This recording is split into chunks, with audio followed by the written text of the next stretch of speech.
https://twitter.com/Septimans. Don't put that in. I'll get in trouble. So that's worth it. Did I get too close to the camera on that one? A little bit too close. Should I? Oh, should I back up a little bit? Okay, sorry about that. My bad. I've been awake for probably close to 32 hours. Like, I have to hold my keyboard like the normal way, because if I do it, I feel like I have arthritis if I hold my keyboard like that. It blows my mind. I can never do that. Like, this guy right here, he's got his keyboard like off at an angle. His isn't that extreme. There's a kid all the way down on the board, all the way at like a horizontal. Public information? Oh, I don't know. This isn't live, so it doesn't matter. It's not live, but like you and I know. Yeah, we know. I'm not gonna tweet it. Awesome. What game do you play? Smash Bros. Who do you play? Is it embarrassing? Is it like Villager? Yeah. Is it Villager? Am I spot on? Oh my god. Is it the Ice Climbers? No. Is it Game & Watch? No. Is it Pichu? No. Is it Wario? No. I can keep going. I think I can name every character in the game. I believe in you. Is it? Did I say the Ice Climbers already? Yeah, you said them. Is it No, them? not them. Is it them a second time? No. Okay. All right. Oh, is it one of the links? Yes, it is. Is it Toon Link? It is. Oh, that is pretty embarrassing. That is rough. Who do you play? I'll give you $20 if you guess correctly right now. First try? First try. Give me a single hint. It's an obscure character, Obscure character. not played very often. Is it Wii Fit Trainer? Oh my god! I'm the interviewer for a reason, baby. I do what I do. I don't need the money. I appreciate it, though. I appreciate it. So Bowser Jr., Wii Fit, and I forgot already. Are you all lying to me? Am I being gaslit? No. Bowser Jr., Wii Fit, and you told me already. Oh, Toon Link. Yep. Where's my main support at? Who are we playing this weekend? A lot of Brig. A lot of Brig, really? Brig Lucio, probably. Brig Lucio, really? I shouldn't say that too loud. I don't want to give all your strategies. It's over under. What do you mean over under? Like, do we think we're gonna podium? Do we think we're gonna come in last place? Not last place. Not last place. Certainly not last. What about like 5th place? That's doable. That's doable. That's winnable. 3rd place. Third place. That's where things get dicey. That's very doable. Okay. First place. That's very doable. First place, very doable. Love it. That's the mindset. That's what he loves to hear. Yeah. Oh my God. Hold on. Cut the cameras. Well, who are you? Hello. Oh my God. I saw you earlier. I saw the back of your shirt. And I was like, I know that name. I know him. It's a quick play game. They Q-sniped each other at land. I thought it was a scrim. It's just unlucky. Are you actually a Villager player? Yeah. How do you feel about Villager being notably worse in Smash Ultimate than they were in Smash 4? I wouldn't know. You wouldn't know? You never played Smash 4? No. Oh, that's all right. Nobody's gonna hold that against you. Who do you play? I play Robin. Okay, wow. Did you know Robin has the lowest pick rate in the game? Yeah. Isn't that crazy? Come on, the LEDs, it looks just like Samus. Huh? Do you disagree? I guess I can see. The Samus vibe. Show the controller to the camera. We're interviewing. This is recording, by the way. Surprise. Not my controller. Who do you play? I play Peach. Oh, wow. I like that. Who do you play? I play the Shotos, mostly Kazuya. No, you lose against Kirby. That's just like a statistics thing. Yeah. It's maybe. This is a death match. I think they're all in the same one. They're all on Icebox. Are they all in the same death match? Maybe. Who knows? I feel like none of them can hear me. I want to like approach somebody, but no one can hear. They all have both their headphones on. What's up? How do we think we're doing? I think we're doing pretty good. Yeah. What's your KD? We're looking at 10 and 6 right now. Oh, hey, that's 3rd, dude. That's better than I expected. Who's bottom frag right now? I want to go talk to them. Ian? Hey, how do we think we're doing so far? You know, it could be better. Could be better? You're one of those rough days? Well, you know. Let's go find more people to harass. Yeah. Where's Boise State? Who's your favorite to play?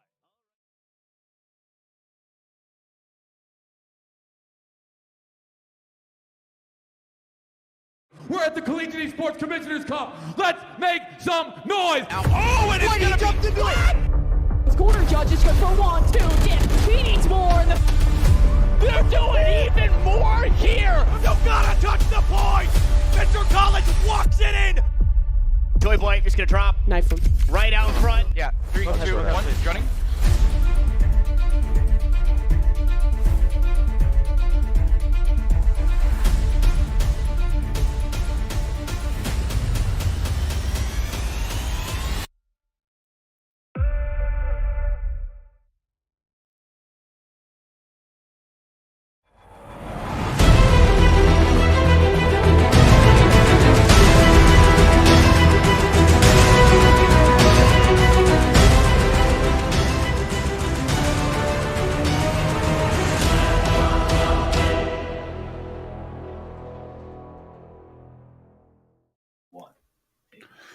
Hello, everyone, and welcome back to the Collegiate Esports Commissioners Cup. My name is Paul Santoro, aka Paulie Hype, and I'm here to welcome you in as we are back for the spring semester and ringing in all the New Year's joy with a qualifier for our West Regional, which will be live at Boise State University, sponsored by the Idaho National Guard.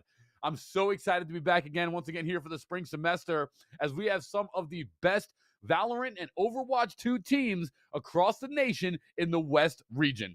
Today, I'm really excited. We'll be starting with Valorant here, and this is a seeding tournament for the West to not only see which teams will place in what seed as we go into the West live event at Boise State University, but also to see what teams will qualify and be able to make it to the Boise live event right there at Boise State University.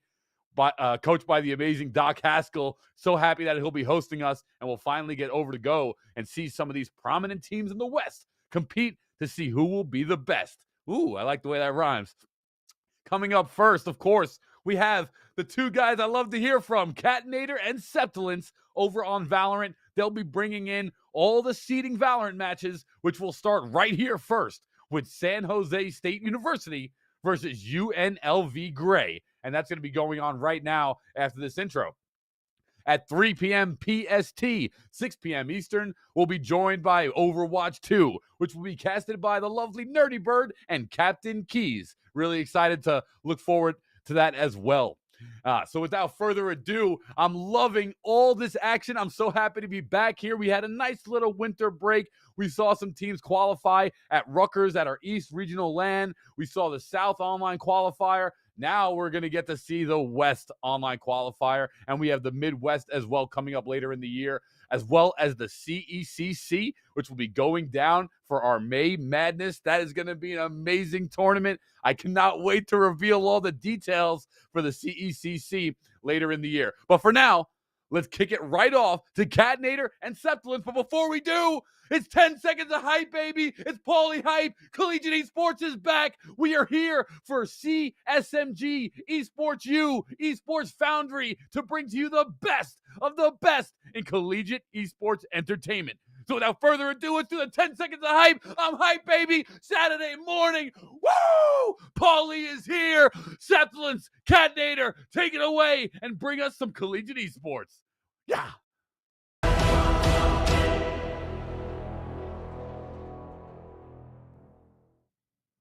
Thank you so much, Paulie. Looking hype and handsome as always, my man. But like Paulie said, everybody, we are kicking today off strong, and we're going to walk through this weekend even stronger, starting off in the West. So good morning to all of you out there. But if you're on the East Coast like myself, good early afternoon. I'm Septilence. No, that's Catinator, and we are going to be walking you all through it. And it's funny, Cat, because we often talk about, pools can be very much like, okay, one team is just going to 13-0 twice, and we continue moving on through our day. But looking at the rosters of the teams coming out, we've got 11 teams in total for Valorant.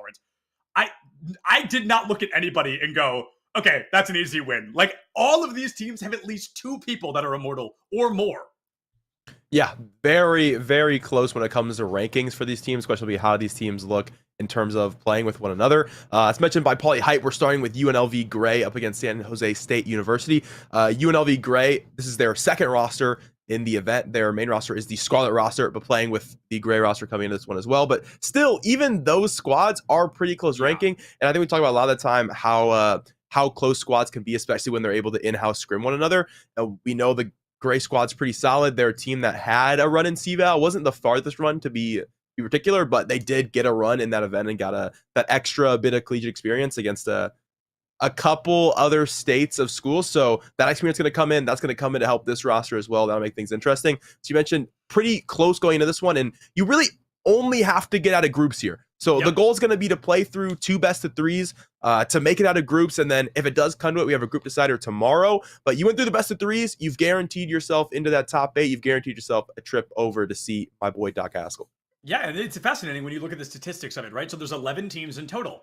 8 of them can make it to Boise. You have to beat 3 teams in logistics here. There's only 3 teams that aren't going to make it, and it's going to be tough for those 3 teams. But for the other 8, this might be a very easy performance. So jumping in, I was super excited to see what Valorant was going to be bringing us this weekend. And then my excitement peaked when I found out what our opening map pool is going to be for SJSU versus UNLV Gray. So we're starting off with one of my favorite maps in the entire game, Cat, one that we have not seen in a long time because it has just made its resurgence in competitive Valorant. We're starting on Split. So a map all its own, a very fascinating one that can call for a lot of unique team compositions. And then after that, we are just following through with the Collegiate Classic Ascent. If we make it to map 3, it's going to be Haven, another collegiate classic. So we've got the wild card to open the gate, Cat, rather than be that deciding map. Yeah, so we'll look at Split coming in. 2 new maps in the pool, Split and Lotus. Yes. I think if we get a wild card this weekend, it's 100% going to be Split because ain't nobody touching Lotus realistically at this point. I think it's the permaban. You look at the left, those are the first 2 bans. The rights are your second. I think it's very clear that Lotus is going to be the first ban for most people. I am surprised that Pearl's not the second because I think Collegiate still is kind of slow on the wagon to get around to Pearl compositions.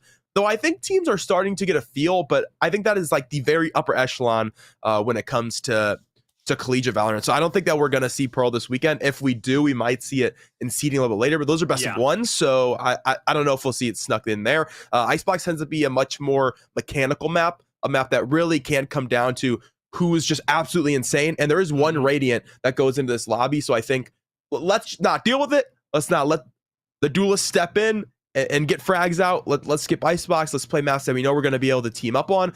Split, even though is technically new to this map pool, is not a new map. It's a map that came out with the game initially, and players have a good feel. It's about having that mid control and being able to pivot mid, and it does.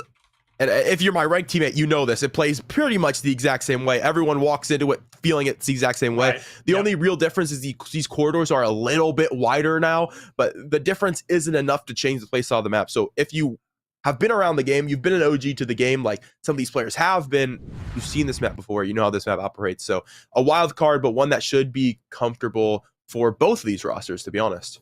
Yeah, and the composition going into this, as I kind of referenced earlier, is probably going to be different than a lot of what we're seeing on other maps today. Split, very similar to Bind, which I don't think we're capable of seeing today. It's not currently in the competitive map pool. Is going to call for a lot more CQC, close quarters combat, which in Valorant isn't traditionally something we expect to see right now. This is a game all about gunfights, all about going for those longs. You know, Breeze was super popular. Yeah, especially maps like Breeze Fracture. Now. Yeah, exactly. The Fracture as well. So this one, almost the entire map feels like your enemy is at most 15 to 20 feet away. There's a couple of opportunities kind of down that middle, down holding a site where you can get an operator, you can fire with a Vandal, but I wouldn't be surprised to see a lot of judges going into this, you know, a lot of Guardians perhaps. Those weirder weapons that we're not seeing as often really have a time to shine in a unique map like Split.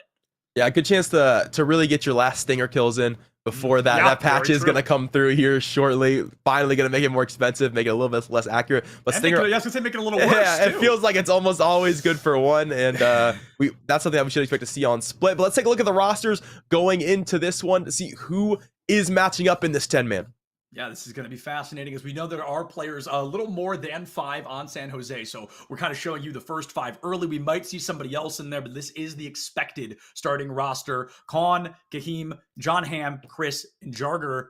A very strong team. San Jose, they tend to make it pretty far in any Valorant tournament they show their faces in, and I'm excited to see if they can bring that same presence here. You know, it's a little earlier than normal, Cat. It's noon on the East Coast. So way out in the West, I fully suspect that these teams are going to be just now waking up. It's a weekend, you know. They could be very tired going into this. These opening maps might be a little sluggish simply because the warm-ups may have not had time to happen today. I like the look of the campus clutch jerseys going into this one. Agreed. You know, really let them know, just in case anyone's watching the VODs later, you walk through, yeah, we stopped for a reason. We went to campus clutch. We did what we could as we walked through against the international competition. I do like to see that. Let's take a look at UNLV Gray, though, the secondary roster coming from the University of Las Vegas, Nevada. Let's see what they have to pull to the table. We've got to look at Ethry. My boy, look, he got the perm. He got the chain. You know he's going to be deadly in the server. That's just how it goes. If not in the server, over in a little Spike Rush gameplay, over a little Swift play. You know what I mean?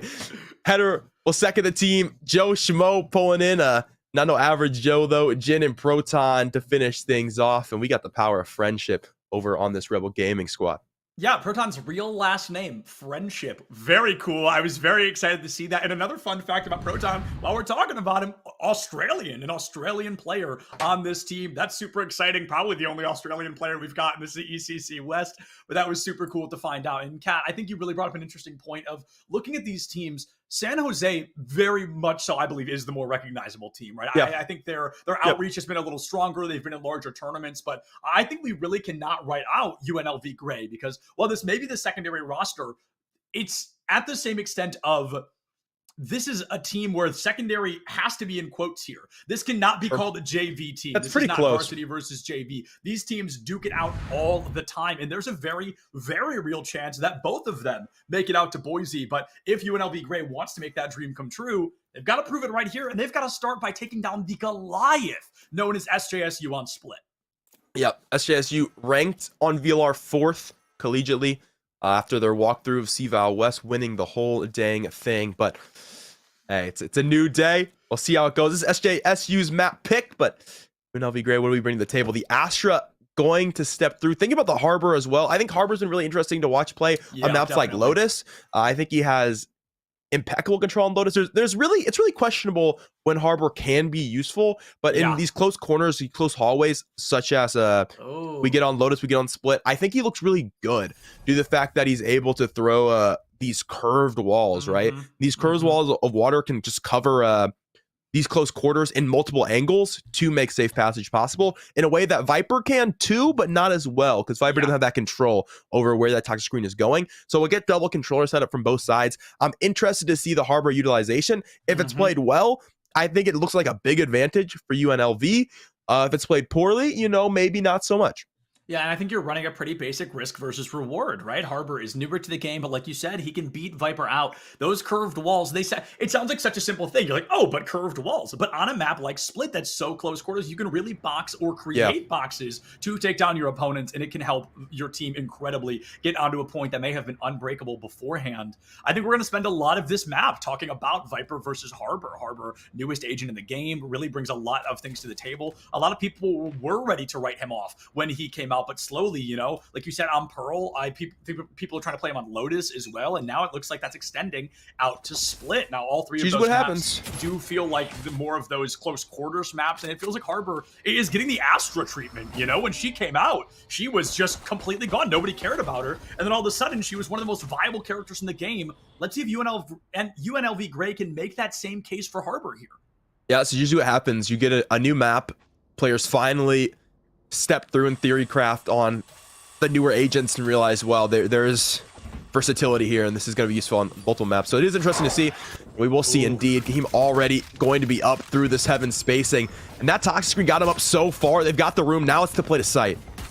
You gotta make it onto site as fast as you can, and Gumby gonna be the first to do so. Joshimo finds one, but the Gumby two-piece that equalizes the fight early. The pistol round starting strong for San Jose, as statistically expected.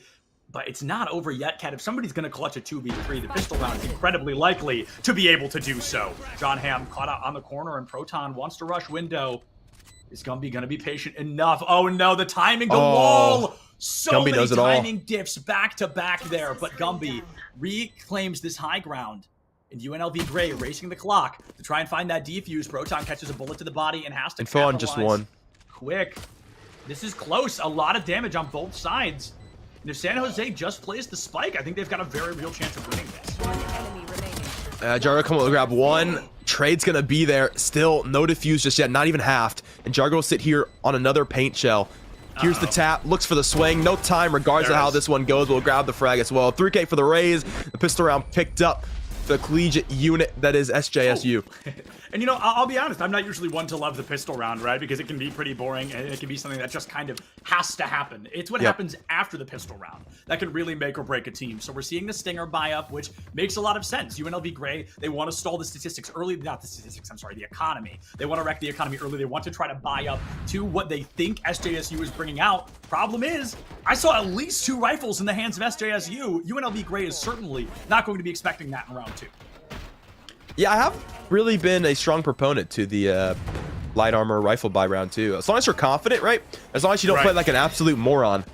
Keep the guns alive. It makes the bonus so much stronger. With the early walk down mid for UNLV, that Stingers, they're looking for something. Not going to get it, though. Most they can do is break a dog. That'll give information there is going to be a stinger around mid. And I imagine that has SJSU playing slightly differently. That High Tide is covering absolutely zero things. And Proton has found that out the hard way. Flash is going to come through rope, and SJSU going to have the space in the mid now to deal with the close range Titans. And, well, they have been dealt with. Jugger to grab both. That's Heaven control. And they're taking a walk over to the B site. Yeah, open into the B site. They've got a number advantage, an insane weapons advantage to boot, and they're looking for the spike plant out the gate. Charger did miss the rope and take fall damage there. The first damage they've taken in this matchup so far. Jin has the smokes online, and that cyber cage is not going to be enough, dog. Your feet are out in the We're on open. feetfinder.net right now. You hate to see it. San Jose State University has the numbers completely and totally. 5-2. Header finds a headshot. Will take easy revenge down, but give their own life for it. Ethray, a powerful player, but against San Jose, I'm not sure you can do enough with only a stinger in hand. Jarger, a 4K for round number 2. Cat, I mean, we're looking at a bonus. Their bonus is going to include, I think, at least 2 rifles. You know, Jarger's the lowest ranked player in this server. Yep. That is... You know, sometimes I like to say ranked don't tell the whole story.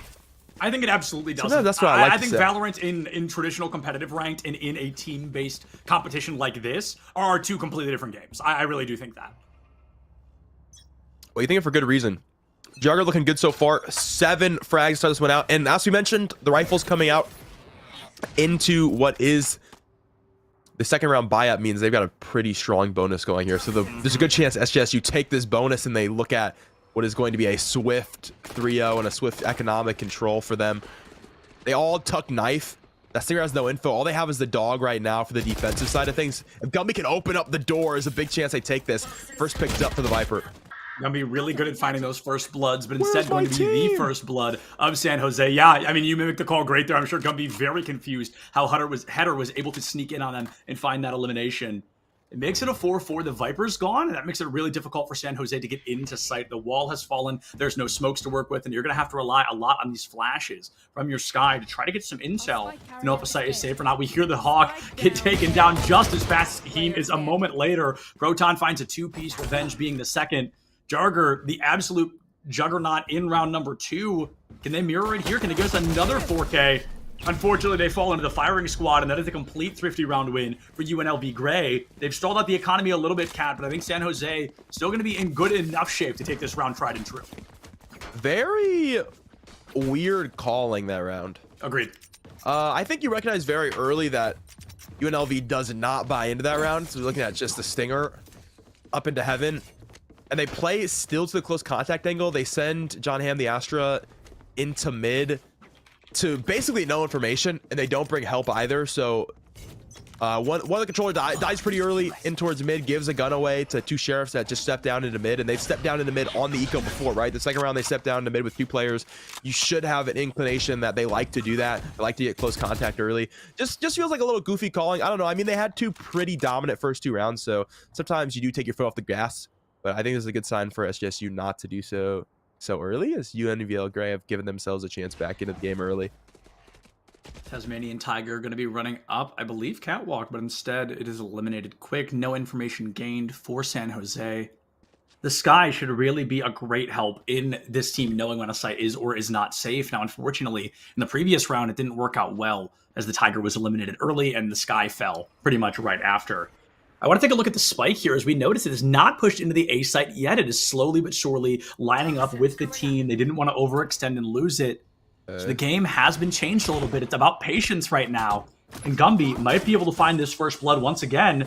Sees the body. Incredible trigger discipline, but it's the foot wall bang that takes KO down. That's got to be the green light. That's got to be the go button for San Jose to rush it down, look for at least one more elimination. Unfortunately, they can't find it, but on the bright side, they've cleared Heaven completely, and now they've got it to do what they want.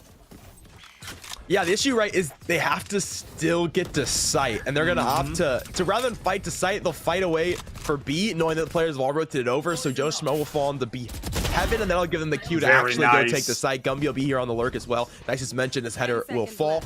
Just leaves a player towards the alley. It's Proton doing what he can to try to stall for a bit of time here. We'll throw a High Tide to try to take space towards sight. Can't get past that alleyway though, so still going to be stuck. Now we'll go fight the lurk, still waiting for his teammate all the way into mid, and the lurk will find another. A 3K for Gumby. And Jin just now arriving on the scene, too little too late. All he can do is collect DNA. Short-sighted of actually getting any sort of crime solved here. Yeah, I mean, the curved wall would have been great there if anybody was able to kind of capitalize off the back, utilize that collapsed space to find the elimination. The turret gives Jin away immediately. They find Jarger. Okay, you get in Elim, which is nice, but the other 4 remain standing. Spike is not defused in time, and the 3rd round win for San Jose State is a strong one. Kat, this is so great for their economy because San Jose was in a spot where if they lost that last round, the econ really could have been damaged, but luckily enough, only one of them falls. They carry the rest of the rifles, and it resets their economy to where it should have been going into this round, and now they don't even have to buy. So they've got a boosted econ for these next couple of rounds, where the exact opposite story is happening for UNLV Gray. It's so interesting how SJSU play this map, because traditionally you're playing a 1-3-1 here, so you're playing 1 B main, 1 A main, 3 mid. Rather, they're playing 3-1-1, so they're playing 1 on the lurk over towards the site they're not hitting, 3 towards the site they are hitting, which has typically been A main to scale up towards heaven, and then they're playing 1 into mid just to do the work. So somehow, in that situation, Gumby walks all the way through mid, is able to get to row, and then finds it from the back, which is interesting. It's not the typical look that we see on the map. And it's been interesting how easy they've been able to scale mid with so little pressure. Proton trying to be the difference in this one. Cascade early, but caught by him as soon as it's fallen. Dog gonna find a second. Can they swing on it in time? Both satchels expended for Joe Schmo, but does get out of dodge.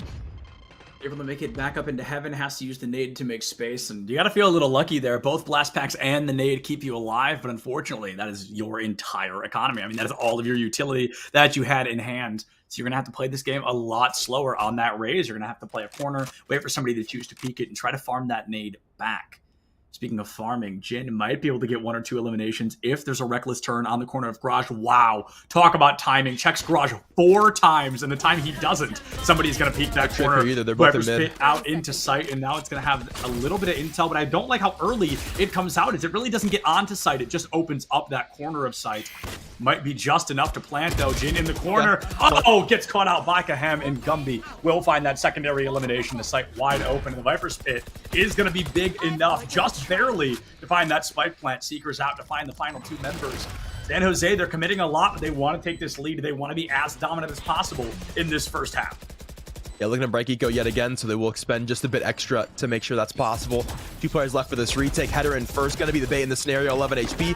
F3 comes around, gets caught by Revenge, and he'll catch both. 4-1 scoreline for JSU, and what a crafty Viper's Pit. Typically, we see a Sage on this map. We're just finally getting away from the Sage wall needed to take space in towards B main. Hopefully, we can figure that out for Icebox too. But they throw a Viper's Pit to act as what that Sage wall would be, to clear the entire cross for sight, to get back sight, and to get the default plant spot. So they're able to shimmy their way up to sight, get a plant down, and then throw Seekers out of that plant to out of that pit, excuse me, to guarantee no quick retake. Very nice from SJSU. Broke eco yet again and are now in the driver's seat. Yeah, SJSU, I mean, one of the best. Truly. Where are you going? Completely what we expect to see. Header tries to run it down, tries to kind of catch San Jose off guard, but instead Gumby's waiting just around the corner. First blood for the, I think, 4th time out of the 5 rounds we've seen so far. That Viper has been so dominant in eliminating a player from the Gray team, and it just makes it that much easier. All of a sudden, you're down a player, you've got to change your play style entirely. It feels like UNLV Gray has not yet had the opportunity to play the play style they want. So often, I'm talking about proactive versus reactive teams, right? And UNLV Gray has not been able to be proactive even once because they're constantly trying to dig themselves out of a 4v5 hole. Yeah, desperation plays do come out a bit early. It is the eco, so look for some fun. Fortunately, not going to be had. The Cypher, same thing. And Jen will get a little bit of pleasure. We'll find 2. That's 2 guns picked up. If the other site player can get there, it's going to be hard for Joe Schmo, though. With Jarger on his heels, he'll pick up 1. Jen does have the rifle stuck, though, towards B main. Arrow Theft comes out for the information, and all 3 players, they are chilling onto the site. Plant goes down. Back to the default. Proton gets an elimination onto Gumby. Had the wall up and running. Ethray finds Jarger. This is a very real opportunity to snipe it out, but when Jarger is the last player left standing, even 68 HP, this player is feeling confident. There's so many ways for this to go wrong. We don't have the Cyber Cage online. Going for the pros don't fake strat. No, not the showstopper. I did not think they were going to do it, Cat, and he whiffs it.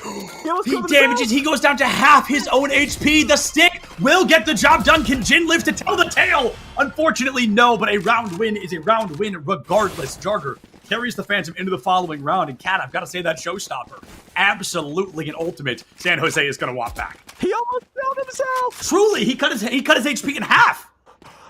Oh, that is a tough one. The only thing is the showstopper is so bad now that you almost have to put it directly on somebody's head. Yeah, to the radius have is the rough. kill there. So the play is he's trying to find the angle where he can get the showstopper out, but also still satchel away, which is already a hard task. I think he's got to make sure he doesn't get shot, because if that showstopper doesn't kill Jin there, then he's still defusing afterwards because he gets the trade. So that's a hard one. Unlucky, really. A couple other pieces that Yuto could have used, but you live and you learn. Great play from Jin. Great round for UNLV, and now they have the extra players for the mid control. And you're still up by 2, which is huge, right? You bring the lockdown out early. You've got the B side open at least for a moment. And Joe Schmo going for that classic play, one that I always enjoy, where a player knows, you know, it's not going to freeze you till it hits 0, right? So you can buy a couple of seconds to try to find the cheeky elimination where they least expect you to be. Unfortunately, San Jose doesn't hold W off that lockdown the way you'd expect. Instead, it comes post-lockdown. Jin finds a 2-piece, but unfortunately, it's a 2-2 trade. And as all these rifles are completely online, the B site hit for the 4th time in a row should be able to work out well, as San Jose will find a dominant spike, or plant. Oh my goodness, what site dominance is what I'm trying to say. Completely forgot the word. They've got control down. They're going to rotate into garage, but hopefully they're looking at their 6. Header's going to be right behind them. Oh! Header finds a double header, takes down 2 players, and it's up to Gumby to try and save the day. The stun falls offline. Gumby finds 2 of their own! And it's not going to be 3. Proton comes to life by the power of friendship. UNLV Gray can win that out quickly. They have cut the lead in half, and now it is only a 1-round differential. Cat, this is a very close half. I've got to remind the chat once again, the viewers, San Jose State is one of the best teams in the country, and UNLV Gray is keeping them very neck and neck here for map number 1. Yeah, Reckoning is one of the most annoying ultimates I've ever seen, bro. Absolutely. I mean, he does 3 pools, dog. Hits by the last one, has no choice but to swing into it. So good call to throw that Reckoning to make sure that player can't get anything done. That could have been very, very deadly. He's going to be trying to pack that one up for the back of the side. I do like the nuance in the extra angling we're getting from SJSU to work different things consistently, even though they are finishing on that B site. Sure. UNLV has gotten good about taking this mid control back there, which has made it hard for SJSU to have extra room to work with.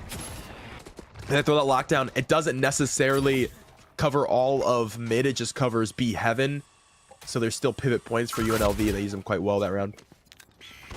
This upcoming round is going to be fascinating as Jarger goes for an early nade, and honest, not sure why. I think it, of course, is to clear that corner, but you knew your Viper was standing there. You should have known the corner was clear. It's just a simple util, but one that kind of builds Raze's entire kit for success. So that might be an ability they want back, but knowing Jarger, they're probably going to get the 2 elims it requires to get that back anyway. Not Jarger, I'm sorry, the Joe Schmo. They both used it now, so now I'm double crazy, but as Joe Schmo has that showstopper online, I suspect the Cosmic Divide into the showstopper. I don't even get to say it before it happens. John Hamm finds Jin. Joe Schmo will take out their counterpart on that Raze. Jarger falling for the first time as that first player. John Hamm is gone. Oh, and Gumby's behind you. You gotta turn around. My goodness, 11 HP in a dream. Now you gotta turn around. Thank goodness Ethray will finally get the elimination, but Easy Revenge finds an easy elim, but cannot get away from the spike in time. San Jose State, they win it out, Cat. Closest round we've seen by a mile. I think UNLV Gray's kicking themselves pretty hard after that. Terrible day to be an observer on that retake. True. It is always unfortunate when your own Astro Wall's the reason you die. Just no one clears back a site to clear Jumbie. I think there's a little bit of chaos there to the fact that Joe Schmo finds the pick on a Jarger, who is the player holding back the site. Jarger just looks for a little bit more coming out through the divide, and unfortunately gets met with a massive rocket launcher to the head. So falls there, and then from there, no one's walking back the site. Gumby just gets to walk away with 3 kills, and it ends up being the difference in the round. Joe Schmo, literally only a classic. This turret has removed half of his HP going into this matchup. But as you've only got a classic to your name, it makes sense to take these kind of wild card risk moments. You know this round is statistically probably pretty lost. You'd need a miracle run. Unbeknownst to UNLV Gray, San Jose is rocking 4 rifles right now. I believe the 5th weapon was just a classic or an offhand weapon. There's going to be a great flash on the corner. The Hawk finds Header and Jarger, cleans up the elimination. This should be a free walk into heaven. E3 has a strong hold. Nobody checking the Viper corner. No, they lack the critical information. But E3 walks out into a 1v3, and Kahim was looking at the right place at the right time. San Jose State, numbers advantage once again. And Cat, it seems no matter which site they choose, finding a spike plant is not a problem for them. Yeah, definitely not. The last 2 rounds, UNLV have been retake rounds. Joshua will pick up 1, Proton another. Still 100 HP, a Cascade Proton to work with. Some hard shots against rifles, and eventually Kahim or Mahek will take him down. 6-3 the scoreline. Yeah, 6-3 scoreline. So San Jose, if they lose the next, I mean, they could lose the next 3 rounds. In worst case scenario, it's just a tie. But there's definitely a sense of confidence that comes from this team right now because, you know, no matter how the rest of the first half goes, your opponent never takes the lead on you. Worst case scenario, it's a clean reset at the half, and we're running a 1st-to-7 to get somebody that victory today. But San Jose, with how they've been playing, I don't suspect to see 3 losses in a row here. We've got rifles online for everybody. 3 ultimates ready from San Jose, one of them being that Viper's Pit that they love to use to get onto a site for free. The other being a Cosmic Divide. Hopefully, that's a little more successful than the Cosmic Divide we saw from Gray.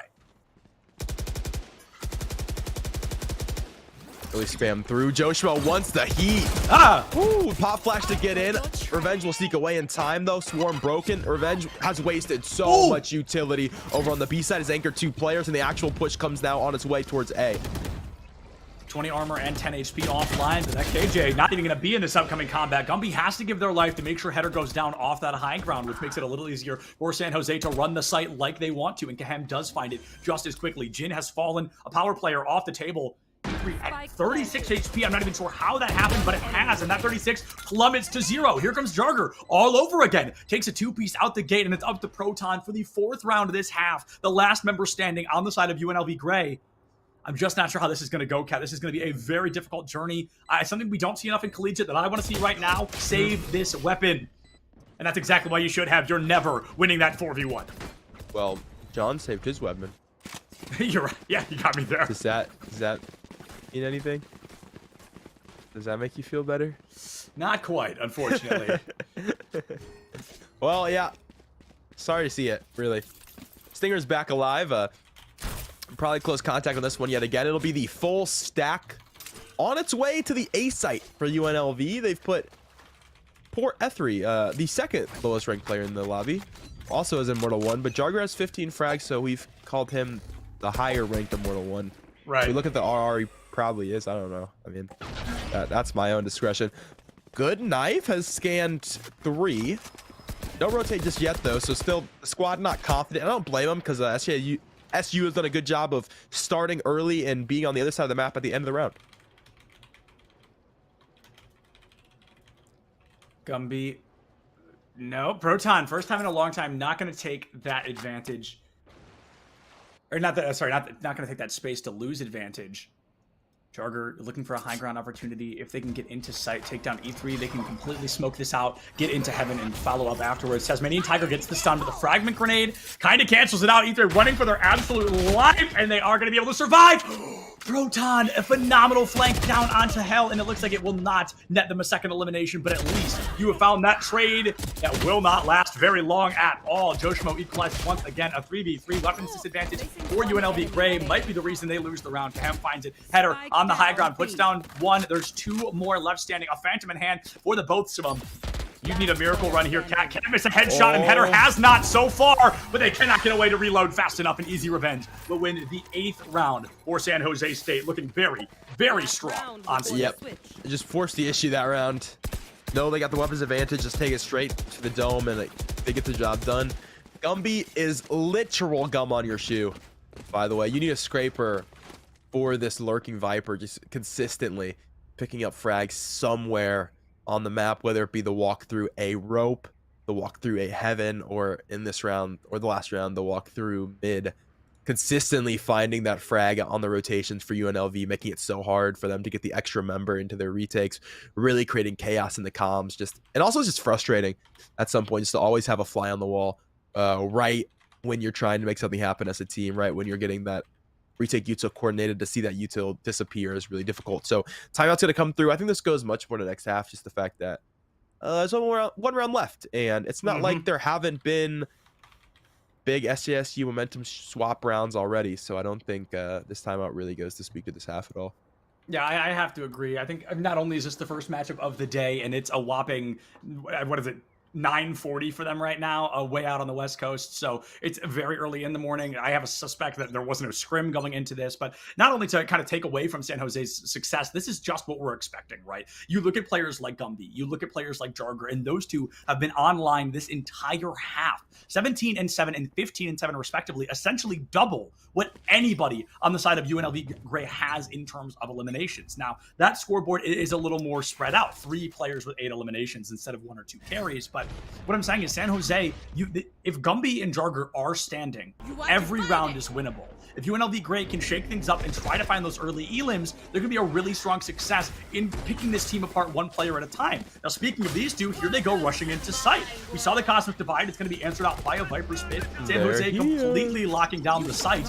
Everybody's online. Here comes the Harbor all in a lockdown to boot. Joe Schmo puts down 2 of them. Ethray going to be able to find Jarger the showstopper. I'm not sure why, but you might as well run it. Last round in the half. John Hamm finds 1 header. Finally puts down John, and it is an 8-4 going into the second half. UNLV Gray, they find momentum, but unfortunately, Cat, they lose it all by force as we change sides and reset back to 0. It's the fastest retake UNLV has been able Without to throw a doubt. out.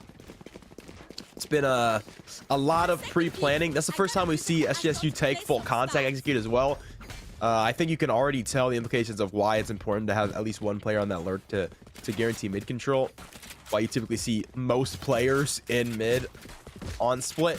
The fact that how quickly UNLV are able to take space over towards heaven, they're able to take space towards mid because you have the ability to rotate rope, you have the ability to rotate CT.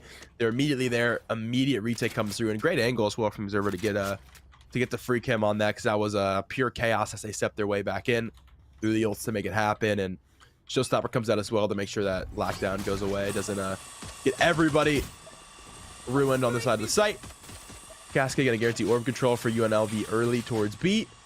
Interested to see where their hit ends up being. I think it's a B main orb scale here into mid A split. I think that can make a lot of sense, honestly.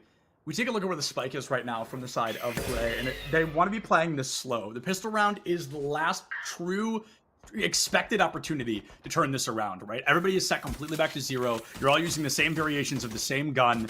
And if UNLV can find the opportunity to strike and make this an 8-5, they're expected to win the next round, which takes us into an 8-6. And that's when they'd really have to rewrite history to win that bonus, make it an 8-7 and carry it further count. But the hole they're in is a large one. I'm not going to lie. Winning this round does not buy them a map win, and winning this round becomes that much harder as Jin is already down. Jarger's taken a lot of damage, but damage isn't enough until that elimination follows through like that. You've taken a massive power player offline. They know John Hamm is close, and they are rushing for that elimination, which they're able to find. It causes some fall damage, but it's worth it at the end of the day as you've opened up this B site, and the plant will be coming online. Gumby gets the bounce right into sight. Gonna miss a lot of critical shots, but Proton's reload is longer than Gumby's missing shots, and that's another player off the board. Ethray, a phenomenal flank onto sight, finds Easy, puts him down, but Kahem was waiting to turn to that corner. A 2v2. I cannot believe how close SJSU has been able to keep this so far when it felt so dominant at the beginning of the round for the Gray Squad. Both players pinch the back of the side of the sky for close contact, and Gumby here for the extra angle. They'll both find themselves one. That's another pistol round converted. Incredible. I truly cannot believe San Jose was able to turn that around. It felt like Gray did so many things correctly, but losing that Cypher early, they lost a lot of post-plant performance. There was no tripwire, there was no Cypher cage, and it was very difficult to succeed off of that. Now that the matchup has been reset, it feels like SJSU's even more warmed up than that previous pistol round. Force coming into this one, UNLV putting it all on the line right here. They will have time to jump back for a rebuy, but it will be looking at probably overtime if this comes through. So they want to win this round for sure. What the close contacts options are, it's going to be a look up towards a heaven or looks up towards mid. We'll see what their call ends up being, and it's like it'll be a little bit of both. We're 4 players towards mid right now. Gumby gonna play on his own wall. First peek to come through. Has recognized Header as a stinger. Has heard a second as well. They know the force is gonna be here, and they'll take these longer angles now. But Joshmo still to grab one before they can get out of dodge. 0 Point Blade online. There's the pull into the Raze nade. A classic play from Raze's, or from Astra's very birth. That is a classic. And Joe Schmo, unfortunately, cannot live through it. 7 HP. The spray will find the damage necessary, and the fragment grenade opens up that back corner. They know if they walk in, they only have to look one way now. And that one way would be right toward Jarger. For E3 here on going into the B site from mid. A lot of damage to be dealt, as it's odd they would clear the entirety of B site and then rotate to A anyway, but it's unexpected, it's weird, and now it's not working well as they're tied back up. Easy Revenge finds an easy elimination onto E3. Header has to drop low, might be able to dismiss the Killjoy, and they're able to do so. A double swing puts it down. Jin finds Kahem, and UNLV Gray, they're breaking statistics here. They're supposed to lose this round, but instead the buy-up might be just enough for them to be able to win it. Ever heard of the Jarger 1v3? 30 HP, 2 set. Yeah, I've never heard of it either. Yeah, no. Scoreline. And it'll take that one away with the Bulldog in the back, and that is a much-needed force buy win. It's broken the eco. It's kept them cooking. It's given them a chance to sneak back into this one. They can definitely sneak back in here. Trying to catch San Jose off guard with some new information is going to be helpful. They don't have the weapons they want for a round 3 situation after the half, but you've got better weapons than your opponent, and that much they're fully aware of. Bulldog, 3 Stingers, and a Spectre is absolutely going to outplay a Frenzy and some classics. It's going to be the Frenzy online and the Shorty. Wait, Easy Revenge has to have a classic. I don't think they're... I saw a knife in hand.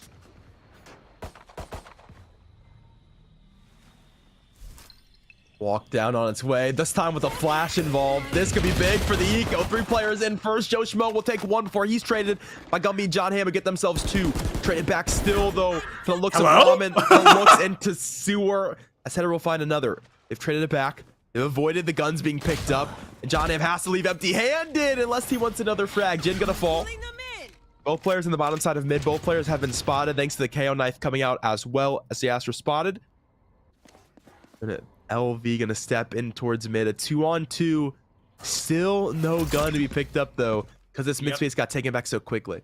Yeah, and Kat, it's so funny because I so badly want to be like, there's no way. If UNLV Gray loses, clearly San Jose's the better team, right? Because you totally should be winning this. Then we have to look back literally 1 round where San Jose lost this exact same thing. So it's fascinating that both these teams really seem to thrive when they're on the back foot. It's like they don't want to be in charge. They want to be at a disadvantage. They want to work from the bottom because, hey, when you hit the bottom, there's only one way to go, and that's up. And UNLV Gray, they have been up these last couple of rounds. This one, though, not exactly in their stead. Easy Revenge has a Shorty.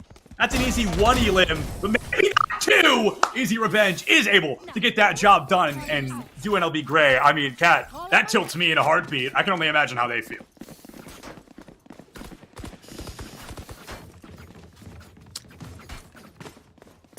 Yeah. UNLV do a great job on the force buy. 1 round to go. They get things to a point where they're in control. They just have to win an anti-eco, and unfortunately, they did not do that. So they're going to be looking at no armor into this one, thanks to some pretty good mid pressure for SJSU, and they're going to bring it back. That toxic screen looking like a staple in the defense now. Yeah. That is the benefit of the double controller. It's like a pseudo Sage Wall, right? Like, it doesn't get the same thing done, but it does that same kind of absence of space of, we're not really sure what information's happening on either side, so we're going to be afraid to break it down or to walk through it, you know, with this Viper Wall. Now, we're going to see that star pull into the corner, but no follow-up off the back of it, so it's a delay more than anything else. Joe Schmo goes for the ADS and not able to find it. John Hamm gets the trade out the gate. B site a bit clumsy, and I've got to say, we've seen notably stronger success on the A site than the B site from Gray. So I think maybe we just try to run it down a little more consistently. Like, let's fall into our defaults. Let's get a little more comfortable. We don't get any more points for the A site. The B site seems where they are notably more comfortable, and I'd like to see them continue to run it down out there. Right now it's in mid, so A is absolutely still online, but it really feels like they are trying to dominate this B site, or this A site. Sorry, I got confused. I want to see B, not A, is what I'm trying to say. But the Killjoy setup's on B. Killjoy setup's scary. I mean, yeah, but so are the other 3 members standing on one site. You know what I mean? Like, if we're running odds here, you've got a higher chance of 4v1ing the KJ than you do 4v4ing one of the best teams in the country. You're Well, gonna don't have worry. to play weird. Header finds an elim. It looks like Jin finds another. Maybe I'm just completely wrong. They They've cut heard me. noise. They disagree. Cutting noise, oh my goodness, underrated, dude. Let me tell you what, people forget how important that can be in this game. But look at what it can get done. Yeah, cut noise for about 30 seconds. Caused for the Viper to rotate to B, and it left them into a 4-on-2 in the A site. So a good call from the haven't played to recognize or to hear Viper leave.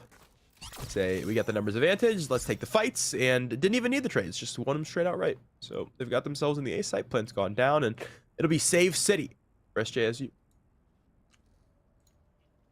Yeah, they're just going to save it up. They're holding both angles. And while it's boring, it's incredibly effective. I have more space to talk about that now, which is exciting. I kind of got to mention it earlier, but we didn't get to talk about why it's important. Guys, you know, at the core of this game, it's about economy and making sure you have as much economy as you can get to fully buy weapons, to fully commit, to an engage. And when your opponents constantly have better weapons than you, this is a very, very hard game to win. When San Jose is up by 5 rounds at the time, giving up 1 round, not a huge deal, especially when you know nobody on your team in the next round is going to be able to buy. These save rifles have turned completely into hero rifles. It is up to Easy Revenge. It is up to Gumby to try and win this round for San Jose. Gumby, our first player in lobby, to drop a 20 bomb. Now, Cat, if I'm on the side of San Jose, that Phantom is going immediately into the hands of Jarger. I don't think Easy Revenge needs it on the KJ.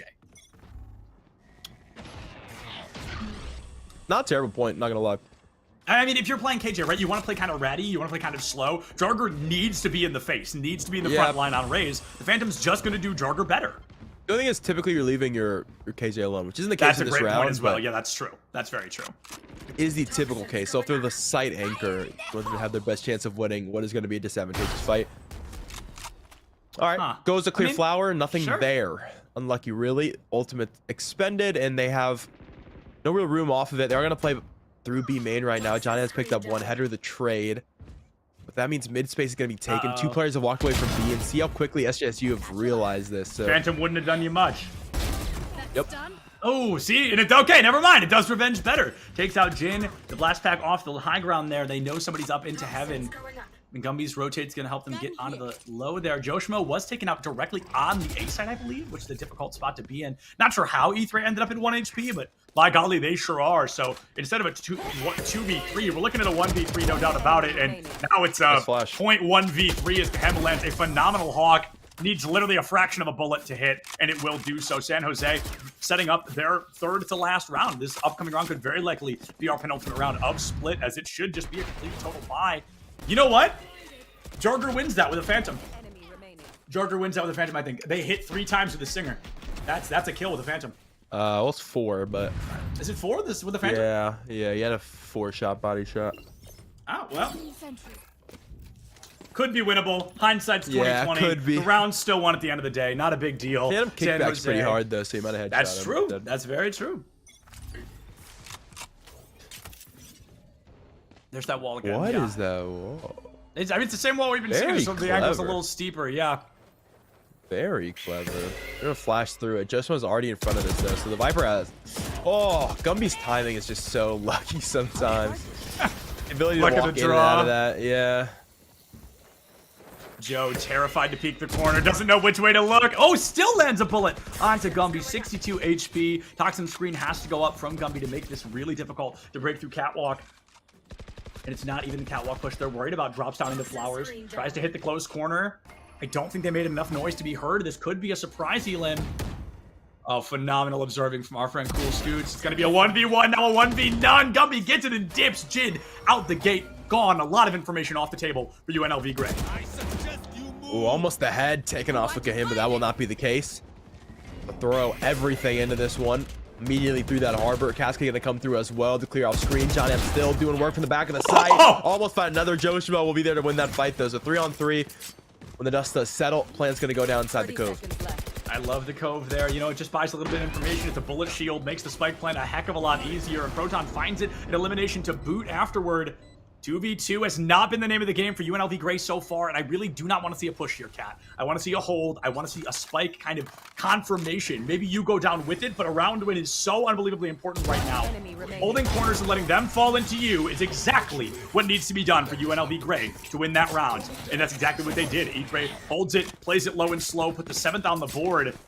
They have to continue to win. They need to win 12, no, what am I saying? They need to win 6 is what I'm trying to say. In the time, San Jose cannot win 1. They need to get 2-13 before San Jose hits 12, or they constantly run the risk of an overtime. Now, we're not there yet, but it does feel like we're starting to see some footing from UNLV Gray on the offense. It's a difficult team to run on offense. You've got a Cypher who prefers defense. You've got an Astra who can thrive more on defense, and you've got a Harbor who is just Harbor, and nobody's really sure what he does yet. But it's fascinating that they're finally getting some footing on the half, where statistically they're expected to do worse. And now they might do so as they lose their duelist, and it's up to the rest of the squad to clutch up this moment and capitalize on this space. Here comes that null command. Puts down Kahem in a moment. Got to check this corner where Jarger is waiting.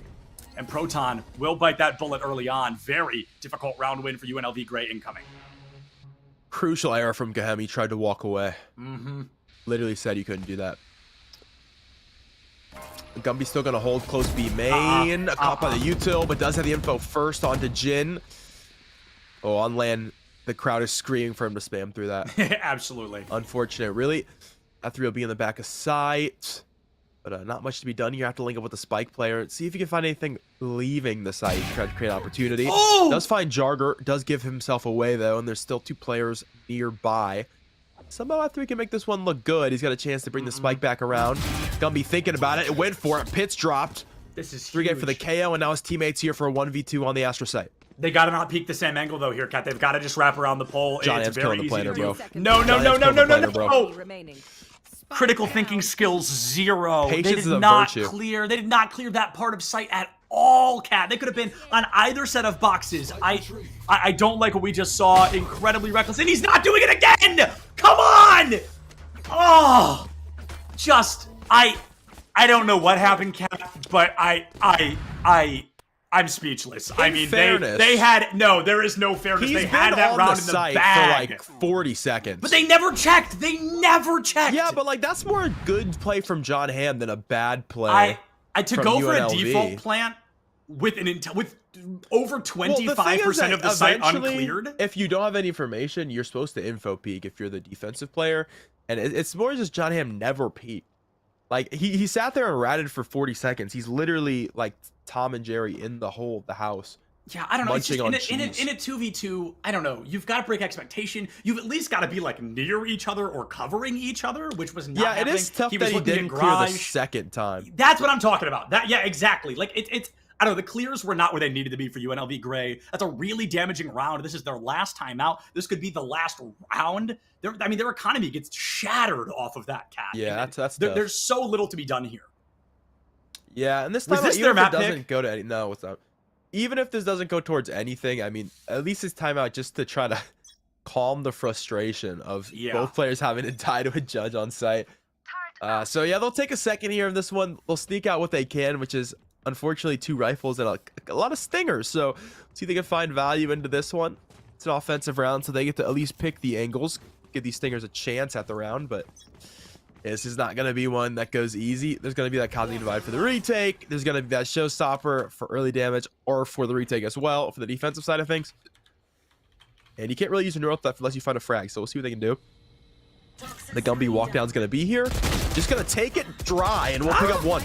Not bad. Yeah, honestly, they're able to find 1. It's going to be a 2-1 trade now, actually. Jarger does find that second blood. Okay, let's make it a 3rd blood. Proton gone as well, and this is just unfortunately the name of the game right now. UNLV Gray did not have the weapons they need. They did not have the utility they needed. There's only 1 player left, and I don't even know where he is. Jin, Catwalk.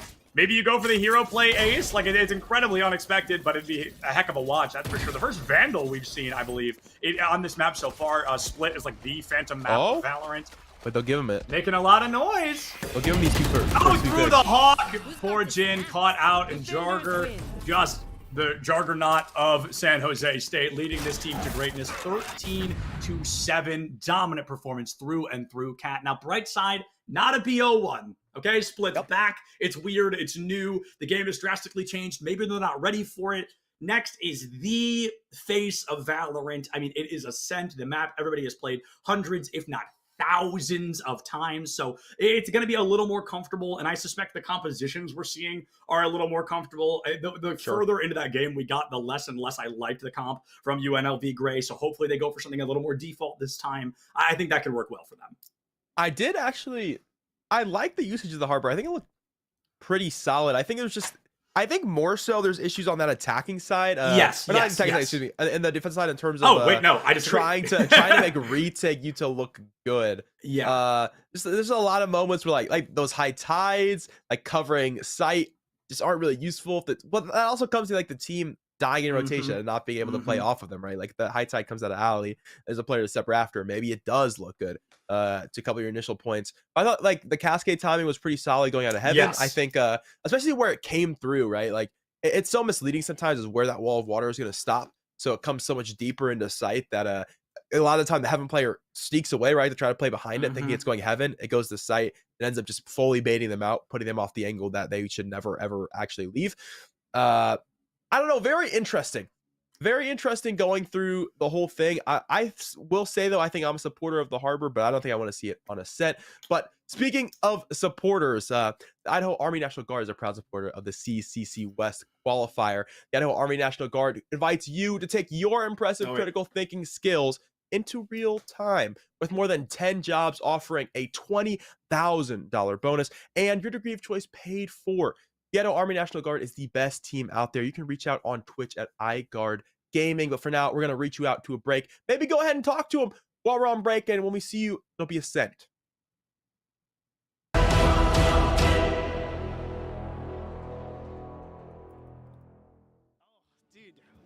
It's Moroccan, right? It is Morocco. Oh my God, I didn't think anyone was gonna get that. Oh, you're good. You're good. All right, see you later. Let's go harass Boise State more. Who is this? What school is this? Boise? It is Boise.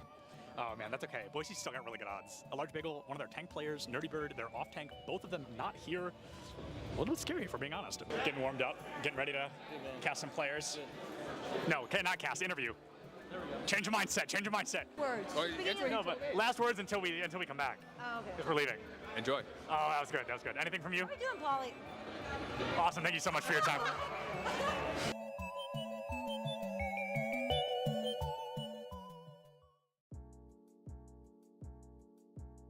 What is going on, everybody, and welcome back to ECAC Top Plays of the Week. I am Septilence, and let me tell you what, right away, if you thought last week's clips were great from weeks 1 and 2, your minds are going to be blown here in week number 3. Let's take a look at what these players brought to the table this week.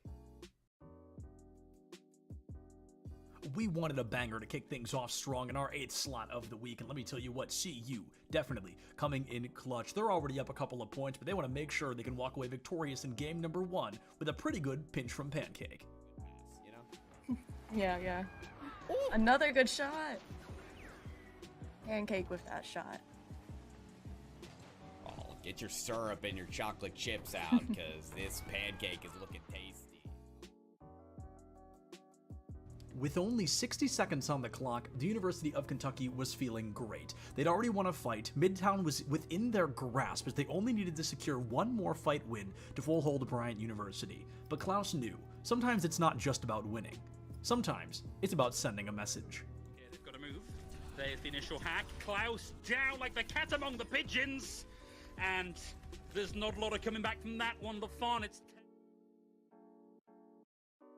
RPI found themselves with their backs against the wall on bind. They were 2-round losses away from losing the map and the series being tied up 1-1, going all the way to map number 3.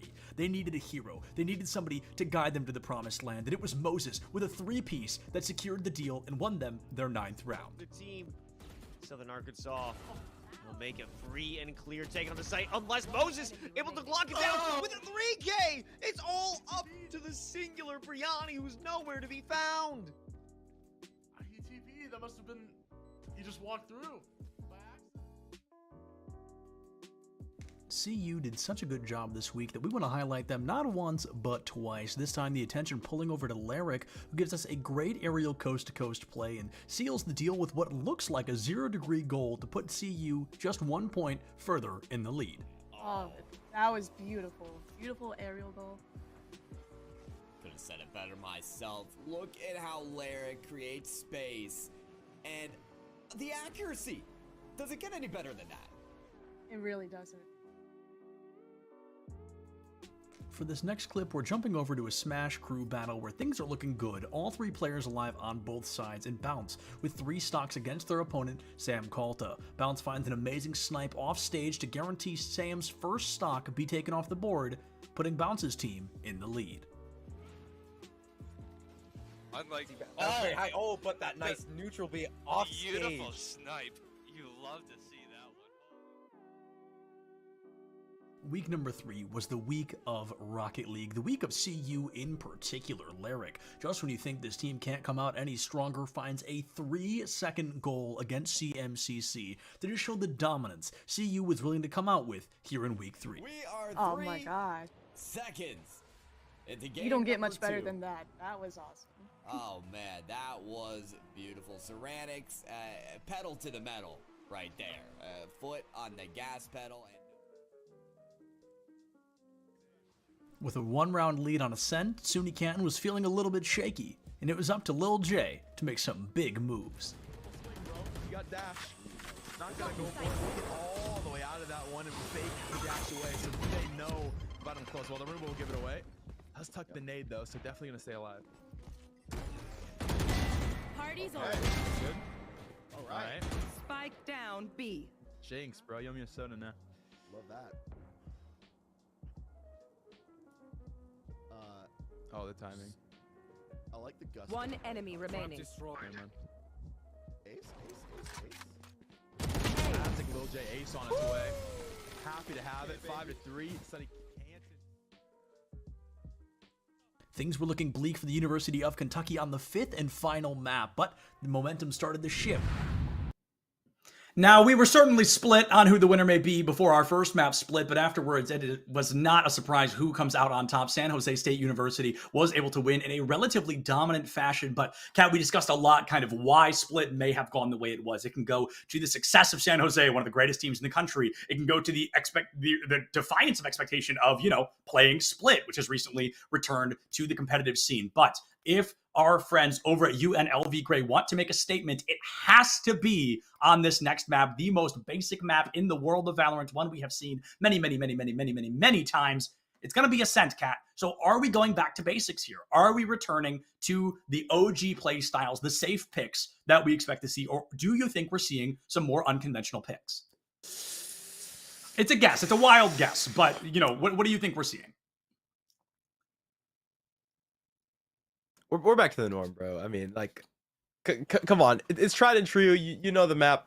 It works for a reason. The Harbor does not sneak away here because you're playing solo controller and you just don't have the room to try to make some goofy shenanigans happen with it. I think they learned rather quickly on the map of Split that it would be useful to have some more info gather. So a second initiator. That Sure. KO came through with nothing more than just the 0 point. I just don't think it gave them the info they would have wanted it to, especially around mid, right? Because consistently they'd sit at the bottom of mid, they'd throw dagger over to the top of heaven, and then literally not know if that Viper is chilling over into the actual A tower side or if she's standing in their face. And half the time, unfortunately, she was standing in their face.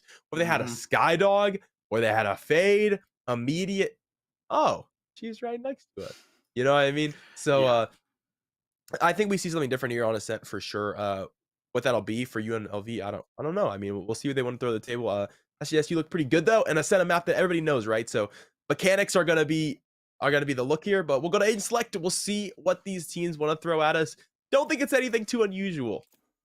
I think we're going to be seeing a pretty basic expectation here. Now, something that I did want to comment that we haven't had the chance to yet, and as they lock it in, it feels even more prevalent to bring up, is E3 on the KO. So E3 was getting a lot of eliminations early on, but the utility never came to a true fruition, and it felt like they got kind of stalled out early on. They weren't able to utilize the KO to his highest success on Split. Now, this map built much better for KO, and he's going to have to play a little bit slower of a game than perhaps he wants. But as UNLV Gray truly defaults to the defaultiest default, I think they're trying to go for safe bets here. I think they want to go for expectations. They want to play the comps and the game that they know, the map they're familiar with. They don't want to make it about surprises. They want to make it about expected gameplay and winning out underneath. But I mean, I think the furthest away you could get with an unexpected pick is like a Cypher or a Sage. I think if you fully send this to agents that don't work well on this stage or this map, like it's just going to damage you more than it's ever going to help you. And yeah, the Cypher from Gumby, I think, is the furthest we're going to get away from, you know, meta. Yeah, things look pretty good, pretty natural here in this one. I think Cypher trips, especially unique and creative Cypher trips, can really make a difference. Also interesting to see role swap coming through for Gumby, moving over to the Sentinel, as opposed to the controller, which was the Viper. It was the anti-lurk. So Cypher's interesting on the lurk. I think, well, every Sentinel's interesting on the lurk when you compare to somebody like Chamber back in the day. So we'll see what the look is here. But I do believe we'll probably see Gumby working that lurk again, just because of how natural it looked to come through. But I would be interested to see somebody like Gumby on an Astra or something who does have that full map presence, just for the ability to lurk wherever they want to. You know, I hope, you know, they consider that in the future, because very much we're activated onto the map of Split. Ascent is a map notably different from Split in a variety of ways, where I feel like mid in Split is something that we don't see really at the start of round. It's usually a post round or mid round or end round, but this time it's going to be a reliance in a lot of ways, I think, for our friends on the offense, at the very least. But if you can get through mid early, you can then break off either way to A or B. If you can gather presence in market, it makes it really difficult to find success. And something I do want to call out early, actually, that I'm just now catching, is San Jose State has made a substitution, I believe.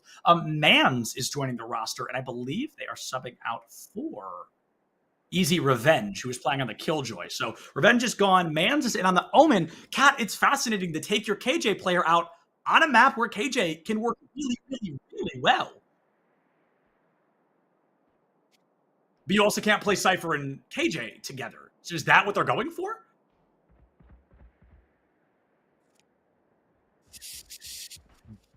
Oh, let's get the post-match interview, man. Let's ask them.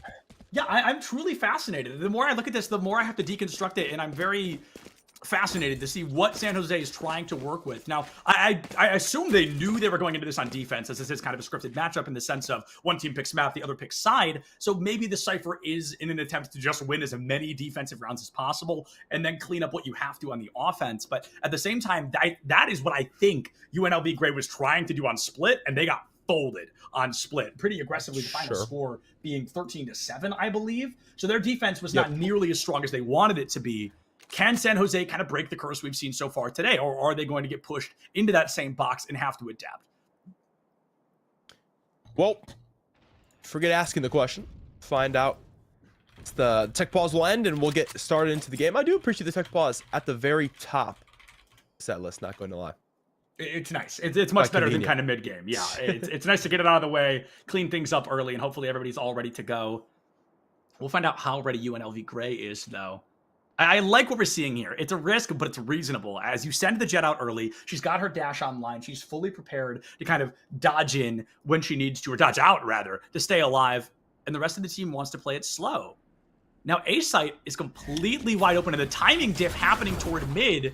This Omen gets no information. All he saw was a dark cover, and he hears a heck of a lot of noise. The plant will come through a full-blown team rotation onto the A-Site. Cat, this is about to go from 0 to 100 in a breakneck speed. Interesting pistol round play. I haven't seen a team play retake. That was a headshot on the on the pistol round. Yeah, headshot will come through early. Bit of damage chipped off from a couple players early in this one. Just will grab one. Is that trade coming through by the looks of the dart? And it is absolute bloodbath going into this one. Game will find 3 when all said and done. Header left in a 1v2. Has to work through his own dark cover. Quite unfortunate. We'll step through into the angle. Second dark cover walks through, kills Diffuser. A one-on-one. A very low HP Sova, but a 4K to be had, and the defuse to come along with it. Yet again, all 3 pistols thus far in the series have gone the way of San Jose. It's a pistol round. You know, we never think they're going to be interesting, but somehow these teams continue to defy our expectations. It's that one round that has to happen no matter what, and San Jose clutches it out. I can't believe it. It felt like UNLV Gray did so much correct, but it was that headshot. You know, I even gasped, and I was like, that was a headshot, because poor Proton was standing there and through the smoke caught a ghost bullet to the dome. Was down to probably sub 10 HP, and then caught the very end radius of Kahem's shock dart, which did find that final elimination. Made it really difficult for UNLV to capitalize in those closing moments. San Jose, though, starting very strong. They need, like I mentioned, as many defensive round wins as possible, and they're looking to find them here.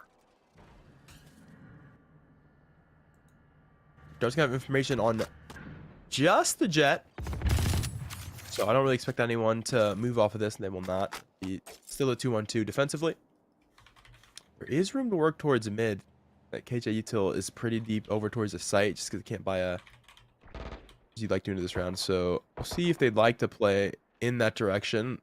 Have not called for it just yet. Broke Cypher Cam over on towards B. That armor's pulled back. Might just have been pulled back.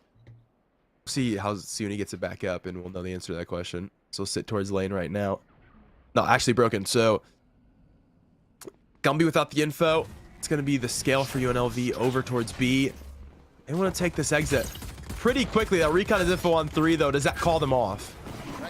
Got a lot of information, Does but all not. 10 players still standing. Nobody wants to back down yet, and UNLV Gray just looking for the rundown strategy. They want to tie things up early on the 1-1. Gumby stuck in Boathouse, and the scariest thing about it is once you're in there, there's nowhere to go but 6 feet under, and Gumby will be there quickly. Header finds the elimination. 5v4 turns into a bloodbath, a massacre even, as Header finds everything under the sun. Mans puts down Proton, but that is a round win regardless. UNLV Gray, 3 members left standing. First round in a while, including Split, that we've seen that many people actually survive the round. Yeah, and again, we'll see UNLV able to convert themselves a force. We're able to do it on Split the second half to give themselves a shot back at the game, and this time done it again. See if they can break their curse. They're able to force over on Split, and then got thriftied immediately after and killed all the hard work that they had thrown together, trying to get themselves back into that map. That could have been a whole different result had that not happened. See if they can avoid that crucial blunder yet again. Early KO knife has found nothing over towards B main. It means the controller has full reign to play there. But they want to hit A. You're going to need that Omen over towards mid. Just the fact that that dark cover does not go very far. Yeah, not unfortunately. at all. It is an ability that does not have quite the radius you'd want it to. Yeah. But Omen's, you know, he's viable for a lot of other reasons as well. His teleport, his paranoia, and that dark cover does get the job done at close quarters. Now, the full suspect that somebody's playing line when in reality nobody's there. What the heck? My boy hit What the was rim that? and bricked. Oh my Where goodness! is he going? He was waiting for LeBron to slam dunk that. That was an Waiting for the pass. alley-oop. Oh my goodness. Jugger finds Jin, so it does not work out well. Even that slow burn, it does not play for UNLV Gray. And the rotation with the spike, it feels like they're trying to bait out an A rotate, but the team has not fallen for it yet, keeping a double commit on the B site. Both John Ham and Mans waiting in the wings. That could be disaster. They don't know where to go. I mean, UNLV feels lost here. They lost a player, and all of a sudden, it just feels like they're trying to clean up consistently. They gotta work on these 2 players back aside. Okay, here we go. You've got to clean that boathouse, and quickly. Okay, early dart. Wolf force Mans away. Great early utility. The second player that they gotta worry about is John. They're gonna find one. Still no plant to go down. 4 seconds you're gonna need here, and they still haven't cleared John Ham. 2 players gonna work their way towards CT stair. All of them eliminated, and that includes the Cypher. Everyone will go down. Forget the plant. Let's just kill all the players. UNLV will avoid the thrifty this time around. We'll take that second round, and now into guns for round 4.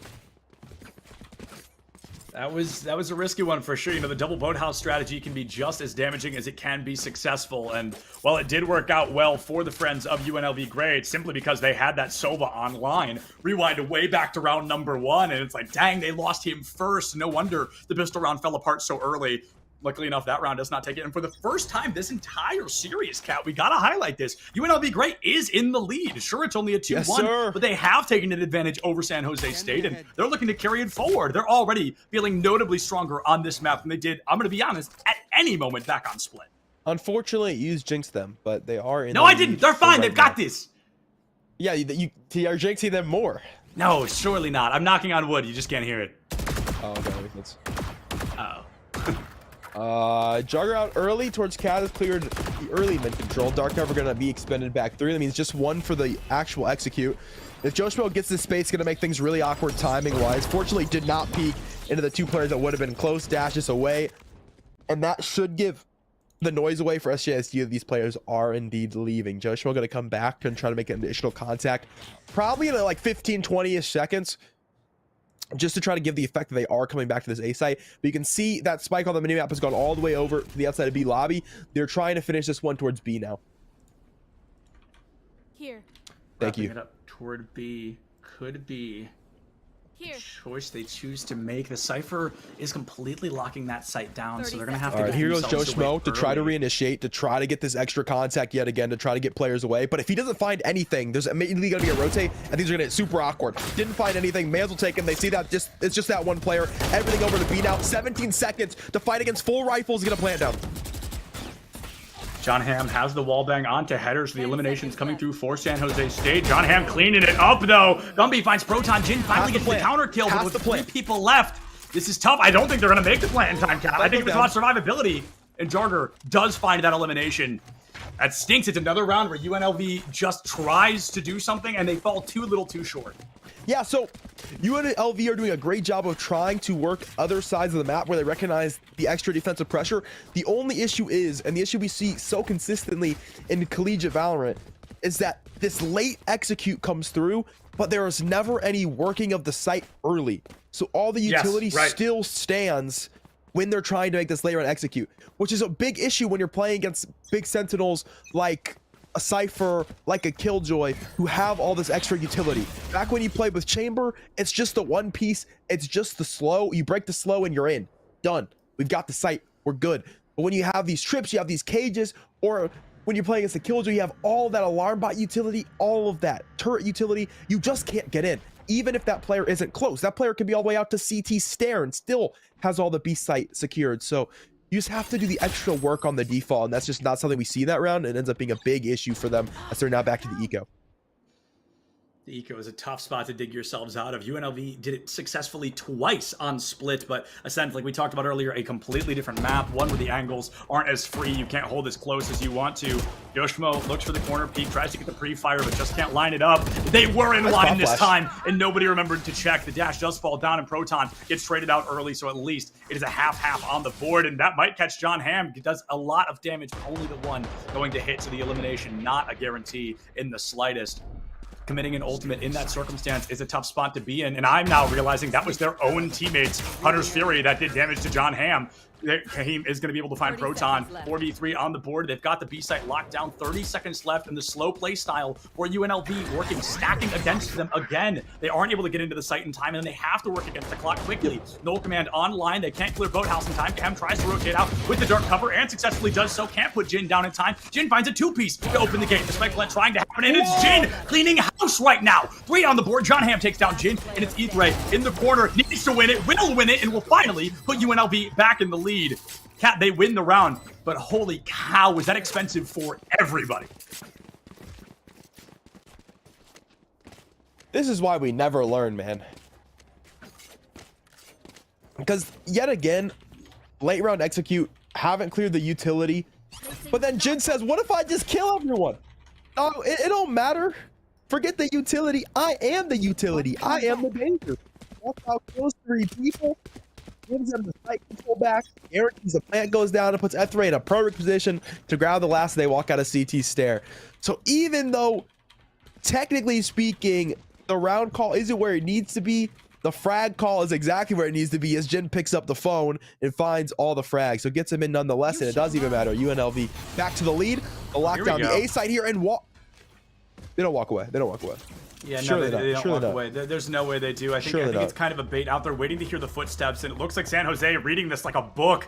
They might be able to get the entire team flank here, at least 3 of them standing. We see the KO, they're up in heaven, so this bloodbath right around the corner, and it's going to be happening in a moment. John Hamm caught out, has the read. Is Joe Schmo gonna fall for the classic peek? No Command comes out from UNLV. Great. John Hamm traded out for Proton. It's gonna be that rush up through behind them. The flank from the entire San Jose that might be able to get the success online. He has blades, but he's not gonna use them. Kahim is finding Ithray, so they're not offline yet, but they're gonna be danger close. 9 seconds remain. Mans finds Jin, and San Jose with a weapons disadvantage are still putting themselves in the winner's seat. The possibility of success tripling by the second. Goes for stabilization and does find it, but it was all for naught. It is a 2v1, a huge weapons advantage. Can they clutch this out? Joe Schmo walks into Kahim's Vandal, and that will be the tie-up round. Another expensive one, but San Jose is looking good to keep their leader, to restabilize the lead they gave themselves. That was so interesting. a lot of variables had to happen the exact way they did for that round to end the way that it did. It was very interesting how each individual choice from those players led to that outcome. There were probably 10 different outcomes right there, and we just happened to see one of them. Yeah, I feel like Doctor Strange looking through it all the straight up. We saw all the different timelines. Possibilities there. Yeah, like that A main lockdown, they didn't scale off of it. They kind of waited to see if the eco team was playing close contact to push them. And they kind of banked everything off of 2 players from A site instead of leaving site like you would do any other scenario, walking into them and finding the first 2. It's just very interesting. And Jar gonna walk into him now. Unfortunately, got beat out there. Couldn't find the op shot. Joshua gonna hit that one instead. Get him with a trade back from Archway. Has a very low Joshmo who's looking to find a rifle to sneak away into mid. Dashes into danger. Into his own powers. Header to pick up 1. Joshua does pick up the operator. He's got what he wanted, but does not have the frag. Still 26 XP. Now taken out through his own cloud burst. Gahem gonna have that one away.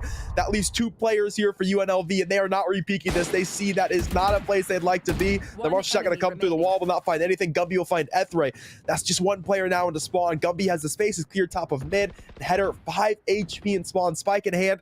Has is from the shadows if he wants to throw it into this round, but it's an eco anyway. He's got 5 HP, certainly not.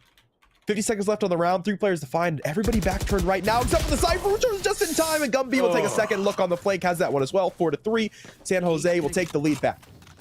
I really liked what we saw from the side of Joe Schmo there. It was like an insane risk, but it was the hero play they were looking for. They wanted the op, they wanted to get up, and they were in, what, 16 HP for like a majority of that round. Unfortunately, didn't work out, but it looks like the Econ is strong enough, just barely, to get that operator online. Unfortunately, San Jose has more than enough money to buy one of their own. The pause makes a lot of sense for San Jose. They've taken the lead. They understand their economy is in a weird spot, but they know UNLV is in shambles going into this round. They're going to barely be able to scrape out a buy, and that probably implies not full util. What can San Jose do, and what should their play style look like, Kat, going into this round to guarantee an easy and dominant win? Honestly, I think San Jose have the opportunity to just play pretty passive, right? Because UNLV have been willing to cut noise at pretty much the first sign of anything. So it's allowed for San Jose to really put like 1 player committed into a site. Everybody else can float around mid, can float around garden, can float around market, can float around CT. It could be kind of anywhere quickly, right? It's been the reason why San Jose have been good about stopping the late execute for UNLV, because they don't really have anything committed early, because they don't need to have anything committed early. So I'll look at it from the other side. I think UNLV have to be a little more confident on what decision they want to make, which the only issue with this is to be confident on the decision you want to make means you have to be confident on your read of the other team. And I feel like we're at a point right now for UNLV where they haven't really been confident on where the other team is, because they're not confident. They don't feel like they can put players into positions, because no one wants to see their men led into a massacre. Of course, no. I think you don't want to kill your whole team. Yeah, well, without a doubt. It's about UNLV playing with a dominance and playing with confidence, like you said, but there's a very fine line where confidence turns into hubris, and if UNLV just holds W into an operator or holds W into a 3-man held choke, that's where they find themselves falling short. So I think a lot of this is going to come off of the first elimination found, which I'm afraid that's awkward. Be Jin, who peeks that corner with an operator in hand. So at least they know the op is on B. That is critical information. But Joe, I'm not huge on what we're seeing there. Wants to take the op duel at very close quarters, completely unaware that Jarger's rotating fast to that A site. So now that information they gained completely null and void, unbeknownst to UNLV Gray, which encourages at least 1 more person to get taken out by that op, because now they've completely lost where it is. Yeah, exactly. So you get your util gather, or you get your info gather, and you don't take any space off of where your info now lies. Like, now they're going to have the space into lobby, but they're not going to take any additional room off of it, so they're not really going to use this pivot point for anything. But UNLV are going to work their way up towards a mid instead, a place where they have no info. The man's been able to step out to find Proton. That'll take another player off the board. And this would be a really good paranoia placement if it caught the Sova, but I don't quite think it did. I think it was out missed early with the operator, caught into a flash. First look not going to be found. Mans will take down 2 as Header gets traded. F3 with it all to do. Spike on the floor. 4 seconds needed for a plant. That means he needs 6 seconds to grab it, get to sight, and put it down. So and get 3 eliminations. Yeah, pretty short-sighted in this one. We'll look to save towards market. Would be shocked if someone from San Jose doesn't swing this. They have the eco. Take this gun down. I think they know kind of roughly where he's at, but I don't know if they're willing to take the risk of running into market, especially with one of the weapons being an operator online. So they don't want to run that risk early. They don't want him to swing the corner and get an elim. I think it was almost like a pseudo save from them as much as it was from him. They didn't want to overextend because their economy. Actually, I'm looking at Jarger. They probably could have lost a weapon there if they wanted to, but it's not about wanting to. It's about wanting to keep it. And San Jose, they want to keep the lead. They found as well. That's 3 rounds in a row. This game, almost more so than any other game in the world of esports, is truly momentum based. And San Jose, they finally put their foot down. They finally found the snowball a little bit, and they're looking to continue it out. Last time we saw this matchup was in 8-5, I believe, going into the second half. So let's see if San Jose can let that happen again, or if they instead can take a lead a little bit more dominant. Or a 7-5, I'm sorry, not 8-5. No, it was an 8-4. I changed my mind. I'm positive it was an 8-4. What, last half? That's the, last game, the halftime was last 8-4. flip? Yeah. 8-4 on the half. So my point was, does San Jose want to get to 8 again? Can they even bump it up to the 9-3 instead of an 8-4? But as Jin takes out, I think that was an operator very early. Never mind. It was grabbed immediately by Kahem, who finds a 2-piece and makes it even more valuable than it was in the hands of that Jet. Drops it for the Odin again, juggles it all the way back into line. A very clever play. Could get timing diffed here. Damn, if he was fast just enough. 5 more seconds patient. Truly. Kills Not 3. even 5, maybe 2. Like, that was right around the maybe corner. 2. Let's see if they find that 3-piece, though, you know? Looking good, a little bit hungry for that third elimination, and refuses to ADS, though, which is freaking me out, Cat, but clearly, Gahem is calm, cool, and collected, ready to win this matchup. Found 3, looking for number 4, the last player left standing, wants to take Proton down from one Sova to another. Can they find the Elim? Proton, there's no chance you swing this. I don't know what your expectations are. You know there's an operator over there, and you did not know where it was. Not a good call from UNLV Gray, one that's going to cost them the at least tied up round there. So San Jose, worst case scenario, it's a 6-6 on the half, but as these rounds continue to pile on, I'm leaning much, much, much towards a 9-3 instead. Collegiate players scare me sometimes. Amen to that. Just like the nonchalance is terrifying. Like this guy's just absolutely chilling. He's been in 15 different places. He's just vibing. He thought of picking the Odin back up. Every time someone's peeking him, he's looking at the ground. And somehow it's still in time for the shots. Top fragging the server for a reason. In 9 rounds, has 14 frags. Playing one heck of a game. UNLV, this is the first time they'll make a harsh decision. They're going to look for the Hunter's Fury to open the door for them on the A site. Unfortunately, they look Dice. They looked over towards Garden, and they looked over hit on Ham. towards Jen. They did get a hit finally on the last one. It did technically clear out sight because Hunter's Fury didn't hit anything. The only issue is they got stalled by so much utility that by the time that chaos has been averted, they've only got themselves 1 frag. Out of door is going to be the KO to pick up a second for John. As Mans will get involved as well. That is a clean look for San Jose to immediately walk back in. First spike can even go down, and header will fall to end the round. That is so tough. There was a moment where the Jet was comfortable being all the way out on site because they were watching doors, and then Mans on high ground eliminated the person watching doors, and then John Ham just bodied down through door, found 2 eliminations, I think. Maybe it was only 1, but cleared the site completely, and San Jose, a phenomenal retake there. We keep complimenting the patience of this team, and I think that's a lot of what we're seeing is they're working as a unit, as a squad, and nobody's looking for those hero plays where it feels like UNLV currently feels like that's what they have to do, is find those hero plays, to dash into mid for an operator, to go into site with only a sheriff to try to find an elimination. It feels like they're looking a little bit more for flashy, a bit more for hero, when in reality, slowing it down might be the success that Gray needs. All right, timeout got to come through for UNLV. See if they can push it to 8-4. Mr. Septulins. This rifle certainly does not actually get bought. Because we buy for last. You can't. You can't. That's a critical mistake. Last. Jin, Jaden, Wardlow, you better put that thing down. I don't care if you got a 310-pound deadlift. That's true. That is a real fun ground. Fact. Cat, I'm with you. Unstrap your hands from the barbell and put it down. Now you can't lift enough, and this unfortunately I will pick your 90-pound self up and throw you against the wall. That's what I thought. This highlights the point I was just making a moment ago. You know what I mean? Like if they went for that hero rifle there, that could have been a disaster. But it feels like they are trying to change it up a little bit. They are trying to spice things up a little less than they'd like to. And Kahem gets it onto the high ground here. No. waiting for any kind of read. I thought he was going to send it out quick into the ceiling, but instead... Oh, there it is. 4 people here, they don't break it. Oh, they broke it. Never mind. And he sprays the wrong spot. They know exactly where he is.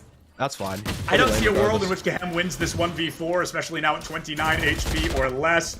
There it is. Header runs it down, finds a headshot. Gumby does fail in the trade of Joshmo and Header. Ethray finds Gumby as well. 3v3, Spike Plant already online. And here's a big difference. It's UNLV. They're not waiting finally. They're just running it down into sight. They're not waiting until the final 10 seconds of the round to get in there. They're forcing a retake from San Jose, who unfortunately for UNLV have been phenomenal at retakes up to this point. Getting a little worse as Jin finds Jarger. There goes John Hamm. Mans gets the elimination, but now it's a 2v1. They've got to get the KO up, or they've got a hero clutch and get the 2v1. Wallbang doesn't find purchase, goes for the res. Oh, it was a fake, but Jin does not care, finds it anyway. A 50-round win and an op to walk away with, Cat. Could be huge going into this next round. Yeah, the one time they're willing to make the contact exec happen is on the eco. Just trying to run it down, get the round over with, and ends up being a round that they convert. Ironically, Gumby's cage kills Kahem there. The fact that it's thrown it is hard to accurately throw cages sometimes, but it's thrown a little too shallow. So you talk a lot with controllers who are learning the game for the first time. It's important to put your smoke so it ends right where the entryway is. So the extra bit of smoke is in the angle still. So the extra bit of smoke is in B main, isn't out of B main. This is to ensure that players don't walk through, right? Proton, wow, they just a little spam battle. Little spam battle gets converted, and luckily traded immediately right back from mid, so no worries. Yeah, that could have been disastrous, but instead it was a very strong trade. Jarger cleaning out that mid area, and Joe Schmo holding the wrong angle, but gonna swing back. Oh, you get the read, you get the jiggle peek, but you don't get the op win. That is the operator taking Joe Schmo down once again. You know, they fought so hard to get that op, and it finds little to nothing, unfortunately. Not able to get that lineup. Uh-oh, gotta shadow step out of there, gotta get out of there. Jarger finds Ethray, and I think San Jose's probably got this round in the bag, Cat. I can't imagine there's much to be done here. 4v2, even if they take down the Jet, there's 3 full HP players standing. A Neural Theft still online as well. Header finds Mans, ties it up a little more so. Spike Plant comes through, and there's the Neural Theft I was afraid of. Y'all are completely given away in this moment. Oh, all gonna go right. John Hamm, though, on the flank will pick up one. 1v3 for Proton, got it all to do. And did not got this. They tried, you know, that's a tough spot to be in, 1v3. And something funny that I realized after hearing you say it for what might be the 4th time, John Hamm on the flank.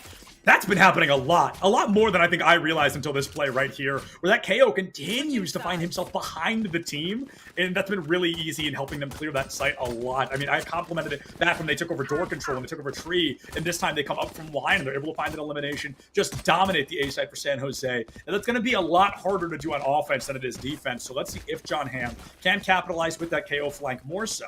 Back on Split, I talked about how I felt Ethray was struggling on KO, wasn't able to utilize the kit very well. It feels like John Hamm absolutely does not share that problem.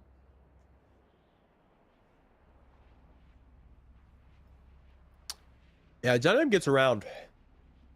Definitely does, which is interesting because they do have anti-lurk utility on that team. Still, John Hamm just kind of makes it happen. They just happen to go over towards B. It'll be San Jose looking for the ace split early. Dagger goes to Tile, has seen nothing, but they're walking up Cat still. So Joe Schmo, we'll see if he is the wiser to this one. Was not. Fortunately, though, does sneak out the angle in time. He's going to get swung pretty hard here, though. Good first hate to see it. Yeah, hate to see it. Lands the headshot, but unfortunately not the elimination. Jarger is able to find Joe Schmo. John Hamm puts up Header as well. 5v3 already in San Jose. If they win this one, they will have a 100% pistol win rate so far, Cat. This is a tough spot to be in, Jin. Nobody's looking at you. How much can you get done, my friend? A 3-piece to boot! Welcome back. Jin finds 3 and equalizes the matchup in fruition. This Sova, critical HP as well. Jin has the high ground unlocked with a spike plant. Has already happened, Cat. Found both. Found both of them. You know you can get onto site. You know they're close. But hopefully somebody keeps an eye on that window, because here comes Gumby, and they are angry. Not as angry as Ethray, who is sick of losing these pistol rounds. 1 bullet away from being able to do so, but the lineup, Larry, on the other side of tree, might have a different story to tell. Alarmbot gets intel. Jin forces them out of position. I'm not seeing a defuse, Cat, and I don't love to say that. Nobody's on the spike. I don't know what's going on, but they had the half. They dropped the full, and come on. Woo! Okay, 0.6 seconds on the clock, but a win is a win regardless, and it's a pistol round, so it does not matter how many players went down. UNLV are still in this, and they finally win a pistol round against SJSU. Yeah, that one came a little bit closer than I think you expected it to. Without a doubt. Without a doubt. Stepping off to find that frag, yeah. Good early pacing offensively. It just comes down to Jin bailing them out yet again. Last half did the same thing to get them that late round plant. Found 3 sheriff frags. This time it's 3 frags with the ghost. At this point, we gotta put Jin just on pistols only. Biggest plays in the game for Jin to come pistols, both against opposing pistols and against full rifles. So there's something special when Jin's got the sidearm in their hands. Got some work done. Got them the round yet again. Josmo gonna find one early out of tile. They've left the spike behind in this instance, and the Silva's a long way away from home. So if they do manage to win side here on the eco, things are going to be very awkward. The KJ Util won't let that happen anyway. They're into the microwave. Proton will find 2, F3 will find the other, and Spike still remains in Swan. Joshua going to spot the Silva, and we'll take it out at 2K for the Jet. A flawless round for UNLV. Out of the what do they say? Out of the frying pan into the microwave? Is that how that goes, Cat? Something like that. I don't know, but I know that Jin is truly coming alive here in a lot of ways. Like you said, the sidearm has been online. The KJ lineups, or the setups rather, seem like they're working well for UNLV. Great in a couple of ways. Out of the frying pan into the fire. That's what I said, right? Microwave, same thing? No, microwaves kind of have fire in them a little bit. From a bad situation right? to one that is worse. Yeah, I would argue that the microwave was a tough spot to be in there. So technically, I was. I'll take it. Partial credit, not bad. But I know that if Jin can continue to have this success there on the B site, I mean, it really helps lock down site entirely. It's odd to me to have the Sova over there right now because you know KJ's capable. The KO rock in mid makes a lot of sense, but we're looking over at the A site now where Header is about to walk into a 300 situation, a 1v everybody, and it looks like it's not going to work out well. Mans takes down the counter Omen and stuck back in line is going to be Joe Schmo with the Marshall online. Can't even get an exit frag as they go down Cat 5v3. And to be fair, San Jose is mathematically supposed to win this round, so it's not the end of the world for UNLV Gray, but UNLV Gray's job right now is to make it expensive, and right now they've only been able to find 1 E-Lift. Okay, let's make it 2. We're looking a little bit better. Unfortunately, no more than that, but 2's not bad. Hey, eco round, looking for the close contact, unfortunately goes awry. And that's been nice from SJSU early in these couple rounds, is that consistent drone for their contact to make sure they have that early contact. Like Header gets stuck there trying to fight the drone, gives away his positioning, has no choice but to die. I actually wanted to talk about that on pistol, was Gahem's drone through Cat that Jarger sneaks in front of, where I think like little moments like that, SJSU have just better game sense, right? The fact that they recognize the player who is on Cat is going to wait for the drone there, is expecting the drone, so when Jarger swings instead, it catches them off guard. It gives him that first frag opportunity just because that player's not expecting it. His head's aimed, or his gun's gonna be aimed a little higher or a little lower for the drone, and isn't gonna expect the headshot level player. So little stuff like that from SJSU is quite nice. As this time they're gonna try to walk their way in towards mid. Seen the KJ utility microwaved over towards B. I think they're trying to take the read here that there is not an alarm bot in mid, but it'll be a Joe Schmo instead.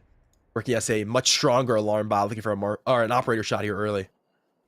The op shot has been devastating on both sides so far, but Joe Schmo, I will be honest, has had a little bit less of luck. Yeah, they're playing on the attack and it has not looked great. Yeah, has not been able to find some great success with that, but finally makes us eat our words, takes Gumby down. That's a lot of intel offline for the side of San Jose. Jarger dashing all the way into sight. I like this. I think they kind of stuck through the firefight. They make it in, but unfortunately the last player standing as the rest are taken down in a true firing squad fashion, looking at the wrong angle, finds the wall shot, but cannot win the 2v1, and UNLV Gray are keeping it close, Cat. They only lose 1 player. They're going to carry 4 rifles into the next round, and they want to take us all the way to map number 3, which would be Haven. Yeah, typically that one goes the exact opposite way. No doubt. No doubt about it. Where the Jet is sacrificing their life by dashing into Workbench, and the rest of the gang gets to go lane for free. So they run it the other way, and the rest of the gang did not get to go to lane for free. Which is typically why you have the Jet coming in first into the front part of site before really touching site, to try to make sure that those eyeballs that are market CT aren't looking at the rest of the team. So that doesn't come through. It leads to 3 players falling, and so a round that does not get converted. Joe Schmo's found, I thought he found a leg there, but I'm actually just wrong. He doesn't find anything. Nothing online. Hey, there we go, Joe. Looking a lot better now in these last couple of rounds. Finds the Elam onto Sova, has to dash out as they hear the fragment grenade. Finding space. E3 takes down Jarger, who, I'll be honest, has not had nearly the game they did back on Split. We've seen a different top frag making the appearance there. And it's Kaham who fell first in this round. With that top frag missing, can San Jose capitalize? A strong paranoia just allows the go button for this team to dominate through tree. The pop flash is not going to be enough, and a 3v1 firefight, 20 HP is John Hamm. No, there's nothing to save. Only a classic to the name, a team ace, as UNLV Gray finds their 8th round win. They're one shy of tying us back up, Cap. Here we go. Guns back out for San Jose. Lots of ultimates on the board for both sides of the coin. Pretty easy to ult orb scale for the defense here as well to get those additional 2 ults on. The Blade Storm really only going to be help onto what will be the retake. Same story for the lockdown here, so they have time to try to work them out, and they look like they do want to consider the scale towards A main. Joshua going to look for the early peek with the operator. Will get guilt activated if he can do such a thing. Will be a peek on its way. The Omen going to TP deep. Dart going to force the jet away, and that's the early spacing for San Jose here towards the A side.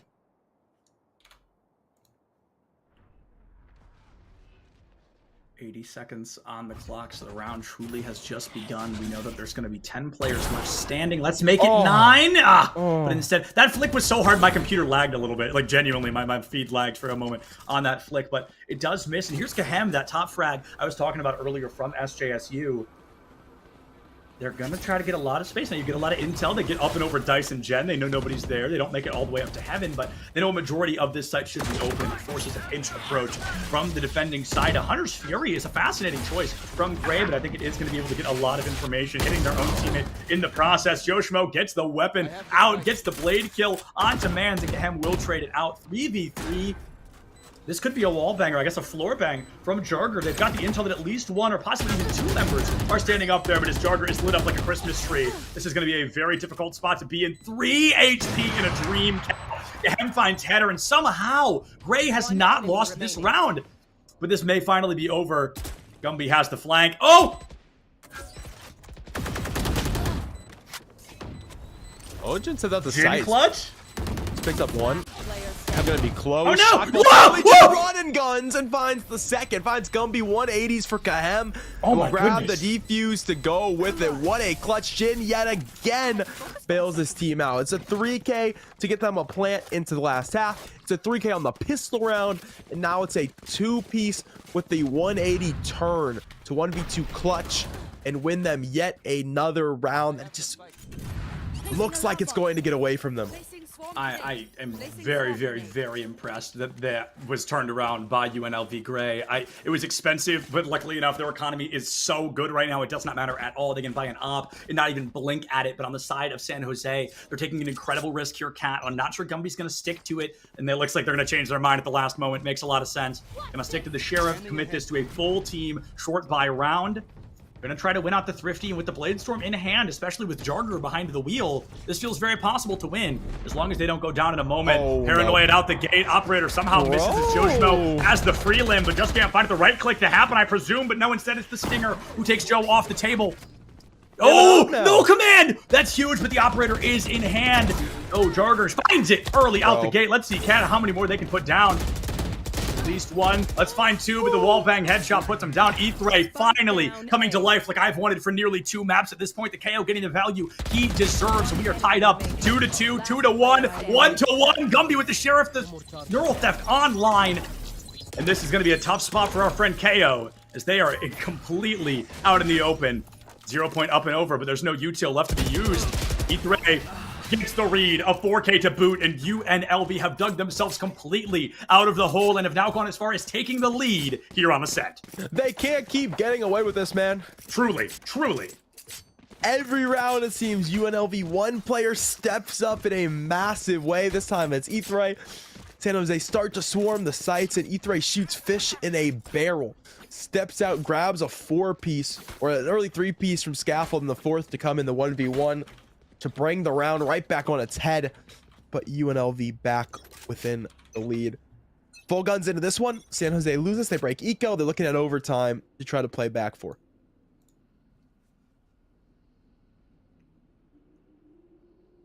I want to keep a close eye on San Jose's approach here because they're going for essentially a full gamble stack down toward the B side, except for that Omen who's playing a lurk, playing a slower game, wants to get the read if they hear a rotator or somebody's looking for a flank.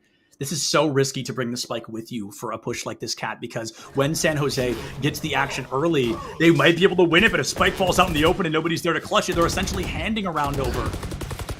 And it might be just like that. Jarger already gone as Header finds the shot and finds an advantage as Proton cleans it up even more so. It is a bloodbath for UNLV Gray, and that's the worry I had coming to fruition in its entirety. They peak, they get over-aggressive, spike goes down, there's nothing to be done except to fall. UNLV not only have taken the lead, Cat, they have taken a 2-round lead, and now San Jose has to overtime because they are fumbling the bag here. All of a sudden, their backs are against the wall, and UNLV is 10 elims away from taking us to map 3.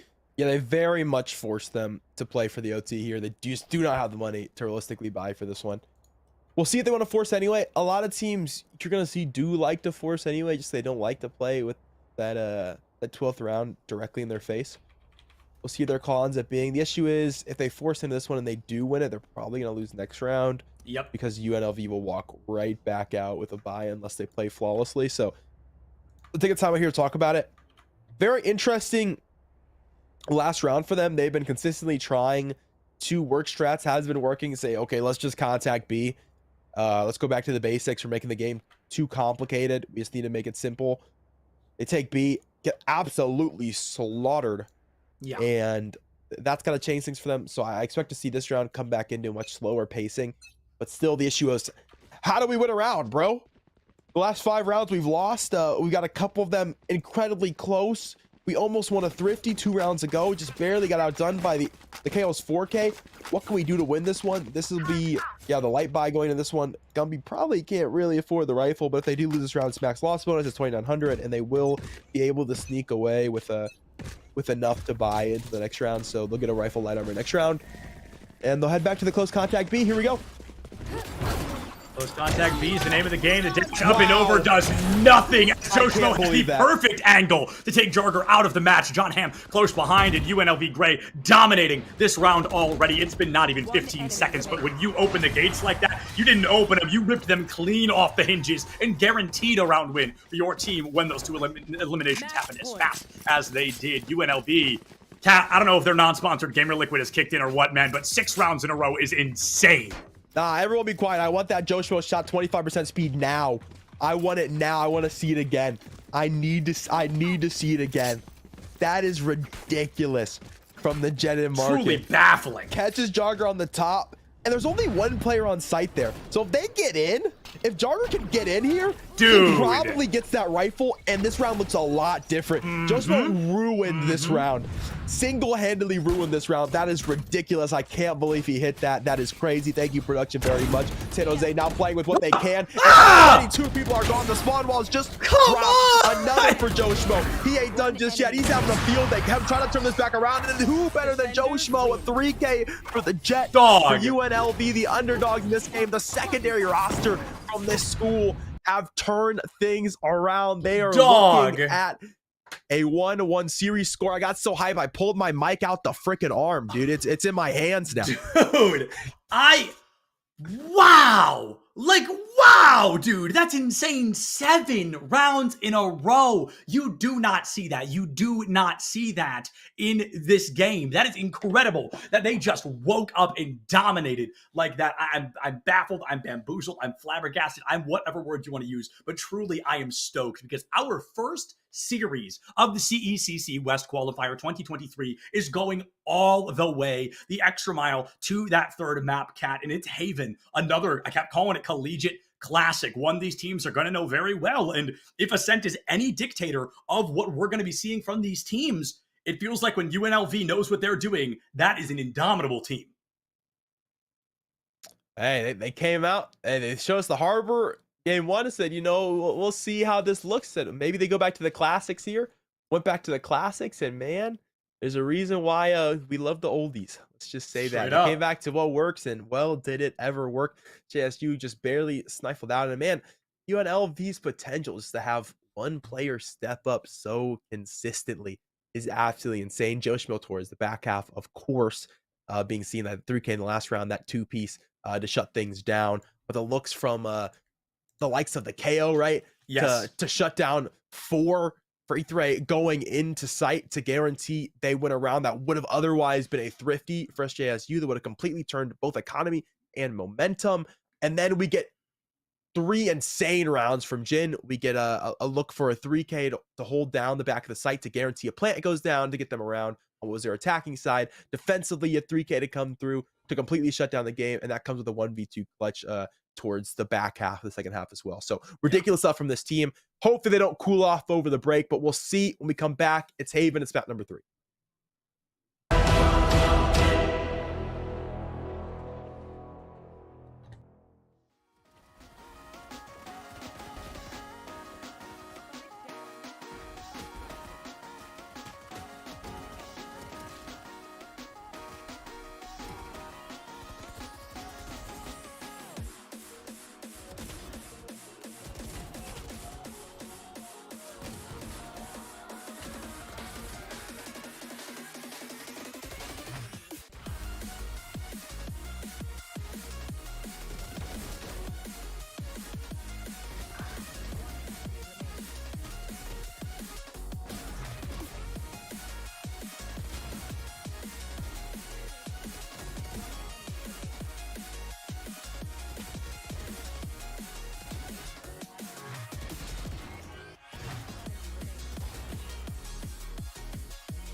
Hello, everybody, and welcome back to the Collegiate Esports Commissioners Cup. I am Septilence, and I get a really neat opportunity here. We get to interview Burns from E United. Burns, how you doing? I'm doing well. How about yourself? I'm doing great. We're on day 2 of the event. It's been a fantastic one. I ran into you yesterday, but we were running around like chickens with our heads off, and it has been, I mean, how has your time been here? What has this event kind of been like? Yeah, it's great. I just love being in a passion pit, seeing all the college kids go at it. Reminds me of like an old school MLG event almost, but being like in the epicenter of the passion pit, seeing Rocket League, Valorant, Overwatch, and Smash, just it's amazing to see all of these schools compete against each other and get a shot to play on this main stage. Yeah, no doubt about it. And tell us a little bit about kind of what is E United, right? Because we know that you're here, we know you're here to represent them, but for the people that don't know, what is E United? Yeah, E United was founded in 2016. We're a professional esports organization. We've been in League of Legends, Overwatch, all the way to Battle Right, I think it was called back in the day. Right now in 2022, we are in Gears of War, Halo, Rocket League, PUBG, and announcing a new title tomorrow. I know, get the small intel here. So it's a lot of fun. I went pro in Call of Duty when I was younger. I ended up playing my last event under E United, switched in 2016, and I've been the GM ever since. So it's a true blessing to be able to stay with an organization for as long as I have, and we love giving back to the collegiate community. I actually graduated from Full Sail in 2013. I was a little confused about the jersey. Yeah, so the Full Sail boys are out of the tournament, unfortunately, but I decided I would rep them today in their honor. Yeah, it's just great. I love working with younger individuals who are trying to find their path in esports, and these college kids are really showing what they're all about. Yeah, so to be kind of an ex-pro player, where a collegiate scene at the time didn't exist, especially not to the scale right now, what is it like to see such high levels of success, such high levels of support for something that you weren't able to kind of get as much support in at the time, something that was looked down on a lot more? Yeah, I'm extremely jealous. That's all I can say. Full Sail started their program in 2017. when I was there in 2011 and 12, it was just a bunch of nerds running around, just creating their own clubs. I was still striving to go pro, but now you have these opportunities to play on main stage, play in front of thousands of people. We just had locals back in the day. You would show up and play for like $200, $100. It was like lunch money. Right. Now these kids are playing for scholarships. They're playing for fame. They could pop off here and end up getting a sponsor for $10,000 or $20,000 from somebody. Right. So the opportunities are just endless at the moment, and I think it's just great that you know, you basically can prove yourself and make anything happen right now. It's instead of kind of what you had gone through, being in college and also trying to go pro, these kids can try to go pro while being in college. It's hand in hand instead of those two kind of battling kind of matchups. So if somebody's trying to go pro, right, they're like, Burns, I want to be you one day. I want to be the GM of E United one day. What is that first step to really take it from a hobby to a passion, to a job? Yeah, I think I've told this story a lot, but it's really, I thought about going pro every night before I went to bed. Right. Like, I lived and breathed Call of Duty for years. It was my life. I had to skip dinner sometimes. I had to skip family functions, and my family didn't really understand, but it was what I wanted to do.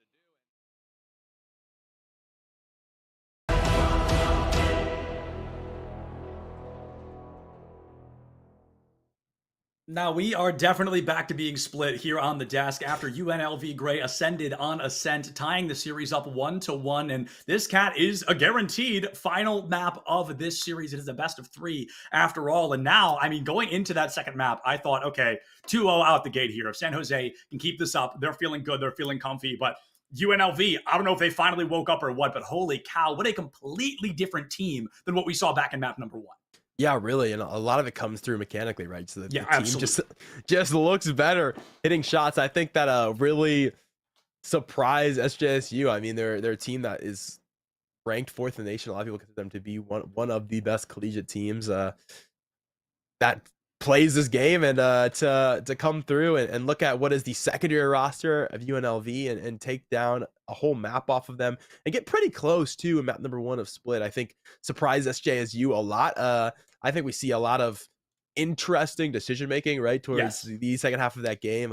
It comes down to a point where we're almost looking at just Conte executes like so much so that every strat has gone awry for 5 rounds straight. We're just gonna walk in and hope for the best at this point. And obviously, if a team's performing better mechanically on this day, it's not going to happen playing purely for the mechanics over contact. So we'll see what they do here on Haven. I think we'll get different compositions just because of a different map. Breach is going to come out here into this one. Looking at the double duels for San Jose, considering it for a moment. Wonder if that gets locked, though. I'd be surprised, but okay, that's definitely not going to get locked. So maybe we wait a second to see what comes up next. I want to comment real breakdown. Yeah, Mans is still in the game. I just want to call that out as well. So no easy revenge here on Haven either. Playing both map 2 and 3. No substitutions from UNLV Grays. I believe it is just the 5 of them. So I think we are going to be seeing the 5 of them a lot as they make it further down into this matchup. I suspect a mirror matchup here, Kat. Maybe it's KO versus Fade, but never mind. Gahemrock and the Sova here, I'd be surprised to see both a Sova and a KO locked in. So I think we're seeing the rotation early from Gumby. A double duelist may very likely be around the corner. I don't think it'll be Phoenix, but I think it'll be... Phoenix pick's not bad, especially if you use it as an initiator. That's okay, fair enough. Second flash option and get the wall as well for C-Site. I would be interested to see them locking in on top of a Sentinel. We saw Gumby walk through and play Cypher, so...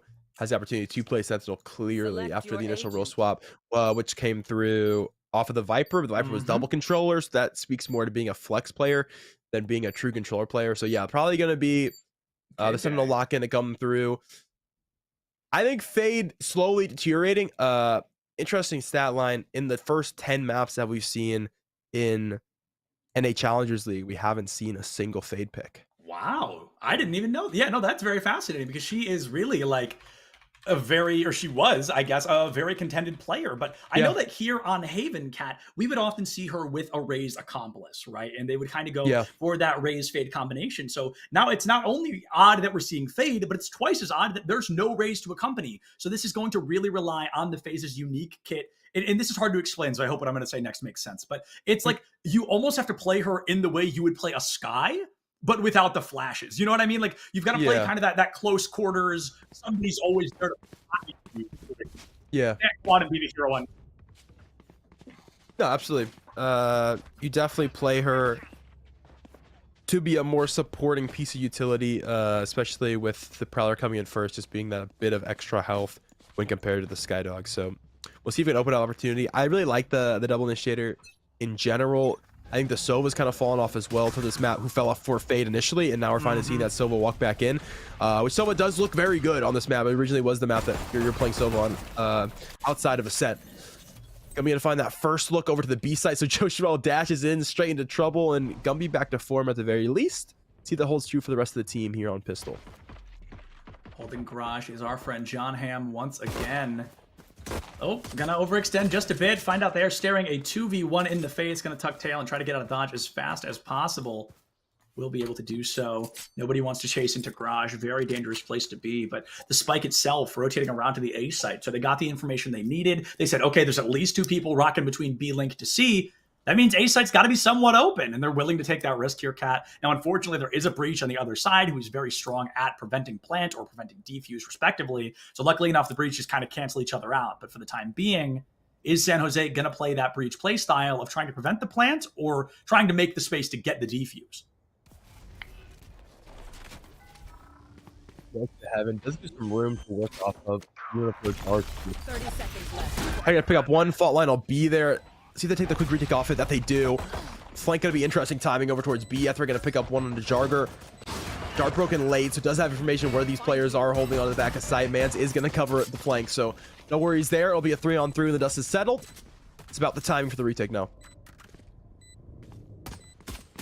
Might see one from Proton there on Nikanem, who's up top, but they've lost everybody else in the matchup. There it is. A phenomenal crossfire will find the remaining members of San Jose, and that is the second pistol round win in a row from UNLV Gray. They won the pistol round in the second half of Ascent, and now they've won it here on Haven. So they're definitely figuring out the playstyle of San Jose. The pistol round can be pretty important just for economy, just to guarantee yourself at least one more round, but it's also strong because it can, to some, be the most mechanical round in the sense of there's no utility weaponry to line up on or to rely on. You've got to play with what you know best, and UNLV Gray, they're really starting to deconstruct the San Jose approach to a pistol round. Yeah, absolutely. They get that momentum flowing. They get it from winning mount number 2, and now they take the pistol as well early. Should give them a secondary round. Bolt broken early. We'll get one scan, but we'll not get information on anybody outside of a lobby, so can't be too confident on that one. Should anchor the players there. We'll see, though, because no noise has been made to scale. Jin will take the space in towards grass. So it'll be a slow round here for UNLV. No shenanigans. Wanted to make sure they get the second round. They get those bonus weapons into it as well. Jin will spot Charger. That's the first look to be had. Great turret, but no one reacts off it. Jin still, nonetheless, will pick up 3. Gumby traded quickly. Don't get a 3K challenge. My goodness. I'm saying. It's insane. I think, and I'm not positive, I think that is the 4th 3K we have seen from Jin in this series. Unfortunately, not a 4K to boot. Gumby, the run and gun of a lifetime there, as poor Jin is pinned into the corner. Luckily enough, Gray still has the numbers advantage, and now 400 additional credits in their pocket, Cat, because they've got that plan. Reach Util ready to go. I love it. Push out a CT. Aftershock gonna force them out to sight here. Everybody is hell. Everyone is in hell, and I think Gumby's about to be in hell too, because they get bodied by the firing squad. John Hamm surprisingly gets the trade, so that's what I'm talking about, Cat. When I say make a round expensive, I'm thinking 3 or more opponents go down. 3 members of UNLV did go down, so this upcoming buy going to be a lot of what I always call a Franken buy, right? So some of them can buy all the way up, some of them might not buy at all. It's going to be very sloppy, and they're going to rely on those with the economy to find success in this round. San Jose, barely by the skin of their teeth, finding this full buy.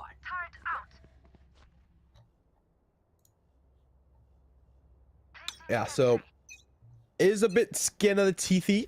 San Jose will be able to sneak out. Just a slightly stronger buy than UNLV, just because it is the bonus, but it does make it closer than it would be. So there's a real chance that UNLV going to walk away with this one. Haven't seen a team be able to convert their bonus just yet, but it's always time to change the narrative here in this one. Gonna be messing around with the gun. Turret will get the early opportunity. Instant nano swarm and Josimo off the angle. So that's going to be the turret broken early, the nano swarm broken early, garage, and there's still a lot of time to play with here in this round. Plenty of time on the clock, and it's before the spike really goes down that you can utilize this time, because when the spike itself is planted, it becomes a whole new factor in which you need to defuse it to find a level of success. Hopefully corners aren't checked, but they're already waiting to peek that corner. Gavin didn't know. I thought he did, but Ethray gets a very cheeky kill. Joe Schmo finds Gumby, and UNLV might be going for a B approach here, at least a B link, maybe even up all the way through into C. Uh-oh.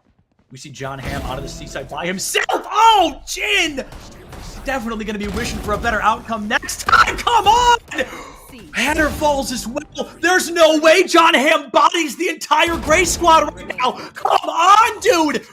A 4K to boot, the champion Vandal buff happening live on stream.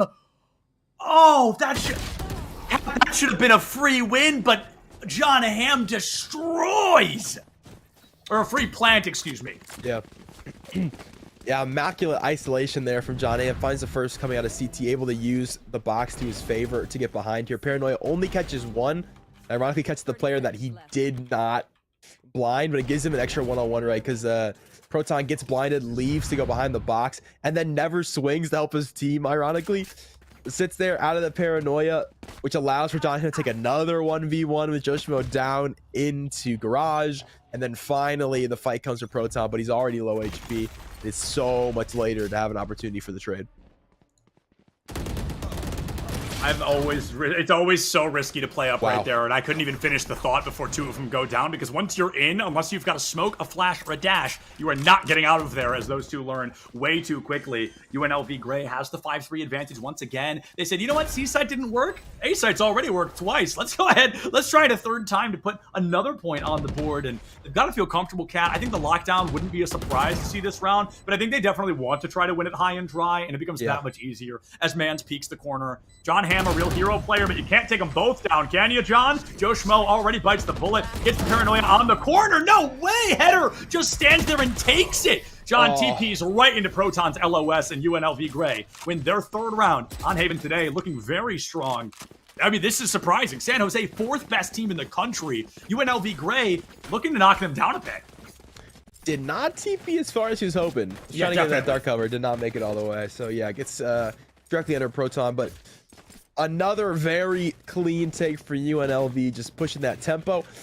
I'm interested to see if we get a new look for the Killjoy here. I'd be interested to see the Killjoy think about the transition over to the A side, just how easily, as you mentioned, we've seen UNLV able to scale this thing, as they're very quickly making it through the spacing.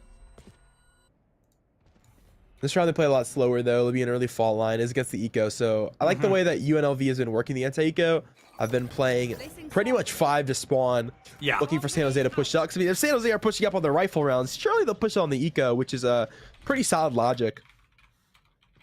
I like the fault line early. I mean, that's a breach classic. You'll see it either down through C or down through that A choke into sewer.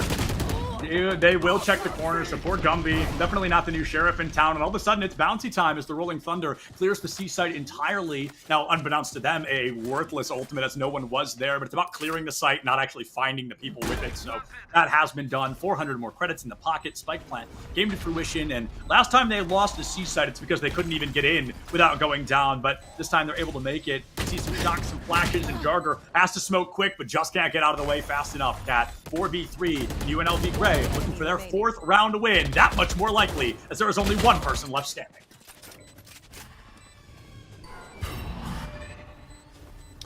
Sova Garage stepping into Ethray and will fall as well.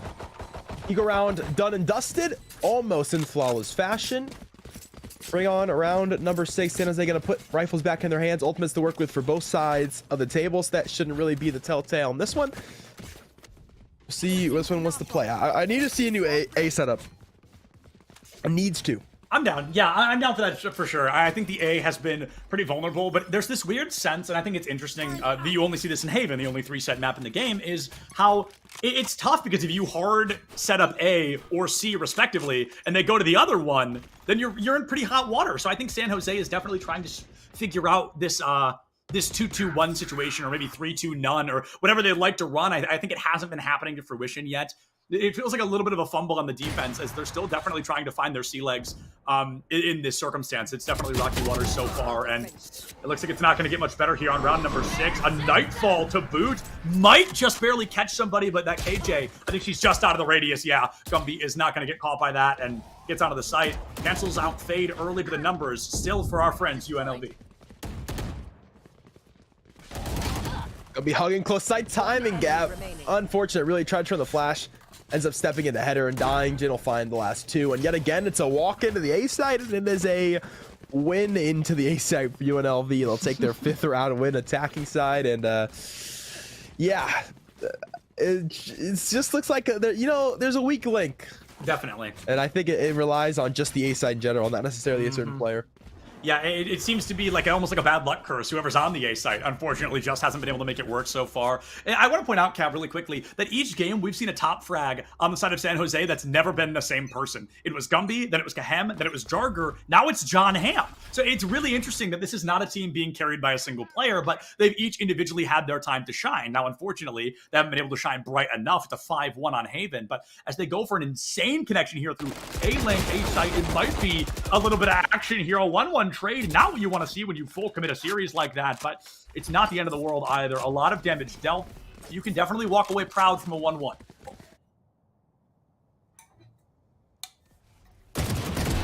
Joshua's peak is good. We'll find Gumby. It gives them the extra spacing. So not only do they get C, but since the spike is so far behind, it guarantees the rest of the team going to be able to play behind. Yep. Look at that spacing. That turret, I think, is still up, and it is. So John Hamm going to be spotted on the flank of this one. No easy looks for the Marshall player behind on this one. Thought about this shot instead. It's not really going to make a difference. Right. Still have to peek down long. Yeah. First peek will be there. First shot. I love that sound, dude. Yeah, it's the Sovereign. Sovereign gets you going. What? Oh, they lined up. Not only did they line up, Kahem was already 1 bullet from death. Oh, that's a bummer. Oh my goodness. Poor John Hamm just can't do enough. Dog, talk about a timing diff. Oh man, check this out. I mean, that they didn't even, I'm 100% sure Joe did not even know Kahem was there. They saw one person and fired, and that was the end of it. That's devastating.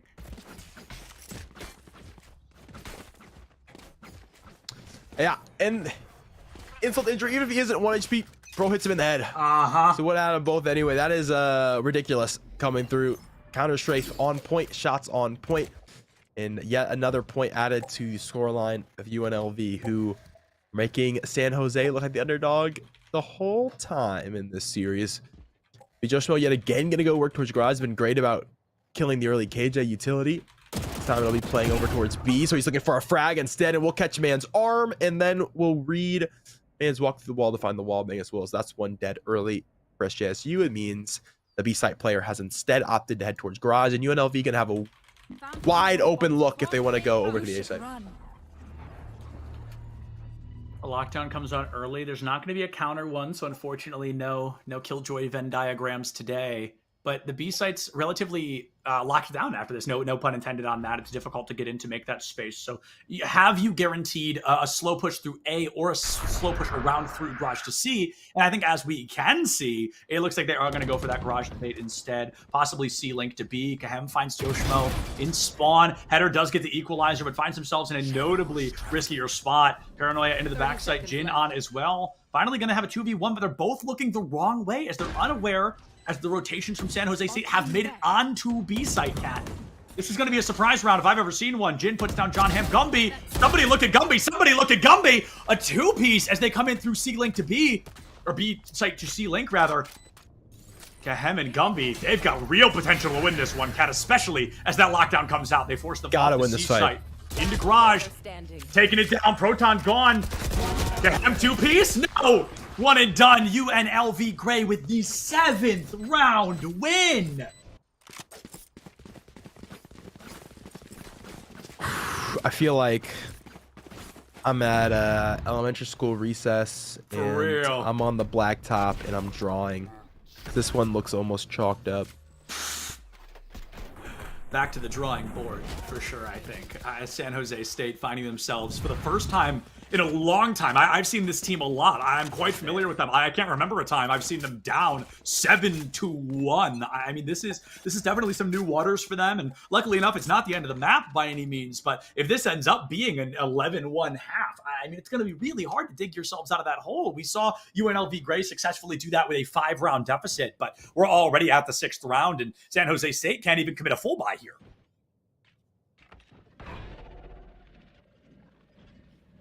Early Swarm will go to deny anything cubby just in case someone from San Jose is pushed up. Johnny M finally trying to win this fight garage. 3 people have tried now from San Jose. Can he finally be the difference? Unfortunately, cannot. That turret has been here every round for the attacking side, and it's guaranteed no one from San Jose can push out. Yet another player's had to learn the hard way. Kahem is going to have a trade at the very least. A side open, minus what is just 1 turret. So San Jose going to play for the retake here. They will have the Rolling Thunder going back into this one as that turret now broken. UNLV free to scale. Free to move about that cabin. Seatbelt sign is off, and a plant should be down momentarily. Oh, Hunter's Fury online as they want to get a little bit of intel, possibly even an elimination if they can be so lucky. Okay, he didn't get hit. Wow, Jargru totally just walked right into that, right? Am I crazy? Is that... No, he did. Yeah, I don't know. Luckily enough, it looks like he just took a lick of damage, but still a very odd choice to make. Rolling Thunder comes out. Mans has the flash online. They clear Hell immediately as they've learned the hard way. If you don't look at Hell, you're going to find yourself having a hard time. Header finds Jorgen, and now Kahem falls as well. UNLV Gray, with all these ultimates coming out from San Jose, they're still being bodied, Cat. A phenomenal performance, losing 1 player. The economy essentially untouched. And there's still no economy for San Jose. Oh my goodness. Yeah, it just gets tougher and tougher at the end of the day. It'll be yet another light buy to sneak its way on out for SJSU. Light buy into this one. And then the decision is, do you buy next round or do you buy for last? So I have money for a full buy in the next round. I feel like probably buy and then look for a little curse activation. Unless you can sneak away with this round, we'll see. Gonna put a lot more resources garage this time, but it's the same issue, right? The turret's still there.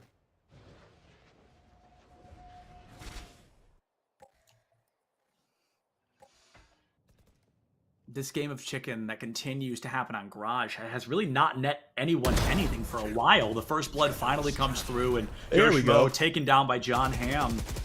Oh, please. We hear the spray, we see the prayers, but nothing is going to come through off of it. Luckily enough, get the Vandal. Takes no damage, Didn't see him. Didn't see him. Header sneaking around. Uh-oh, the flank is coming up. And Header lives? Hello? Stinger. Okay, there we go. Header will finally go down, but I see that KJ at 5 HP, Cat. Everything but being eliminated there. Yeah, that Stinger just was not getting the job done. Long range. Fortunately, teammate going to be there with the actual rifle. At 3 and Jin going to find themselves too. For Kahem got the trade with the Stinger in hand. Fault line has put Sova in quite a peculiar position. Flashpoint to go with. They can finally see. Shoots through the Prowler to find one. F3 to trade. 42 HP, running it down to the A side. Gumby's going to hear every step in the sewer. Gumby knows. 5 HP. You don't contest this. Wait for the team. Good call. Is going to go Heaven. He's going to wait his time. No time for the rotate for F3. Could go to B technically if he wanted to, but that would be...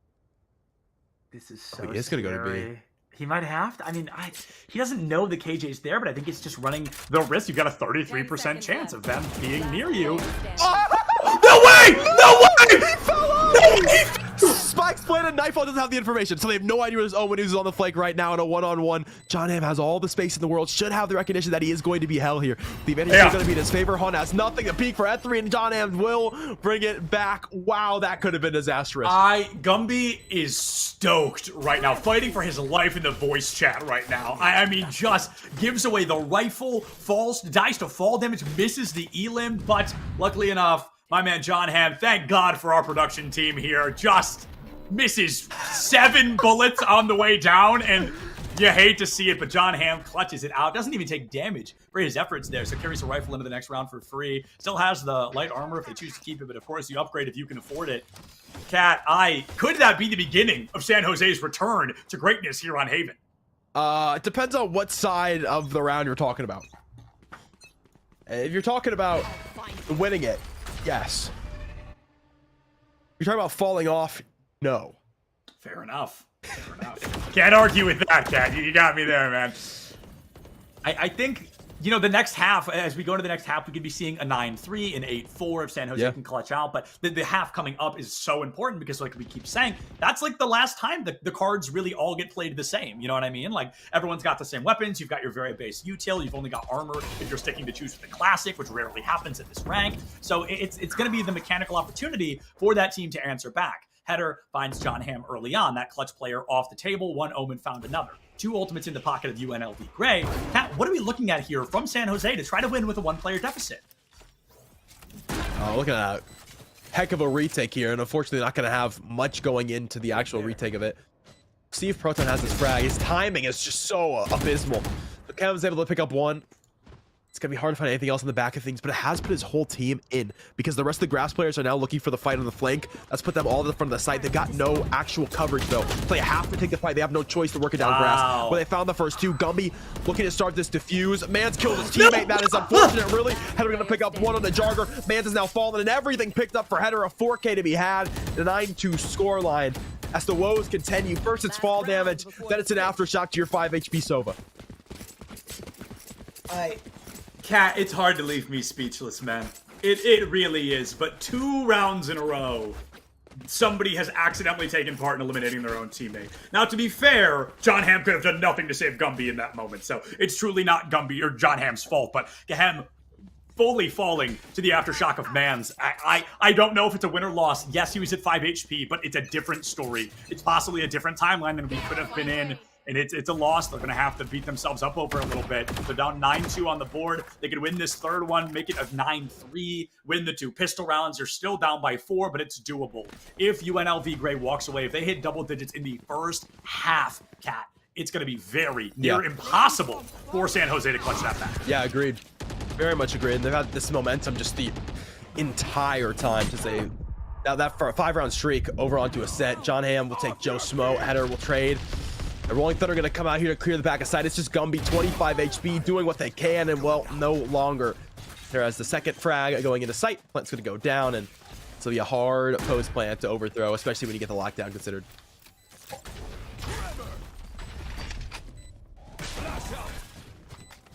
There's a little bit of chaos here. It seems everybody's a little unsure on where their opponent may be, especially as San Jose lines up for E3, who's on this far side.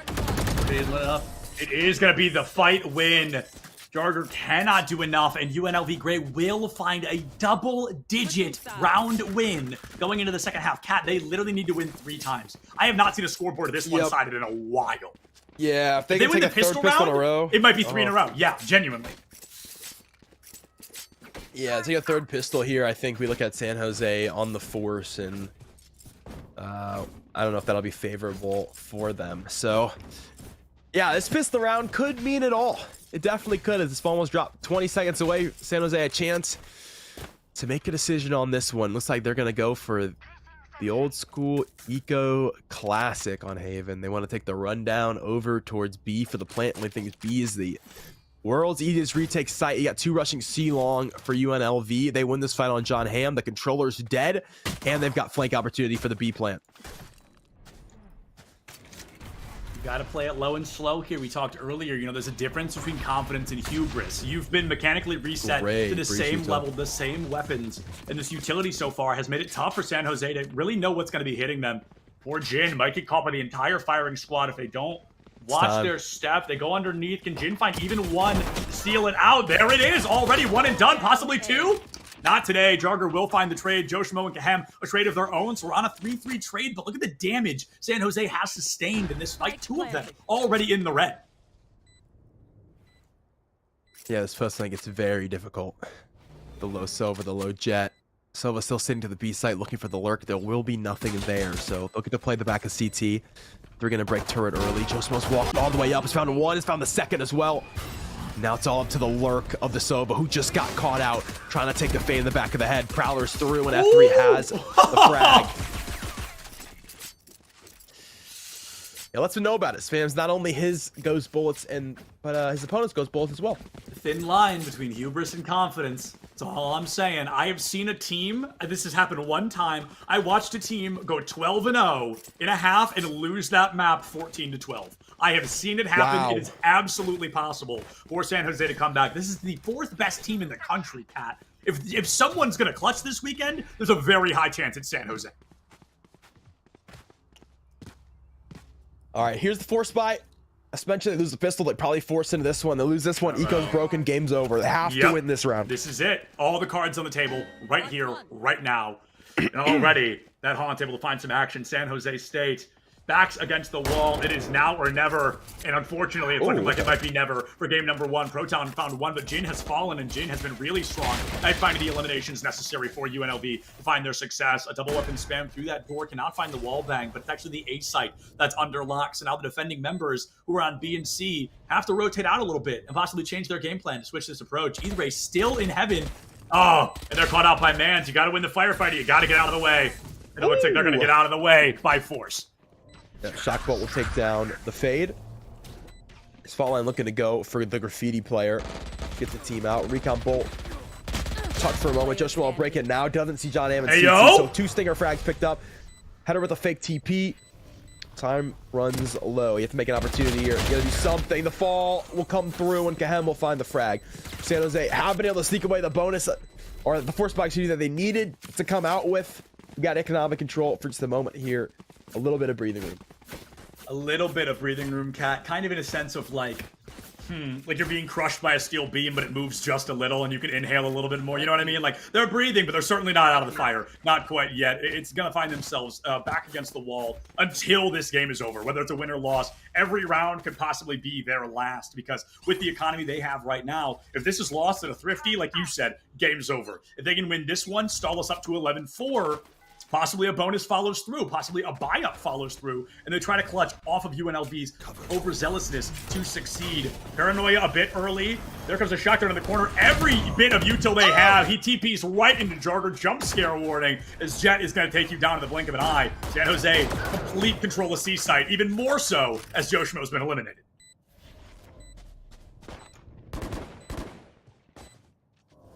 Jin can't be asked to peek this. You can't make it. After what he had to endure his teammates go through, you can't make him peek this angle. You can't do it. You'll have the turret do it instead. And a classic. The AI stepping the angle. Chat GPT for the peek. Cam and Charger are going to fight the last couple frags. And San Jose will take another round. They take it pretty clean as well, which keeps the eco cooking, which is quite nice for them. Means they can buy rifles continuing into this one. Now they win another rifle round. They're breaking eco yet again. They've got a good amount of control. They have 2 extra rounds to win off of, and they've got the real chance to bring this one back. There's an absolute chance to at least make the score a little closer before it comes to an end. But like you said, rifles online. You're still rocking with 1 Bulldog. We'll count that as a rifle. I think, it's definitely not a sidearm, all things considered. So Man's trying to make it work. The breach has been Man's worst roll that we've seen so far compared to the Omen back on Ascent. It looks like they're going to try to make it work a little earlier. Jarger finds Joe right out the gate. E3 barely makes it out with their life. And San Jose, that should kind of instill a new level of confidence to rush it up down the A. You've got the numbers at the very least, as they're not going to rotate off a single elim. At least they shouldn't. Yeah, at least they shouldn't indeed need the confirmation. Looks like go to garage. That turret's broken as well. Danos from expended. We'll see if that puts additional pressure back towards the left side of the map. It has not. UNLV still going to hold this one strong, and they've made the right call. Drone's going to come through and spotted just the fade. Breach back a site, trying to throw the util, but Jugger's already stepped through. Has found 1. The second will go down as well to the likes of John Hamm, and just like that, San Jose have the ace. They have the A site, and this seems to be the name of the game, right? They get in, they find the site, and they just lock it down. They don't peek for eliminations. They don't kind of hold the close, creepy angles. They just let the team walk out into a multi-held angle, so it's never a 1v1 firefight, and that makes it near impossible for this opponent to win. That KJ just got jump scared to all hell and back. You can see the reaction of Jin completely flip a 180 to find out it was just their teammate opening fire behind them. Nano Swarm gets nothing as Jarger does peek that corner, walk into a shock dart. Not going to be the way to walk away with this one. Jin finds it, just can't find 3 more. And that is another round win for San Jose State. The offense looking strong for this team. UNLV Gray needs to clutch out 2 more. And in these 4 rounds, they've only been able to find 1.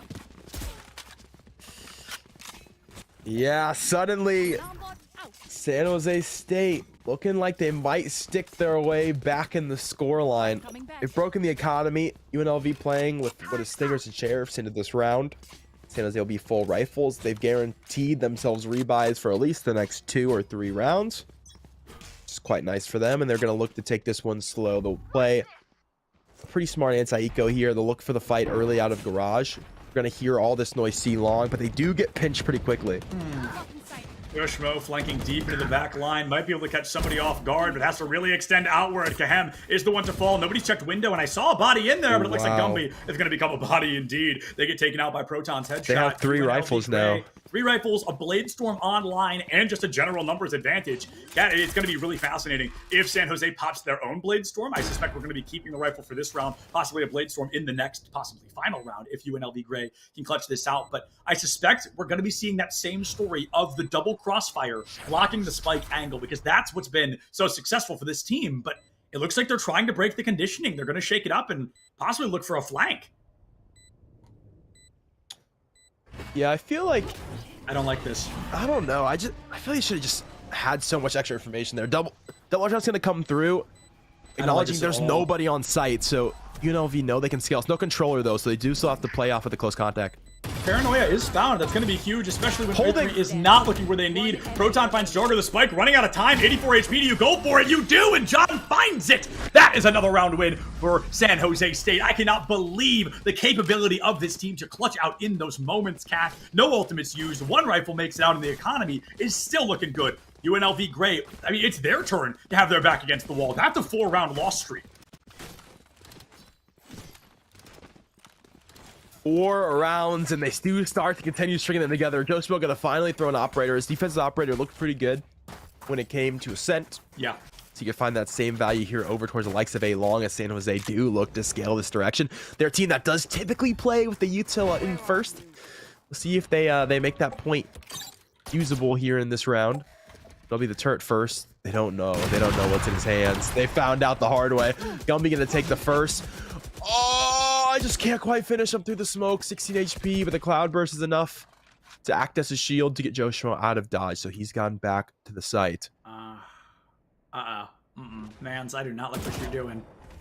I don't know why E3 did not take the shot on that, but, you know, it's going to be a choice. Make sure you don't lose the firefight. There comes a Prowler on the corner, finds a little bit of information, but it's Jarger who sneaks into site and grabs them as they're fighting that 1v1. Site open once again. San Jose just doing the exact same thing that has worked 4 times in a row. Lockdown is fascinating, but when there's a Sova on the other side, it's a very easy ultimate to dismiss, just like that. John took out Joe. 4v3 for San Jose. They've got the numbers again, Cat. This is incredible that the same plan continues to work. Interesting. Bounty time as the rolling winner comes. I mean, it's desperate, I think. They just want to win these last 2 rounds. Yeah, absolutely. Just surprising to how off-site everybody here is. John Am going to be the top of heaven. Proton's picked up 1. John Am's still alive, and Cookies is going to be a thorn in the side here in this one. Header going to look to hold. He's caught by Kahem. Proton will catch 1, but he's got to find 2 more in the defuse with no time left. Looking for the stick, and Jarger will find him through the smoke. 7-11. That's 2 ultimates expended for UNLV. Man. It was 10-2, dog. It was 10-2. Was 10-2. And now it's 11-7. This is Ascent all over again. I mean, it's incredible. One team does poorly in the first half, has a 25% win rate, and then all of a sudden, a 90% win rate in the second half. That exact same story is happening right here, Cat. I mean, it is San Jose just floundering the opening half of this game, but now UNLV is taking their own turn. They said, okay, you do 1, we'll do 1. It's been 11-7 now. I just cannot believe the turnaround from San Jose. But I mean, when you're one of the best in the country, this is exactly what I expect. Yeah, eventually you got to jump in and hit them with the guys. Guys, come on. This is not who we are. This is not who we are. Come on, we gotta show them what it's really like. But yeah, San Jose broken eco yet again. It means they're gonna get this round, and we'll see about the round after when the rebuy comes back around for UNLV, who are most obviously playing on max loss bonus here. What's going to come through. Interested to see what the discussion is, because they are switching things up, to be quite honest. It's just not quite working the way they'd like it to. I think, if anything, just a little bit less peaks when it comes to the contact. So a little bit deeper looks onto their retake, because they are able to get site early, and that is thanks to the fact that San Jose, especially on the A site, are playing so far off the site. But it's about making that pressure quickly enough and being set up for the retake quickly enough that they're able to kill the util early. Big play there, but can Joe get out with his life? That's the question. Now, the answer is probably going to be no, as Dash was already used. They know exactly where he's at. Goes for the spray and pray, gets stuck into the corner. The KJ there to help, but only a share for his name as well.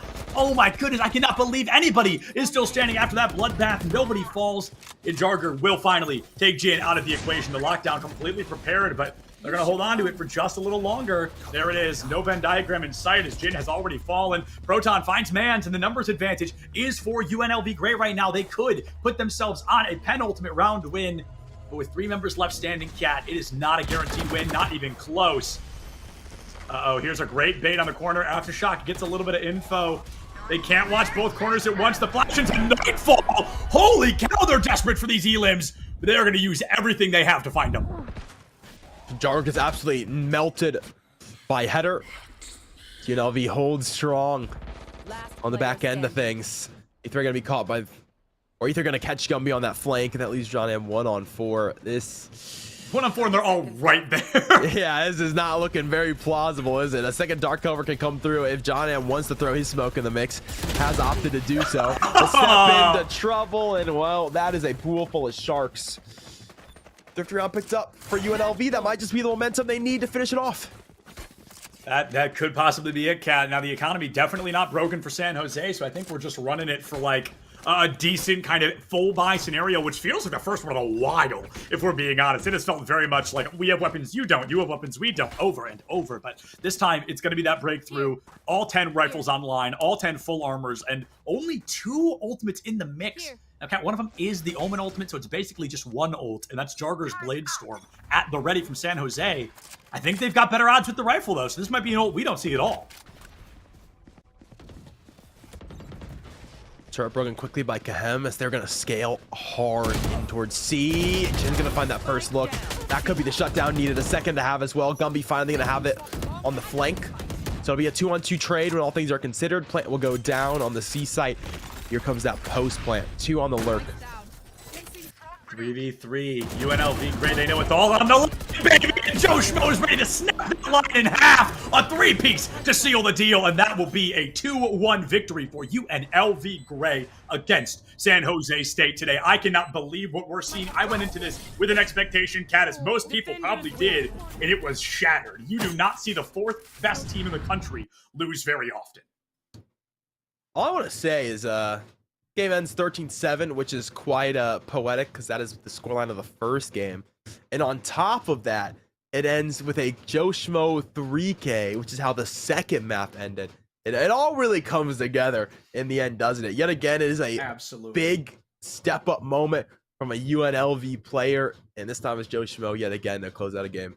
That was honestly breathtaking through and through. I'm super glad to see that improvement. It goes to show playing at 9 o'clock in the morning can be difficult. As we got later into the day, the entire skill of the whole lobby continued to grow as these players really did start to wake up a little bit, get a little more familiar with their opponents, and play their hearts out, Cat. Now, I'm double excited because I know we've got an interview with somebody from UNLV coming in just a couple of minutes. We're going to go ahead. We're going to throw it to a break, pull that interview in here, back in here. And then after that interview, we've got a full second series. And then after that, there's Overwatch 2, so the day isn't even close to done, folks. We'll see you right back here with some more CECC West in just a couple of minutes.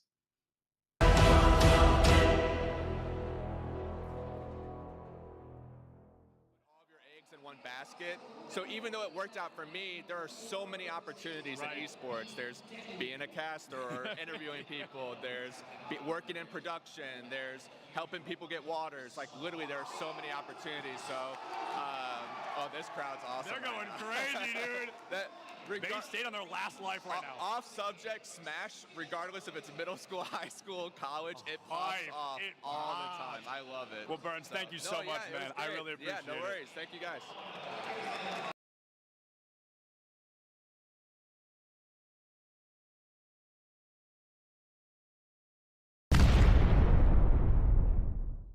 We're at the Collegiate Esports Commissioners Cup. Let's make some noise. Oh, and it's gonna jumped into it. Corner judges go for 1, 2, yeah, he needs more.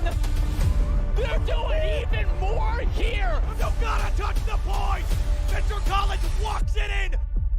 Toy Boy is gonna drop. Knife him. Right out in front. Yeah, 3, 2, 1, running.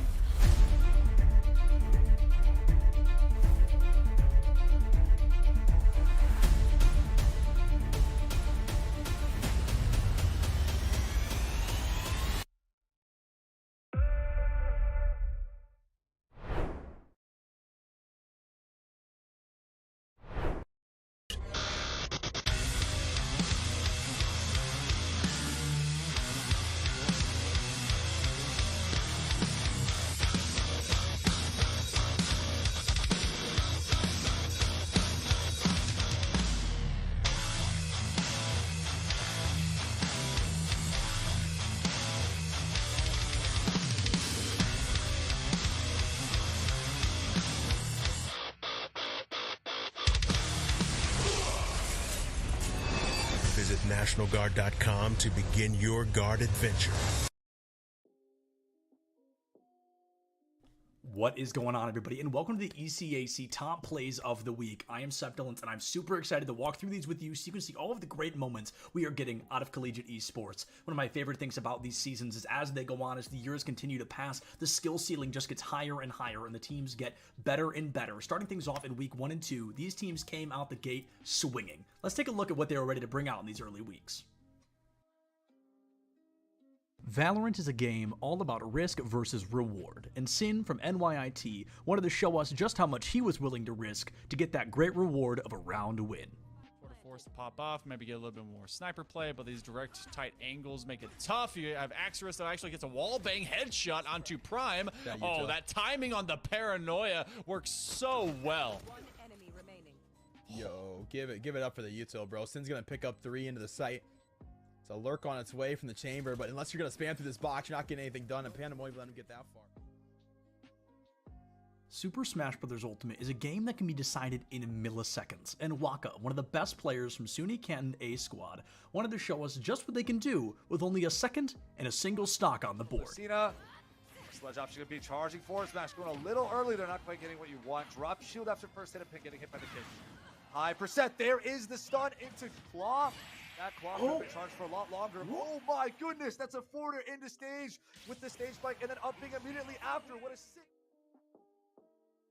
1 point in Rocket League can never make a team feel comfortable, but Driftsy wanted to show us that not only was he going to pick the pace up, but he wasn't going to let his team down. Defensive test with flying colors, though they couldn't get out, and that is the important part at the moment. Clears a must for UA, and it's just not in the cards at the moment. Dripsy! Dripsy connects off the backboard! What a shot! I watched it unfold slowly! You stopped speaking at just the right moment. Valorant is often called a team-based shooter, but sometimes it can't just be about the team. Sometimes you gotta have those hero plays. Spec wanted to spray and pray and was actually able to save the day for SVSU, tying up the series 7-7. Hard B push here, 2 Omen smokes coming out. 1, oh, Spec is like 3, what? Spraying through the smoke? Oh, 1 Spec, that's not legal, man.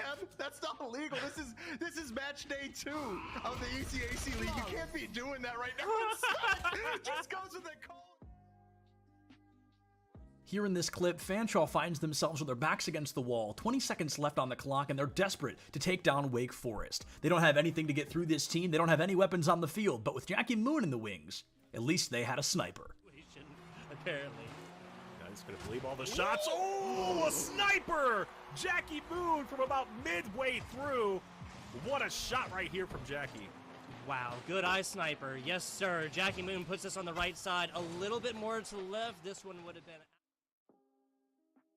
Here in this clip, we're going to get a great moment from a Pac-Man, and as a Pac-Man player, I was super excited to see it. We're going to hear a lot of praise from our commentators giving Mosey those compliments of choosing Snake against Pac-Man, a great counter pick. They were super excited to see a Snake on the field, but even without their blessing, Trollery does not yield. Approach, but like you said, he's trying to play this safe because losing a stock right now for Concord would be really bad. And, well, no! A little bit of commentator's curse there. We kind of willed that one into existence. Oh, man.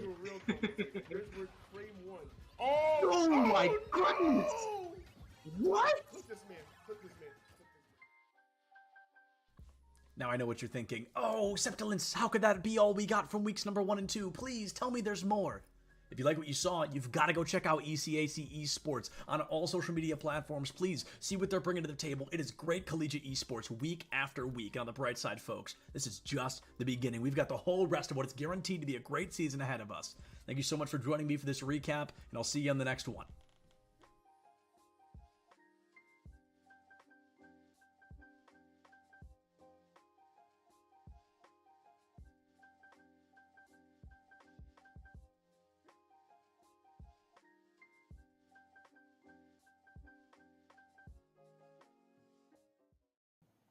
And there's so many other jobs as well that can translate out of this experience in esports. The only path is not just as a player.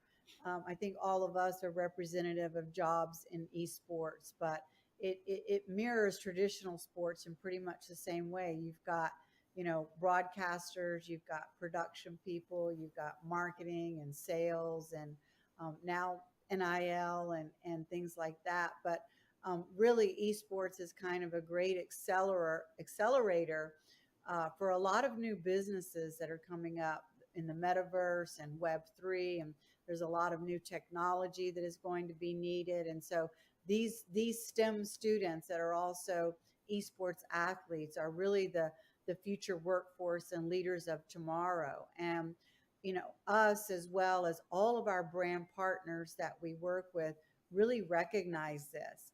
And I think that's really, a key driver of why brands are in this space.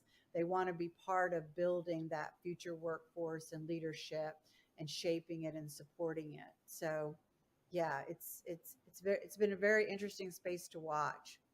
And we offer such a big, we offer such a big counterpart to traditional sports also, because it's a counterpart, but it's also the same, is what I'm trying to say. Because when you're traditional sports and they're done after their 2-a-day workout and they're done after their practice scrim, they're coming home to play Call of Duty and relax and put their feet up and get a drink and play video games. It grows their brain, problem-solving skills, and their hand-eye coordination while they're home. Hand-eye coordination, if you're a football player, massive skill.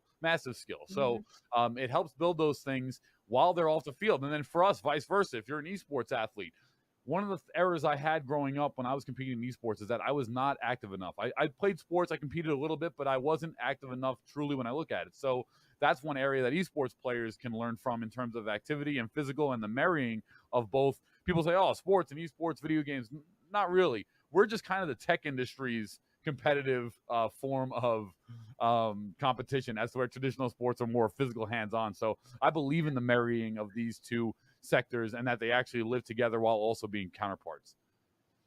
Well, I think then to speak to something about marrying, right, from traditional to esports, that to me speaks to this whole new thing, at least again from you guys, right? You guys have more traditional sports background, right? Paul, Lee, Mike, and all of that. But I think let's talk NIL then, because I think that's something that I think is really interesting, that at least when I heard about it, right, of what we're trying to do with, esports athletes, schools, programs in general. Because it wasn't something you would think normally, right? You could understand, right? Football player on the field, star quarterback. It makes sense, right? The guy is somebody that everybody knows on campus, whether you're on the team, off the team, or you're just going to the school. It makes sense. But I think, nowadays it's not as common, or people don't think that they could be somebody that their name is out there, right? Or that they're known, right? As we're growing the space, as we're putting this together, it almost feels really interesting that, your star entry in Valorant, or your star forward on Rocket League, right? Whatever the case might be, now they can have NIL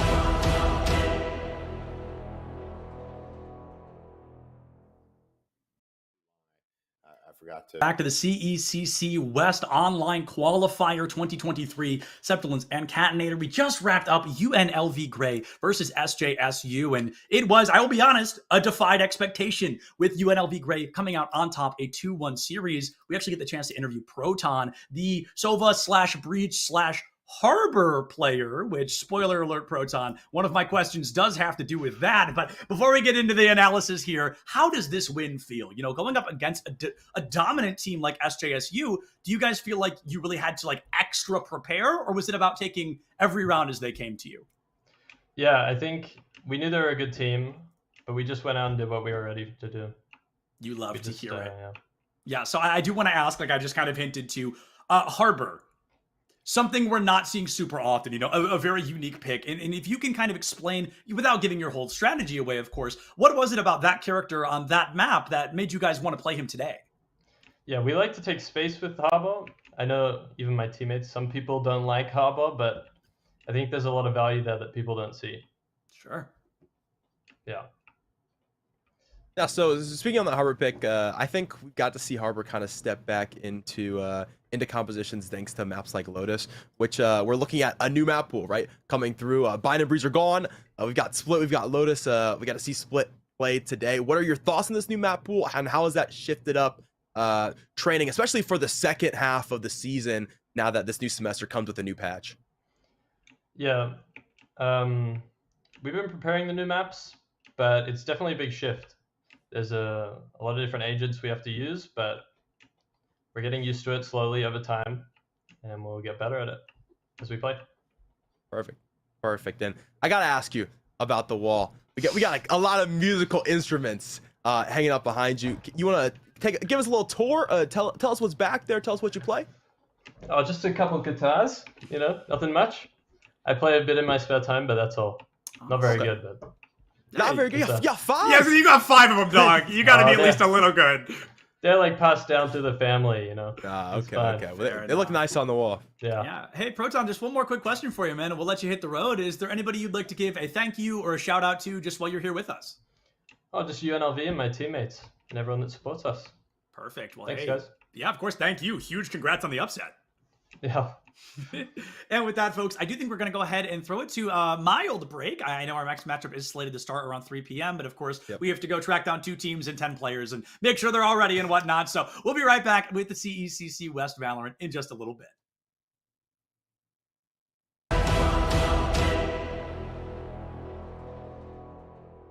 To bring NIL into the mix. So it's a common occurrence, occupational hazard. So I would say that so NIL for I'm sure most of you watching understand what it is, but NIL stands for name, image, and likeness. Name, image, and likeness, that term has been utilized to describe the transition of traditional student athletes, NCAA athletes, and their ability to monetize their name, image, and likeness. It went live July 1st, 2021, and it has continued over the course of the last nearly 14 months now. It's an interesting term because it's been co-opted to describe the NCAA's approach to student athletes being able to make endorsement money or be able to monetize any part of their name, image, and likeness. But it's been around forever, right? We've had athletes endorsing brands for over 100 years. Babe Ruth of the New York Yankees was endorsing brands 100 years ago, and it has continued onward from baseball cards all the way through now, where we have lots of different integrations of how influencers can monetize their followings. So what I would say on the traditional side is it's still a very young space. There are a lot of stories out there regarding NIL that tend to focus on the negative or how out of control, I put in air quotes, it has gotten. But there is still a burgeoning marketplace for many more student athletes that are involved. About 17% of NCAA athletes are currently involved in NIL, but 65% more than that want to get involved and are curious how to get started. On the flip side, brands are challenged with a few different things in the space. There are 10,000 professional athletes in the United States. Once July 1st, 2021 hit, and you dump every NCAA athlete into that space, that's another 500,000. So brands that maybe didn't have a dedicated athlete strategy when there were 10,000 now have 500,000 plus that 10,000 to figure out how to activate who they are. That's a lot. I understand brands' hesitancy in some instances, but I can tell you that companies like us are on a daily basis educating brands and student athletes as to the software you can use, the types of activations you can get involved in, and how to utilize your followings, or if you don't have to or want to be a social media star, are there ways in which you can monetize it? Now, I know I described that under the umbrella of the NCAA, but I see it as being no different in esports. I think there are massive opportunities for people with followings to be able to use that and connect with brands. I think a company like us can help you to do that. And then beyond that, we can make sure that those transactions are safe for you. I think there are opportunities, not just at the individual competitor level, but at the program level to have a sponsorship go to that. I'm sure some of you out there listening and watching already have deals like that in place, but I think we can continue to enhance, augment those deals and make them more comprehensive and make them, first of all, I think product deals are perfectly fine, but I think we can get beyond that and grow some of these deals to a greater extent. Paulie, thoughts on that? Yeah, what you said is right. So I'll put it in for layman's terms here for just the esports players, because I talk to so many of our athletes that compete in our CECC series. that are currently still in college. And basically, when Mike Blewett says NIL, what he's referring to is just very simple. If a brand or any sort of anyone wants to use your school's name or your brand or anything with you, there is a deal for you that can be put in place, whether it's product deal, whether it's a paid endorsement. You can, whether you're a macro influencer or whether you're a micro influencer, you can be paid for your services. So most of the people, when I talk to them, most of the, I won't say people, college athletes, they are, intimidated by the word. They don't really know what it means. They've never done anything with it before. And that's what it means. Any single time a brand or anyone at all wants to use your name or do a deal with you or do some sort of activation with you or your school, that's basically what the layman's terms, the NIL meaning comes from. And it's evolving in this space. There are so many brands that want to associate with micro and macro influencers and just get people involved with their products or their services. So all of you, collegiate athletes out there that are competing in esports, not only are we trying to broker those deals, but also keep your eyes, ears open, and don't be shy or scared to take these deals, because that's what I've heard the most, is that most of the time they're just scared to take them. They don't know what they are. They don't know if they're locking themselves into some agreement or terms that they're like going to give their name away or something too. So this is a really important space, and it's how you're all going to physically make money and build your brands along with company brands. So it's really important to learn. And my advice is to just get your feet wet. Don't worry about shying away. Read the contracts and take some of these deals, because growing your own brand is the future of what our industry is going to be, in my opinion. Exactly, and if you follow in the pro space, you'll see that the pro teams are not only focusing on competitive play, but a lot of them are focusing on their brand and their cultural importance in the space. And so, one of the things that we do also is help athletes build their brand, build their following, and that's part of what Paulie and Kyler are doing on their side when we do this behind the scenes training. And so, building your brand, this is the creator economy. Anybody and everybody can be anything they want to be.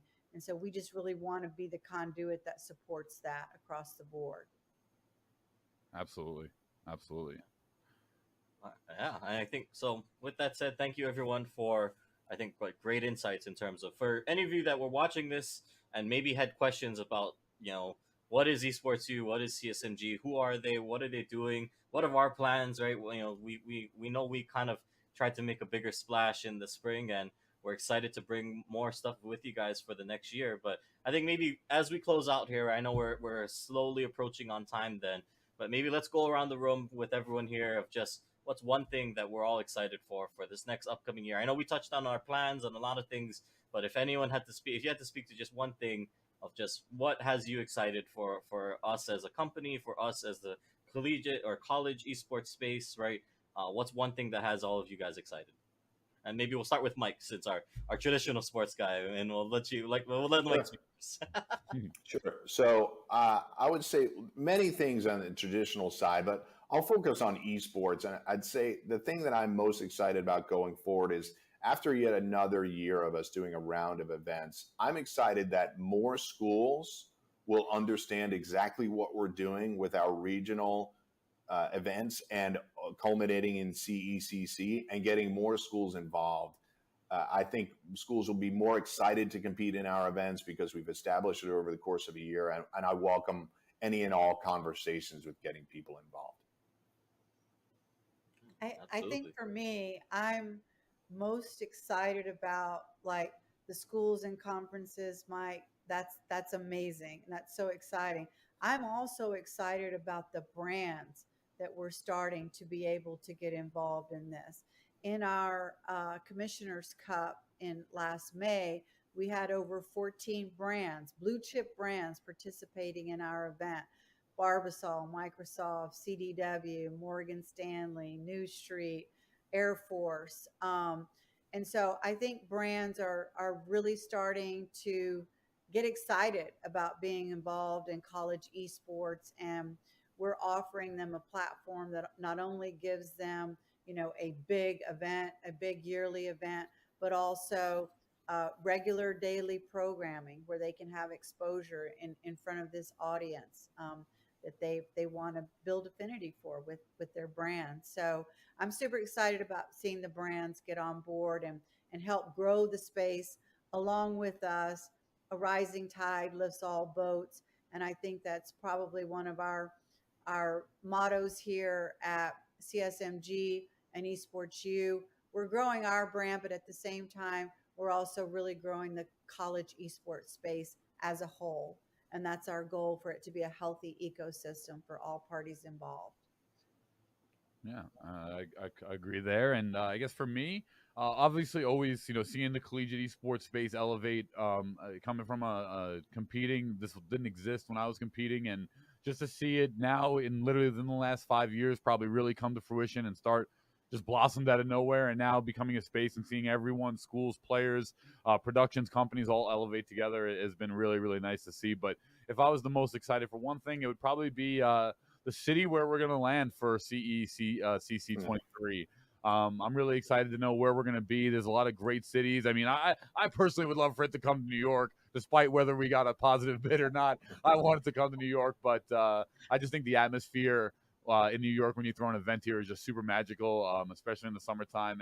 But either way, I'm really excited to see where it lands. Tons of great cities, tons of great opportunities, and yeah, who knows? And I think that's going to be the most exciting process for me.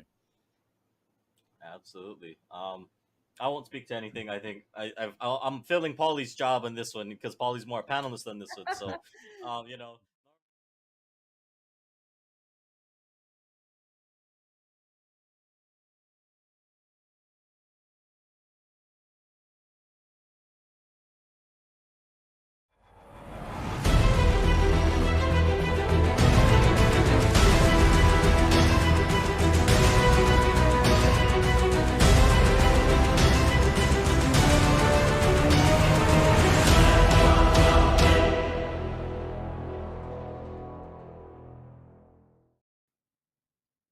The first series of CECC West Valorant has come and gone here on stream, but while that was happening, many other games were happening in simultaneous, and both the teams were about to see Cat emerged victorious, and dominantly so. From the statistics, I have been given a 2-0 from the both of them. So we are just going to be kicking off series number 2 with an immediate Clash of the Titans. Both these teams currently up 1-0, and by the rules of a series like this, somebody has got to lose this upcoming matchup.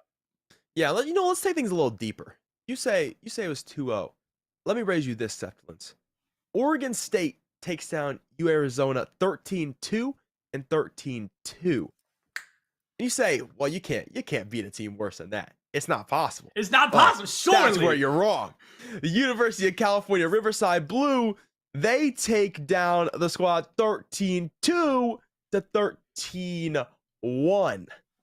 Over against Seattle University. So you tell me if it's the unstoppable force or the immovable object winning this one. Yeah, now this is going to be really interesting as well because, not to back teams that lost, but perhaps one of them was a higher skill caliber than the other. Perhaps one of these teams had to try a little bit harder to get that kind of dominance. But now the point is that, they're both going to have to really kick it up a notch because in a 13-2 and a 13-1, how hard are you really trying at that point? You're just looking to win the game. Clearly, there is a skill gap. It's unfortunate, but it's true. So going into this, are we going to see another steamroll? Is one of these teams that good?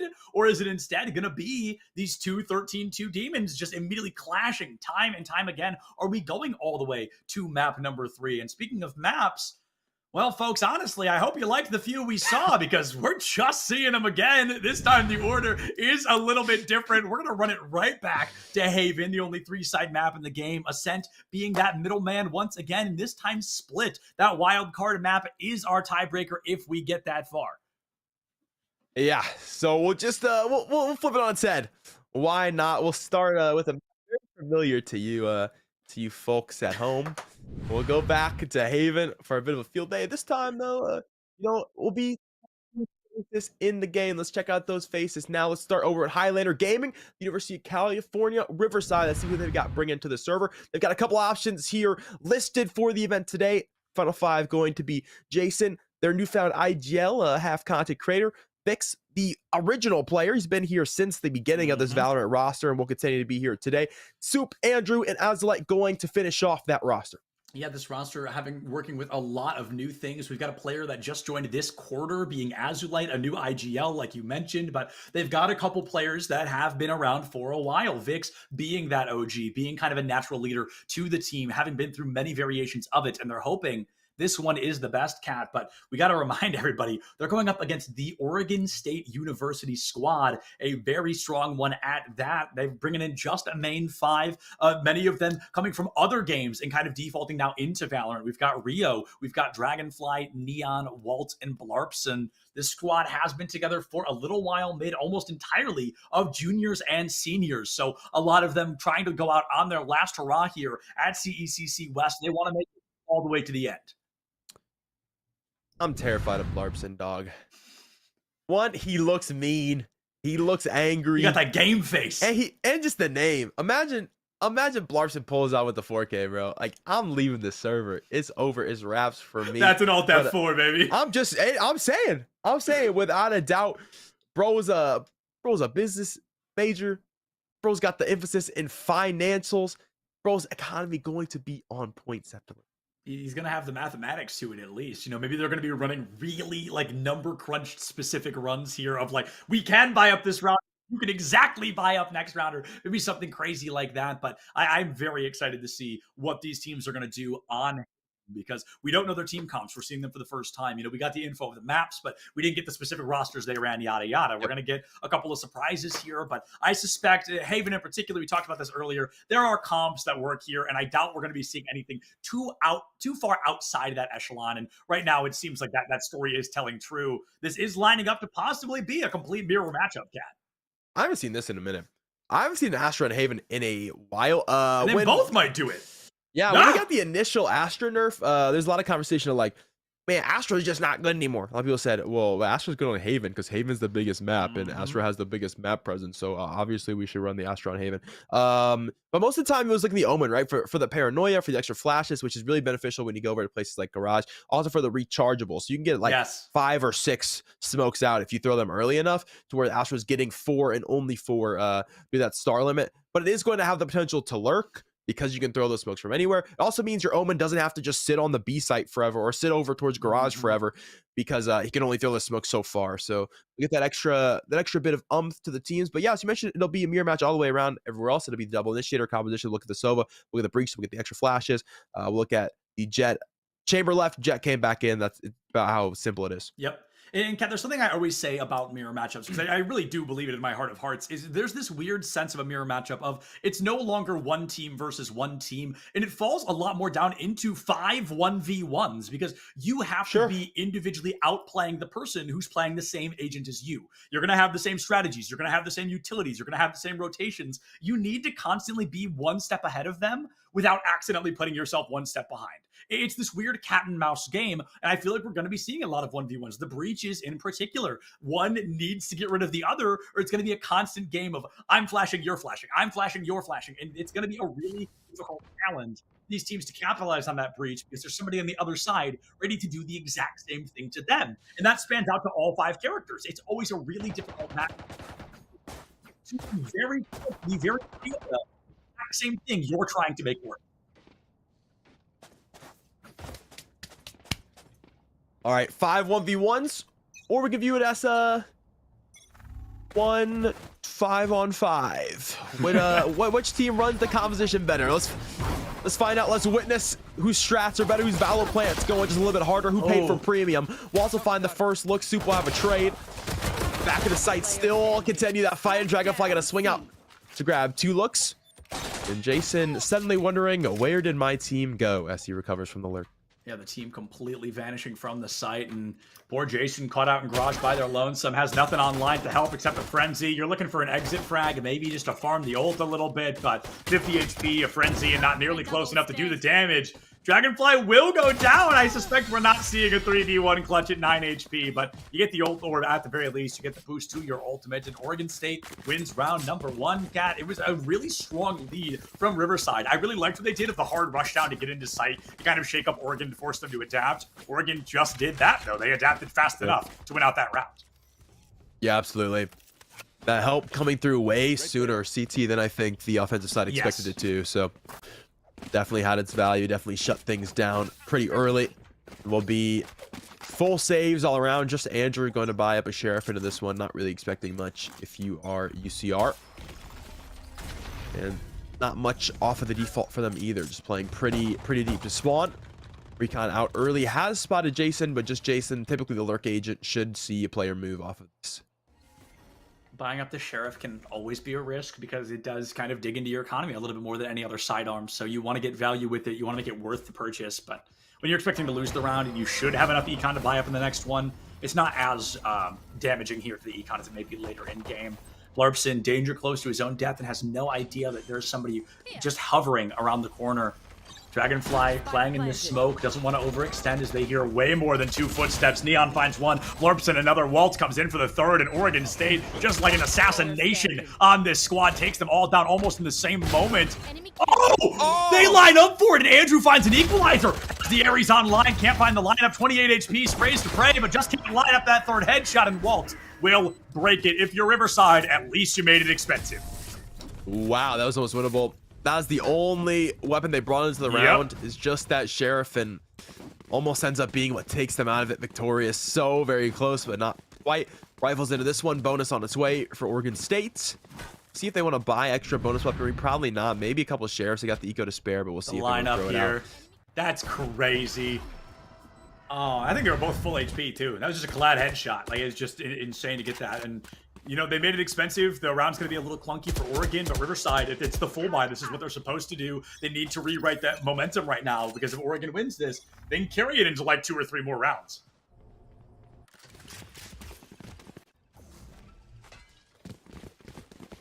Right here. Walk into A. Early A main scaling off that recon, finding nothing down long. Use a drone now to cover short. Does it clear? Waltz it does. So they're gonna know his player's close. Still, Jason, no gun in hand, gets it out in time to find the frags. The Astro shut down. That side open up for Riverside.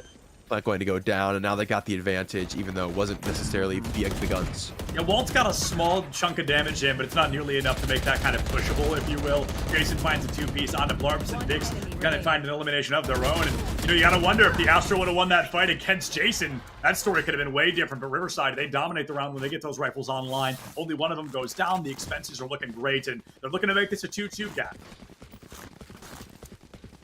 That they are. Halfway the round, rifles into this one fully. Will be unfortunate light armors for Dragon and Neon, but nonetheless pretty close when it comes to it. Oregon State win this round. They got things back into their control pretty early. They'll have that score lead. We'll see what the case ends up being. They got a pretty hard util dump over towards A long last round. Now they want to send 2 players into this util dump. Interested to see how this one goes. They have snuck Neon into the corner close box. Looking for the Sova lineup to gather some information to the A site. They're going to aftershock it as well to get a little bit, or a fault line, excuse me, to get some more information. They didn't get anybody with the dart, so they're completely unaware of this double damage, waiting for them down A long. Andrew finds Rio. Neon has to get out of there. That's the aftershock trying to find some value. What a flick onto Jason, who's now off the table. That is the IGL going down first. Riverside has to keep both their secondary IGL, whoever it may be. Blarpson and Neon find 2. Soup gets the trade, and it's a 3v2 in favor of Oregon. The dash in, not going to be enough. Soup reads it like a book, and Dragonfly there to clean it up from behind. A 3-1 lead now. Every gun going down from Riverside. And they'll just finish it pretty quickly. See if Riverside want to take this rebuy here in this one. They can't get everybody rifles. They can't get Andrew a Blade Storm, and Vix will get a buy around. So they've made it look as close as they can. We're going to lose rifles into that round, even though they win it. So actually going to have the worst economy going into this round, ironically. Riverside yet again want to scale that A long side. They don't want to mess with C. Feel like the angle is just a little bit longer. They like it to be. So instead, they're going to work back towards A. They've been able to scale it efficiently. Just getting towards sight where they've gotten there once, not the second time. Blade Storms popped on both ends. Nothing yet found. Yeah, battle of the Blade Storms, but they completely ignore one another, or they don't want to go into the knife 1v1. Andrew dashing into sight, wants to find anybody, but walks right into Rio. Can't even get the right click out in time before they go down. Vix trades it up. That's officially Neon's Blade Storm coming to an end. That is 0 eliminations with 2 Blade Storms and 10 Blades online. 4v4s. The rest of the team is trying to clean up for these Jets. The Jets may have to stop just a moment here as there's a complete change in direction from Riverside Blue. Jason caught in garage by Waltz, and the rest of the team looks like they're going to try to stick to this C commit. a dangerous game to play, Cat. That'll be a scale towards C long. Divide expended this round just to make sure they've got safe passage to site. They have gone there. That lockdown covers everything. They have no choice but to go towards the long. I don't know if the planner is going to make it in time. It's going to be a close run for the breach. Oh, but he goes down anyway because Dragonfly just peeks it. No, the divide goes up way too late, and Waltz was on the proper side. Oregon State looking just as dominant as those 13-2s may have seemed. This is a team that did not come to mess around, Cat.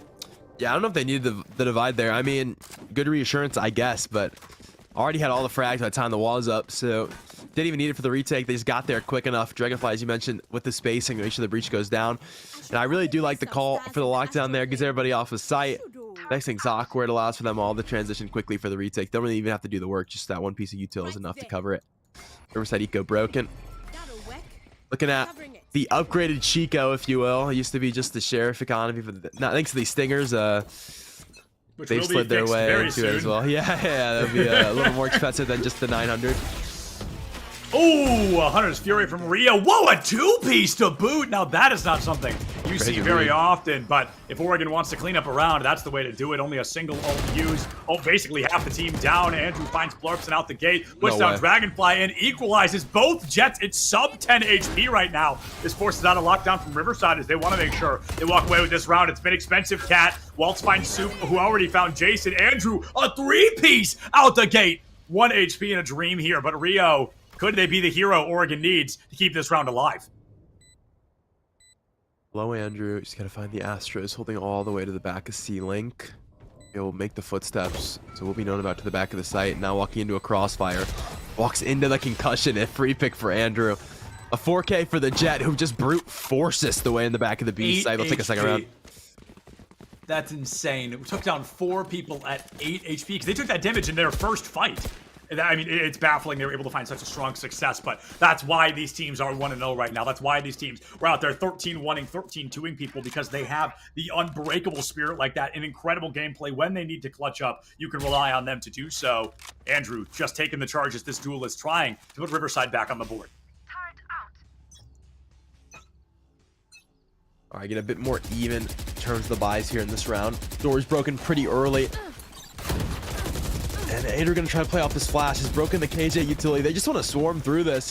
Taking a lot of damage to do so. We'll see if that comes back to bite them here. I don't think they saw the Astro, so Walt's gonna have some spacing to work off of here. Up by the recon now, and well, he's dead. Hazlight will have that one. Look towards logs. Oh! Rolling Thunder activated, and everybody in the back of sight now stunned. Soup gonna pick up 2. Riverside have all that control. The C plant's gonna come down. Just one look towards CT early. It's a sloppy combat, Cat, no doubt about it, and I'm shocked to say that Riverside is somehow still on top. They lost 2 members right at the start in Oregon, answered back early, giving 3 of their own for the cause.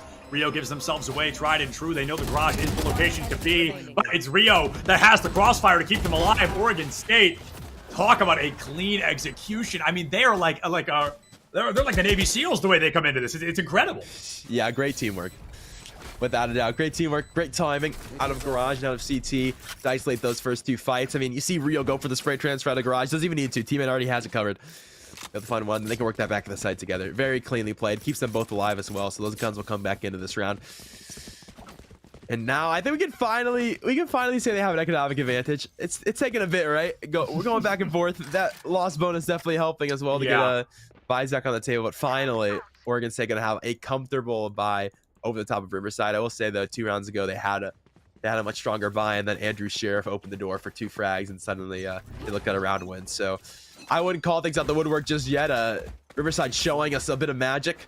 They're going to go with downgraded weaponry, right? With shorter range weaponry, they're going deep to go towards C. Interesting call. And they want to send it in to C. So reminiscent of round number 1, honestly. This is exactly what we saw. They just gave us the hard run down the C long. Hunter's Fury from Azulite picks up Dragonfly, trying to block out that C connect as well. It looks like it may work a little bit better than they expected. Jason finds Neon 4v2. Oregon State has clutched 1 4v2 and they lost another. So let's see if they can kind of rewrite the story a little bit and put themselves back on the map of this matchup.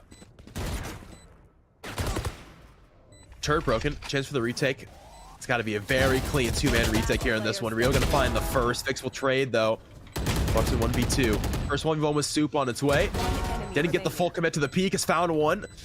1-on-1, 17 HP, a flash to work with. Gonna have the fault line as well. Time runs short. You gotta find this one quickly. Soup just not gonna give that peek away. Forces Blards gonna have to tap. He doesn't even, not even convinced he's on the site. Yeah. Soup plays that so well. Blards been looking towards garage at that point. Soup will find it, won't get out alive, but will find the frag nonetheless. First time it can happen. Yeah, it's an expensive one for the squad, Cat. All 10 members go down. We talked about you finally have your economy in a good spot, and they win. But, I mean, let's be honest, just barely there. Riverside, they were the ones in the deficit, and they sneak out a victory. So now they have an economic advantage. They should be able to put Oregon down a peg. But if the stories continue to be what we've seen today, for some reason, Riverside's going to lose this round. I mean, holy dude, Riverside just ran at them last round and Straight somehow, up, I love it. Somehow made it work. And now Oregon State gonna run out Riverside. No, everybody's blind!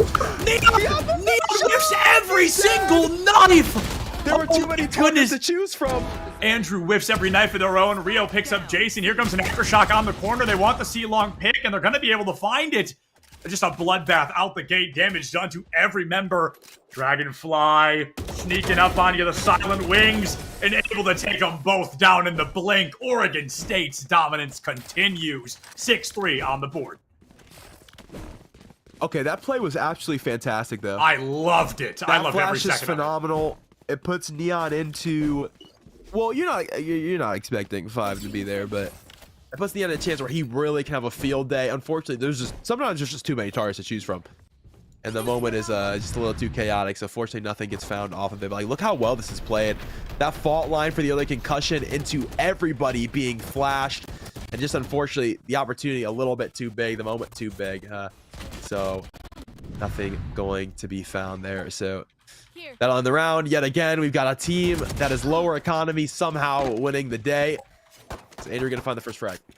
Andrew picks up Neon out the gate. Second round in a row, Neon is the first blood. Now this time, the circumstances are a little different, all things considered, but losing that player is still going to be very detrimental to Oregon on the defense, especially when you're on a 3-site map. You've essentially got to leave something somewhere, right? I mean, it's going to be, you've got to leave the site open. There's going to be a crack for Riverside to slip through. We're going to have to see if they're aware of that or if they just want to go for a default kind of push once again. I'll be honest, Kat, that really does seem to be where this team thrives. It's just playing the game in the most basic way possible. Yeah, definitely does look like a 10 players solo queued. And I love to see it. It's a TDM right now, no honestly. One's breaking this lockdown. Everyone's detained. Oh Everyone's my detained. God. Literally, what the hell? I've never seen he just walks through. It's the freest round I've ever seen in my life. There's one player still heaven. Andrew. Dude. Okay, if he won that, I would have. I've never seen a 5-man detained in my life. I have cast probably several hundred maps of Valorant, and I have never seen a lockdown get more than 2 people, let alone 5. Cat, the plan just crumbles. No, here's the worst part. Because I've never seen 5 players get detained. I've seen like 3 players get detained, and I've seen 3 players get detained on the sense of let's all push the lockdown, and if we don't break the lockdown, then whatever. But there wasn't even like an attempt to push the lockdown. Like, if you saw the detainment, it's 2 players detained short, and it's 2 players detained on site. Like, they're just chilling. Straight up. Like, no one even considered going to break it. Very interesting. I've seen a lot of things, Cap, but that's absolutely a first here at the CECC West Valorant. I mean, that's a round. That is one of the rounds of Valorant of all time. We did watch it, for sure. I mean, things definitely happened. But now as this new round opens up, can the curse kind of be reversed a little bit? Oregon, they've taken a dominant lead, a guaranteed round lead going into the second half of the game. But the first, still several rounds from being over. Neon on the flank. Doesn't have the crosshair in the proper spot, but luckily enough doesn't catch a bullet for their troubles. Instead, will finally go down to Soup. That guarantees them the A long at the very least. But as Oregon knows where their teammate fell, the rotation's coming in hot. We'll get the flank coming through from the Killjoy in the meantime. Should have a plant come down here from Riverside. That we will. Jason, none the wiser to the flank, has taken down Dragon. We'll also find 2 for he's traded. Andrew getting in the work from Graffiti. Will take all 3. Quite a nice picture painted. 4-7 scoreline. I'm impressed, to say the least. Riverside clutching out a pretty big moment there, and I think removing that player early helps them just find a lot of great advantages. They clutch in the final moments of the round, and Andrew's 3K to just really kind of guarantee that victory is what Riverside needed. They've won a round. It wasn't particularly expensive, and the odds can be in their favor here, Kat. Yeah, definitely. We're looking at a full Franken buy from the side of Oregon. Yeah, very good way to put it. They are doing their best with what they got. Buying for last year in this one. This will be their final look at the half, which 7-5 half ain't too bad. So not at all. Well, microwave. 8-4 might be a little different. Out of the fire into the microwave once again. Vix takes down Waltz for an equalizer. They get the spray into heaven with the Astro Smoke. Going to keep them up and running. Rio could have a 2 or even 3-piece here if they trigger discipline, but instead they give themselves away. And of course, it's going to cost you your life. You've got to halt in those moments, because if they would have waited less than a second longer, they would have seen the Sova guaranteed 2-piece. Now it's going to be a 3-3 on the board. The lockdown up and running. Cosmic Divide here to boot as well. Jason going to hold on to the lockdown for a moment. Surprising, but I think they want to buy them as much time to move into sight as possible. Neon can't find the shorty out the gate. Lockdown's going to be big, Cat. It buys a lot of time. Uh-oh, uh-oh, uh-oh. Oh. Where have I seen this before? I think I've heard this song before, and I did not like the ending, Cat. And it looks like things are going to be changing up, or not changing at all. Once again, the side swap comes through. 7-5, totally doable. I am not ready to count Riverside out at all. If they win this pistol round, mathematically, we should look at a 7-7. But it's about the pistol round, and they lost the first one, so the odds of what we know are currently against them.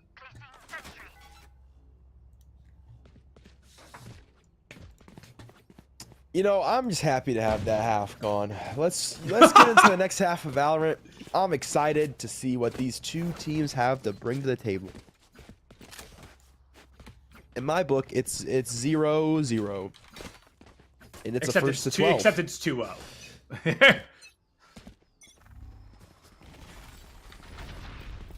Aftershock comes out early. The rotation up through mid. On the pistol round, I feel it's not something we see super often. It feels like people usually tend to default to A site. Occasionally you'll get a C, but the mid never really feels like where somebody wants to be. Neon gets a first blood, goes in deep for a second, but it's one bullet from death. Turns out Soup was too. 2 players gone, 5v3 in Oregon. They want to put this pistol round as quick as they can. Right now, the odds absolutely in their favor. Blarpson looks for the plant. Andrew gets too blood hungry, and Waltz is there to put him down. This could be a flawless round if things go to favor, and it looks like they're one elim for making that happen. Vic's last member standing.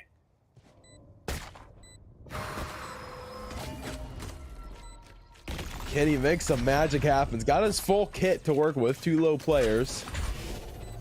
And anything's possible. Classic in hand out of CT. First flash gone. About 20 seconds out the clock as well. And well, Vix is off the map. Waltz will take a 3K, 8-5 your score line.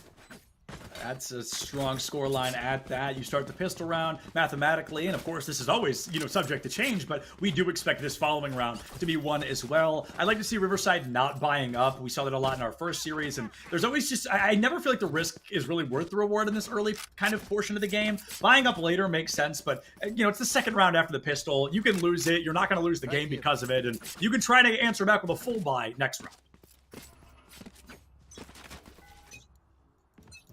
Yo, Jason got a knife, bro. He's not even taking a pistol in this round. Don't care. Bro, walk down. You gotta do what you gotta do. It's probably a loss. 2 shorties. I saw a frenzy in there. There's definitely an expectation from this team for the remainder of this match, or for the remainder of this round, rather. Really, Astro Stars. Give info. This one is looking like it's going C. Calls it to come through for sure. Soup does pick up one with the shorty, and he got away. Chance for a second. Neon gonna spam through the box, though, so it's not gonna come through. UCR now back on the side. Andrew gonna pick up 2. That's Spike down. Another player here to involve to help, and he's got involved. That's like gonna find one. The newest member has guaranteed control of the Spike. Wants to win out the last round, but this time none of his teammates here for trades if it's needed. Andrew wants to be the hero, doesn't have to be. Vix will find it with the Aftershock, and Riverside, I mean, it's crazy, Cat. Why do they keep winning the rounds that they shouldn't be? Like, what is going on? And it feels like this team loves to work from the bottom. Like, when they've got their back against the wall, it's fight or flight, and it turns out we're looking at a bunch of flightless birds because it is dominance. It is fight every single time. Riverside closes the gap to 2 rounds again. Can they finally get within a 1-round gap?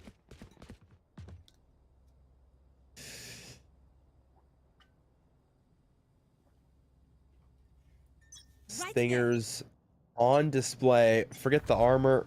This one's running down a long. Can't even call it scaling because they're here in a second. Turret's still alive. No one's broken it. No one smoked it. Now they will. Neon gonna step through on the timing. Does have the pull on his fingertips, but unfortunately can't find the players inside. But has that to find one. Dead's gonna have another one. Microwaving him up. We'll find a second. Look down through short. I make it a third, and why not give him all 4?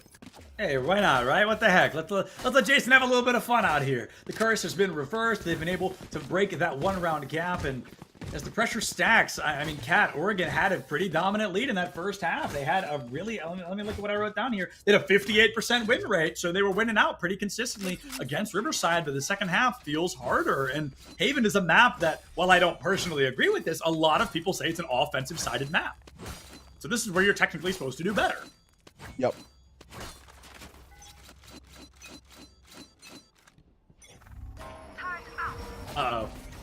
Andrew looking for it all early. No way. Farther in after the fall line. Unfortunately, does get caught by Blarpson, concussed or not. Now we've got an interesting trade in our hand. Vix tried to flash his way into a rifle. That did not go his way. We'll also take that one as well. And, well, we're happy to have 3 free picks early. They've got the seaside as well. Andrew straight up said, I'm going to commit to the bit on this one. He said, I'm going to run it. Maybe I can find one more. It was a 1-1 trade, so it wasn't as damaging as perhaps it could have been. And Oregon State putting themselves a 3-2 advantage. They might be able to put a 2-round differential between them once again. Riverside, though, they've clutched out some pretty incredible moments, and this very likely could still be one of them. Waiting for the garage rotation could be the play. It's all about patience, Cat, and patience. No, it is going to pay off. The spray and pray. Can't even pick up the Sova. The headshot finds. Oh my goodness. Azulite, 17 HP. Keeps the dream up and running. We are tied 8-8. 2 teams that were at a 13-2 or 13-1 now find themselves 8-8 on map number 1 of this series. The immovable force. The, what's the other one? Immovable object. Is that what they say? Is that it? Out of the pan into the fire. Out of the frying fire pan to the microwave with the kitchen. Don't run with your shoes untied. That's what it is. That's the one. Don't run with your shoes untied in the kitchen when I'm making fire, okay? That's, you know what I mean? Riverside right now, they've got a complete dominance with the economy online. The Aftershock finds not. Andrew wants to watch window, and all things considered, this might not pay off as the KJ sneaks up. Not sure how Andrew whiffs it, but that's just the game of Valorant sometimes. You could have sworn that hit. It's all about that movement. There you go. You stop moving, you find the shot, you dash out of the way, you look for one more. Oh, come on! Poor Andrew! Hey, at least he hit him that time. Legs him, but is still alive indeed. Sue's gonna find a flank, and that one is crazy. Andrew will have Blarpson hit it through the wall and everything else. Gotta be feeling good here. Whatever, 2-for-1 trade. I mean, you know there's a dominance. You know that Jet is 5 HP. The Aftershock blocking the op is so intelligent, Cat. It makes sure that operator cannot be grabbed. Rio, last member standing, only a stinger to the name. Riverside not only has closed what felt like a possibly unclosable gap, but they've gone as far as taking the lead unless Rio gives us a miracle run right here in round number 17. Yo, let this guy plant. What's your problem? How rude. Trying to fight for the alarm bot, the turret, that swarm. Like, just let him plant the spike. All right, plant's going to go down. Now you can Utah on his way. Yeah, he's definitely dead here. Jason will take it from Heaven. The Heaven lineup there works out well. 9-8 on the board. Cat, only one person falls there. I mean, this is an insane round. Your economy is phenomenal. You've got 3 ultimates in the pocket. You've got 4 of the rifles. Plenty of money to buy another one. This is really looking strong for Riverside, and this is probably the perfect time for a timeout. Yeah. Yeah, don't things get too out of sorts here for sure. So Oregon's taking a start to think about things just a little bit, and I think that is a good call for everybody in the server because we are having a field day right now. It's a lot of things happening everywhere all at once, and man, that was a team of 5 people, and there were quite a bit of special effects going on. So, like the production value of this round was very expensive. I'm sure. Yeah, I do like the chance to consider a thing or two. We'll see what the change ends up being. I mean, Oregon State looking at a lot of contact executes right now, so maybe we'll get a stronger default presence. The only thing is Riverside is a strong proponent to getting in there, even defensively. So If you do default too heavy, are you getting run down by 3 players C long? And if so, are you ready for that flank wise? So we'll see. I mean, I feel like a 2-on-2 would work pretty well here, especially against some of these more aggressive defensive pushes. But we'll see what they decided in that 1 minute of time. That 1 minute feels like an infinity when you're watching it. You're like, gosh, let's just get back to the game. But in that moment, those players are experiencing a true panic of discussion because you really want to win this out. You want to go positive into the season, and you don't want to go 1-1 because that is statistically where most of these teams will end up. So you want to set yourself apart. You want to be different, and you want to have that advantage over the rest of these matches or the rest of these teams going into the seeding. You want to fight it? All right. Yeah, this is a classic Riverside execute. They just stole it. Yeah, absolutely. Kind of messed up. I mean, it's the meta play for sure. The Cosmic Divide comes out. You cover all the approaches to this C side, and you own it until that divide comes to a close. Is Riverside going to allow this patience, or will they run the risk of poking through? It's something we've seen teams do before. It can be very risky and dangerous because things like that can happen. The lockdown baits it out perfectly, and Waltz finds 2. This is becoming a very expensive round just for everybody, Cat. It's a lot of ultimates. 3 now have been commit. 2 from Riverside, and they're still finding themselves down in the numbers. 4v3, even with Azulite's space. Andrew has only an operator in hand, looking for a defuse, but I think the time may already be up. They've got a firing squad on that spike. Yeah, the spam through No, is you don't even try. You take the up and you favorable. run. Get out of there. Made it out. All right. Everyone else makes it out. They lock down to guard the flank. So they lock down garage, so you can only push through CT if you want to retake. Azulite drops the Hunter's Fury to deny that, but no one ever works the flank again, so it allows for everybody to sit long and just kind of firing squad. But I think that lockdown gives away the fact that everybody is towards CT. I just think it's very chaotic. I think it takes a little bit too long to try to click what the implications are of that ultimate, and I think from there it just kind of shuts the round down. I can be on board with that for sure. I think that's a very strong analysis. The lockdown, while it may have worked in theory, gave away a lot of information that was then utilized to eliminate a team pretty quickly, but the firing squad simply too strong towards the end of it. They might just go for a good old-fashioned run back, at least a bait towards C-Long, but it's a hard commit. We see, the spike's been by A this whole time. They want to force a rotate to C and then go, haha, gotcha, but they may have not gotten them as much as they think. Jason, steadfast, never left the area, and no, does not find an elimination. Gets it from beyond the grave. The Nano Swarm will take down Neon, ties it up, makes it a little easier for the team to try and do some damage control. Spike plant is not successful. They go for the dodge out of there. Bladestorm from Andrew finds 1, a reasonable trade. Dragonfly, a Bladestorm kill of their own, but a team ace from Riverside secures their 10th round win, only 3 shy of taking Haven. Nice divide.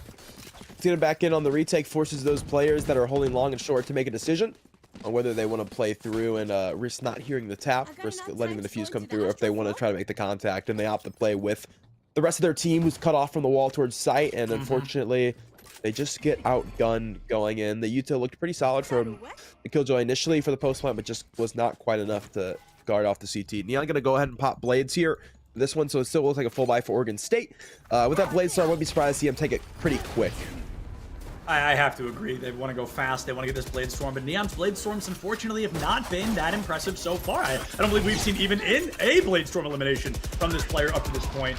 There's a Rolling Thunder as well. Has to dash out, put the blades away for just a moment.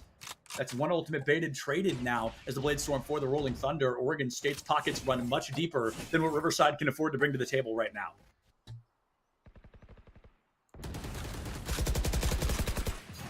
Nothing we've seen on flank just yet. All right, Oregon State worked B, wanted to get in quick. Didn't break alarm bot, gave the information away, and unfortunately caught by the Rolling Thunder. So have to rework things. Look like they want to take B yet again. This time there's no util, so will be a little bit easier time. Soup gonna get away from Garage unscathed.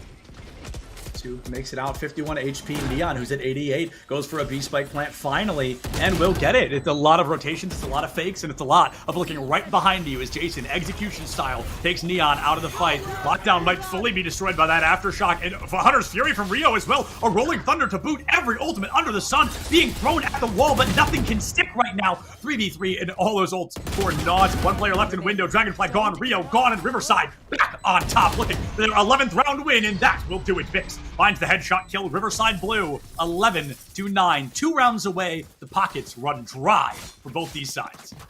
Lockdown for the extra space over towards B to shut down grass. You have to make a decision there. Do we play so far away that they just hold the defuse, or do we fight for it? Most teams going to fight for it.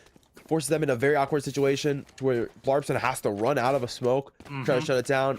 Means he's gone. Numbers advantage immediately goes to Riverside. They're able to find the frags, able to win the round. So well played from the defensive end of things for the retake. I mean, that's why we say most of the time you don't want to see plants over to B. Yep. Only real safe time to do so is when the defending team's eco. If they're not, I mean, they've got the util and they got the guns to get back in, and they always will. Jason will find one early, traded instantly. That's a gun picked up for Dragon.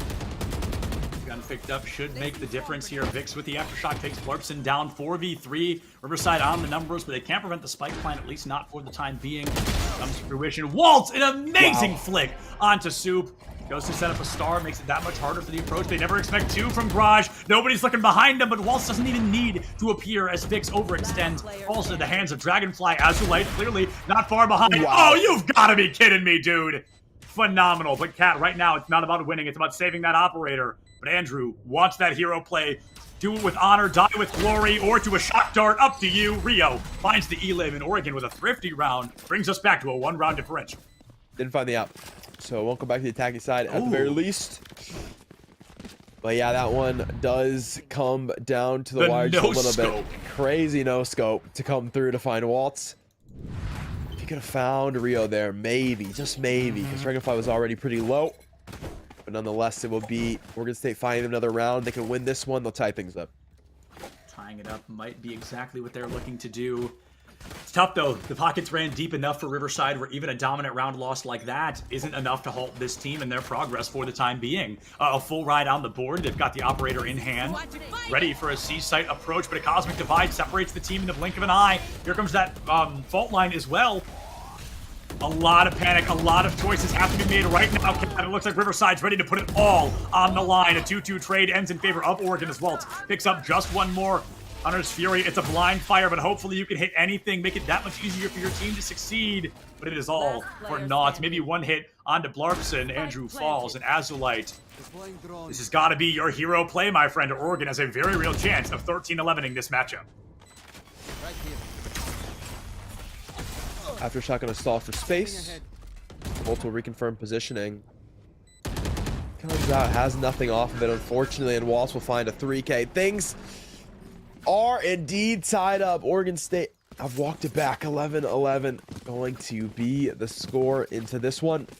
And we'll rebuy yet another operator if this guarantees broken economy to lose around.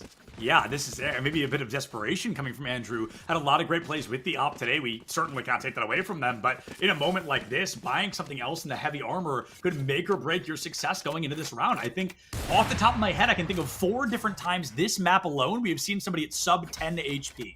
We're talking a difference between 25 and 50 on the armor. Like, it can really keep a player alive in a critical moment. But Andrew's not worried about criticals. Andrew's worried about hero plays and being the savior of Riverside Blue. Rio is gone. It's a 5v4. The chase is quick, and they can't find the secondary. Have to smoke out, run into the backside, possibly looking for a heaven rotation.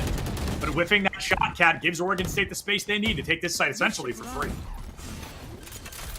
The lockdown going to reconfirm that there's not going to be a quick retake here. It gives time for the post plant to actually become established. Use a shock bolt for it as well, which is not going to find anything. So lockdown is finished. It's a bit of timeout. Now retake on its way. Retake possibly right around the corner. The Astrostar makes an appearance. This is a pressure-built scenario. Coming through this choke is tough with a breach on the other side. A fault line to cover the spike, and Astropole to boot. A 1-1 trade. Vix picks up Dragonfly. Waltz finds 1. Waltz finds 2 as Vix finds a second of their own. Azulite versus Waltz, but it's going to be closing out quick for Riverside Blue. A miracle run, if we're being honest, Cat. There were, again, a million timelines, and this just happens to be the one we ended up in. Now, here is the risk. Riverside needs to win this next round, or we go to an overtime where everybody is reset back to 0. Absolutely so. Save themselves from economic despair and almost definitely losing this game. Off of winning out here on the retake. Andrew jumps in, literally the bait in that scenario for the CD players to make their way out. And that they did. Able to find themselves the round win. We'll see what Soup puts in his hands. Guardian, Bulldog will be the call. Okay, so we'll get the Bulldog for the Astra. everybody with weapons in some capacity, and the op's still online as well for Andrew. And I think if you're on the side of Riverside Blue here, if you've got an ult, you better use it, because things are going to be looking rough, and you want to guarantee everything you've got to make sure this overtime does not come to fruition, which it feels so stinking likely to. Whiffs the shot on Neon. Azulite down. Oregon State up 5-3. 20 seconds into the matchup. 2 players left standing. One of them has a lockdown, the other a Blade Storm to boot. If Andrew wants to give us the hero run, this is the way to do it. Cat peeks the corner where Neon is waiting for them to strike. Whiffs 4, finds the 5th, and sends 2 more into the wall for comfort. Blade Storm not finding what they want. Not even a lockdown can save you from Walt on the flank. Cosmic Divide buys some time, jumps in deep, uses the wall for cover, and can't even find the right click. Walt puts them down 12-12 in map number 1. This sends us into a true overtime of the CECC West. Here we go. First series goes the distance. Second series starts in overtime. And that's for a better day 1. That's for sure. One of these teams guarantees themselves that trip over. They'll skip the decider round. They'll go straight through into seeding rounds later tomorrow, and they'll guarantee they've got a ticket to Boise. So playing for a bit here, you can definitely tell us we're into overtime. Number 1. No glass cannon op's gonna sneak their way out. It'll be rifles for everybody on the board. I love it. I think the glass cannon op is terrifying, and it can win your team the round just as much as it can lose it. You've got to be 100% sure you're going to be able to use it to its truest fruition, or it'll cost your team a very critical round in this overtime. Now, in traditional overtime, for those that don't know, you have to win by 2 rounds, so it is not whoever wins this wins it. You've got to win a 14-12, a 16-14, whatever it may be. You've got to put all the cards on the table. You've got to win not once, but twice in a row to win an overtime.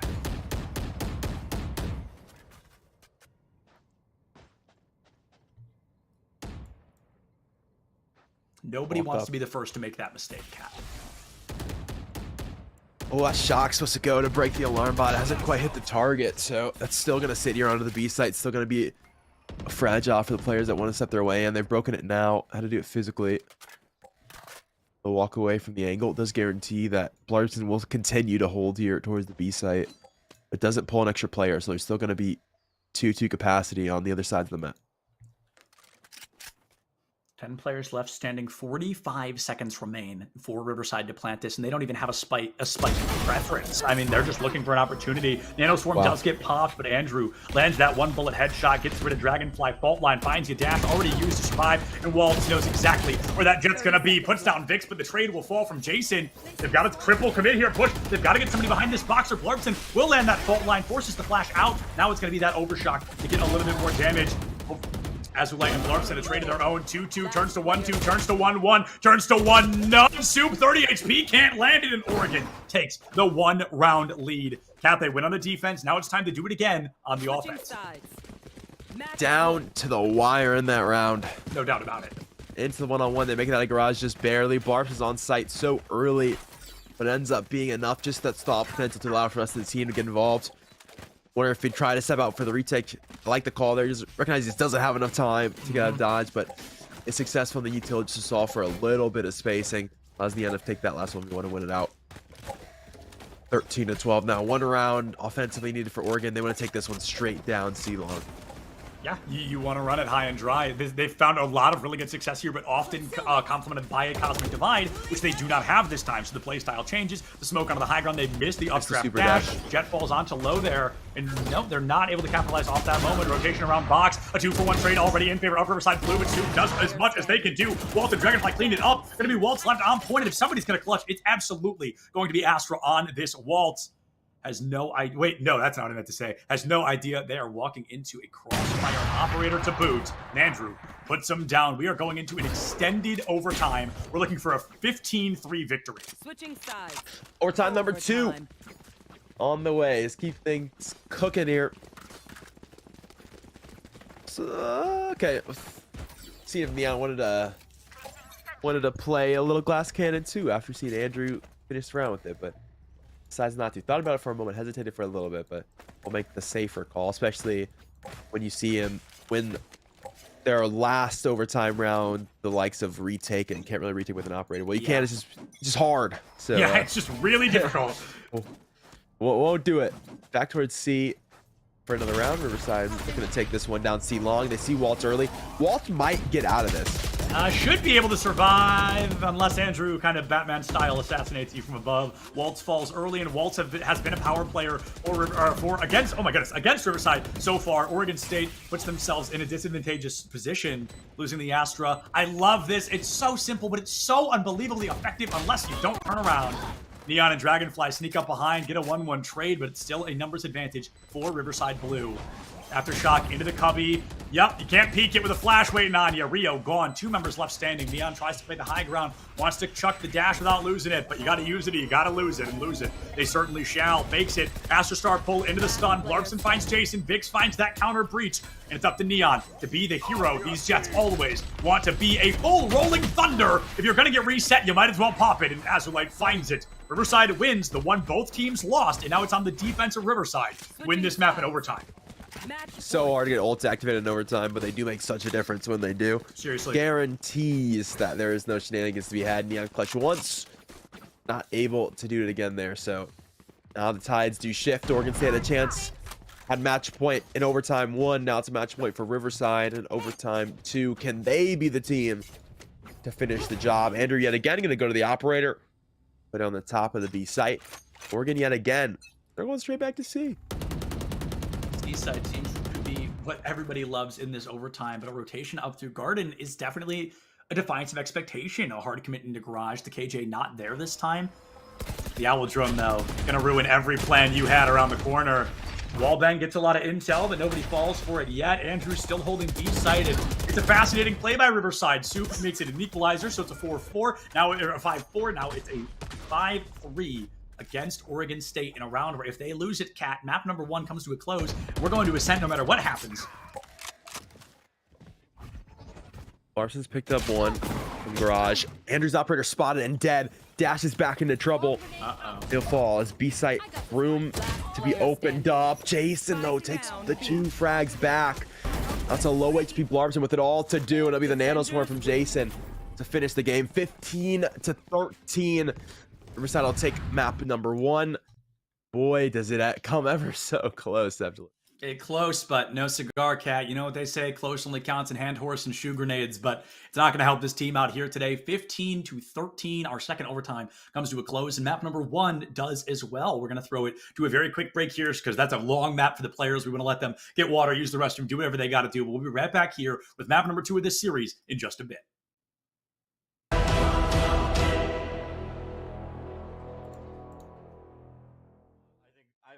Me personally, I'll just say something real quick. I'm just excited to keep telling your stories.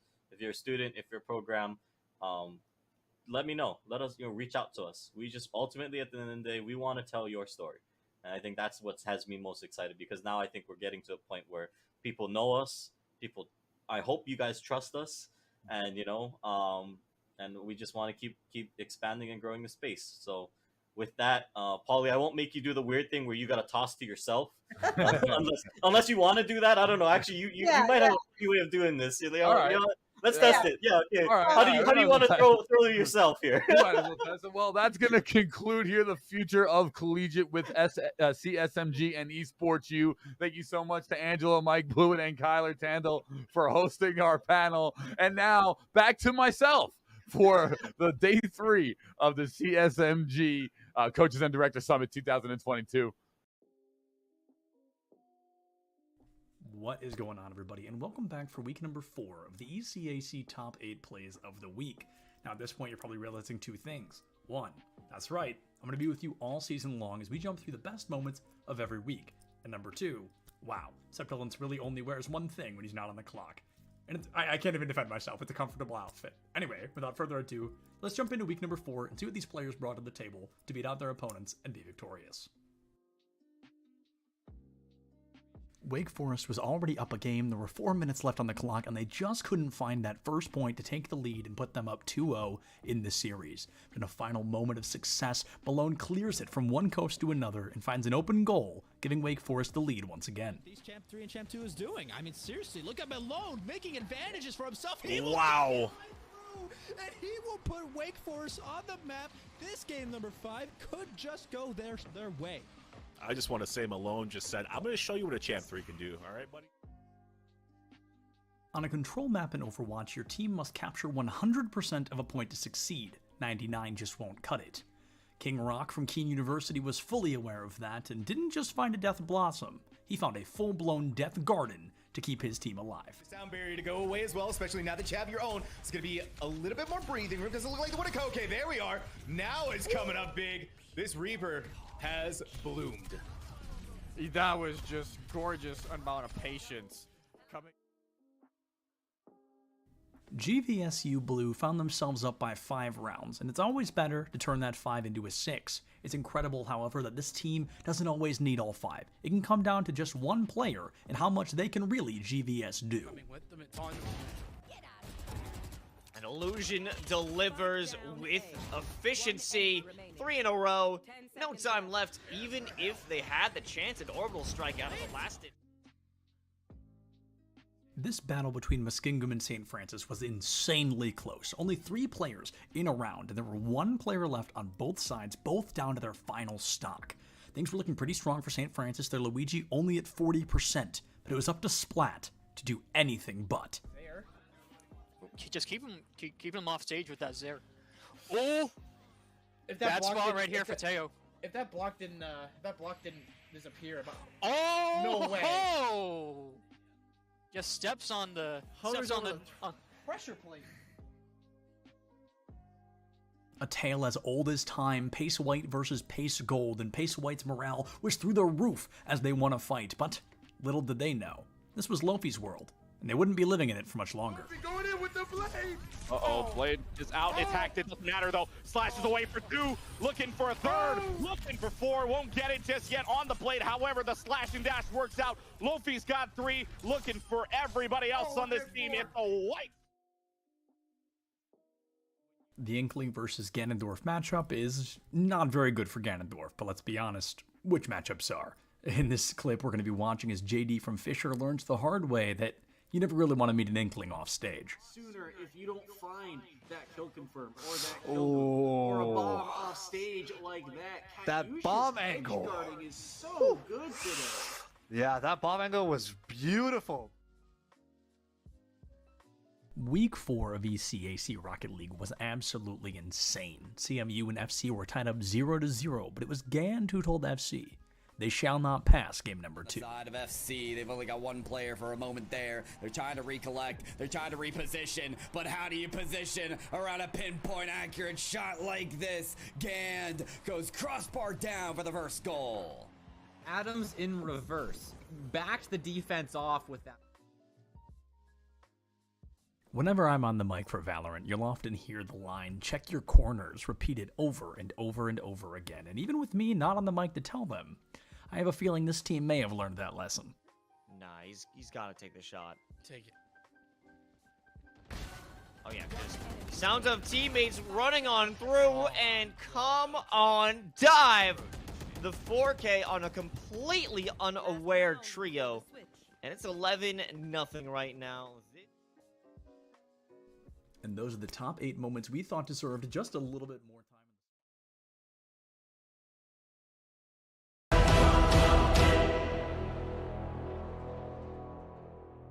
Hello, everybody, and welcome back to CECC West Valorant. We were having a good time on our first map of the day, but we're jumping to our second in just a moment here. And Kat, it is a familiar map, one not only literally today, but through an extensive of the entirety of collegiate Valorant as well.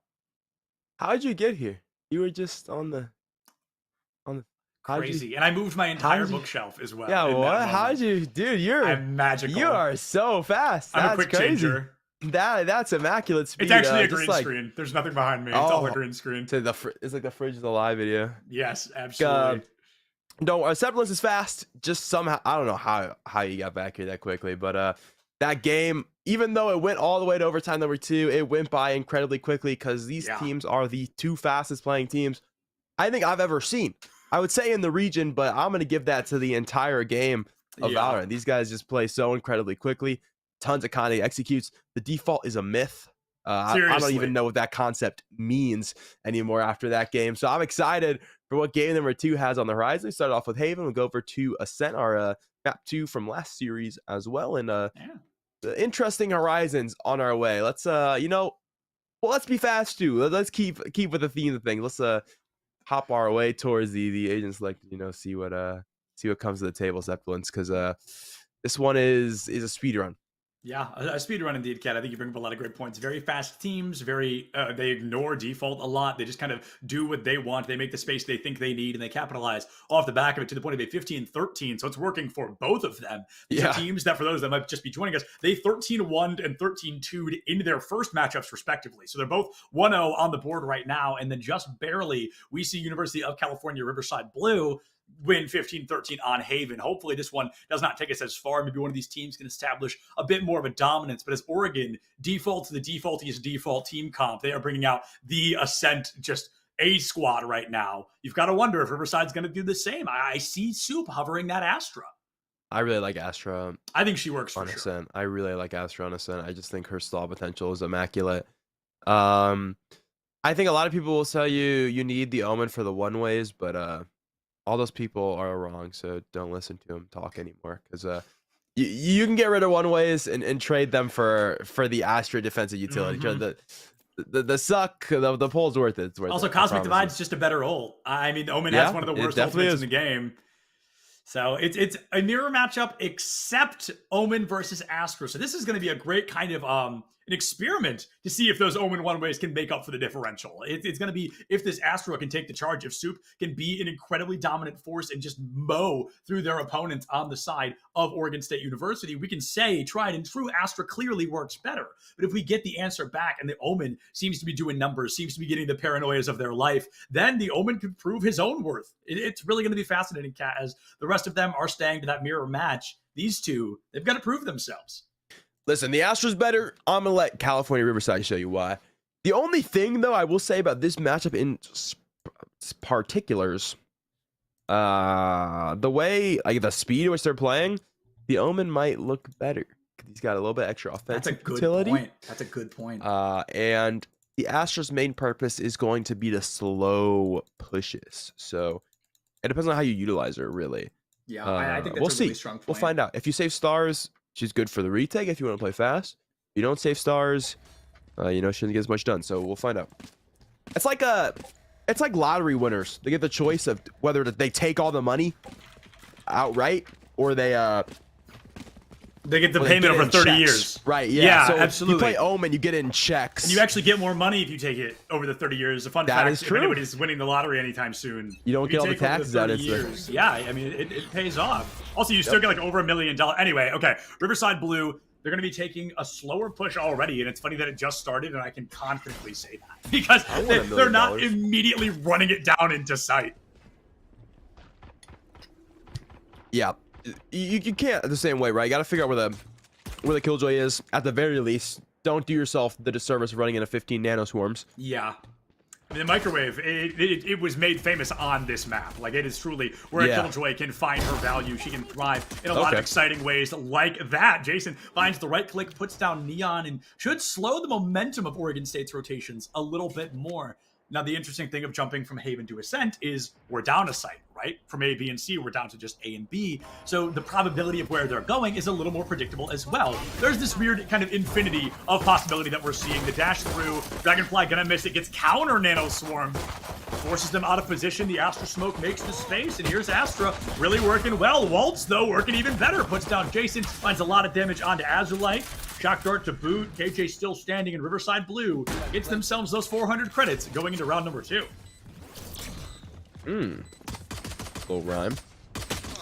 Jump off a scaffold on its way. Recon spotted 2, so they do have information jumping into this one. Reels picked up 1, traded by the opposing Sova. Reload for Blarpson, and he's caught out due to it. 2 low players for Dragon. Scariest players over towards A mid. Can he find the help players quickly? He's found the first. No bullets left. Andrew freely can pick up the trade. Riverside have round 1.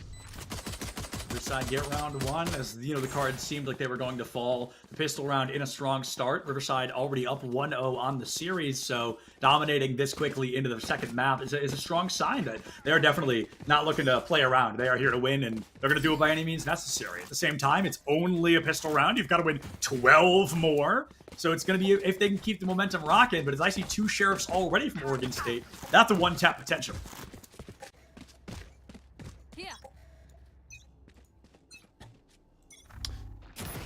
All right, Neon, can you be the big shift up in this round? Immediately spotted by what is the 0 point and will not hold the angle off of it. So that'll be B lobby control picked up. Oh my goodness.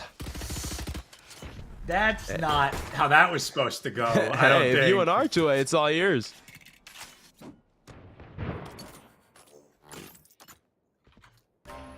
Don't take the space though, ironically. I was just about to say that. I was like, that's odd that they fall. Oregon State doesn't retreat and Riverside doesn't capitalize on the space. Instead, they stick to bricks. It's not working out great yet, 4v2, but they've definitely got the numbers. They've got the sight, and they're going to be feeling confident because they get a couple of weapons for free too. There goes Walt. Dragonfly not far behind, and the headshot from Vix actually keeps Andrew up and running with that Spectre into the bonus round. So a confusing round, Cat. One where the pace of play has certainly changed, but it's still ending well for Riverside.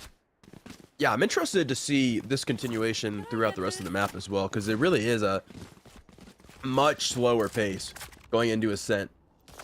A lot more considerations, at least for momentary stuff. Like, we at least get the look down towards mid. We get the look towards Cat before the push comes through towards B main. The execute is still coming pretty quickly in the round, but yeah, there's at least the thought about defensive utility for this attacking side before they step in.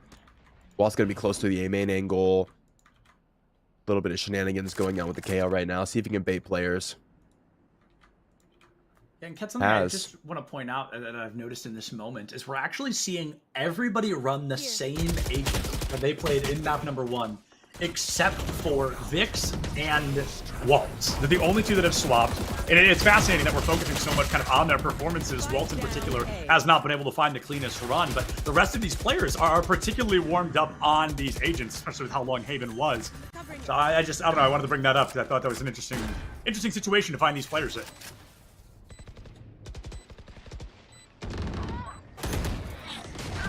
Jason takes down Dragonfly, now Neon, not far behind either.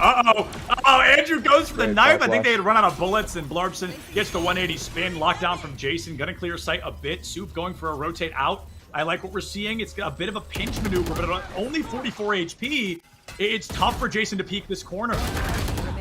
Nice, very well done. Gets the spike, the high ground. Soup finds it, and Riverside Blue wins their 3rd round on the bonus. Yeah, close but not quite for the retake. Great pop flash initially. Puts Andrew new in awkward position. He was trying to peek scaffold. Gets full blind. Has to step under hell and just gets caught in the meantime. Allows for that 2-man retake coming out of scaffold waterfall to get a look. At the end of the day, the extra man allows for the trade to come through from Soup to win out the round. So they'll take it. Riverside know they got the team on the eco, and they want to take it quick to beat. Really force the tempo on the eco team. Right here. Scanning ahead. Scan comes out through bricks, and this has worked twice for Riverside already. They're going to try to make it happen a 3rd time. Andrew almost guaranteeing that. Poor Neon, I feel, has barely gotten to play the game. Rio making up that missing space. Now a 3-piece. There is certainly a new sheriff in town, and he's by the name of Rio. Can't put the 4th one down. Riverside equalizes the numbers. They've got a huge weapons advantage, and while it may be expensive, I do believe this will be a round win for them, unless Walt gives us a miracle run like Rio did just a moment ago.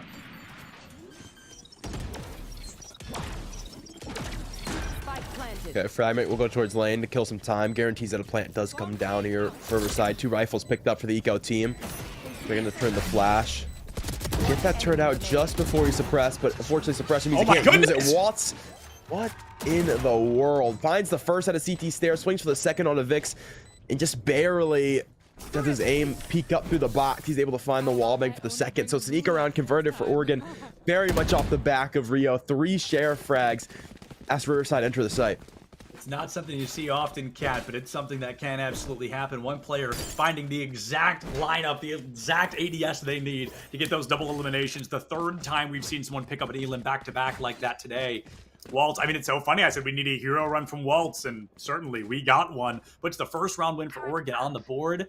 This is fascinating. Riverside, they won 3, but their econ never really got to the point of, like, not a big deal if we lose. This is where they're putting all their marbles in the pit here, and they lose this one. Oregon has real potential to tie us back up 3-on-3.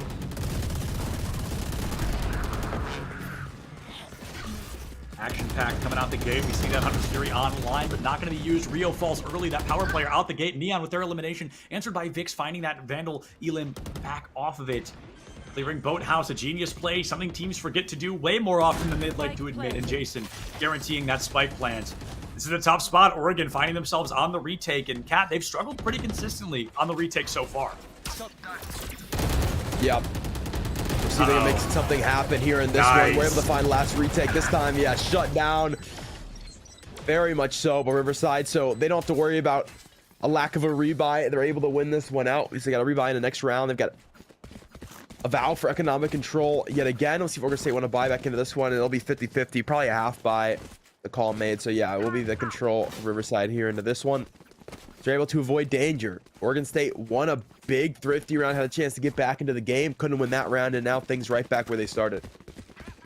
Never where you want to find yourself is back where you began, but right now that does seem to be the name of the game for Oregon State. 1 round win on the board, pretty comfortable, pretty confident, all things considered, but when you're looking at 4 on the other side, not exactly where you want to be. A Blade Storm from Riverside definitely kind of alludes to this confidence, this overextension they have found themselves in. Rio, 31 HP, barely makes it out with a breath still to take. And I'll tell you what, Oregon, they want this win like they want their next breath, Cat. They want to dominate this matchup. And right now, it just feels like Riverside is doing everything right. Yeah, tempo is slowly increasing, if you notice through this game as well. This is different. Rio gonna find yet another one. Man. Andrew will have a trade. Rio still on that original 31 HP. It's the ever so lovely Sepulence points out early into the round. Still be the case for the Sova. Andrew stepped through to CT, has found 1. Rio gonna get the job done. Finds nothing. Aslan Andrew gonna have the last couple of frags. 5-1 your score. 4K from the Jet on the board. Feeling good. Something about this map in Jet players, dude. Let me tell you what. They are continuously wreaking havoc, and it feels like Andrew has truly woken up as we get later into this series. I like the comment you mentioned a moment ago, Kat, is the pace of play is increasing every round. Like, they are getting exponentially faster. And I think it's because these guys don't want to play slow. We learned that back on Haven. They were willing to take the risk at the beginning of Ascent because they didn't know what they were coming into, right? But now it is clear cut what their opponent is trying to do, and they want to capitalize on it. They want to run these rounds as fast as they can. It's the ADHD match. Truly. We got a bit of focus early in Riverside, slowly deteriorates back into just vibing. Rio yet again gonna be the player to find frags. He's found 1 early. A Soup will have a trade. You don't want to fight this for lobby. Won't do so. It'll be the look over towards A. The rotation is on its way. But good old friend gonna be on the site, Sepulence. Yeah, the KJ, we said this way back in our first series, you know, if someone's going to hold down a site by themselves, it's probably going to be Killjoy. She's notorious for it. That microwave setup, the turret gains so much information, it's basically half a teammate. Rio locking down B makes it even harder. So Dragonfly, a guaranteed 4v1 here, unless Rio starts booking it right now. It looks like he's headed there slowly but surely. You got to get there soon, my friend. These people are waiting to strike, and strike they certainly shall. Cat jumping onto site, closing the door. Rio makes it into heaven. Might get some intel with this dart. That might help the team collapse on these eliminations. If you find even 1, a 3v2 is so much more winnable. You tie it up a 2v2 and 4 Dragonfly. Left one, left alive. I like this. I like this a lot. It's a risk, but I absolutely think it's worth the reward. Plants tickets, they could both just sit wine. That's true. That's true. And then they can just walk back in and have defuse. That's gonna be the issue. Yeah, that's even worse as the walkthrough comes down through door. Turns the flash. Damn. Yeah, that's tough. Very well done. Very well done. Well, I like the effort. Try to make the 1v2 possible. Unfortunately, just not enough. I mean, nothing really to lose there. You're down 4 rounds at the time. Try to make something happen. Try to make the hero play. Get a bit of momentum back in the camp. Unfortunately, it's not to be. So, no s'mores to be made on this timeout, but hopefully some better decisions into the next round.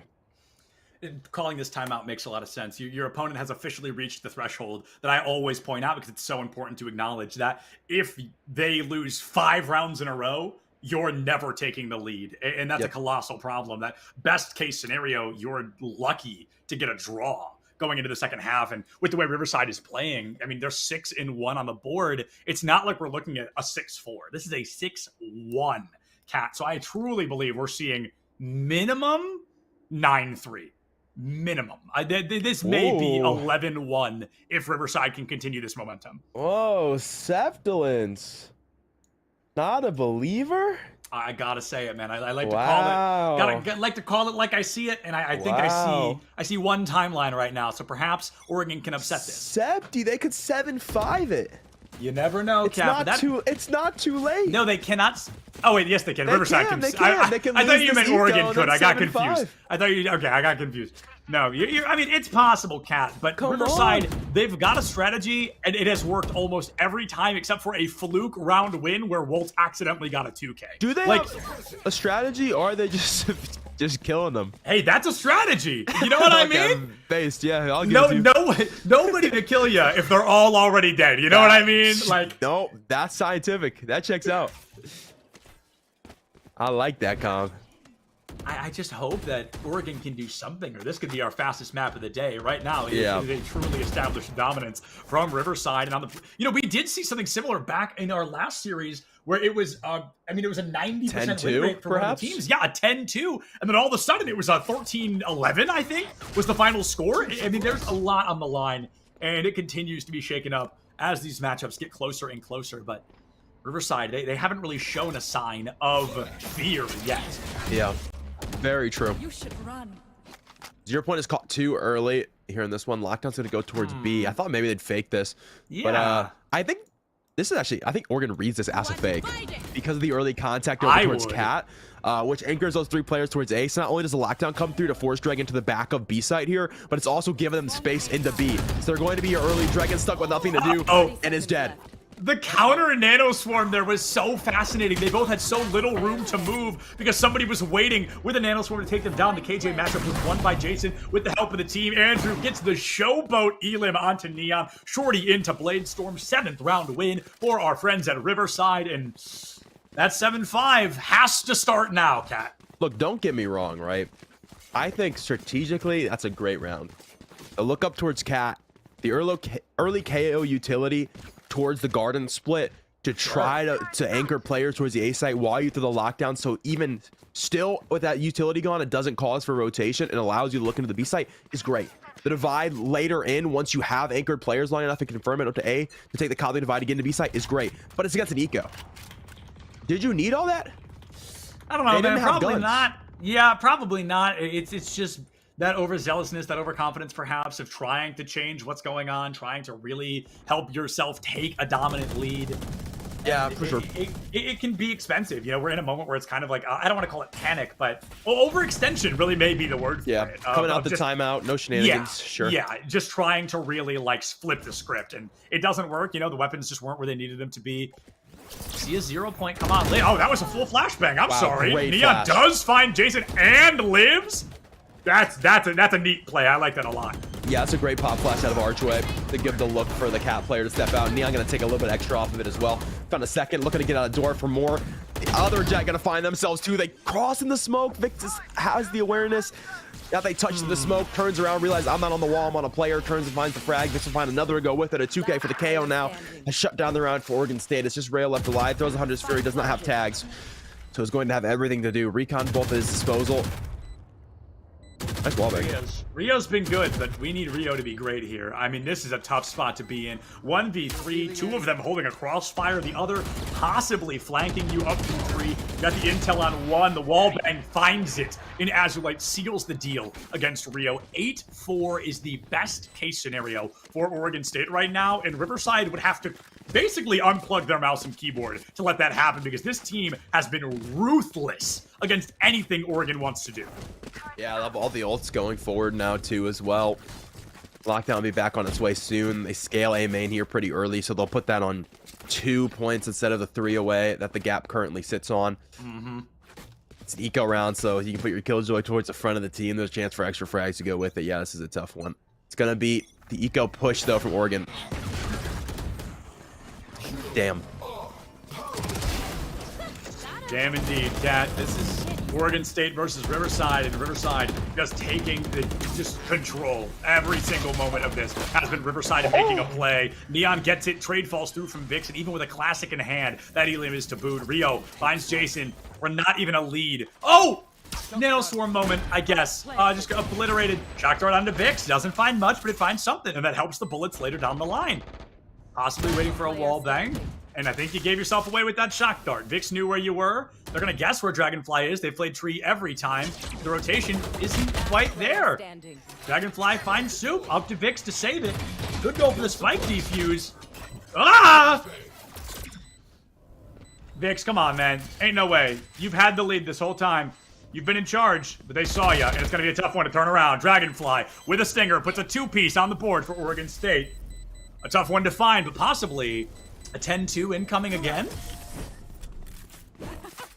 Who knows? Maybe an 8-4, Cat. I feel like maybe I'm being too pessimistic. Hey, they did manage to sneak away with a round that they should not have grabbed. Not only did they clutch it up, but they grab it off of what was an eco.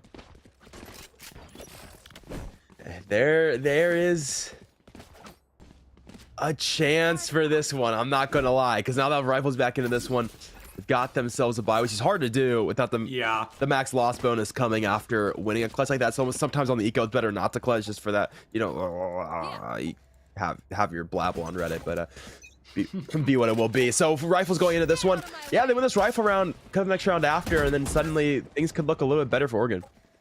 Ooh, speaking of looking better for Oregon, welcome back, Neon. You know, I made one comment about feeling like Neon hasn't been able to play the game, and now that's his 3rd round in a row. They found first blood. Only one of them has net into victory, as this round itself has not come to a close. But Neon found first blood, hungry for more. Might even find second. Pop flash on the corner. Vix able to put him down quick. Both jets off the table. The speed has to plummet. Waltz found Soup. Astra offline. No Cosmic Divide. No coverage for the team.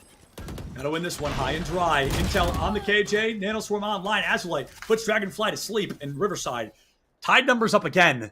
Last time it was tied 2-2. They lost that round, but they're gonna make sure it doesn't stay tied for long. The double swing finds Rio. Waltz in the back line. Shadow steps closer to the edge, but might get pushed off by these remaining members at Riverside Blue. Yeah, still caught by the drone as well.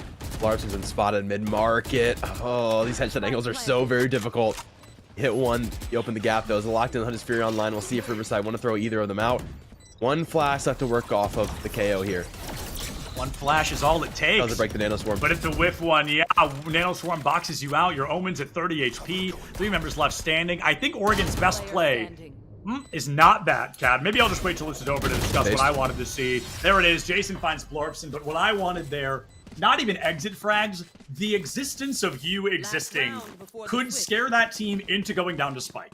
It could wreck the econ a little bit. That was a possible win condition for this team. Maybe you aren't able to win the round, but if all 3 of them go down with you, I can call that worth it. But now that none of them went down and both of you did, that's disaster on board.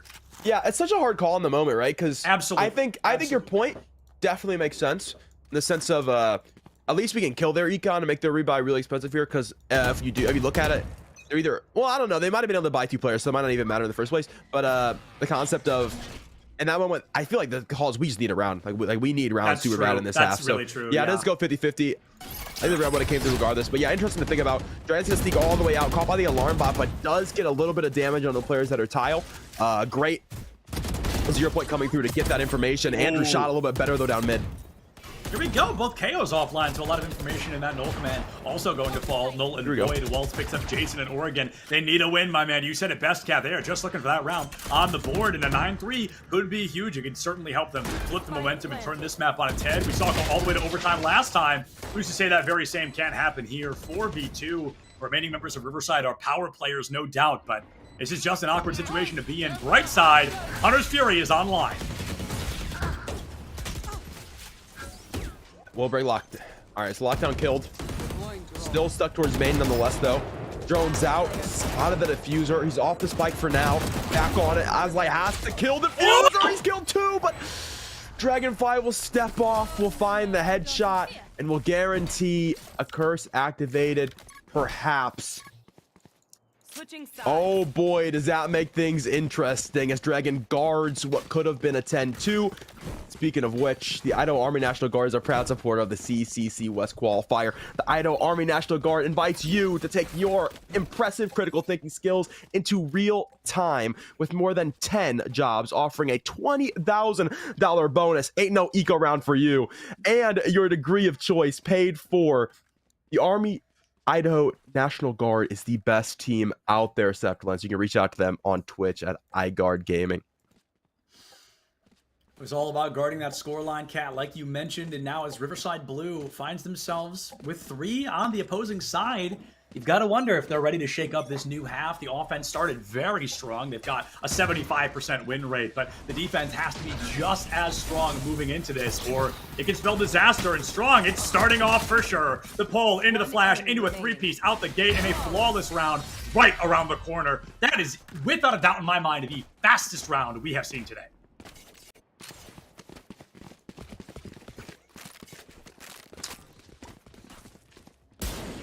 Let me analyze that. 1 second.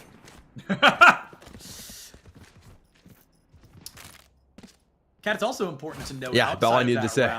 Outside of that round, that Riverside, 4 of them have more than 10 eliminations. Oregon, 1 of them has 10.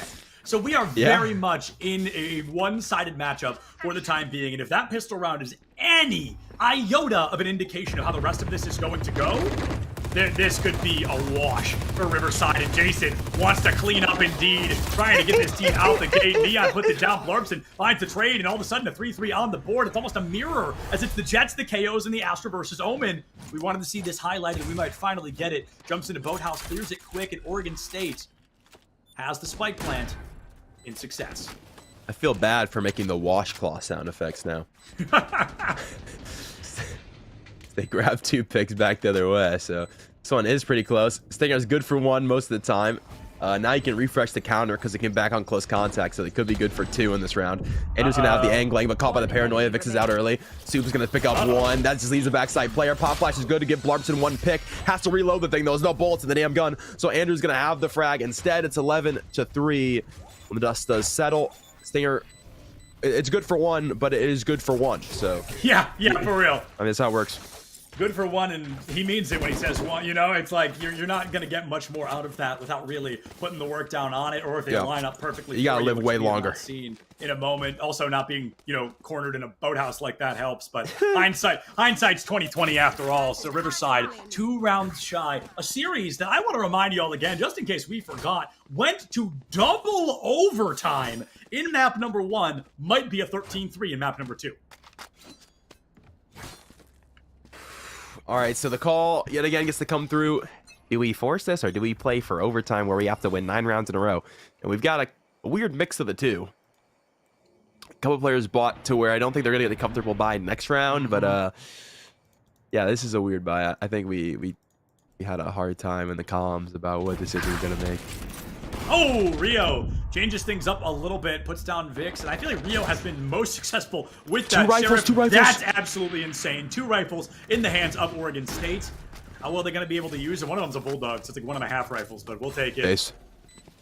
Riverside Blue in a difficult spot, Kat. I mean, for the first time in a while, it's not just going to be that free 10-second round win. They're really going to have to work for it if they want to find it. They don't have the numbers. They don't have the advantage. They don't have the weapons. This has to be nothing but mechanical raw skill to win this, and Andrew tries to show us how. Puts down Neon. Azulite gives his life for the cause, and Waltz with a flank will find Jason. That's Oregon State's 4th round on the board. This is what it took, baby. So they needed how to sneak away with another round, and they've done just that. So segmented buy for them ends up being a value, and now they get like a late bonus. Yeah. If you want to call it that, because I don't know if Riverside did I'd call it. I mean, it's an essential bonus. I think that makes sense. Oh, now it's a bonus because they bought. I don't know why they bought, to be honest. Now it's an extra bonus. I would have just... Okay, here's the thing, right? I would have lost this round so I could full buy next round and win next round. I would have lost this round because I'm bad. Because hear me out. Now they half bought. So now they're not really super comfortable with the buy, and they're glass cannon opping. And so if they lose this round, they've got no money next round, and they're going to lose 3 rounds in a row. I don't know if I've made this clear enough yet. I do not like glass cannon opping. It's so unbelievably risky, and there's smarter ways to get the eliminations. But I get, maybe it's just because I'm not a good player. Like I'm not a high ranked. Yeah, player, I don't hit any op shots. It's just never to the risk for me. It's unreasonable, unviable. I'm just a commentator for a reason. These guys absolutely know what's up, and whoever wins, I'm going to ask. And I feel like we've seen enough of it today where I can at least ask logistics on the choice. That's certainly a choice as well. A 2-piece for Riverside. Blurbson spraying and praying, and finally, the Elder Gods of Valorant are going to give him that elimination. 4v3, Riverside looking for a retake. Astra's given away, but the rest of the squad, MIA and Dragonfly, knows this plant is free, at least in this small moment. What's the price? Damn, that's unfortunate. All right, Nailstorm's gone down. It's going to kill a bit of time. Interested to see where this my lineup goes to. I imagine Jen. I'm right. Let's go. On the spike, ironically, but enough to clear these players out of Jen to give the angle for Vix. He's going to pick up one. Second look for Jason as well. And Blarpson got it all to do. Null command in his hands. Null command online, tearing it up right now with 3-piece and be an ace to boot. And by golly, is it feeling likely, Cat? There it is, all 5 online for Blarpson. The Null command ready to assert dominance. Kill mode always active. Oregon State's 5th round on the line. And Riverside Blue, that's the first time this map they've handed 2 rows over back to back. Let's go. Blarpson pulls up. I told you at the top of the cast, I'd be scared of Blarpson. If I had this call, Blarpson pull up with the ace, I'm petrified. I'm leaving the server. It's time to leave Riverside. This dude is different. Yeah, Null command comes out. Guarantees no retake utility. Gives him the one-on-one fights and he just wins them all. You got the built diff, you know? That's what they call it. I have heard them call it that. Yeah, absolutely. I hear that all the time. Totally, for sure, definitely. Also, things happening as well. It's getting 2 of them. Wow, a phenomenal flick through that midfield. And now Blarpson does put down Soup as well. Possibly the 3rd round for Oregon State. You know, I mentioned this around the half, and I said we saw a team with a 90% win rate all of a sudden almost lose the second half. Is that what's happening here, Kat? There's truly only one way to find out, and that's to let the rest of this round continue to play. 5-2, weapons disadvantage. Riverside, they're ready to hand this one over. They're comfortable calling it a loss or a wash, but they know the upcoming round needs to be one where they can really knock it away. Azulade puts down Rio, 1 down, 4 to go, and as Azulade falls, Jason, hopefully your shorty's long range. Oh boy. It's just delaying the inevitable. Like, you don't save a shorty. Yeah, I don't know. Don't feel scared to walk in, man. Don't perceive me. You have no idea I'm around the corner. I just washed them. That's why they're wet. No other reason. Yeah. Just go check out mid for weapons. Not because there's a Killjoy with a shotgun back here. Looks like they're totally ready to leave it, though. They've got the KJ turret blocking. Oh, nope. Someone's still on heaven. I just can't see him from this angle. Oh! Oh, that's so mean. Well, you know what they say, Kat. It is what it is. That's what I say after every ranked game, so you finally got to say, I do know. Andrew's been 20 and something for 5 rounds. I just want to call that out. Andrew's really starting to fall a little bit. Was like a dominant top frag in the first half, and then the second half has not been his play so far, but maybe not a glass cannon. That's so funny to say, too. Armor. It's like a plastic cannon, but it's still a cannon regardless, and hopefully Andrew can fire appropriately to make it worthwhile. Imagine falling off and still, like, being this far above everybody else. Yeah, that is pretty whack, honestly. It goes to show how in charge that first half was. Yeah. Gotta reactivate it. I haven't fallen too far away. Still timeout as well, so it's plenty of time. Great flash, lol. Nonetheless, we'll make it into Garden now. Suppression going to be there, so no utility for the next 5 seconds. Clarkson is crit HP back there. Neon finds Azulite, and it's a 2-1 trade, Oregon State. Okay, Andrew He's says back. goodbye. Counter Jet. I am going to try to win this one for my team, and with an op online, I feel like Heaven can be a scary place to be. They can rush you down and catch you off guard before you even know what's hitting you. Kind of wallbang dart. I like that play. Jason going to full one on Rio. Retake potential going to be here. They got a lockdown if they really want to use it. They haven't won around a minute, so I would use it. They do indeed. Andrew takes the head off the robot. Blarpson going to fall. The toaster's gone away. 1-on-3 for Dragonfly, and he's got nothing to do. Andrew, wow. We talked about him. Where did he go? Well, you found out he is back, ready to be perceived. He'll take a 3K in the round, and it'll be match point for University of California, Riverside.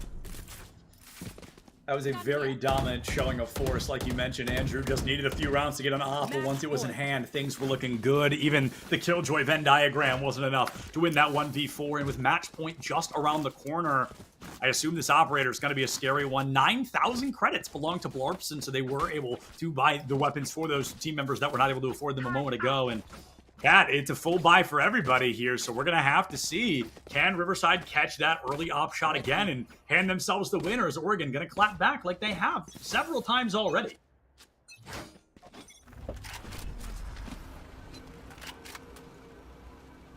Heavy hitters on the squad when they want to be. Were able to claw themselves out of danger. Rounds ago. Can they get back to the winning way? Super dash is going to go awry, so there is no pressure on the scaffold. Instead, everyone will hold under the site instead. There's a lot of ults here for the retake, man.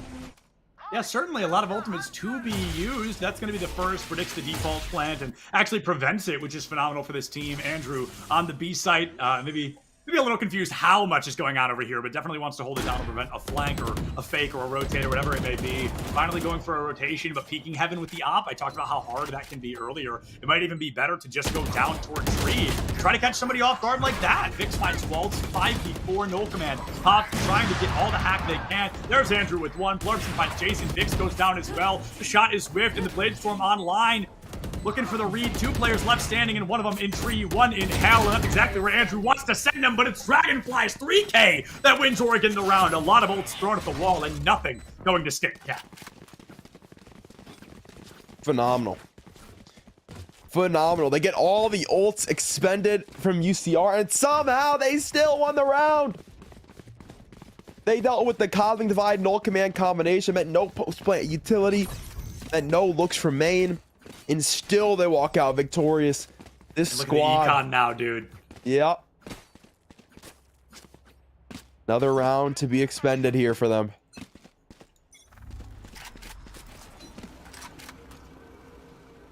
Owl Drone might get the information onto Soup in the corner, but I like what we're seeing. Both the shorty skin and the smoke. They know the corner. Soup just risks it all and makes it out with every breath they were all ready to take. I like what we're seeing from Riverside. Check that Soup has only a shorty and no armor. They're low buying as much as they can. If they want the next round to be the one that matters, they know that they're going to short buy this round. It's not about the hero plays. It's about the wins at the end of the day. And that's what they want to find. Andrew does equalize quick with that Sheriff at the rifle in hand, I believe, for Azalite. They could really do some damage with this cat. Let's see if they do. Drone early has information on Heaven. Rio's gonna swing out to find Soup, so finally the shorty player shut down. Oh, dude, that's another rifle too. If they can get to it, there's gonna be pressure from Scaffold. Can't not do so. Rio will have one, Dragon will have the other, and Oregon State will hold on to 2 rifles and will take the round. Rebuy shouldn't be a problem here for the other 3. Yeah, rebuy's not gonna be a problem. Can they keep defying the odds? Bro, 4 I'm rounds. stuck in a time loop. This is incredible. 4 rounds, Sepulence. It's all it takes. 4 rounds is all it takes to draw things up here 12-12 and force another overtime for the 2nd map in a row. This is it, man. I feel like Riverside's really betting it all, putting it all on red and waiting for the ball to spin. They are spending every ounce of the economy they have saved up to get for this round win. Hopefully it pays off, Cat, because if not, it's disaster through and through. That 12-12 will feel crazy likely if Riverside hands this round over. There's the lockdown to get in for Oregon State. The Hunter's Fury for the post plant. And they do leave the Sova out towards the main. The opportunity is going to be there. 5-on-5 for the retake. No real util, or no real ultimates going into this retake itself. But no A main flank, so there is going to be a chance that Hunter's Fury means Riverside's got to play a lot faster here in this one. That's what I'm thinking. The Hunter's Fury could really spell disaster as the rotations are a little spread out, but still close enough together to wreak havoc. And speaking of wreaking havoc, here comes a 2-2 trade. All of a sudden, it's 3 on the board. Andrew puts down a second with that operator online. I said they had to make it worth it, and by golly, are they trying to do so, but they didn't look into the smoke. They do know that Rio's back there. Neon picked up Soup. Azalite able to find Neon. It's just the Sova left standing. Please don't Can't peek. land that op shot. Gonna whip another one. The shot card does not find purchase, and the second op shot will do it. Andros 3-piece seals the deal. Rio doesn't have the lineups, has to peek, and will be the final one to fall as that spike will not go anywhere. Riverside Blue 14-8, 2-0 victory over Oregon State, and now 2-0 on the weekend, Cat. An incredible performance from that team. Yeah, they move forward. They guarantee themselves a ticket to Boise, chance to play for seeding tomorrow later in the day as well. What goes for the Oregon squad, they're going to have to play a bit of a decider tomorrow. Another best of 3 going to be in their future. Right around the corner is that other best of 3, but I'm very excited because y'all know the drill by now. We're hopefully going to get an interview with somebody from this winning squad. 2-0 on the set, 2-0 on the day so far in complete series. This is a squadron that is looking for that #1 seed going into Boise. We're going to go ahead and throw it to a quick break. We'll see you right back here with that interviewee in just a couple of minutes.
for you. Wink, wink. And folks, this has been all from me. Thank you all so much for watching. Enjoy this, and we've got plenty of weeks down the line. Can't wait to see what comes of them.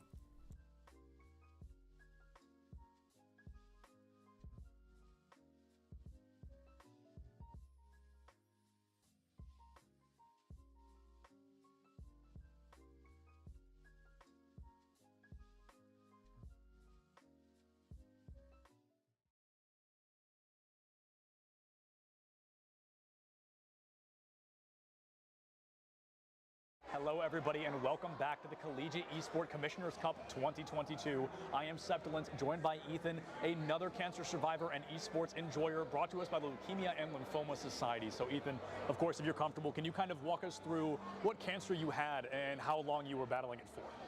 Of course. I have B-cell lymphoblastic lymphoma, which is a blood cancer.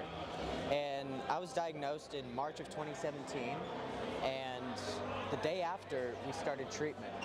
And we had daily, weekly, and monthly chemo treatment appointments for nearly 4 years.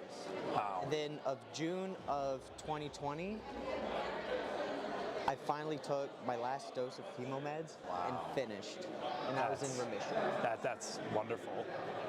I mean, that's fantastic. And you and I were talking a lot about kind of how you have a really unique kind of connection to esports, right? We talked about this off camera, and how you aren't a streamer like Brenda was, and you're not a player, you're simply an observer, you're a spectator, and how even being outside of the game can still be so impactful. So during that difficult time, what video games or esports did you find yourself kind of magnetized towards, attracted to?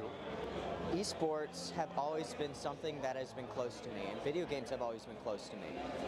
But it really shone and really attached to me during treatment, because I was isolated. I was in the hospital for nearly weeks at a time. And watching streams in esports, I was able to interact with other people that I couldn't do physically in the hospital. It brings people together. It's a great community. And with video games, I'm able to log on to Minecraft with friends. Right. Go and screw around in a world. Yeah. When they got back home from school, and we could talk and just enjoy each other's time, even while I'm in the hospital. Absolutely. And you know, that's really interesting as well, because you and I had the chance to talk about how a lot of people are hesitant towards esports, right, and kind of video games as a whole, but you give such a unique kind of circumstance about what it can mean to somebody outside of the traditional life, outside of kind of what we've lived in. So if somebody were to kind of look at you and your connection to esports, how do you think you would kind of explain the impact it's had for you? Has it just kind of been that constant flow of positivity in such a dark time? Yeah, I would explain that people are afraid because it's not traditional. Right. It's not something like football that's been here for dozens and a ton of years. Yeah. This is something new, and something that's bloomed from the first computer ever made, and that esports is able to bring people together. It's a big community that reaches all around the world. And that's the most important part of it, that it could reach people that you cannot talk to physically. Yeah. You can all enjoy something together, even when you're apart. Beautifully said. Very well said. And you know, before we kind of end our interview, I want to give you the opportunity, if there's anything that, I know you mentioned you don't stream, but if there's anybody you want to like shout out or just say thank you to, or anything you'd want to plug, I want to make sure you have that time. I definitely want to plug LLS, and there's not really anything else I want to plug. Just LLS itself, it's so important, they work so hard. Do you kind of want to explain something that we actually probably should have done earlier? Do you want to explain what that is and kind of how that brought you here? LLS works really hard to fund top researchers and to find amazing things for blood cancer, to help prolong kids and adults with blood cancer's life. And they're really important. Absolutely. Well, Ethan, thank you so much for joining us, and thank you for sharing your story. Yeah, thank you for having me.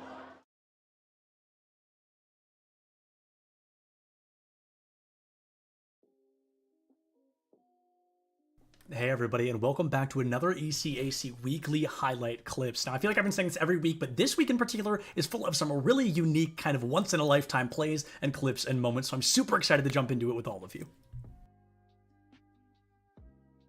We're kicking things off with one of my favorites, Overwatch 2. University of Albany finds themselves back against the wall, 1/3 of the point already capped, but with a lot of great communication and a little bit of teamwork, they're able to snipe this fight back quickly.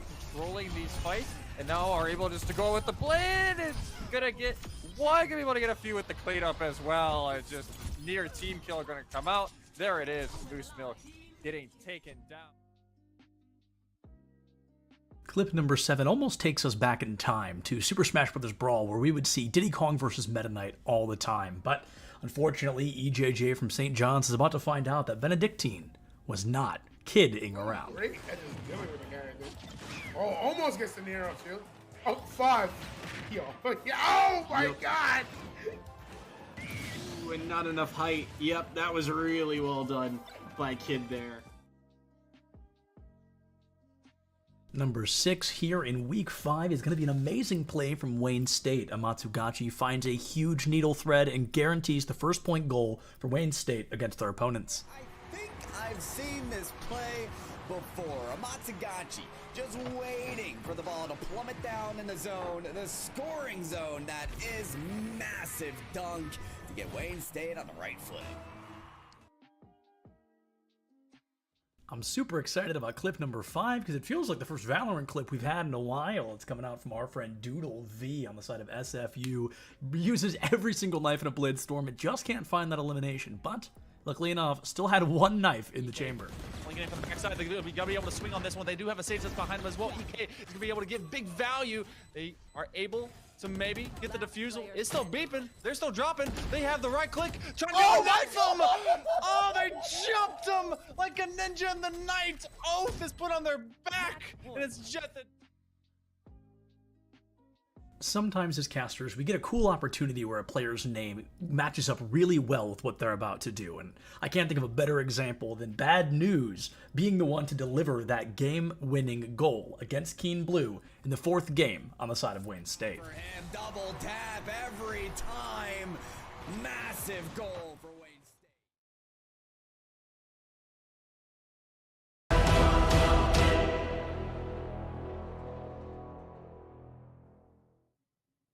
Hello, everybody, and welcome back just one more time here for CECC West Valorant. Still Sepulence and Catnator, but this time we are joined by the KJ extraordinaire from the University of California, Riverside Blue, joined by Jason. So, Jason, I mean, for a kind of a pseudo question here, how do you feel? I mean, it's a 2-0 victory. No, I feel great. Coming off this win, I think I have like really strong hopes and high hopes for my team. We've probably been like a team for like 3 to 4 weeks. Nice. And being a new IGL to this roster, we did have some bumps along the road, but seeing how we can compete against pretty good teams right now so far, let's see, I'm really impressed. Yeah, I'm glad to hear that. So you kind of answered this question already, but just to give you a little more space to talk about it, going into the rest of this weekend, going into tomorrow, looking for that seeding, do you guys feel pretty good about your odds? I think you've had a really strong performance today, but is there anybody here maybe that you're like, uh-oh? Looking at the rosters, I can see a few teams that could be bumps, but I'm pretty confident in my team. And if we play as well as we did, probably play better tomorrow and catch up on some things, I think we can make it pretty far. I like that. I like the confidence. I want to talk to you. The new IGL for the team.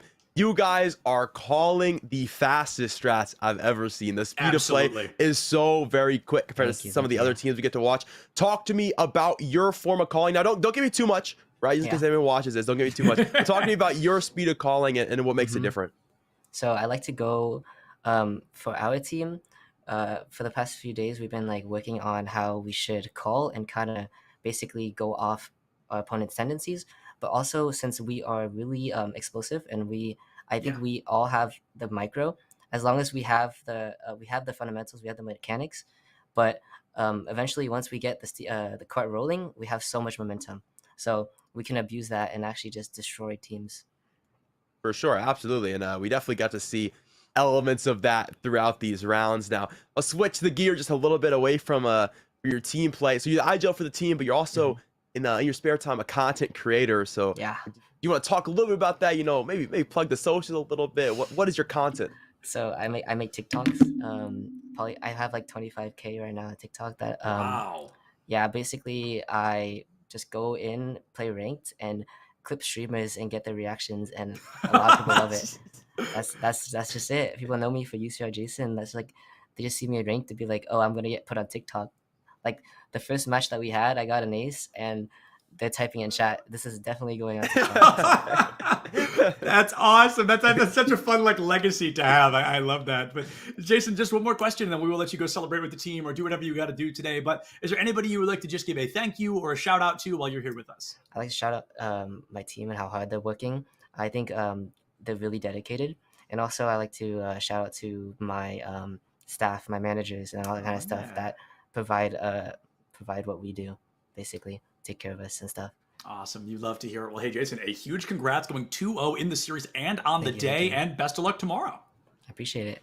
Thank you so much. Absolutely. And with that, folks, that does bring CECC West Valorant to a close. Now, exciting news, Overwatch 2 is coming up next. A little bit of good news, bad news. Good news, Overwatch 2, so exciting. Bad news, it's an hour from now. So we finished a little early now, but they're going to try to make it happen the fastest they can. So keep an eye on the channel. They're going to try to get the teams ready, do what they can. But the latest it will start is 6 p.m. EST, 3 p.m. PST. So please keep an eye on the channel. Go ahead and give that a watch out. It's been a wonderful day from us. We're going to be back at the same time tomorrow. We're super excited to see you then. Big shout out to Colton and Chris in the back line for making all the production and observing possible today. We love each and every one of you. So great to see all these teams. Check your posture, drink some water. Don't forget to love each other, and we'll see you tomorrow.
Cracky.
Cracky.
Are you happy now?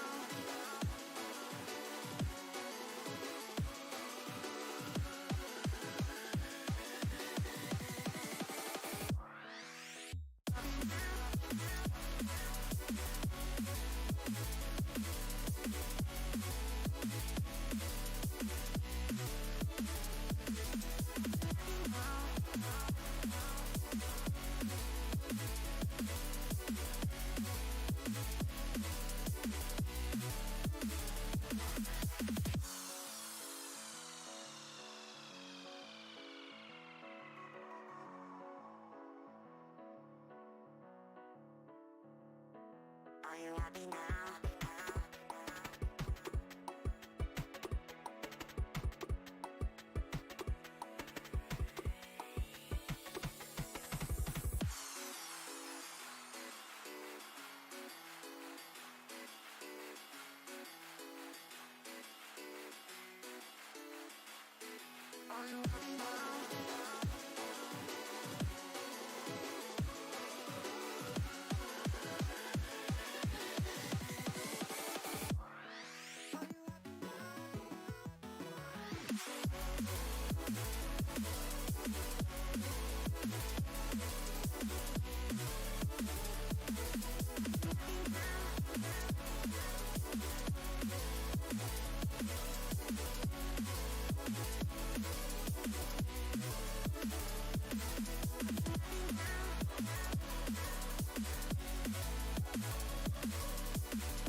We're at the Collegiate Esports Commissioners Cup. Let's make some noise. Oh, and it's gonna jumped into it. This corner judges go for 1, 2, dip. He needs more. They're doing even more here. You gotta touch the point. Mr. College walks it in. Joy Boy just gonna drop. Knife him. Right out in front. Yeah, 3, 2, 1, running.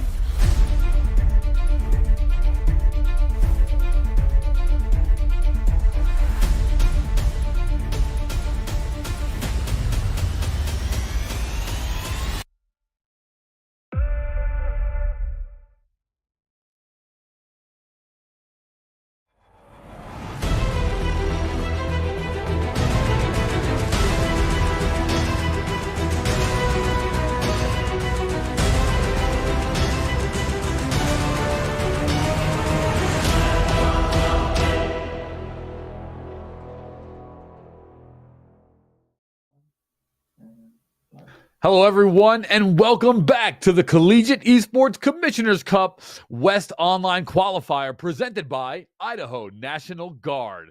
I mean, this has been an amazing event so far. We just saw the conclusion of Valorant, and that was casted by a fantastic pair of Catnator 3K and Septilence. We saw UNLV Gray beating SJSU 2-1 in a massive upset, as SJSU, we know, is our champions from last year's CECC Valorant.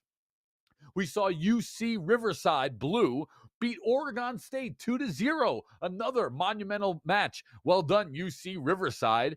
Tomorrow, we'll have the finals for Valorant. That'll start at 9 a.m. PST Pacific Standard Time or 12 p.m. Eastern Standard Time if you want to watch the conclusion of Valorant. Coming up next, we have the fantastic game of Overwatch 2, which was released here in the fall semester. We're now seeing teams in Overwatch start getting some chemistry, adapt, learning the 5-on-5 meta, really coming together with solid strats and fluidity. Obviously, patches keep the game forever evolving, so it's good to see Overwatch back in the fold with Overwatch 2.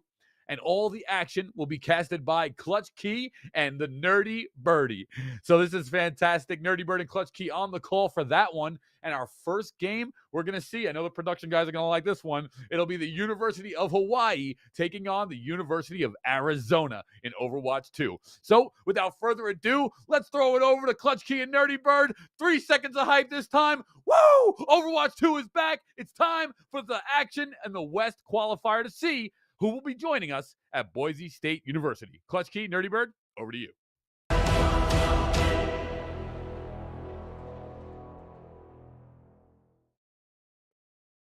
Thank you very much, Paulie. We're here inside of the booth with you all weekend long. Clutch Key alongside Nerdy Bird with you for the entire call to CECC West Online Qualifiers, where we have 15 teams lined up for you. Top 6 qualify for the LAN at Boise State University on March 3 through 5, all on the road to Arlington, Texas on May 5th and 7th. And this is going to be a good showdown here. Very first matchup we've got for you, University of Hawaii and Manoa, the Rainbow Warriors, or rather, excuse me, UH Esports for the University of Hawaii taking on the University of Arizona Wildcats out of Tucson, Arizona. So good matchup here in Group A. We'll take you through as much as we can, going all the way down the line here through CCC West today and tomorrow. And Nerdy, you know some of these teams. In fact, you know one of these teams inside of the conquest for the CCC West very well in Boise State.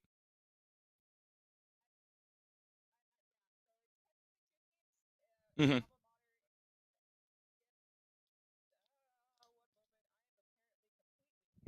There we go. Okay, so yes, I know one team, and a lot of people that know of me and who I used to play for will think that it's Boise State. Well, yes, that is my friends, my family, my alma mater. I actually, in the fall, started coaching for GFU. They are a relatively new program, and the Overwatch team has been going through a lot of growing pains, but they're excited to be here today. This is their first ever tournament-style Overwatch event. So best of luck to all of them. And for anyone that this is your first, online tournament in general, make sure you stand up, drink water, and don't get yourself too gassed too early on, because you got a lot of matches to play today. Oh, yeah, lots of matches to play today, all throughout the weekend as well, should we get there. But again, plenty of teams lined up here for this situation. Again, top 6 guarantee themselves a spot in the LAN at Boise State. And we're actually playing Overwatch 2 here, but we're playing it only a couple of days before the new patch comes out, or rather, I should say the new season comes out in general. February 7th is when that all drops. And Antarctic Peninsula comes out. Love the penguins on that map, by the way. And you've got different patch notes coming up as well, including the fact that Ramatra's ult goes down from infinite to only 20 seconds at the very most, which I know you're very happy about. I am so excited about the Ramatra nerf because just in the lower leagues of play, which is where we do see a lot of players, not so much that we're going to see today, but just in general, they're struggling with Ramatra. So I think a quality of life overall will improve for the players that are trying to get out of that mid range, because an infinite ultimate, when someone doesn't know what the term backup, reset, or die means, is a very long ult. 20 seconds, still egregious, but it's better than it can last the entire extent of overtime. Yeah, and it's great that it will not go. Although, I mean, I like playing Ramatra too, so I have a little bit biased with that nerf, but it's okay. It's a give and take thing. You know, you like competitiveness, you like watching it, but when you're playing it yourself, a little bit of a different story. You like it just infinitely and just shredding everything. But anyways, going on to this first group here, and a lot of things to note as well. Again, only a couple of days until the season ends that we have here, so teams are going to see a little bit of a different shift when we head on to Boise State in a couple of weeks from now in March 3 through 5th. Everything can change, like we said. Malta Alt going down, a new map coming out as well in Arctic Peninsula, and you've got basically, I mean, a lot of changes coming up as well. We know for right now, only 4 changes from the hero updates back on January 24th. Orisa got nerfed a little bit, in all honesty. Roadhog Roadhog basically nerfed down to the ground. Sojourn gets a little bit of a change in Kiriko, maybe nerfed a little bit on the healing of Fuda, but other than that, a lot of different patch notes to go through here for just those 4 heroes. I mean, is there anything that you've seen as of late that out of these 4 heroes have the biggest impact on team play and team compositions? I just think teams that heavily relied upon a Roadhog Ana combination, and there is one team here today that I know for a fact did, are struggling now because Roadhog, you know, he didn't really get as much attention in Overwatch 1, but in Overwatch 2, when one-shot combos became very viable, Roadhog became a problem.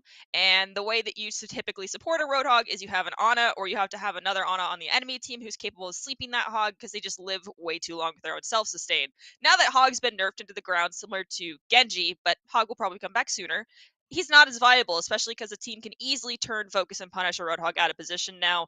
So let's hope we don't see too much Hog play today. Otherwise, you're probably going to be turned into pulled pork yourself. Well, pulled pork sounds great when you think about eating, but in the Overwatch game, if you're playing against it, not the best thing you want to be going into. But let's go ahead and move on to the rosters here for both Esports as well as Arizona. And I believe we're going to start off with the Esports team here out of Manoa. And this roster looking very interesting. I know there is a sub here. We'll talk about that later on. But you take a look at the roster: Math Dealer, Lazals, Say, River God, Banana Lumpia. Your starting 5 here for Esports out of the team at Manoa. This team coming up and old Overwatch Collegiate as well a couple of years back, landing up top 32 as well. So this team with plenty of history in the Overwatch community. We'll see if that lands up being anything good here and for their team here today in 2023 in the spring semester. Move on over to the University of Arizona, where the Wildcats look like this for their starting 5. You've got Nope with an exclamation mark, mind you, Nether Dragon, Drizzle, Winter, and Sia all line up for the Wildcats. Very nice looking jerseys for them as well in the red and white dawns there for them. So University of Arizona versus University of Hawaii coming up in a little while, and all, by the way, in order of tank, DPS, and support. So you'll take a look when you see that Nope being your tank, 2 DPSs lined up after that, followed by the 2 supports. But first map coming up here is going to be Control, as is the normal standard issue for any of the Overwatch matches. And I gotta say, for at least for these qualifiers, I really wish Antarctic Peninsula was in the map pool. I really do, just to see the teams if they want to either fish or if they want to see the penguin. But either way, I mean, you got the standard 5 for both of these teams. If what you know about or for what you know about your teams, what would you start off with? I mean, Lijiang Tower is always a safe bet. If you got a team that is very powerful with hit scan and is comfortable with that, going with Busan, especially if you're planning on kind of mecha base, kind of being your one map you're not so great at, but then both Sanctuary and Downtown can be completely dominated by long range hit scans, such as a Widowmaker, sometimes an Ashe. But truly, if you've got somebody who's comfortable on Sojourn, you can win on any of those maps. I do really think we'll still see Lijiang Tower just because of the standard type of compositions that can come out of those. Ramatra is still viable on that map. Ram is not as viable on Busan, especially the outdoor ones, but can still be utilized. So we'll just have to wait and see what these players are more comfortable with. We might see Elio as well, but I mean, Elios is kind of in this weird dark zone right now where not everyone really wants to play it. Yeah, well, we'll see where these teams line up. We're going to go right into game here. And like you said, Lijiang Tower going to be our start here for the day between these two teams. And you can see for right now where both of these teams stand in terms of what they're going to run here with only about 15 seconds. Remember, this can change at any given moment anyways. But for the University of Hawaii, going a little bit differently than what we're used to seeing, where they're going to bring out a Mei and they're going to bring out a Sigma at the same time. Kiriko Lucio stay the same. And for the side of Arizona, we have a Genji over what would typically be a Reaper pick here, or maybe if you're feeling a little crazy, a Junkrat. The Sojourn, of course, so they're matching on both sides. The issue here is that University of Hawaii has got like a hybrid spam comp, and Arizona's sticking with that Ramatra Death Volley style of composition. Ultimately, I think it's going to come down to our two creative DPS picks that are going to clutch up these fights and see how long they live as we have the Mei wall come out. Ramatra already used Nem form, and it looks like Hawaii utilizing that wall is going to be able to capitalize and gain some space for their comp. Let's see if they can, though, is the question. They're going to try to utilize and make sure that this Ramatra stays at a point whatsoever. About halfway, about 75% to flipping the point, but Nether gets two on the railgun shot onto both of the DPSs, and it's only up to the Sigma and the supports, which isn't looking very likely. And the Arizona Wildcats off to a running start here on Lijiang Tower. I really did think that that wall on the ROM and forcing them early was going to be the kind of keystone to winning this point out early for Hawaii, but unfortunately the Soj got caught out. They're going to go down so soon, and one DPS down in a 5-man game is really an unfortunate situation, especially because of just how much damage Sojourns are able to play. And going into this next fight, we already are going to have Ram ult online for the side of Arizona, as well as Overclock. Other ults coming online quickly thereafter. They probably could just pop Nemesis and they'll win this entire first fight. Well, let's see if they do right away here. They decide not to right now. Soundberry invested very early on from River God. So is the Gravitic Flux, which finds one onto Nope, and that Overclock goes for absolutely nothing from Nether. You've only got the Ramatra ult left, but Hawaii able to flip the point right back. The unfortunate truth, though, is the side of Hawaii burned their sound barrier to sustain through that Overclock coming from Nether, and now we're going to have Beat, Kitsune Rush, Blade, as well as Ramatra ult going in from Arizona, and just one of those without Beat is going to eviscerate one, if not two people for the side of Hawaii. The Annihilation is on. Here comes Nope, but already down to half health. Needs the sound barrier from Sia to invest as well, but they're going to keep running around. Map Dealer takes care of Nope. In the process, Lazals brings out the Overclock as well. A sound barrier and Annihilation go all for naught. Hawaii's going to keep it in their possession. Sia tried so hard to make sure they could sustain their Ramatra, but nope, you got to make sure you're in your line of sight of your Lucio when that ult is popped. You can't just pop Nemesis, or pop your Ramatra ultimate, and then just go completely aggressive and lose line of sight on your supports. Now we have Nope swapping over to the Zarya. It could be too little too late. We're in two-fight territory, and ults are heavily favored currently for the side of Arizona, but their ults have not been fruitful. Kitsune rushes out, so along with the Blade. Great stun there from Lazals. The great accretion stops any hope for Drizzle to get that Blade going whatsoever. And now the rest of the team starts to fall down here, with Nether going down the Mei wall, blocking off any chance of escape here down on the left side of that wall. This Zarya in so much trouble. One fight territory. Hawaii's put up the fence. Drizzle got stuck between a rock and a hard place. That was so unfortunate to see. You got to make sure those cooldowns that can stop your ult are taken out before you go in. And that comes down to making sure you're communicating with your team. Now Hawaii has a free beat. They don't need to save it for anything really, because just the ults from the DPS for Arizona have just not been in their favor during this first map, and they're gonna have lift. That fight-winning ultimate as they drop B early and are gonna be able to go aggressive. They go in aggressively. They drop the beat very early on. Gravitic Flux finds 2 for Math Dealer. It's all but signed, sealed, delivered. After the first 34%, Hawaii takes it all the way home. And the first map of Lijiang Tower and the Gardens belongs to them 1-0 on the map. Okay, now you've got a 50-50 chance. Are we going to go into Control Center or are we going into Night Market? I say market. I say the night market as a prediction. All right, I'm going to say Control Center then. And you were right, it's going to be Night Market. And Drizzle is swapping over to the Pharah, and Sia is going Mercy. They're taking out the Wrecking Ball. Okay, so after the nerfs that came to Roadhog, hamster play has become somehow annoyingly viable inside the realm of competitive ladder. It's just the issue comes if a Tracer's not able to follow up Wrecking Ball's damage. You're kind of just more or less playing a game of who can be more annoying. And then we still have this ban coming out from Hawaii. So this Wrecking Ball Tracer kind of dynamic duo has to be very careful of the stuns and just damage output solely from the core of the University of Hawaii, because they're going to still operate as a unit. It's basically mainly off meta versus off meta here, depending on how you see it, really. But nope on that Wrecking Ball, like you were saying, up to 9%. Math Dealer pretty much building up at the same rate as well. Still up, nobody really taking care of Drizzle thus far. Almost falls down, but gets down to 20 health. Is healed back up right away thanks to the Pocket Mercy. Full point unlocks.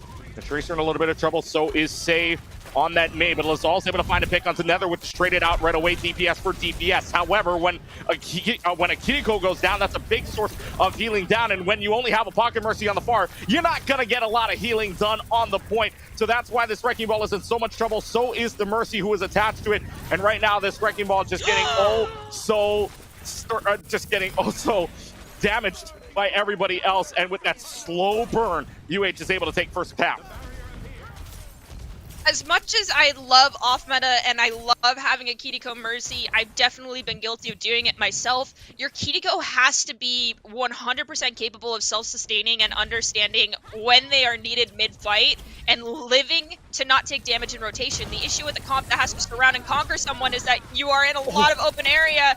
Drizzle pops the barrage and goes down. Tracer follows up and does manage to take out the Sojourn as a return, but Sia goes down.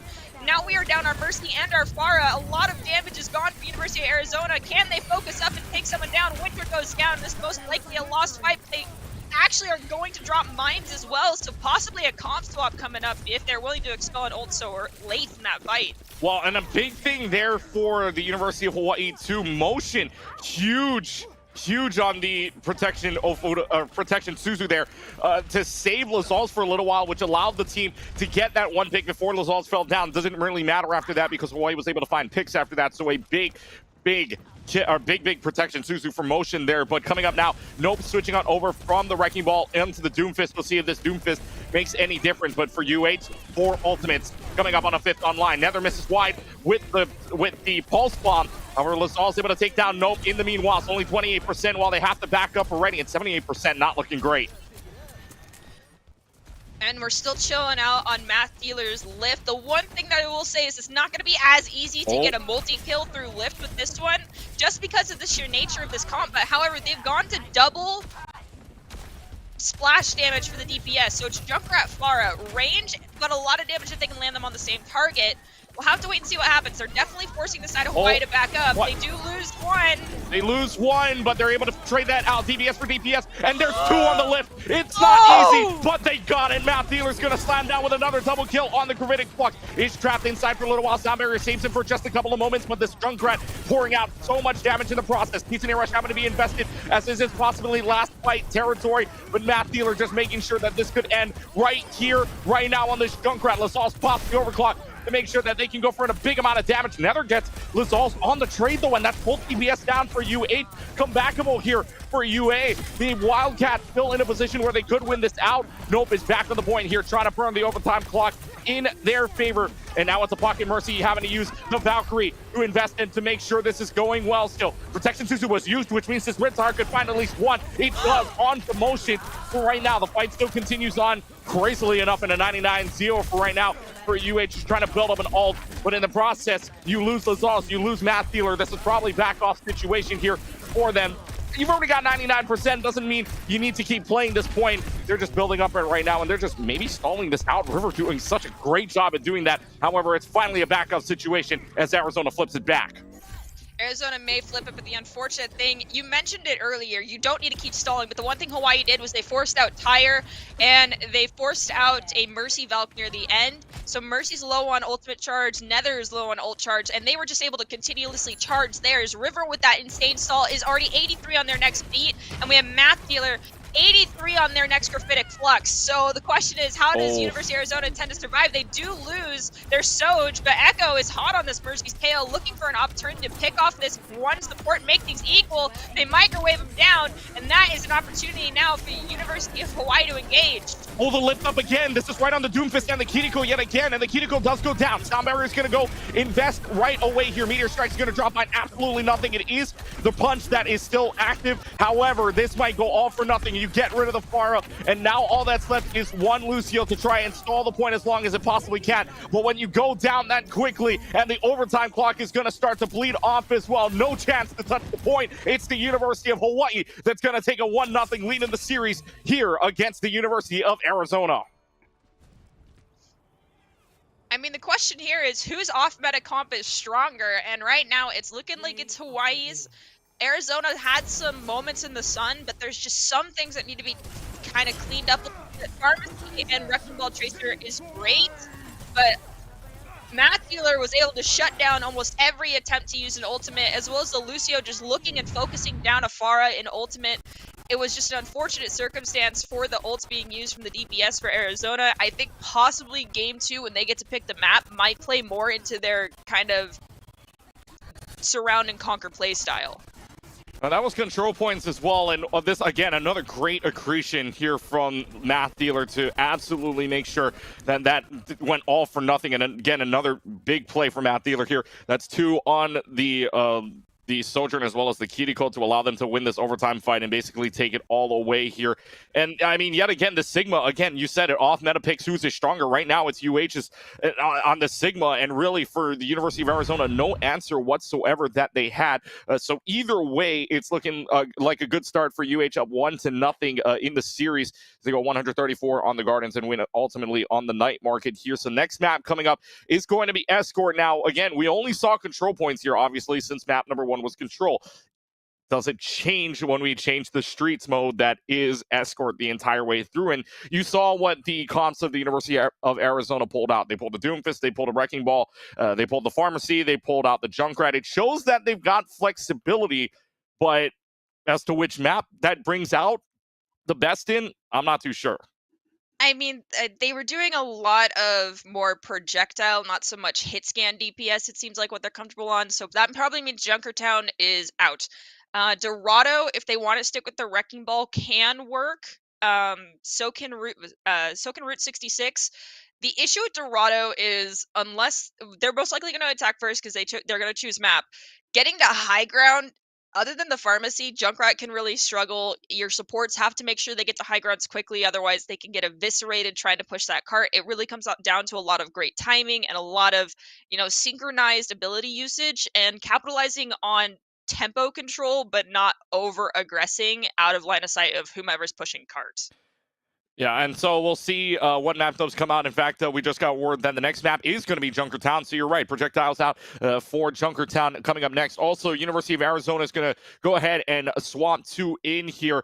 Coming out, Winter and Sia, and then coming in Dragnivore and Shmurda. So there's both of them support lines. So the supports are going to change a little bit, which indicates to me that maybe it's not a Kiriko Lucio composition. Maybe it goes to that maybe Mercy Ana that I've been seeing a little bit lately as well, or something maybe of that nature we won't see yet. I mean, we know both teams a little bit off meta, like we saw. I mean, we only saw the Ramonchero maybe, appear like in 2 fights in Lijiang Tower. The Doomfist appeared in the latter half of the night market. Sigma, Zarya was also out. Wrecking Ball was also out. I mean, who knows with these teams at this point? It could go any which way. But when 2 supports come in, does that signify anything when 2 supports kind of sub in? It can and it can't at the same time. What it could signify is that they were really on Li Jiang in this control map, wanting to focus around a Mercy-centric comp with a Kiriko who just had a little bit more survivability, the one who tends to play a little bit further back and doesn't tend to be super aggressive and not playing for picks. I mean, with the current state of the game, your supports are, as much as it sucks to admit, we are meant to do damage, but the way the meta is, you're not. You're just a heal bot the entire time. So this could just mean that we're pulling in a Kiriko Lucio that work better with more of a dive style composition, which is great on attack here for Junkertown. Or you could also be right that we could be seeing an Ana Mercy. We could be seeing a Baptiste Mercy. I do foresee, though, a team going away from that Kiriko Lucio is really going to struggle. So hopefully they still have the ability to swap to that duo in their back pocket, because the sustain that those two bring out, as well as a Lucio who's chronically on heal, you get beat basically off cooldown. Yeah, and I think for these two teams as well, I mean, you looked at the way the Kiriko Lucio was playing and the way that they were building up ultimates for the University of Hawaii. It looked really good for them as they were building up pretty quickly, might I add. I mean, that Lucio, like you were saying earlier, back on Night Market, already back up to 84% before that last fight anyways, and they had it for that last fight. So the way the Lucio and the Kiriko was building ults was great. Is it going to stay meta is the question, or is it going to stay on this composite question as well? Because we saw earlier, right, as well, where University of Hawaii the support lines, they stuck on that. Meanwhile, for the University of Arizona, they played that Pocket Mercy. They played a different composition as well in the supports, even DPS wise. I didn't expect to see a pharmacy, at least for right now. But we'll see how this plays out as we head in to the Junkertown map, that is Esports. So map number 2, Hawaii on the attacking side, Arizona on the defending side. And for Hawaii, okay, I was going to say this, it's probably the bait option because it was on the attacking side, but there was a Bastion to start. Arizona's going to bring out the Sojourn and the Ashe to start off as well, and Nope going to try to reflect the Sigma. And we do have another Mercy pocket coming out, I think possibly for both sides. There's a love-hate relationship here with Mercy's. I'm not trying to throw shade. I have a lot of hours on her. A good support isn't going to win you a game, but they could sure as heck lose you one. If the whole point of this Mercy is to make sure we get confirmed kills and not just sustain here, if they're in a bad spot, it can really be a team's undoing. But it looks like Faye is trying to just throw off the entire defensive line, setting everyone up here inside of the stable, and they've got 2 on cart. This is a very interesting rotation coming out right now. It's interesting to say the least, but it's not horrible either, because both of the Sigmas are down. It is rezzed back up, but it wasn't bad from the looks of it to start. They were pouring out damage. Unfortunately, it just doesn't work out in the end. So are they going to stick on this is the big question. They are with this Symmetra. We'll see if this lines up working for them for right now. They try to peek on over. Try to see if they can line up for that TP right now. It is blocked off for just a couple of moments. They're going to go the same way. This time, the TP goes on the same level, and now they're just going to try to run rampant. Unfortunately, when Drizzle and Nether hit their shots, it's going to work out for the University of Arizona. Wildcats in command as they put up the fence yet again. Zuzu's forced out. Sojourn's pelting damage down on Motion, and Motion is forced back into the spawn. We're coming very close to a Bob as well as Kitsune Rush for Arizona. Lift about equal on both sides, which is something you really want to see. It means both tanks are matching one another, but Say swapping over to that Hanzo. Looks like RNG's is going to try and come in clutch right now for the side of the fight. If it finds any shots for right now, but 2 minutes and 27 seconds left to go. How about that for RNGesus as Say hits the headshot onto Drizzle, which forces out the rest very early on. Not so much RNGesus as it is great aim. Right now, that bot's just going to get immediately melted away, but it doesn't matter when Lazal is able to, it does go down to the hands of the Sojourn that is Nether, who's been hitting shots all round long. Now the Gravitic Flux is out. Nether uses the overclock to find River God, to find Say at the same time. This Gravitic Flux finds absolutely nothing. Nether's gonna find 3, might find a 4th, and this is the University of Arizona banking off half the time. I am shocked. Drizzle's Bob got eviscerated. I mean, when you don't have a sleep, you don't really have the opportunity to throw another shield down to block it. The strat is to turn and burn and be aware of where the Bob's at. I've never seen a Bob get burned that quickly. That was awesome to see. Going into this next fight, we're pretty equal on ults, but Stay coming in late with a dragon could ultimately destroy the side of Hawaii. Valkyrie and the overclock being used simultaneously by the University of Hawaii. Gravitic fluxes up. Will it find anything? It finds at least one, and it does find Say in the back line. Down a minute 20 left to go on the clock. It is pressed up, and Lazals finds Nether, and there's going to be the res up on either side, which means both of them not available. Dragon Strike down the middle of the lane finds Drizzle, and now it's just going to be shots fired away here for this Hanzo who's trying to find the Mercy in the back line. Can you find it? Yes, you can, with the help of the Accretion, with the help of the rest of your team. The only person left is this Sigma, and a fight win for the University of Hawaii 3 minutes in. I mean, I said it before the fight started, a late dragon from Say could win the entire thing, and man came out of spawn, dropped the dragon, or was rezzed, and was just, it absolutely gained so much space, killed one, forced two insanely low. They got deleted shortly thereafter. The question is, how does the side of Arizona respond now that they have a wrecking ball again, and there's a Sig lift just going to pick up this poor Sojourn and send them to the Shadow Realm. Mercy struggling to live on point as they are getting focused. Yeah, they are getting focused down. That's already 2 kills already. They switched to the wrecking ball just to contest. From the looks of it right now, this Kiriko causing a lot of trouble, but Lazals is able to find the kills. They're able to find the picks, and they're able to add 2.5 to the bank. Arizona switching on over, by the way, from that Ashe into the Genji instead. This is where some teams start to struggle on Junkertown, but Matt Dealer is going to basically take away the entire zone that a defending team uses to just help damage down on the attackers. Taking over high ground quickly is important, but the question is, can they survive? Ball goes in alone. Genji tries to follow up. Nether goes down. Mercy goes for a risky res and goes unpunished. Genji dropping down into the back line, praying for their life. Gets a deflect kill. Let's see if they can clean this one up. Can they is the question. They have the rest potential, and the Valkyrie make sure they avoid it. Say gets the shot onto Drizzle while he's not looking anyways. The kills starting to fall for Hawaii. Esports looking good so far here on the second point. They drop the landmines though from Nope, and also gets the shield out. Dragon Strike down the middle. Is this going to find anything is the question. No, it will not. Now the slam down, takedown.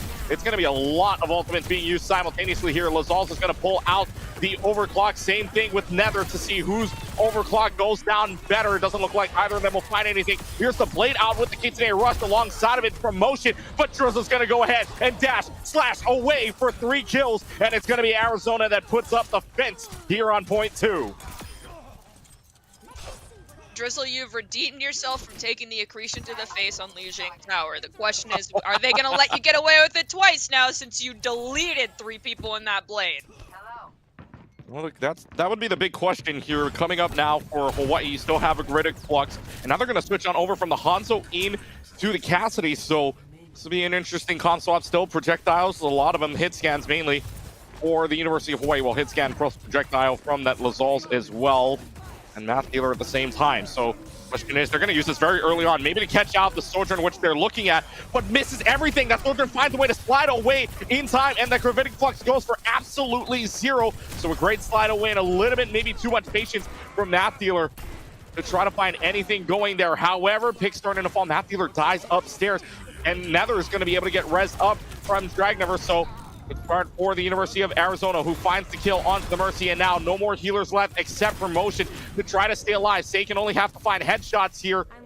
See if there's anything going, but right now it's a stave away and maybe regroup. The Cassidy swap is working out.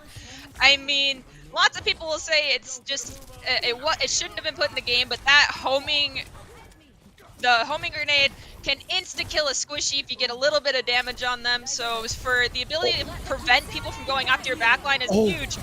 But ulting first could be the win here. As we, yep, there it is. Yeah, there it's not though. There's the grenade. Here comes the Deadeye. It's going to try to get reflected. However, Lazals finds Drizzle's back of the head, and this is an overtime clock that the University of Hawaii starts to like. They've only got a res, but now Nether finds the overclock. Nether has to come up big, only finds Lazals, and that's it. Another grenade kill. He's in a lot of trouble here with the Wrecking Ball. Is going to slam on down and already down to half health. But good pocketing from both of the supports here means that this Wrecking Ball is in oh so much trouble. Only a Mercy left to go, and this Mercy is just going to fly towards death, and it's going to be survival being the name of the game for UH as they add another 90 to the bank.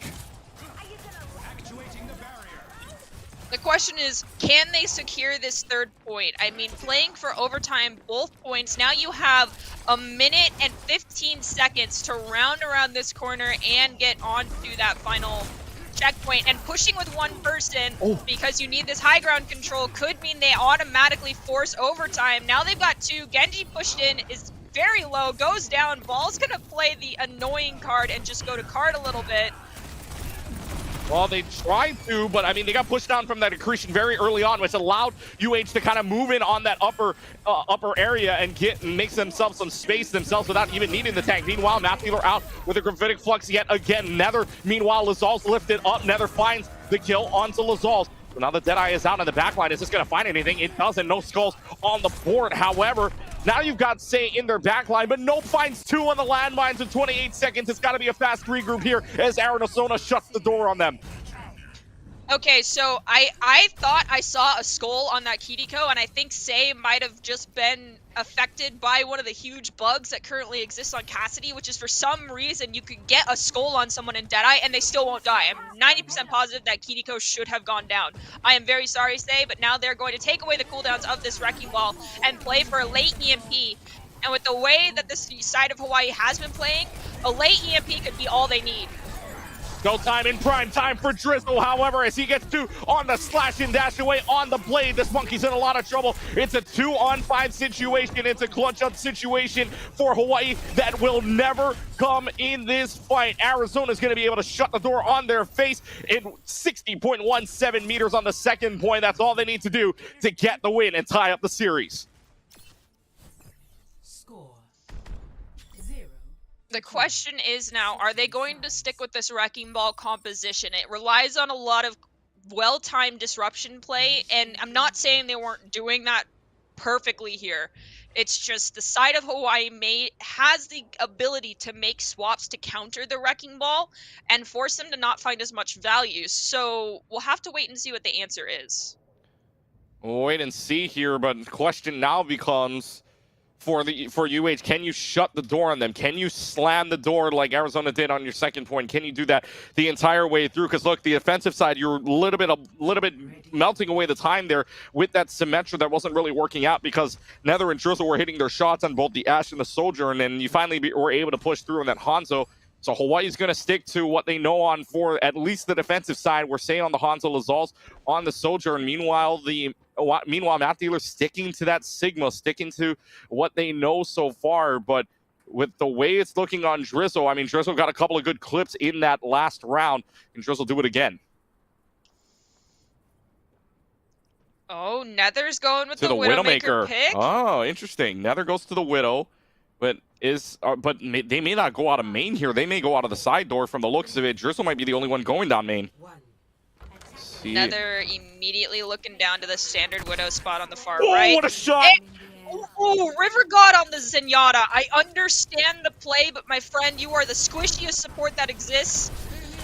Wrecking Ball is going to throw everyone to the low ground. Accretion does not land. Motion goes down. Genji pick it up two. Drizzle pick it up three, and it's just cleanup crew now. Drizzle finds three, and what a start here. Arizona does not even need to worry about that one bridge area or that one overlook area. Now it's Arizona pushing it forward. But luckily for Hawaii, at the very least, that fight happened very early on. So Hawaii's going to be able to get a chance to fight this again right before it hits the turn here, actually right afterwards. But Nether finds Lazal's in the back line, finds him through the window on a headshot. There's another person here in the back.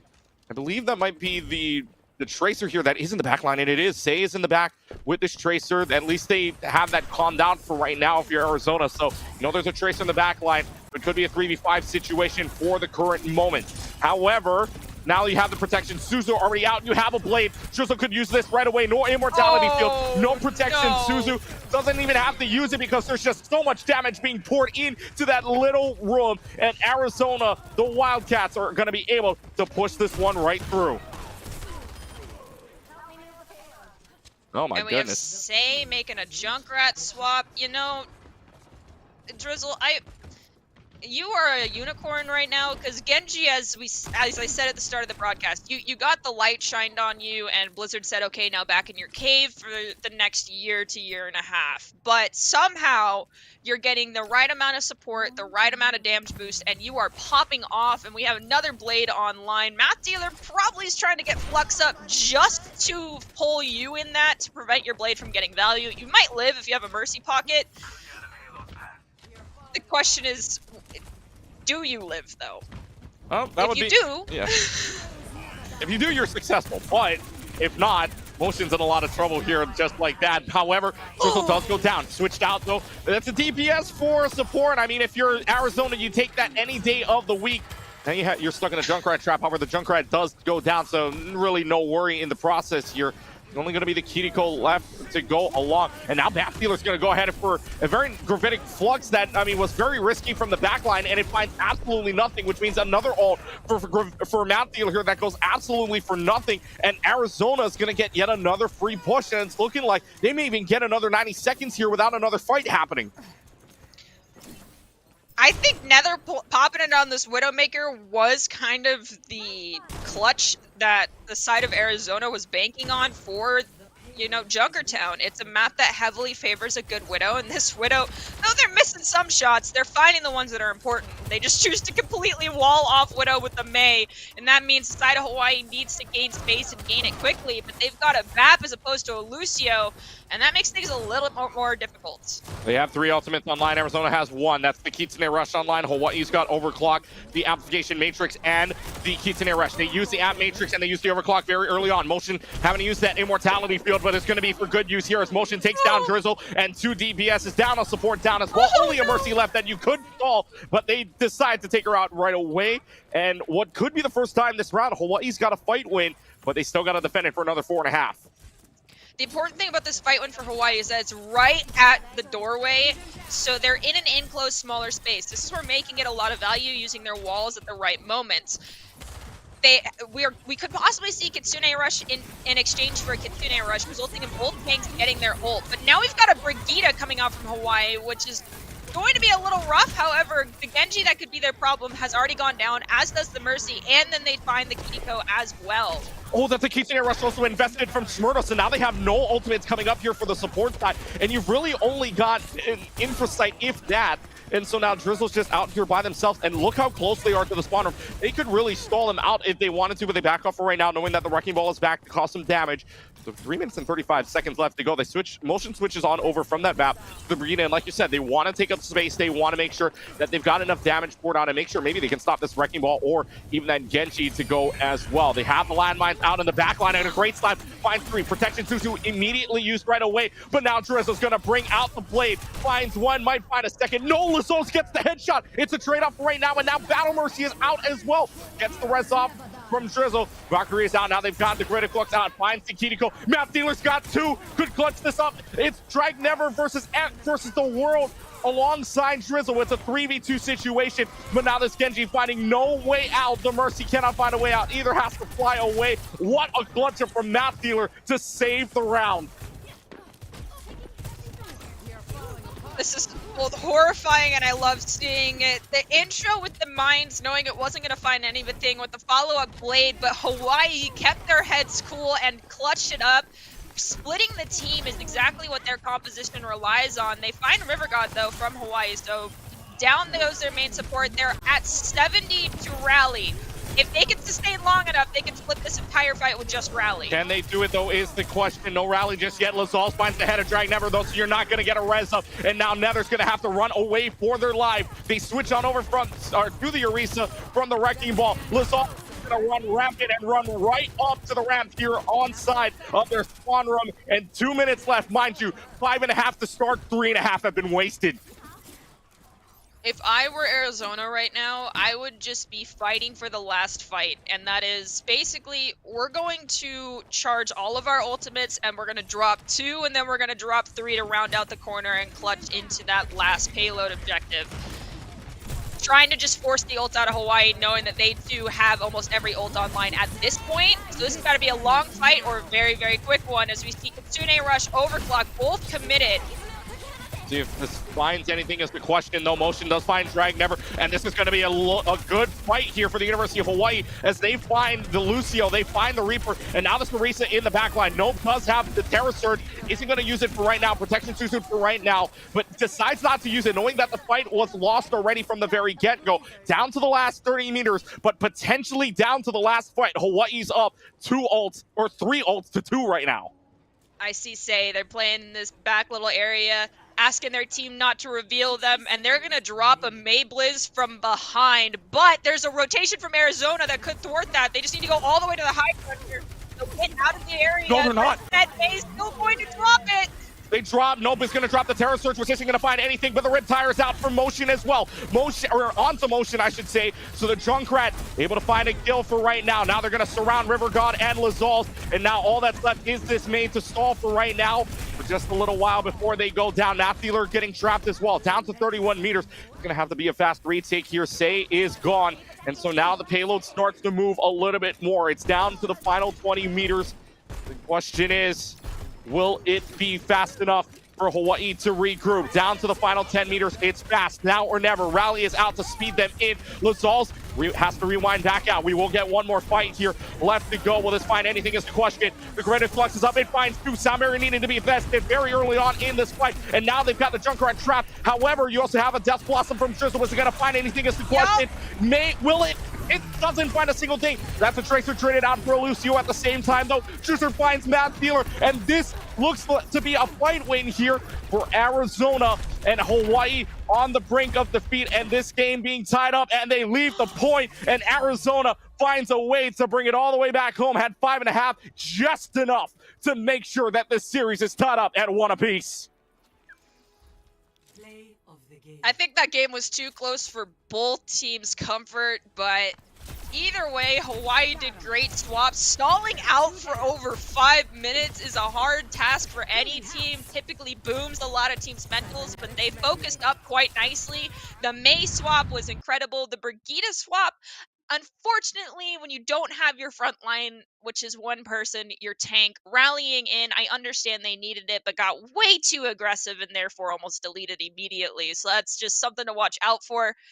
But at the end of the day, this could go either way. I expect us going the entire map series at this rate. What do you think? I mean, I'm just happy. Look, I mean, in other casts that have done, the curse has been, for me at the very least, that I've only seen sweeps. I'm kind of glad at the fact that we're going to see at least 4 maps here, maybe even 5, depending how this one goes. But hey, I mean, like you said, the way this game is going, and especially that last point, could go really either way. But I mean, you were saying about Hawaii, that was a tall task to do, 5.5. You got to feel pretty good that you were able to melt away that entire clock and force what basically was overtime for Arizona to win that point. 5.5 and 60 meters is a huge ask to defend, and yet they were able to do so, and almost winning in the end. In the end, except for that sound barrier that kind of made sure that gravitic flex in the end really didn't go for anything. Good thing they had that sound barrier at the end as well. But now we get to see Hawaii's map pick here, and coming up next is going to be Push. So 3 maps really to choose from here: Coliseo, New Queen Street, or Esperanza.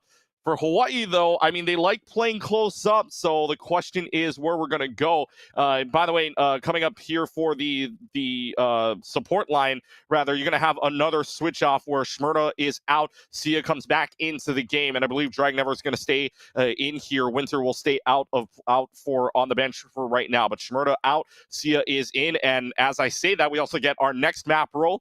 Esperanza coming up for the University of Hawaii's pick. Well, I think this could play into both teams very easily. It just depends on who takes the better positioning on first fight. And I think the telltale sign we could look out for which team's more comfortable on this map or more comfortable on push in general is which team's going to go take bot first versus which team's going to look to take positioning to win the fight. Because whichever team does win first fight has about a 60% higher chance of winning out the map. While pushing bot is important, those little few meters you get because you decided to ignore the fight could ultimately be your undoing because the other team just then team wipes. So we'll have to wait and see what the strategy is here for both teams. I just hope we don't see either one go straight to bot.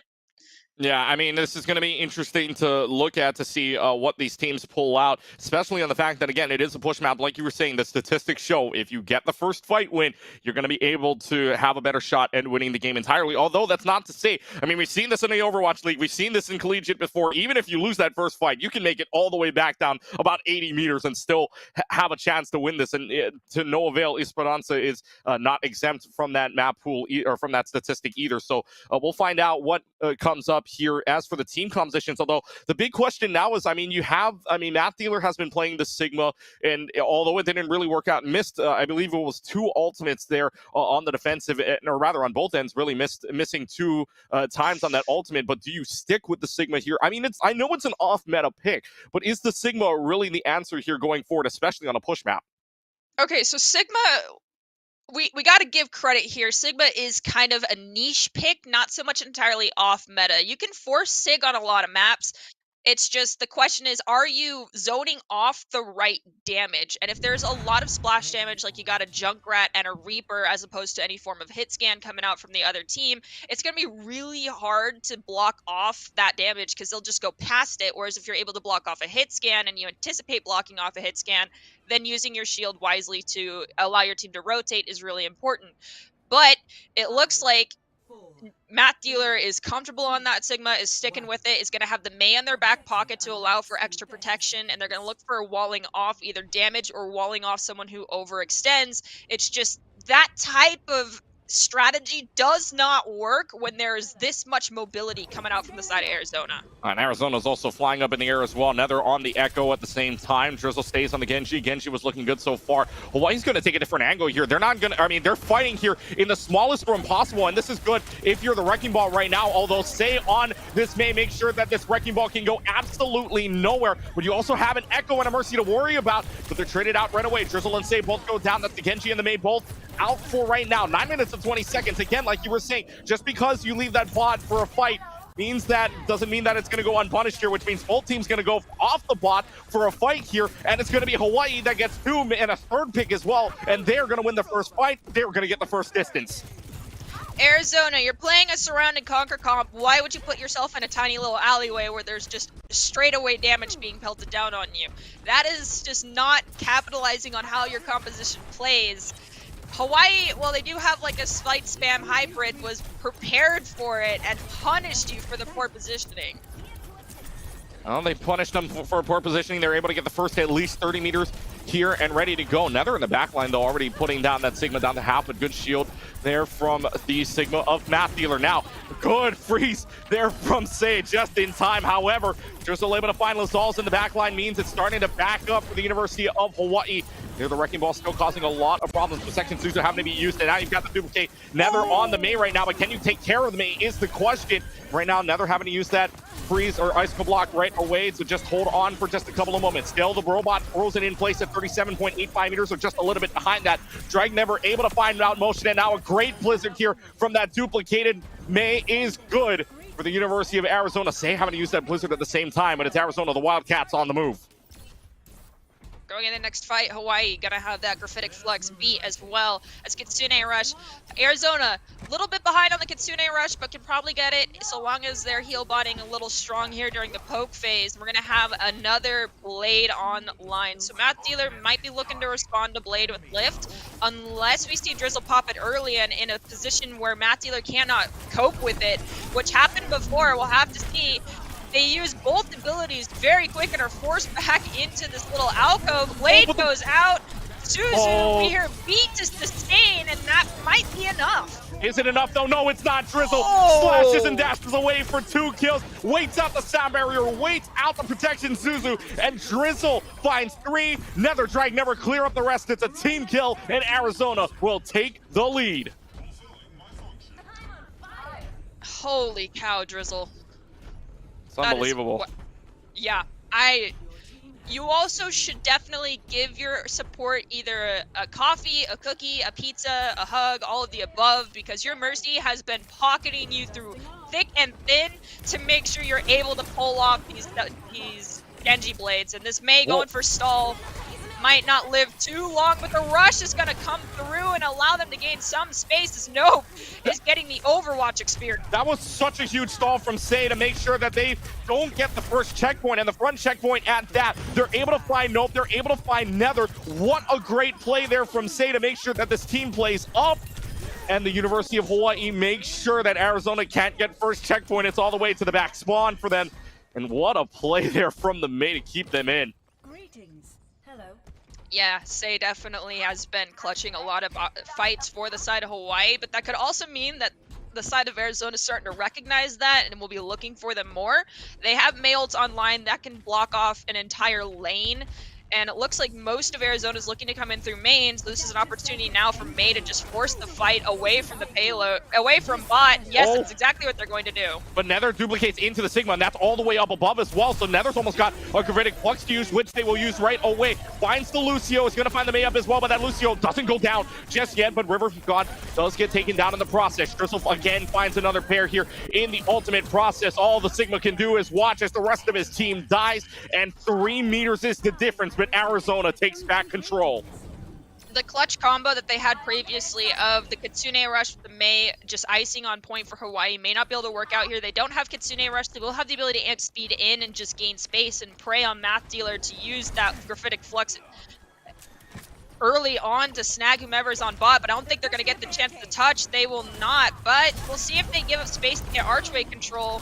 As they lose Say, Drizzle goes down to their equal. Yes, there's Lift. It's going to snag the Mercy and the Echo, and both go down. That's huge. 3 kills for Math Dealer on the Gravitic Flux. That's what you needed right at the checkpoint. They are going to get front checkpoints, but if you can stall out this fight long enough, I mean, you might be able to get that off. But now you can see at the top of your screen, 4.23 meters makes the difference. Spawns now go back to where they once were, back on either side for right now. But Hawaii 4.23 meters from tying up the game and bringing that robot back to that checkpoint. But Nether's going to stay in the sideline position. They're going to rush down Lazals, and Lazals doesn't even know what's coming. Nether cooking, and Nether's going to send them down back to the spawn room from whence they came. Down to the final again, 4 meters being the difference. They bring out the blade. Drizzle's got to find something here, which they already do. Doesn't even matter when the rest of your team follows up. It's another big wipe here for Arizona, preventing Hawaii from tying up the game. Now we got to walk the bot back, and this is just kind of the worst part of this is whomever has to sit on bot, and when you don't have a Lucio, you have to get a fast DPS on it, so it could have been Ball, but it's going to be Genji in this instance while everyone else posted forward. We have Kitsune Rush and Beat online for Hawaii, which could be enough so long as they stagger them. We have Rush get popped, Wall get popped, Poppy in response to Kitsune Rush. This could just give them space without even having to get the May ult online. Well, let's see if it does, though. Nether already being up to full ultimate, and is this going to find anything? It will. Drizzle's already found 2 in the back line, so that's a great Kitsune Rush. That's going to be a great Blizzard, freezing out the rest of the team. Say's already having a backup for their long, and 3 minutes and 20 seconds left to go. Arizona's going to extend the lead even further. I foresee when they hit this corner, not this first one, but the second one right in front of the spawn door, they're going to get into a rough situation with Deadeye, Kitsune Rush, Beat, and Mailed all online. As long as Hawaii doesn't drop all of them at once, they have the opportunity to turn this fight around in their favor. They're going to pop Kitsune Rush. There is Deadeye. Deflect was out, but they could not find a head. They will take down 2. This is an opportunity for Hawaii to pull this back in their favor as they find Drizzle. Yeah, they find 2. Meanwhile, the Wrecking Ball still causing a lot of problems in the backline. Seal does res up Nether, and now Nether is able to find Lazals yet again in the backline. So this Echo is just going to stall out. Now this next fight is basically going to be a 45 situation with Arizona getting all front spawns, and this is huge for them to go right in. And this is, I mean, if this isn't all systems go, I don't know what is. Say has the Blizzard, River God has the sound barrier, but is it going to be enough as Nether again coming up on yet another duplicate? Blizzard is out to make sure that they can still contest this point, but Blizzard's not going to find a single thing here for Say. In the meanwhile, they bring out the blade. Sound barrier is also going to be out. They bring out the Gravitic Flux in response to the blade as well. Drizzle in so much trouble, and Drizzle just goes down, melts away just like that. Lazal's back into the game now, as we'll see the rest of the team from Hawaii start to follow up with a little bit more damage. They don't want them to get anything further. Now you have a duplicate being used by Nether, who's at 49%, and yet again at a great position up top. They do capture the checkpoint meanwhile, but it's still a long way to go here, and no sound barrier for River God either, which means he's going to take a lot of damage and have to trade off from basically a Kiriko for a Mercy at the same token. Math Dealer with a great accretion kill onto Nether while they get out of duplicate in the process. And right now, while they still have forward spawns, it's looking good for Hawaii. Unless the Wrecking Ball and the Genji make a big difference here. There's going to be... I thought I heard an ult for a little while there, but still fighting right along the checkpoints here. Say does take down Dragnever, and this is starting to look like a fight win for Hawaii, which it absolutely will be when Nope goes down, and Hawaii's going to try to make sure this lead is cut just a little bit more. While this Deadeye has not found a whole lot of value, what it can do is completely clear this lane to make sure that they can get around this next corner a little easier. So depending on when Lizelle pops that, I think could win them the opportunity to just get the tempo control necessary to move forward as they pick off the Genji after Rez onto Echo. Mayult gets dropped, Nether goes down. Now I think it's just Wrecking Ball and Mercy, and they got no other choice but to back up. 7 meters left to go, though. Somebody's got to contest if they want this lead. There's only 40 seconds left to go. Hawaii gets the lead in the meantime. Meanwhile, they get the grid and flux up. Is this going to find anything is the question. The Mercy able to get away scot-free, but Nope goes down and no possibility of a res either. Kitsune Rush available. They might not even need it, though. They've got 3 on a 5 situation here. Advantage Hawaii. Kitsune Rush available. They could use it down the lane, but down to 20 seconds left to go. Hawaii's got the lead. What a comeback here for UH Esports. Will they hold on is the question. And they've got what they need to.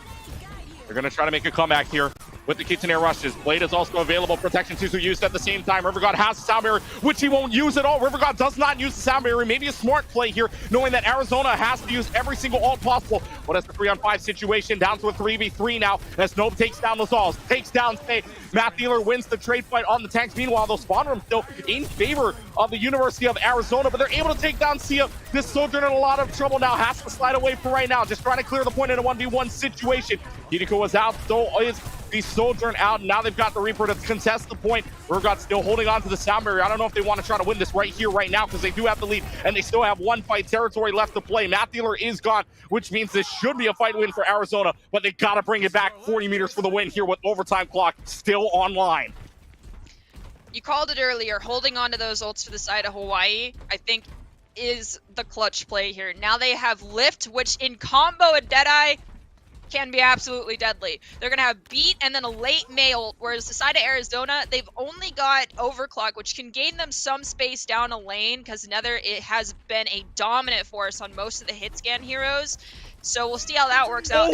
But Nether got overzealous and goes down. Lift is not going to grab anybody. We hear Beat as well as Deadeye. Deadeye doesn't find anyone. But Matt Dealer do lose Hideko. Matt Dealer still finds 2 in the process. Terror Search has to be big. It finds RiverGod, and Stade goes down at the same time, but it's only the Orisa left to go on point. It's only the Reaper now left with no Death Blossom, and Hawaii, despite being down early on in the final minutes, comes all the way back, and Hawaii is able to send this to match point. I'm interested to see what play of the game is. I have a hunch it's going to be Math Dealer, though. No, it's not. Nope, it's Drizzle, and I can tell you which one exactly it is. Yep. It's going to be right here, in the side room. Just slash dash away. Drizzle is able to find what they needed here. Unfortunately, though, Hawaii able to win in the end. And what a game. That could have gone either way from the looks of it, down with the final 2 minutes left to go. Look, I thought right at the end there, Matt Dealer clutched up for me absolutely wrong on the Sigma. What a game from UH, and now you got to feel pretty good going in up 2-1 into the next map of Hybrid here. But I mean, again, Drizzle popped off, Matt Dealer popped off, Nether popped off, Say popped off a little bit as well, especially on those shots on the main late game onto both of the DPSs that were on the side of Arizona as well. So University of Hawaii getting the bearings together. Arizona needs to bring it back. And look, it's their map pick now. Hybrid coming up next, but it's still close. It's too close, honestly, to call either way. I anticipate us wrapping all the way back around to Control. Could I end up eating my words after this next map? Yes, I could. But I feel like if there is a map that could play into the playstyle that we've seen thus far from Arizona, it is the hybrid style maps. Now, to keep in mind, I do believe Numbani is still out of rotation technically because it's not in competitive play, and that would be the first go-to pick, in my opinion, for this instance. A lot of teams, there's a reason why it's called Scrims Row, probably going to, lean heavily into the Kings Row pick to be safe.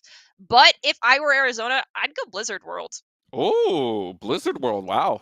Interesting pick there. I mean, Blizzard World, again, still in rotation. Came back recently into rotation as well. Not like it wasn't anything. I mean, it wasn't anything new to the old players. And I'm assuming a lot of these players already in Overwatch 1 have played it. But different style in a 5v5 situation. But, I mean, you still have Blizzard World. I would say I've seen Eichenwald being picked before as kind of a throw-off pick as well. We've seen teams play Eichenwald here.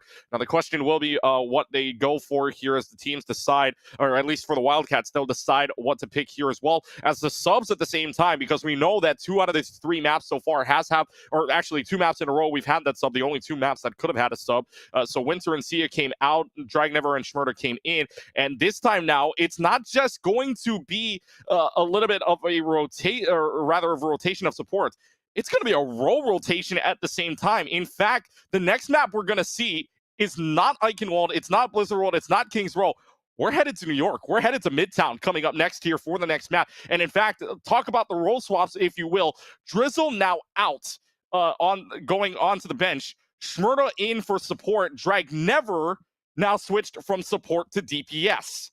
So talk about playing musical chairs a little bit with your lineup just a little bit. But Drizzle now out of the game here for Midtown. Okay, so this can be a red flag for any team, is hearing a support swap over to DPS, because any support that's worth their salt, that is capable to play both roles at the same level, can be quite scary. Or it could just be that they need to throw kind of a wrench out and really shake things up and pull someone in on DPS that plays in just a weird way, but it being not detrimental for their own team, and a team being able to work around someone being creative can be huge. We'll have to wait and see, though. It does look like they're going on to the Ash pick. It's gonna turn some people into barbecue for a little bit. Always great. Well, when you got that paired up with the Junkrat as well, that's an especially fiery barbecue, if you will. And the Mercy pocket on Dynamites can be huge. Nope. Okay, they're baiting me. This is fine. I'm used to this at this point. A little bit of a bait situation, but Dragnever onto the Sojourn. Meanwhile, Nope onto the Orisa, which we saw on the latter part of Esperanza. Did work out for a couple of picks, but not enough to stop Hawaii. Meanwhile, for Hawaii, I guess the thing is, hey, don't fix what's not broken. So for Hawaii, they've pretty much staying on the same thing. Lazal's now on the Sojourn, Say on the Mei instead, which they played later, early game, latter half as well. They also played the Cassidy as well. So the question is this going to work? So for Say and the rest of the team from Hawaii, they're going to start off by rotating all the way to the left. They're going to rush to the left here and make sure that they've got enough space to work with here, especially with that Mei not having to be close enough and knowing that there's an Orisa right in their face. Can they get in close enough to the rest of the team here? Now they're going to rotate all the way upstairs, and this is what you call I don't know what you would call this. I mean, the cinnamon swirl, the rotation of a lifetime. I mean, they're just going all over, and now they've got Nope all the way surrounded here with so much damage. Having to need to the Suzu already for Motion, though, but now Motion goes down in the hands of the Junkrat. Now they're just going to go all the way around here, and this is just, they're looking at damage wherever you look here, in whichever angle you look at here. So they try to go all the way around. Unfortunately, what they're met with is just damage. Ring Around the Rosie is a great strategy when you're fully aware of your cooldowns and everyone's communicating them, so you're able to create the sine wave necessary for your tempo management. And when they went up in that first apartment, they had it. It's just, unfortunately, they split their damage, and then they kind of started just using cooldowns unnecessarily or without communicating them. So their rhythm, so to speak, got completely broken. The rhythm, yep, broken up for right now. Riptire already being out. Is this going to be used in the subway is the question. They're all in the subway. They don't know where that tire is. That tire's going to be right behind them. Can they get rid of the tire is the question. No. Lazals goes down. Dragnever also finds the pick onto River God as well. And Dragnever switching from support to DPS finds the heads, finds the kills, and it's going to find 4 in the fight as they waste away half the time bank. Okay, so I don't know how much you like this map, but I love it just because if someone decides to go into Train, what that junk did typically is what you want to do. You pinch them off into it. Walking through Train is never fun. It forces a conga line, but they are definitely hell-bent and committed to this Train strat, which could be their own undoing. They're going to keep going into Subway as well. Maybe fight close quarters. Terror Surge is also out. They also have the May Wall at the same time to keep Nope in there. Nope does go down. Great May Wall there from Saiyan. Not enough damage being poured onto that wall to make sure that there's enough time to save Nope. And there's already 2 picks. Now you have the Sojourn and the Mercy Pocket right there. Overclock is used. It does find save, but it's not going to find much else other than that. They will get at least 1 tick out of this. But the way the trade fight is happening, and Nether is still alive here, they can fight if they want. But first tick is available there for the UH team. Second tick is going to come up as well. Nether has almost a Riptire ready and available. Question is, are they going to be able to use it? There's the Gravitic Flux is going to come up. Gravitic Flux finds nothing, TP's away, and it's also impaled by the spear at the same time. Blizz also pops the overclock. This is going to find anything. It does find one onto Drag Never. Now the Blizzard also out at the same time. Kiriko having the TP away for right now, and now they're all inside of that one room, which are your Hawaii. You're really liking where they are, especially in close quarter situation. And on a May, Riptire is out, finds Say. They're almost there, 3% more until they get that point cap. This Junkrat, though, in a lot of trouble, and UH is going to be able to find 2.5 and is able to cap the point, and the fire truck is out of the station. They're going, the side of Hawaii is going into this next fight with no ults online, as is the side of Arizona. So this is neutral fight territory. This comes down to target focus, really, and who is pushed up too far, which Nope may be, but they're a tank, so they can sustain for quite a long time. It's just, they got Lazal now peppering damage down to that right corridor, which can make anyone trying to gain space to support their tank. Basically, they have to take time for rotation now, except for the Junk, who's going to take a rail shot, but Nope with the damage boost will find Lazal, so they're +1. Now they need to start gaining space as Junkrat is going to fly down, drop, trap, and barely surviving his math dealer. Well, barely survives for right now, but backs off. Drag Never, though, able to find motion. A huge stagger here for Arizona, and Rivergon now finds Drag Never, which means the spawn room now in favor of the University of Hawaii. They're so far pushed up, and now Nope goes down, so hey, all systems go. Green light ready to go here, and now that Mercy in so much trouble, so low, but can you find the pick? No, that Mercy somehow stays alive and never punished the save for even trying to chase that. But now down to 1:50 again. Spawn rooms in favor of the University of Hawaii as they back off for right now. Nether has the fire available, is going to use it right in front of the window here, right in front of that glass pane. Just stalls it out for a couple of moments. Tries to wait around, see if there's anything coming to it. Still at 100 health. 3 seconds left to pop it. 2 seconds left. Pops it at the last second. And Nether is able to find Rivergon and Math Dealer just as it runs out of time. And University of Hawaii already having to back up. Let's just see if Arizona gets a little overzealous this time. We do have some stationed on high ground here. If people aren't ready to check up here, it can be a bit rough. So I think the strat right now for Arizona is let them come in and then pop the overclock. But popped it a little early. They have to find the Sigma. They won't. The Mercy goes down inside the Graphitic Flux. Oh, but they still find the Sigma at the same time. The Sarah Surge now comes up big. Nope is just going to say nope to your attack. Thought you had the trade. Nope sends them back. And 50 seconds left to go. What a play by the Orisa to keep this team online. And now it's down to 1 fight in territory with the fire truck halfway home. 1 fight, but 4 ults in favor of Hawaii right now. Definitely Say's ultimates have been fight winning, and they've used them at the perfect times, waiting for cooldowns from Arizona. Oh. I don't know if they'll sustain through it, though. We'll have to see. We'll see if they can, though. Like you said, 4 ultimates online. Arizona's got 2. No Terror Surge, no Riptire, no DPS ults online or tank online. It's just Arizona support. Valkyrie keeps in a rush for the only things they have. Here comes the sound barrier to let them go right in. Lazals misses the slide to go right up. Blizzard also used at the same time. That's 3 ults simultaneously, which hasn't found a single pick just yet. So if you're Arizona, you're liking your odds here of winning the fight. And in fact, with Drag Never taking down Lazals, that's a lot of damage here in this sideline room and great support for a little while as Nope now comes in to play hero. Drag Never able to find a kill on to stay at the same time. Kitsune Rush being used here by the Arizona team. Schroeder's just going to let it fly. And now Hawaii in so much trouble. Math Dealer getting a lot of damage being poured on. The question is, can they stay alive for the overtime clock being bleeding right now? Almost up to another Gravitic Flux. Nope, also almost up to a Terror Surge. About 30% away, but the difference about 20% in ultimate. Gravitic Flux is going to have to be huge here. There's the spear that's already used. Already 1% up. I think that's the Mercy up at the same time. Oh, Nether in the back line looking for Say. Say almost flicked on him, though.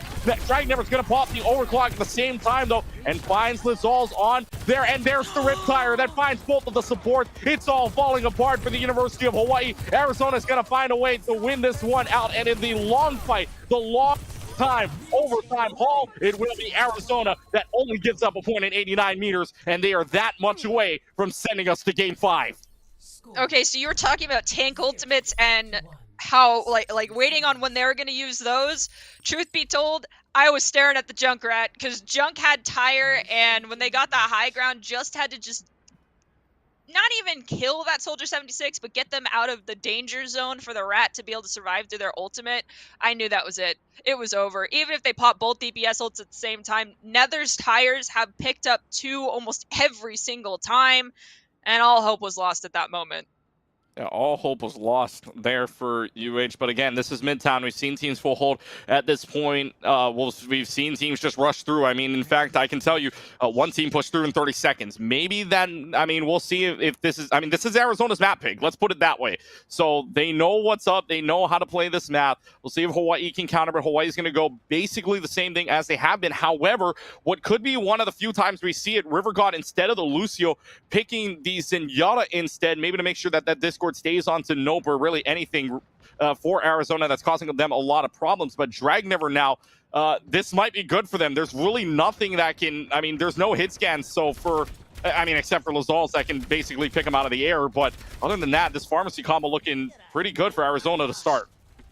Yeah, Lazal, if they use their rail shot, can get a decent amount of damage on Dragnever, but the issue is that you've got one hit scan, maybe a Discord orb, and trying to 1v2 is really rough currently, but Nether goes down immediately to Say, so that one junk trap is stronger than the other, which is unfortunate. Oh, but the trade comes out. Yeah, Dragnever finds Say in the process, so Dragnever and both Junkrats pretty much traded out. Spawn rooms mainly in favor of the University of Arizona. The Wildcats able to push in for just a couple of moments here, or they're stunned out right away. Good impale there.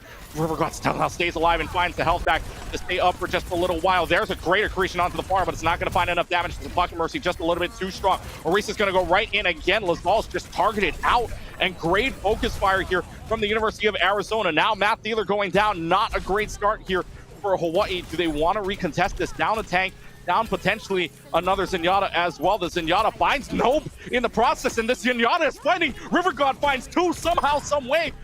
But Dragnever's just going to send them right back, and it's looking like all 3 ticks here for the University of Arizona, which they don't get just yet. Somebody's on the point, and I think that's Say that is fighting for their life. But Nether finds 2 on emotion and Say, and Arizona 5-15 to send us to game 5. Dragnever is at half health and unfortunately took an accretion to the face. They went in solo. It was definitely worth it because they kept everyone else off the point. However, they're going to have to come back and fight for aerial control again because high ground has been given over to the side of Hawaii, which is important if they're looking to conquer the pharmacy composition. But it's now Say and Lazal going after the pharmacy. Could be much easier this time if they target focus. And there's the rocket barrage that's out. Say peeks out a little too far. Lazals goes down to it as well. River God can only res one of them and then pick Say in the process, but Matt Dealer left alone for just their own devices for a little while, and Dragnever is just making sure you're never in this fight with this pharmacy combination here. The Echo can only do so much. Down to the final 10 meters left to go. Hawaii's got to contest. It's now or never. Say can't even get there though. The Great Spear keeps them out, and Hawaii is denied access. Arizona is going to win this map, and we are headed to map number 5. Okay, so we're back to control. We saw Liu Zhang just based off of what University of Arizona has shown us. I think Hawaii needs to stay away from Busan. Well, I mean, you've got Busan, you've got Busan Oasis is left as well. Oasis, another map that's been played a lot recently. I mean, you still got, you've got those 2. Again, really wishing our Peninsula was in this game somehow, some way. I just want the Penguins. Look, I just want the Penguins, all right?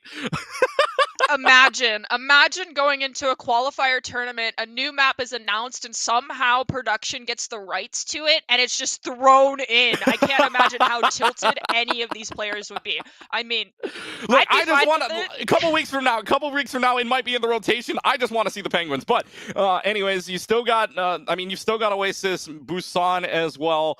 I mean, you got options.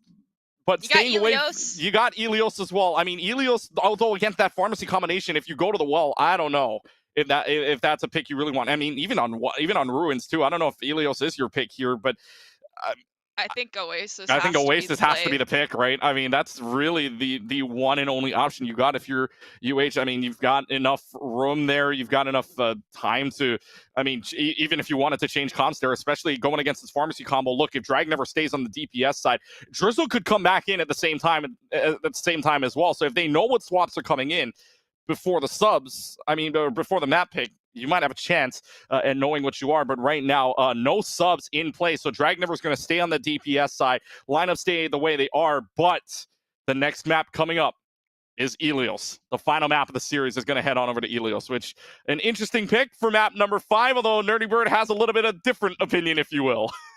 Okay, so we know Arizona has a god hit scan in their back pocket. If we go Ruins first, it's going to be just Widow v Widow. I hope at least there's a Widowmaker from the side of Hawaii that's willing to go toe-to-toe with them. Otherwise, they're going to have free reign.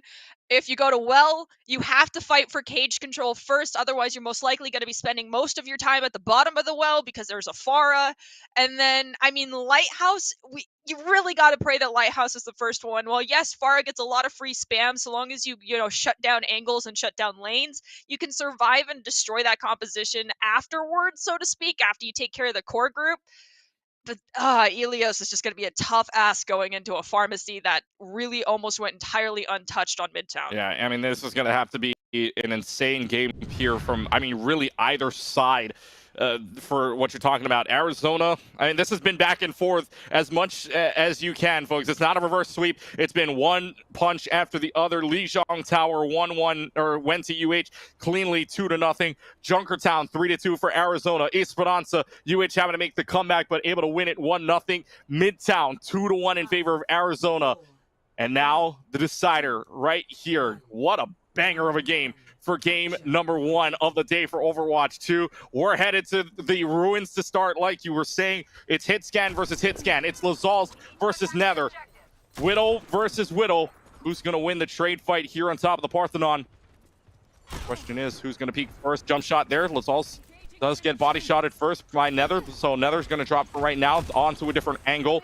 Meanwhile, on the point, you've got the Sigma versus the Orisa. Is he going to find anything is the question. The Junkrat from the side. Doesn't find Dragnever, but Matt Thielen able to follow up on the assist from right there. Dragnever is rezzed up back though, so we're back to a 5v5 situation. Motion does find Smurda, and no res for that either. So Hawaii's off to a good start here, especially in a 5v4 situation. Looks like they are going to flip the point, and River God finds no, meaning that absolutely signifies a backup game here for Arizona. Hawaii's got first cap. We have Nether trying to take the standard high ground positioning, praying no one tries to egress onto them. Lazal also on low ground in main, which can be scary if this Widow hits their shots, but we'll have to see as Dragnir does go down to the Lazal with some help from the Zenyatta.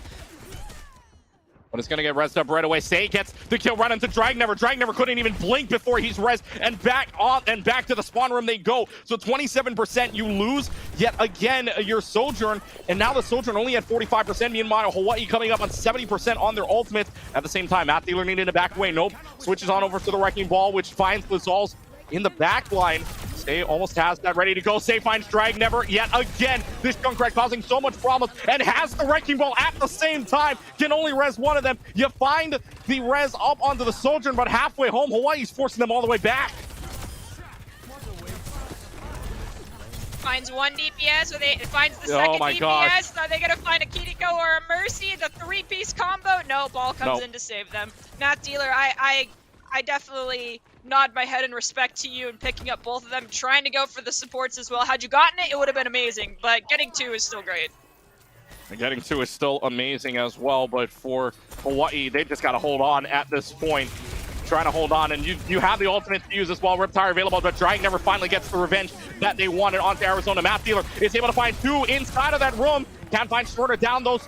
And still now 5v4 situation. Nether switches on over from the Widowmaker into the Genji. And now the Transcendence countering the mines all entirely. Kitsune Rush being used by Smurda to see if they can get any picks. But in mind to no avail here. Dragnever does go down, which means Sia has to use that res onto them. Shmurda able to find Lazals in the back line in the meantime. There's a big rip tire there for Shmurda, and onto Shmurda rather, and there's no res available left to go here. Overtime clock starts to bleed away here, but Arizona still having to contest this. Hawaii doesn't have the opportunity to. They do flip the point, but Matt Dealer finds through the wrecking ball, trying to find as much as they can, trying to stall out what they can. The Genji back on point, and the Genji is the only one left to try to do anything.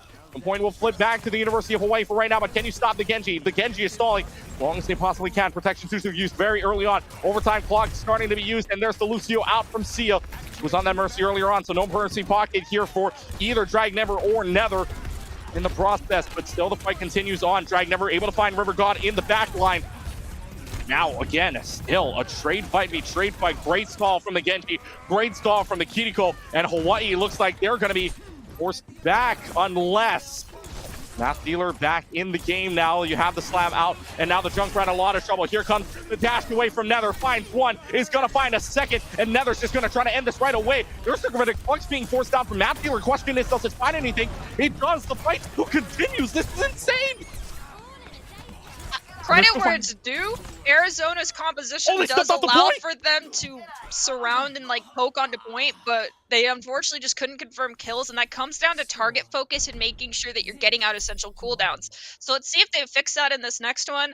But unfortunately, stepping off the point, and the overtime timer does go faster the longer the overtime has gone on. So as soon as that Genji popped, like just barely got that last pixel off, it went from 100 to nothing.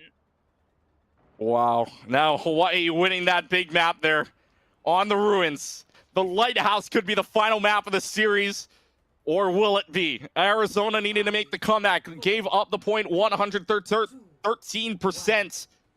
Can Arizona make the comeback all the way around? And there's the pharmacy combo we were talking about earlier. There's the pharmacy combo that came out on Midtown. But for Hawaii, question is, can they counter a little more enclosed area, especially on the point? They don't want to go to the side to start. They don't want to go down main. They want to go upstairs from the very get-go. Same thing for Arizona, who they're going to try to TP right onto point here to make sure that the Spar has little to no room to play whatsoever. And now Lazals is going to play on the Symmetra, going to make sure that this point is on lockdown. Lazals finds a secondary fire kill onto Nether, which has to be rezzed, which probably is going to be rezzed right away there, and there it is. And now this farm are in a lot of trouble here. Hawaii able to get the flip onto their side, but it's still damage all over the point. But what a great start from them, able to rush the point, knowing that a pharmacy might be coming out from them in the process. What a good start for the University of Hawaii. Arizona is currently looking to take angles just to allow Far to get extra spam. In an easier situation with all of them spread out, they can't get damage onto everyone all at once. A boop is going to go onto the Junk. Junk goes down. Will also take care of Motion, and Farah, well, the Arisa found one. Barrage won't find anybody, but it did make Riverguard go low enough, and they're sent to the Shadow Realm. Point finally going to flip at the 36%, 35% mark. 35% mark, yeah, 35%.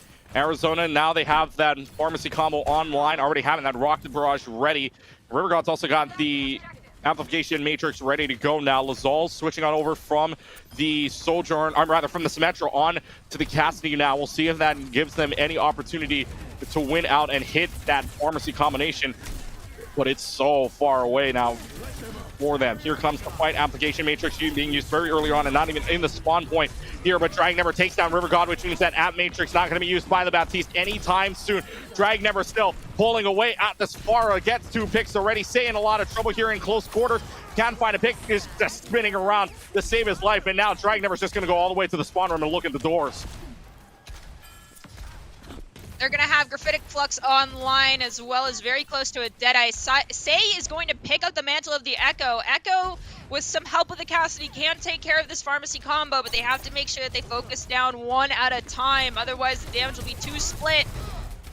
High ground's been taken over, but Matt Dealer gets dropped down and is in a sticky situation. But it's not bad because Lazal's finds Drag Never in the process. Keeps an air rush having to be used. Now there's the Terror Surge. Immortality Field is out, not destroyed before that Terror Surge is dropped. Meanwhile, Nope down to 54 health, no health pack available. Nether able to use that overclock. Hawaii puts the point right back, so no health pack just available just yet. Now Nether popping the overclock at the same time, though. Is it going to find anything? Nether down to 16 health, and now this pharmacy having to run away for their life. But Drag Never finds a direct hit onto save. Huge play there from the Farah as Hawaii still finds a way to win out this fight. Question is this all systems go for Arizona? It could be. Farah's looking for an opportunity to get into space and possibly drop Barrage. They have to wait for Accretion and that mine from Cassidy, because if they take any damage, they're going to be down. Deadeye's pop finds no one. Barrage from above during the distraction picks up a three-piece. It's huge. Drag Never finds 3. Lazals does find Drag Never in the process. Map Dealer, Lazals just them together, but Map Dealer kills himself. It's down to San Lazals on the point, but Say goes down, and that will do it for that fight. 78% Arizona looking to get up more and potentially make this one fight territory here, but oh my goodness. No ultimates online for either side, except it's going to be a Valkyrie versus a Gravitic Flux, and a duplication maybe for Hawaii here coming up, but 80% is the question. Drag Never finds River God, though. That's going to be an early res if they can even try to res that here for motion. But Lazal's able to find Drag Never in the back line. Nope, on the Wrecking Ball now, able to find Lazal down. And so now with the choice of res here, Motion hasn't used the res just yet. Matt Dealer very low. Uses the Gravitic Flux to no avail. And now this Farah just going to go absolutely off with nothing to worry about Gravitic Flux-wise. Duplication, Say goes on through that the Sojourn, which finds absolutely nothing, and it's a fight win for Arizona. And ladies and gentlemen, in the first game of Overwatch 2 in CECC West, we will go the distance. All that's left now as well. Who's going to be playing for Boops? Who's going to be playing for Poke? I foresee we're going to have Lucio's, but it looks like Arizona not so much going for the Lucio plays. They're going to be relying on Ball and Farah to find those opportunities to send people into the Shadow Realm. From the side of Hawaii, it's really only going to be the Accretion that could possibly send someone down. But now that Mercy Pocket from Motion onto Say could actually be the straw that breaks the camel's back of Arizona, because Echo Pocket is pretty gosh darn strong into any composition. Well, let's find out if it's strong enough to defeat what Drag Never's been bringing. Drag Never's been cooking. Can Say turn up the heat on them? Nope. Brings out the Wrecking Ball.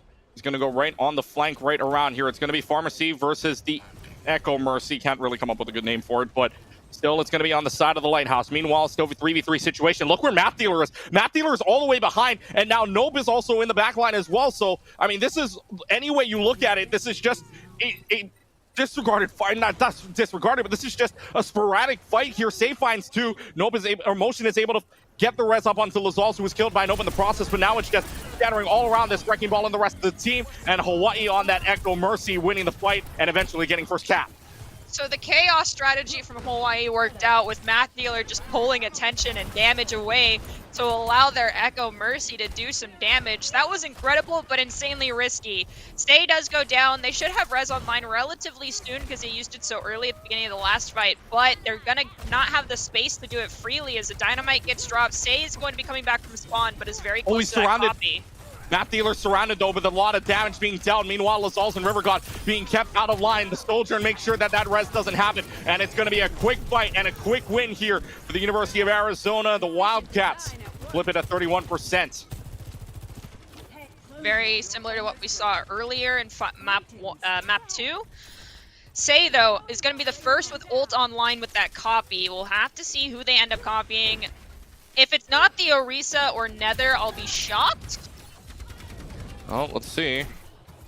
Say has the duplicate available, ready to go. Math Dealer almost about having that same process with the Gravitic Flux at the same time. Nob is just going to run right rampant into the team along with that Fortify. Remember, it went down from 125 to 75 extra shield and health. And now you've got the Gravitic Flux is up, which is going to find at least Nether. However, the Mercy is taken down, which means both of your DPSs may be down, but you still got an Orisa plus a Kitiko and a Mercy left to go. However, with the Orisa going down, now the overclock being used by Nether. Nether's going to have to come up big here because Hawaii's got an advantage onto this point, being pocketed by that Mercy, but that Mercy is just staying alive oh so well here.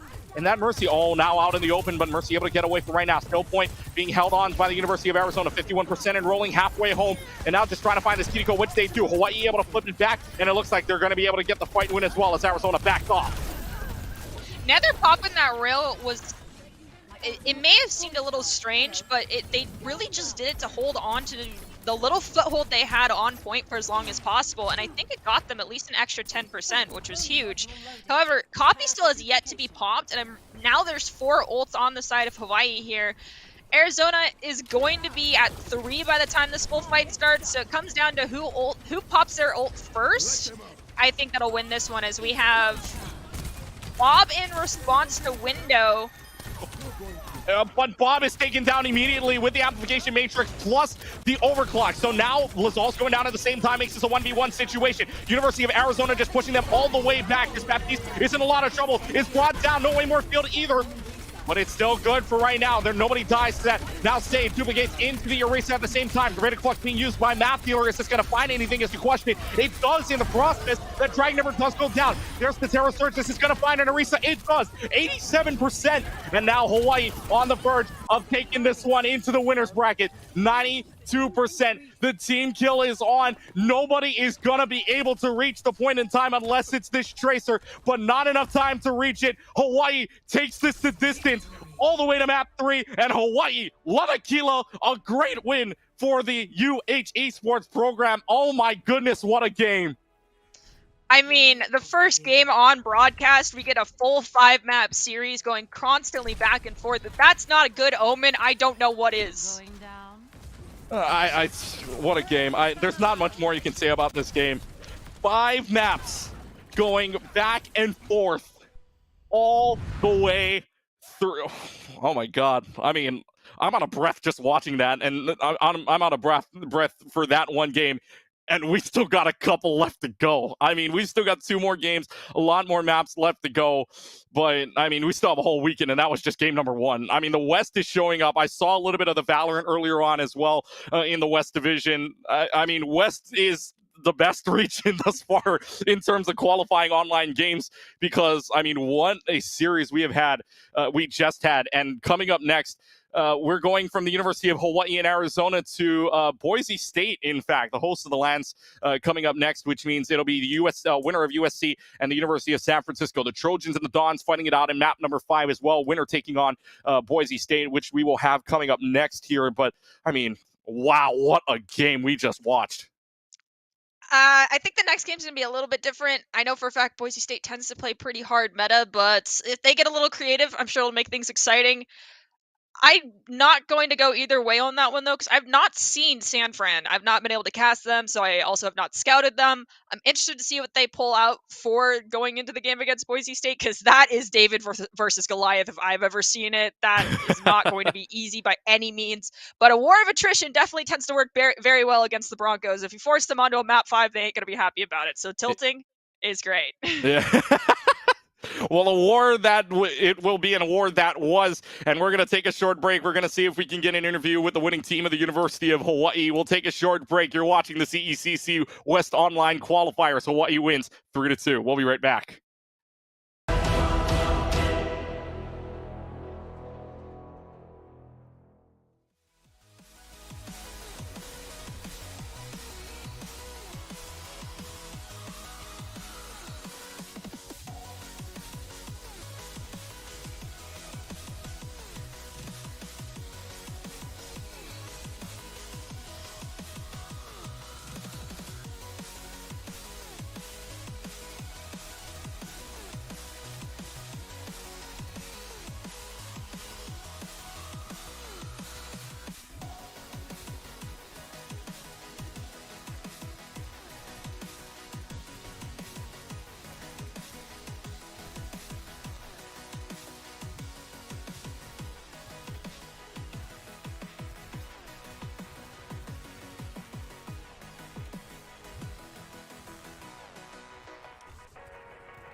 gave himself. Now, I hope you're not sick of SFU, because while they already had their time in this weekly reel, they're going to find themselves here in slot number 3 as well. Mako, a shark in the water against the side of Muskingum to guarantee another round win for SFU on Pearl. One, Mako will back up an operator that could get a collat here, and all of a second, they get one, have to reload, can't quite get the other one, don't need to, Sky's able to be the limit, they get another, stomachs are just being opened up with holes in the shape of a bullet, and it doesn't tag at least that one, another through the wall bang them, because they can't kill the Mako. Using an ultimate in Overwatch 2 can be incredibly dangerous. If you miss your ultimate, it could put your team in a very poor position, but with a little riz from Shiz, he kicked the door wide open for his main tank to come in and save the day. Now you don't even have another chance to recalibrate yourself. And the big EMP into the shatter! Oh my god! That EMP shatter was devastating! 6 seconds left for for Sumter to try and touch. There's not going to be a recontest. Now, for this number 1 highlight of the week, I think anybody watching is going to know right away. Ridley is not a popular character in Smash Ultimate. So you know when you see 2 Ridleys going head-to-head, something incredible is bound to happen. That's what I would do. Yep, and then you sit and just take that up smash. Such a strong and potent kill move. Oh, we're going for the offstage gameplay. There's the stage fight from the neutral air. Hollow is a monster. They live that. They live that. And now Holo has a very even game to play from. Minixo struggling to stabilize. Air dodges in. We're seeing but then the goes for one of their reverse. own. They do the same exact thing. Oh, Minixo gives Holo a taste of their own medicine. And that brings week 5 to a close. Thank you all so much for watching this with me and getting to share all these moments and relive all these hype, fantastic plays in the ECAC. It's been a wild ride. We've got insane weeks coming up ahead as we get closer and closer to the end. The caliber of play gets higher and higher, and these players, they just improve and impress week after week. If you want to keep an eye on it, feel free to follow on all of the channels. If you want to follow me, it's just Septilence. You know where to find me on any social media. Thank you so much for watching. Check your posture, drink some water. Don't forget to love each other, and we'll see you next time.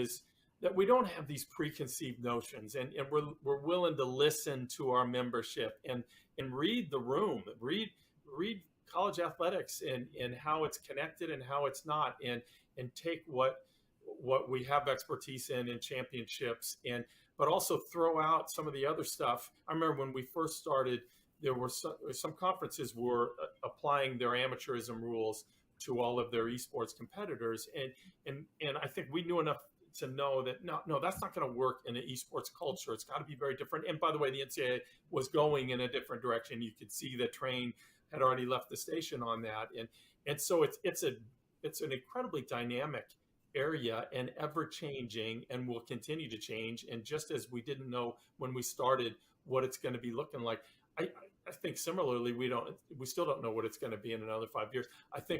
I know enough to know that all of us are still going to have a thriving esports program that's doing a real good service for our members and for our competitors. But we still don't know necessarily what some of that is going to look like, and that's pretty cool about it all. Let me ask you this, because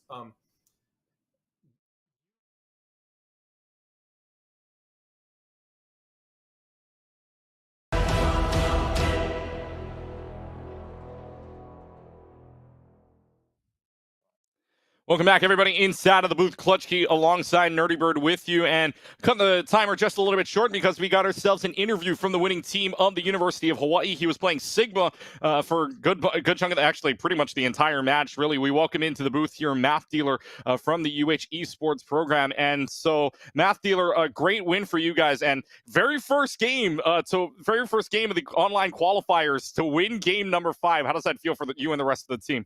Feels really good. Yeah. Oh. So I gotta ask, when we were going into map 5, there was a debate on desk like what map we would probably see, but I think there was a consensus that we wouldn't see Ilios. So what was the deciding factor for you guys to pick Ilios? We just practice Ilias a lot more than the other maps, so we just chose that. Yeah. And also, the Sigma pick, we kind of brought it up. Was there ever any really like intent to swap to a different tank, or was it going to be Sigma for the most, like for every single map, no matter what?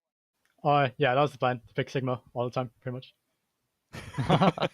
It was pretty much the Sigma the entire time. I don't think there was going to be any ifs, ands, or buts about it when Matt Thieler coming in here. And again, Matt Thieler joining us from the UH Esports program there. But for you guys now heading into the rest of the time, remember, top 6 guaranteed. How good are you guys feeling going for the rest of the tournament, especially after some momentum like this? We're going to try our best. I mean, we know it's like going to be rough, but we're going to try our best, and we think we can hit top 6. Yep. Yep, top 6 is all you need to make sure you guys are headed up to Boise in March 3 through 5. So again, congratulations on the win. We'll see you guys in the rest of the tournament. Day number 2 coming up as well. We'll see, hopefully, you guys to see you guys there in game number 2 as well. All right, again, thank you very much to Matt Thieler joining us inside of the booth. And we will take another short break. When we come back, we've got another matchup for you. And this time, we're headed to both California and the state of Idaho, as it'll be the Boise State Broncos taking on the USC Trojans. When we come back, it's the CECC West online qualifiers. We'll be right back. At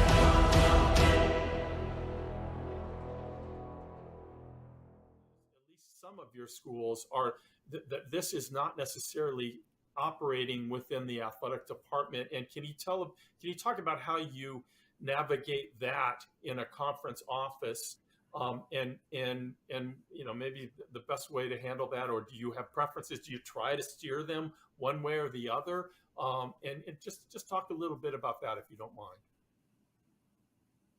Sure. The majority of our schools are not under the athletics umbrella. We have one institution that perhaps by next year will be under the auspices of athletics, but most of them are in other departments across campus. Right. One of the things that has helped us is that we have support from the president's office. And so in order to participate in Mountain West events, you have to have an adult non-student administrator that oversees that, the eSport program. And that's where we get assistance with, eligibility checks and, please complete your roster, things like that. I don't know in the future, and it depends on, who's sitting in the athletics director's chairs, whether or not more esport teams will go under the umbrella of athletics. And I'm kind of indifferent in terms of whether it should, because I don't want esports to go down the road that some conventional sports have gone down with the NCAA. So we have a unique opportunity to kind of craft esports in a way that fits what esports is, as opposed to trying to fit it into a conventional athletics box, so to speak. Right. I think the success of our program and getting participation is exactly that. The fact that we're not tying it in necessarily to athletics and NCAA eligibility. Like Carolyn, we probably have 3 or 4 schools that are under athletics. And I know it puts them in a difficult position sometimes trying to make some decisions. I got a request recently to consider allowing part-time students to participate during this year, because some schools struggle sometimes to fill out all the games that they want to play with us. And we held off on that for now. We defer to the institution and say, what's your policy for those that are under student development or activities? What's your policy for allowing students to participate? And if you certify that they're eligible under your current policies, then that's good for us. I also think, and I was part of some of the conversations early on with the NCAA years ago about the NCAA getting involved as a Division II representative, and I was crossing my fingers that wouldn't happen, just because I think this needs time to grow, and expand. Can I ask a question, because you mentioned part-time enrollment, and one of the things that we've done here is that as a conference, we've just set eligibility standards, full-time enrollment, making progress towards your degree as the institution defines it. Are you guys doing something like that as well? Because we've gotten that part-time enrollment question and we've said no. Yeah, No, I don't think we've gotten that far down the line, Carolyn, to ask for that. I think we kind of put it on the institution, but we do say that the student has to be a full-time. Now, they could be a full-time grad student, but they have to be full-time as from what the institution decides. Yeah, our eligibility requirements are just as simple as can be. You have to be a full-time student in good standing. Yes. And after that, and that's about it. Now I think we wanted as few impediments to getting this thing rolling as possible in the outset. I do think as schools get more competitive, they will start to distrust one another, and that's why we have this 500-page NCAA manual, because schools distrust one another. But we're not there yet. Right now there's still a collective. Let's move this forward, and the fact that the NCAA is not administering it, I think, is really helpful to the growth of it all. And yes, we allow grad students. We don't even have a 4 or 5 year clock. If you are full-time enrolled for 10 years in good standing, you can do. And why not? Why would we not say that that's okay? Now, eventually, like I said, we may change our minds if the schools require it. They say, no, this is crazy. Look what they're doing over there. We don't like, but I think we're still a long way from that. Alex, do you have anything? Yeah, I mean, I echo everything that really Carolyn has said. You're gonna have to forgive me. What was the original question? It's been a minute. I know. I'm sorry. Well, just kind of what you set out to do, and then what maybe the realities of it all. Can y'all believe we are already 6 weeks into the ECAC highlight videos, and there's still so much content and so many great plays to see from these teams? It's pretty amazing, but I'm super excited to jump into it. If you don't know by now, I'm Septilence, and I have the honor to walk you through this week's highlights. I'm very excited to see what we got. Catholic U starts the series up. Toddy, 2 stocks on the board, needs to take 1 more off of Cherry. When Cherry answers back strong, Toddy finds themselves in a bit of a panic, but they play it cool, they find the stock, and they win out the set for their team. And again, this is Min Min. If anyone has the potential to rob someone, especially off stage, it can definitely be Midland. Ooh, that was sexy. Oh no! SUNY Poly was feeling great. 2 games already won, 2 games to go, and Wake Forest already 1 point in the lead, but with 16 seconds left on the clock, Toucan strikes a goal to tie things.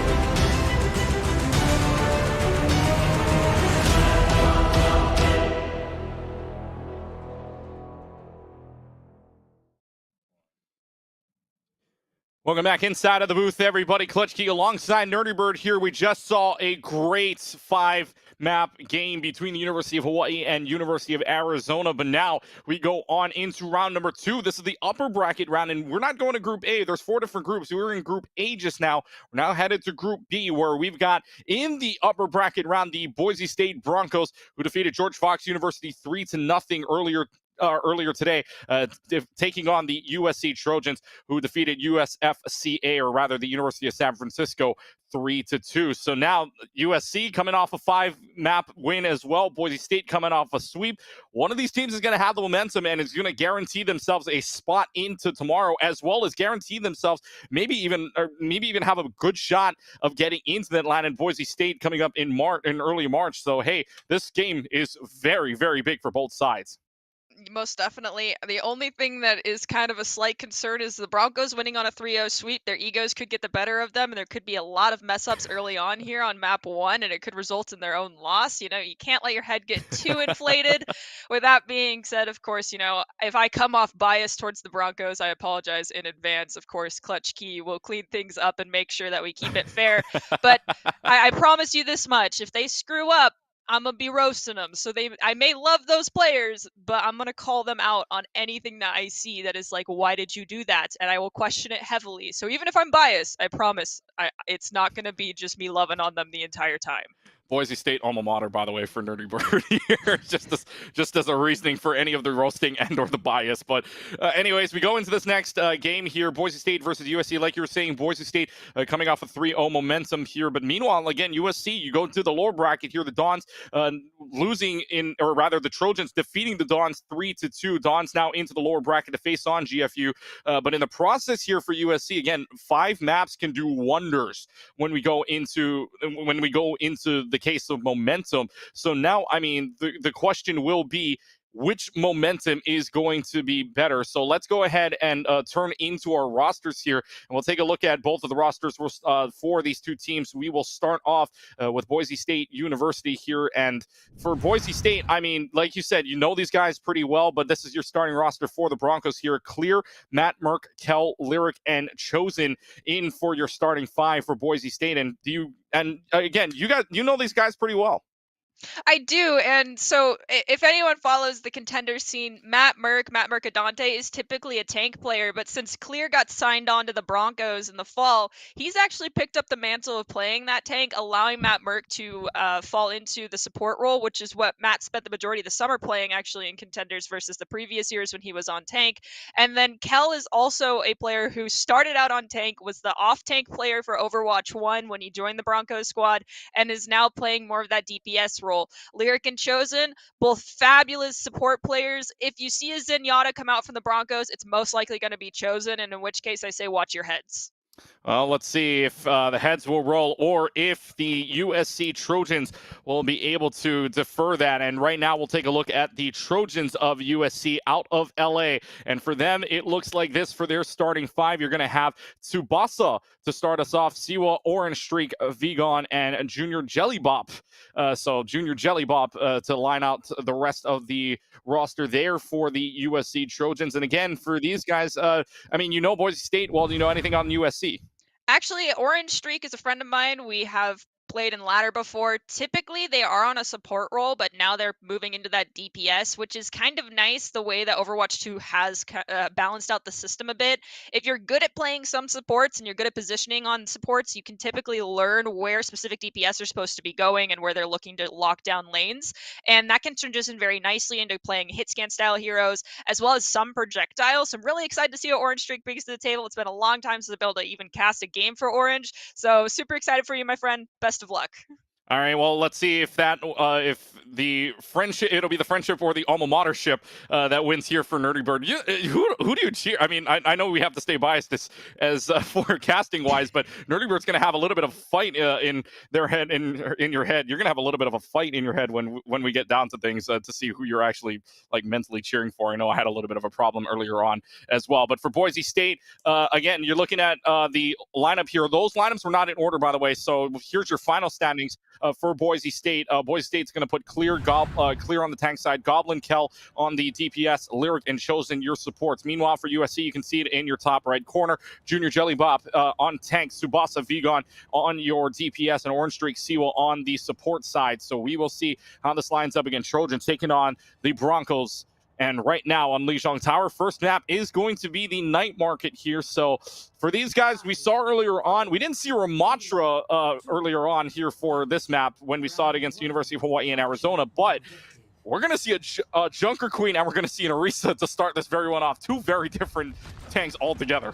I personally love JQ. If you can force her and you feel confident on her, do it. It's just the question comes down to, can Lyric keep pace with this JQ as we lose Kel immediately for the Broncos? But they are going to be able to spam down these two front lanes, lock them down, maintain space, which is important as they also take down Orange Streak because Goblin is on that Widowmaker, keeping back and able to just poke down damage, get the headshots.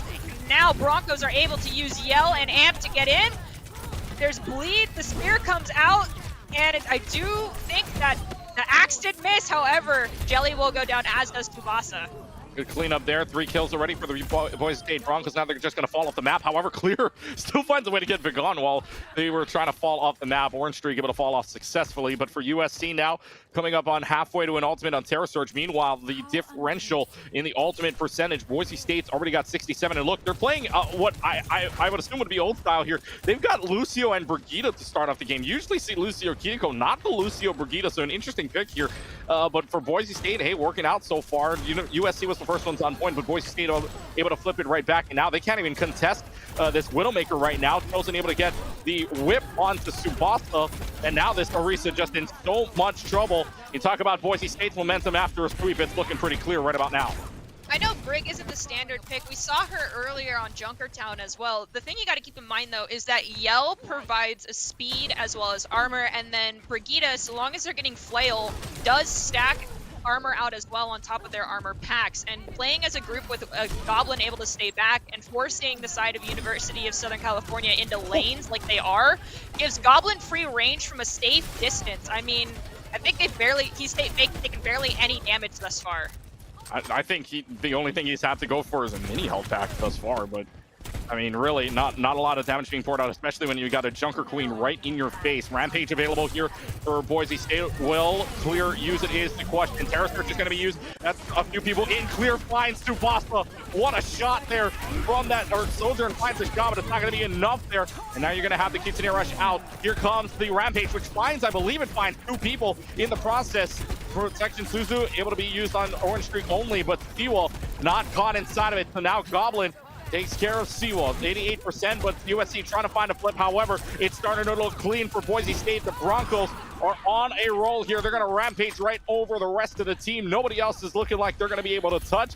And the Broncos make sure not a speck of dust is on this point. Number 1, Boise State's up 1-0 on Lijiang Tower.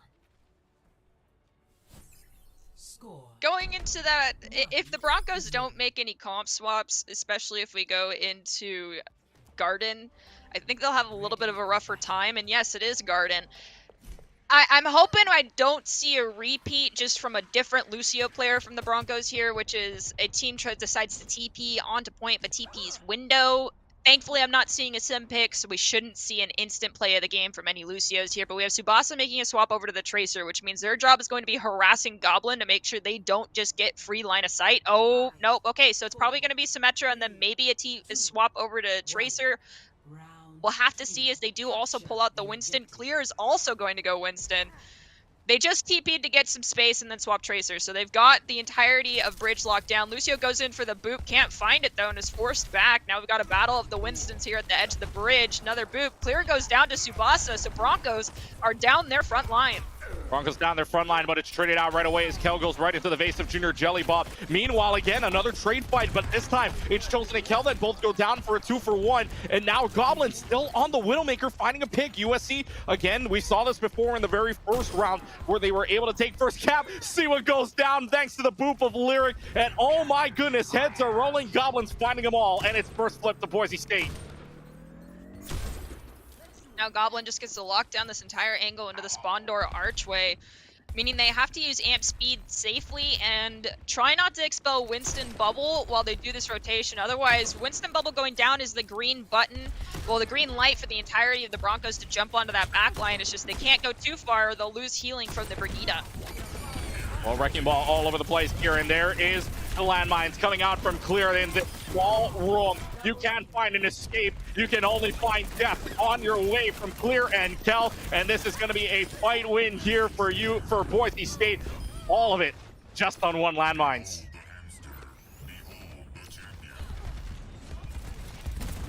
Broncos are pushed up, holding the archway. The Arisa swap from Jelly proven fruitful if they can force Clear out of lane. Going on bridge may not be smart though. Looks like they're going to try and choose to go white room. However, Kel is waiting, and Kel is 50% off the lost tiny room with the Reapers. The death sentence. They do lose their Lucio, and they lose their Sojourn to Goblin. Tracer, though, on the flank, takes down Goblin, who was too scoped in to recognize that there was a Tracer sneaking up on their side. Yep, and still a good fight there for Boise State. Lyric's going to have a sound barrier available. Clear with another land. By the way, Clear with a second landmines coming up before Junior Jellybob, I think, even gets a Terra Surge, or an ult in general. I think that would be the case here. The clear's going to come right in from the back line. Has the landmines available. Slams down 1 and 2. No sound barrier available for Siwa just yet. Neither is going to back off for right now. Kitsune rushes out from Orange Streak to see if they can get any progress against the bridge. However, Goblin not looking around as Kel gets to be gone. Down to the final fight. Territory in a good 4v5 situation. Terror Surge having to be used immediately. Sound barriers used on both sides. And now the Death Blossom available here. And it's impaired. Down And goes it's taken Cal. off the map. And what? So wait, the Protection Suzu got it as well. So Orange Streak doing really well for them so far. The fight continues on here. But for the University of Southern California, the Trojans have command. They're not looking too shabby though. That Tracer was serpentine, bob and weave as much as they possibly could. Did take down the Widowmaker. Their whole job, their assignment was completed. However, the rest is up to their team to clean things up as Kel finds one. Can Kel find the Arisa, who's using Spear Spin to live? They go down 99% for the Broncos. Tsubasa gets a touch. I don't think anyone else can follow up, and that is Lijiang Tower for the Broncos. Big map there for Boise State, able to win it in the end, and you saw the trade fights happening for Boise State, and you really like the way that was lining up, especially for Lyric, who gets your play of the game here for them. And I mean, what a game for Boise State, going right and just making sure they can win this. Look at this 1v1 here against the Tracer. Takes care of Vagon, takes care of both of the DPSs, and in the end is able to make sure that this Lucio gets nothing else with the help of Clear, and a great job done by the Broncos of Boise State. Hey, there's a reason why they won 3-0 to start, and it's showing dominance in the very first map. Now will the momentum carry is the question, because coming up next is going to be Escorts. So like we said earlier on, we had two control points. Now it just flips completely on over to Escort, where it's all streets phase coming up. And we saw this when the University of Hawaii took on Arizona. Arizona took on Junkertown. But for USC, do they have an answer on Escort coming up here for Boise State? That would be the biggest question coming up. The answer is don't go Junkertown. I mean, you saw the Widowmaker from Goblin. What does Junkertown .1 heavily favor? A Widowmaker. Widowmaker, yep. I mean, like, yes, there are roughly 2 spots you got to keep an eye out for out spawn door, kind of 3 if they try to go for the grapple shot from behind, from like by outhouse over near where spawn drops down. Well, out of defender spawn when they drop down onto that area. Like, those are the 3 spots you got to look for, but that's 3 spots you got to check your heads from, and that's a little bit rough. If I were the Trojans right now, I'd be heavily advising against Junkertown. Yeah, I think Junkertown isn't really your play, but you still have, I mean, you still have a little bit of a Widow Peak spot, if you will. You might want to not go Dorado if you're going to go against that Widowmaker as well. Kind of iffy there, especially on second point, trying to get up onto that, basically what would be the Widowmaker's perch. But and the only other 2 you've got, Route 66. I mean, you've got, what else is there? You've got... Is Shambali Monastery is available? I mean, that's more close quarters if anything. Yeah, Shambali is technically available as well. If I were trying to shut down angles quickly, I would go for Shambali, but not a lot of people are comfortable on it. The map has been out almost the entire season. It feels like still it's very much so hated. The other alternative is going Rialto, but Rialto very much so heavily favors defensive high ground control because it auto defaults to defense first. With that being said, if you're good at playing fast and understanding tempo control with the Lucio, you can dominate on Rialto. It's just a matter of getting DPS onto high grounds. With Shambali in the loop, though, I would throw Shambali in. It's just, if we see a Ramatra come out on Shambali, it's a little rough. Yeah, and also too, notice why we haven't mentioned Circuit Royale either, because Circuit Royale long shot map, we know the Sigmas may or may not come out, but that's a longer map, and of course, again, Widow's perch on second point, going to or second checkpoint, headed towards first as well. So I mean, it's pretty much pick against the Widow and pick against Goblin at this point. And what's your closest map bet to pick against that Goblin Widowmaker would be the biggest question. But we'll see what is being brought into this situation for the map pick that is for USC. And right now, we'll take a look at the next map, which is Route 66. Siwa coming out, Adalia coming in. So a little bit of a swap out there for the USC Trojans. So we saw this last time. Again, University of Arizona had to swap themselves in. Meanwhile, for Boise State as well. But before we get into that, by the way, a little heads up for you from the Idaho Army National Guard, and they are a proud supporter of the CECC West Qualifier. The Idaho Army National Guard invites you to take your impressive critical thinking skills into real time with more than 10 jobs at offering a $20,000 bonus and your degree of choice paid for. The Idaho Army National Guard is the best team out there, and that, again, from the Idaho Army National Guard, again, proud supporter of the CECC West Qualifier. We head into Route 66 now, where Boise State, hey, don't fix what's not broken, especially if you're Goblin. You've got the Widowmaker clear on the Sigma now. Meanwhile, USC going to try to get in their faces with a little bit with that Doom. Chosen gets to not play who he loves playing and is actually allowing the flex, well, the main support to play main support. So Lyric is able to play Zenyatta. Chosen's forced onto the Mercy here. We'll have to see how that goes, because having a Mercy is great if they know their positioning, and it looks like it is going to be okay so far as Goblin finds Jelly and Tsubasa in rapid succession. Yeah, and heads will roll here when Goblin is coming out. Look at the positioning again, barely even touch. And you still got to worry about a Hanzo that is Kel. Goblin already 54% to an ultimate. Here almost finds another peek from spawn door. How the heck? I mean, the Raider arrows are helping you out. Goblin finds another head onto Tsubasa. This is just insane going on right now. They're going to switch on over to the Winston. Is this going to help them out is the question. Trying to find the Mercy. Won't find the Mercy just on yet, but still 5v4 situation in favor of Boise State. The Broncos showing why they're a threat in this tournament right now. And we do hear the voice line signify that there's been a swap over on the side of Southern California. Tsubasa has picked up the Widow Mantle, is hoping to go toe-to-toe against Goblin, and they find Goblin, who was taking too bold of a position over on left side with no support. Clear will find Adalia as well as Vagon, so they'll force back the spawn, but the frontline powerhouse, so to speak, because Widow frontlining is ego a little bit there, Goblin, does go down. So this is an opportunity here for the side of Southern California to take space, but Tsubasa unfortunately meets the arrows of Kel. Kel and Goblin together, their aim is so good. Kel can't be kept alive though, thanks to the laser beam of Vagon. And now Orange Streak almost down, and Clear actually does get Orange Streak. So look at where this Sigma is. They had one of each role in the backline. Kel's going to get res in the meantime, so they can continue this if they want to. Gravitic Flux is out. This is going to find 3 upstairs, and this is just going to be an annihilation here from Clear as they get 3, and the wipe continues on as USC is melted away 2 minutes. It's important to remember how much resource control is quintessential to Overwatch, and one thing that people don't talk about enough is attention. Attention is a huge resource. Clear, a big tank, pulled the focus of 3 people onto him and backed them into an area where they wouldn't be able to challenge the Mercy res that Chosen then went to do. So they gotta keep an eye out, not let Mercy just do what he wants. Well, that Mercy gone yet again though, but this time it's on Boise State's side. Dragon Strike down the middle. Kel still finds Orange Streak through it. Dishonor just not having the greatest time at all whatsoever. They used the nano boost, but it is slept. Junior Bellybob's got nothing to do but snooze away and watch as his team starts to be clear. Boston though finds a kill on to Kel though, so this could be an opportunity here. Clear 98% away, but Goblin saves the day on to Clear as they get the shot onto Vagon. It's looking oh so good here for Boise State, and look at where this payload is, only 16 meters before they finally give up some space. They're tanked, and there's no way to get in there and get the res. We have Lyric backing up into a corner where they can be pounced on, but it does not look like the cooldowns for Southern are there just yet.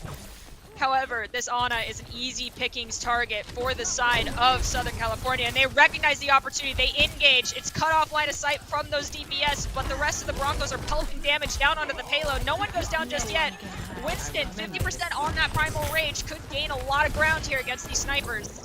Let's see if it does get any space against them right now. Just looking for a little bit of a kill. Goes so low. Tsubasa gets away with their life for right now. And now Vagon's going to trade out themselves for Lyric, which is huge for them. And now Vagon also gets rezzed up. So it's a 5-on-4 situation here for Boise State. Overclock, or rather for USC. Overclock is used, takes care of the Mercy. 3 meters left to go. USC finally finds an answer and is going to add 2.5 to the bank.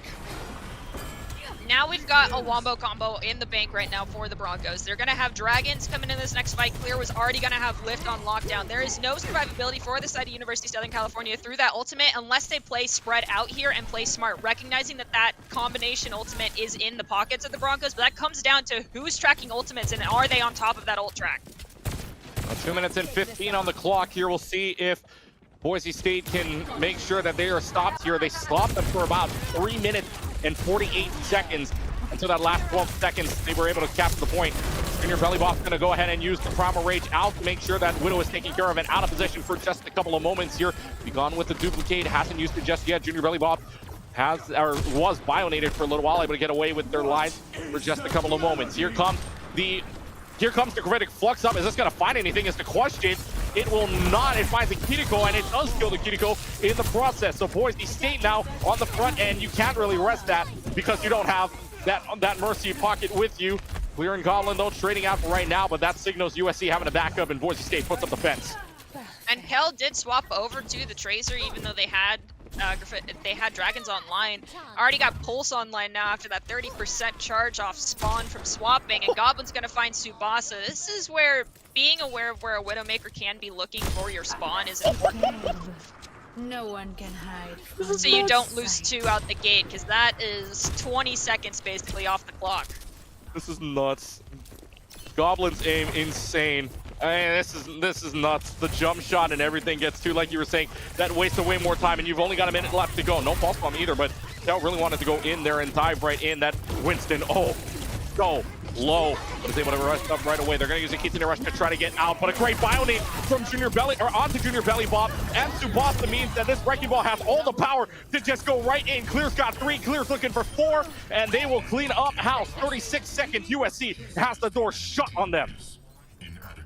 Coming right out of spawn, they're going to have Valkyrie allow them to sustain, hopefully not get headshot immediately by a Widowmaker. However, Clear is already there with landmines, capable of just dropping them at a doorway, which is going to make getting out of this spawn area even harder for the side of the Trojans.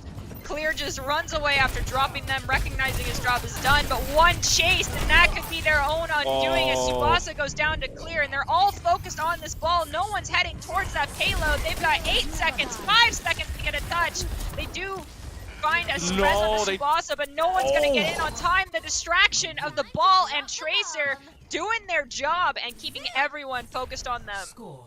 Wow, that's so impressive. USC gets the door slammed on them by Boise State. Clear, and like you were saying, that Tracer and that Wrecking Ball doing their job, and then Goblin also getting 2 towards the end there to make sure that there was no chance whatsoever. That little sight line you've got for that Widowmaker plus the combination of the Wrecking Ball and the Tracer, and look, 51.01 meters was, I believe, might just be underneath that bridge for the checkpoint. We'll see in a little while where that golden box of victory is, but for right now, Boise State looking like that 3-0 was the best momentum they could have gotten. And look, they're going to guarantee themselves a spot into the, or rather is looking like they could guarantee themselves a spot in tomorrow's games, in tomorrow's top 8 bracket seeding games.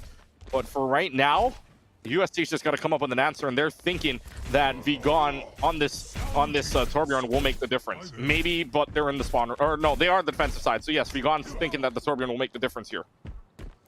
I mean, Torb is useful so long as you don't use your overdrive too soon, because then you become very squishy.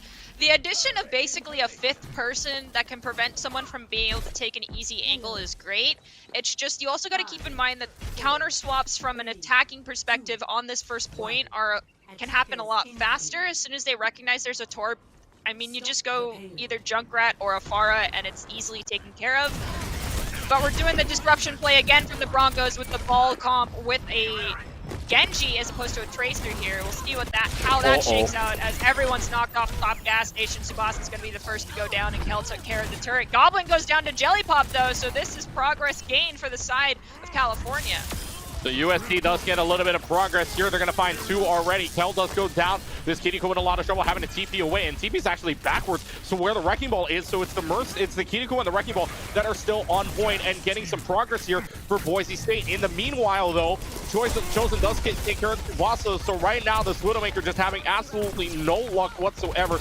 Goblin almost down here. Goblin will go down by the hands of that jump pack there from Junior Jelly Ball, but now the Winston in so much trouble. Kel gets rid of him, and this is Boise State's opportunity to push. Ball is going in and just doing damage. Orange Freak is getting a damage boost from their Mercy with a little bit of healing to try and take down either the Hanzo or the Kiriko, but they can't seem to find a head, so they have no choice but to just disengage for a moment and keep their DPS alive. The stall was huge from those supports. Good protection, Suzu, not enough though. Kel gets the kill before that protection. Suzu can land on Vigon. That's a big pick off for Boise State for right now, and Goblin also winning. And again, the Widowmaker battle onto Tsubasa, finds Orange Streak jumping up a little too high. The domes will roll. Goblin finds 3. Goblin's gonna find a little bit more if he hits the Winston, but Goblin does go down. Kel cleans up house, and this should be point gotten for Boise State. We have a Dragon online just in case they need to clear some space, but I don't foresee it being used until mid-fight. Comboed with a Wrecking Ball Slam. Jelly Pop does have Primal Rage. Tsubasa is inching close to having Scythes online, which could help them spot out Kel and recognize the plan here from the Broncos. But Clear is just disrupting as much as they possibly can. Dragon comes out. We have Molten Core online coming up from this Torb, who's wrapping around the right side. Kel now in a 1v1 is gonna find the turret, but can they find the Widow? Well, they know where the Widow is. The Widow jumps on top of the roof, but now Junior Jelly Ball up on the Primal Rage. Gonna find Lyric in the back line. Question is, how much more can you get to try to win this out? You've got to stall 4 minutes before that thing gets the golden box of victory, but it doesn't help when your Kiriko goes down that early on. Goblin is chased around. Lyric still finds a way to go to Junior Jelly Bob. Again, the risk you take here with this Winston is that, yes, you can dive right in, but if you die, it's a free push here for Boise State, and they're down to the final 25 meters. They do have a Torbjorn who's still managing to stay alive over here near the payload. Possibly the strategy here. Yeah, Molten Core on point, but they were scouted out and deleted. We hear Valkyrie and dual Kitsune rushes get popped from both sides. Online for those chasing after. I think that was Tsubasa right above them, but Tsubasa stopped looking at him, and the Broncos do cap the point. Yeah, the landmines cleared out. Boise State now on match point here in map number 2. A great win for them. Not a lot of, still plenty of time left on the clock as well. Over 3 minutes left to go. But a job well done by Boise State to win out that map. Again, you take a look at your player of the game, Clear, and it definitely has to be right after this Kitsune rush. Gets 1, and again, it's gonna get 3 or 4 here from the looks of it. Yes, gets 3. Especially on the rollout and this Echo cleanup at the very same time. But what a play overall from Boise State. Again, up in the series 2-0. Broncos looking strong. Your alma mater is doing fairly well right now and looking to see if they can make the top 8 bracket coming up tomorrow. Meanwhile, you've got the USC Trojans who have still yet to find an answer. I mean, they had a couple of good fights, but against Goblin's Widowmaker, it just really hasn't all come together, especially when 3 minutes and 48 seconds were wasted on that first point, and 2.5. Yeah, 2.5 is a lot of time, but against a team like Boise State, you need a lot more in order to see if you can push that up to point number 2. So with that in mind, next map coming up is Push, and I'm assuming Colosseo ain't going to be the pick. I mean, if you're super confident in your ability to understand that there's only one angle really a Widow will be looking at, unless they start taking some really awkward flanks, you can go Colosseo. It's just at that point, if you manage to win first fight and they're still on the Widowmaker, capitalizing on space and getting on top of the bridge is really important, but a lot of teams seem to fall short at that moment and start to struggle because they split their attention too much between pushing bot and winning the fight, in which case, get ready for the fight, have one person on cart, and then jump over towards the team on high ground when the fight starts. But with that being said, I do think Colosseo's out of the play here. New Queen Street. Yeah, New Queen Street could be possible. It's just there is another issue with lots of long corridors, like most of these push maps. I think East Esperanza might be the way to go. It's just, again, high ground control for getting that second point on lock is really important.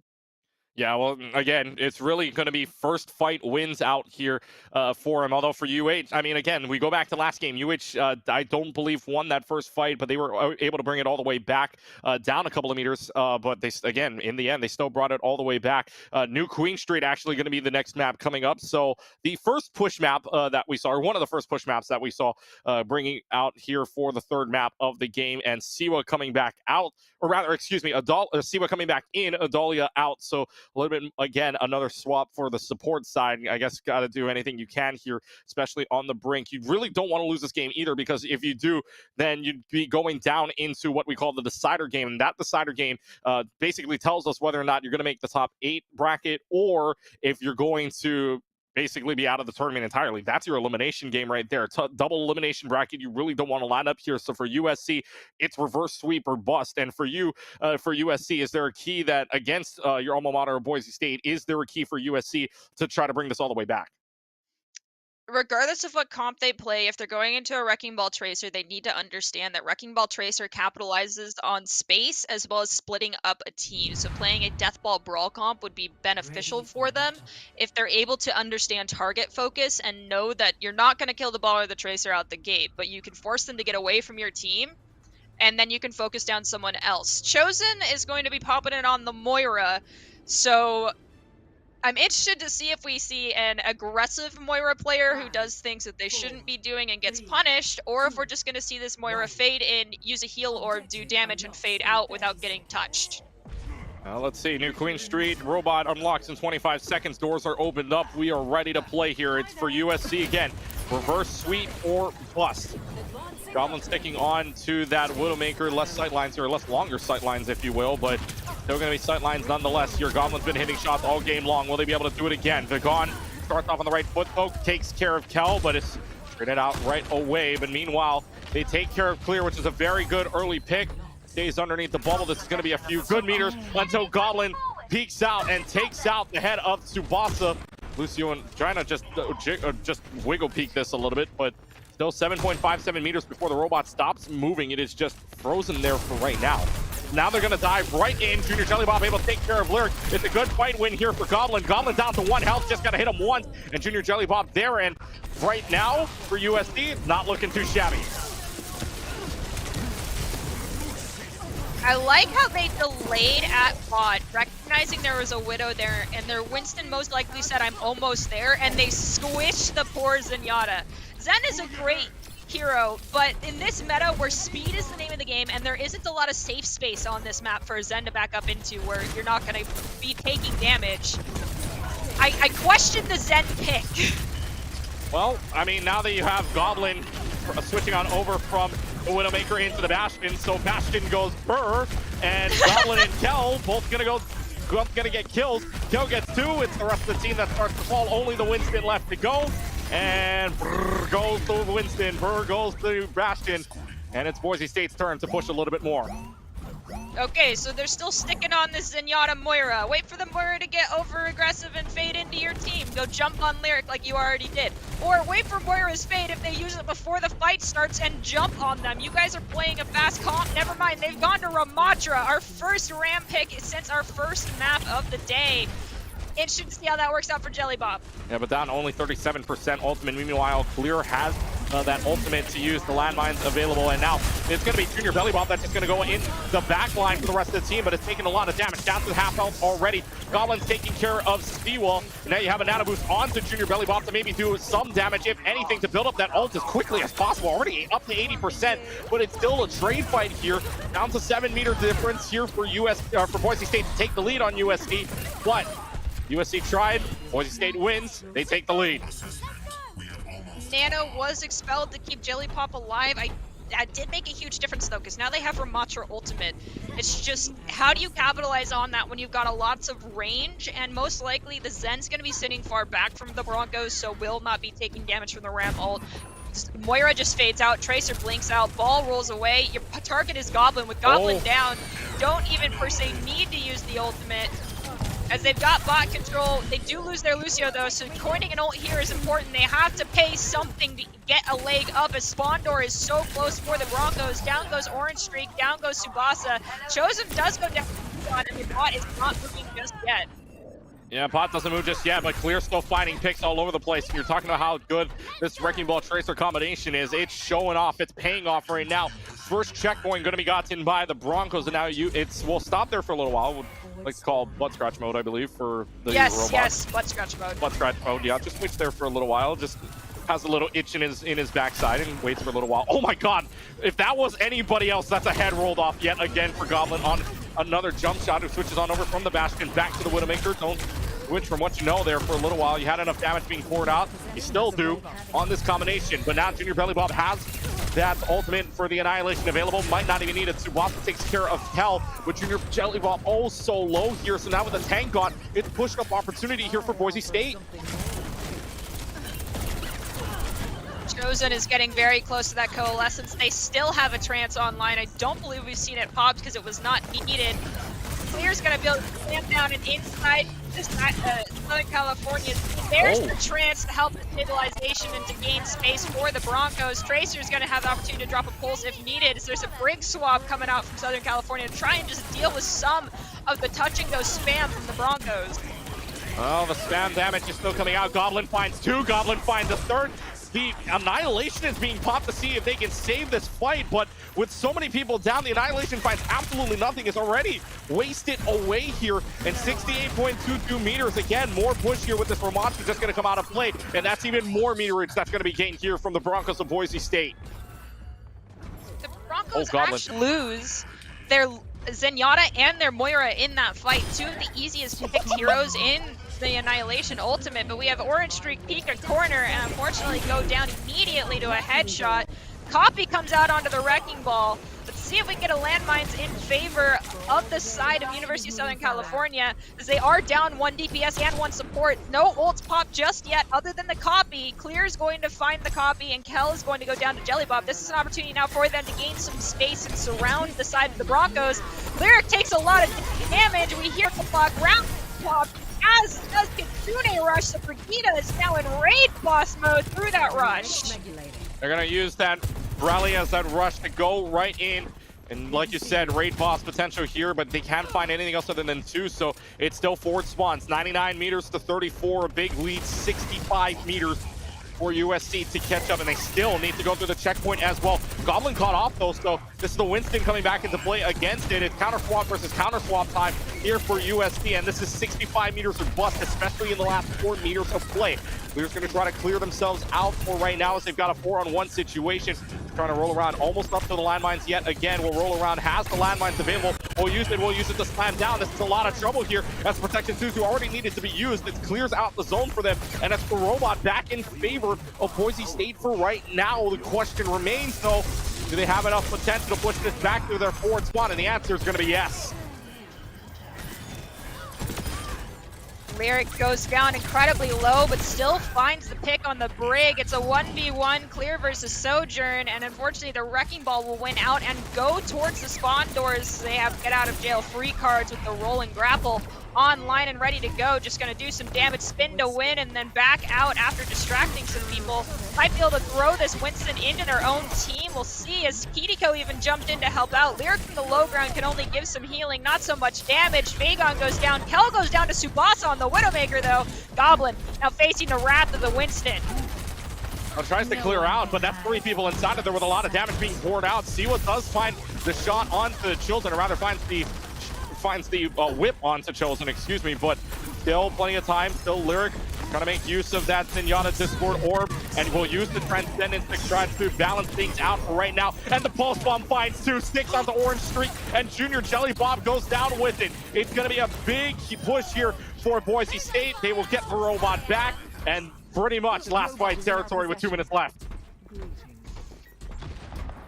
University of Southern California is going to be coming up on that Kitsune Rush. They just need to buy some time in order for it to get charged.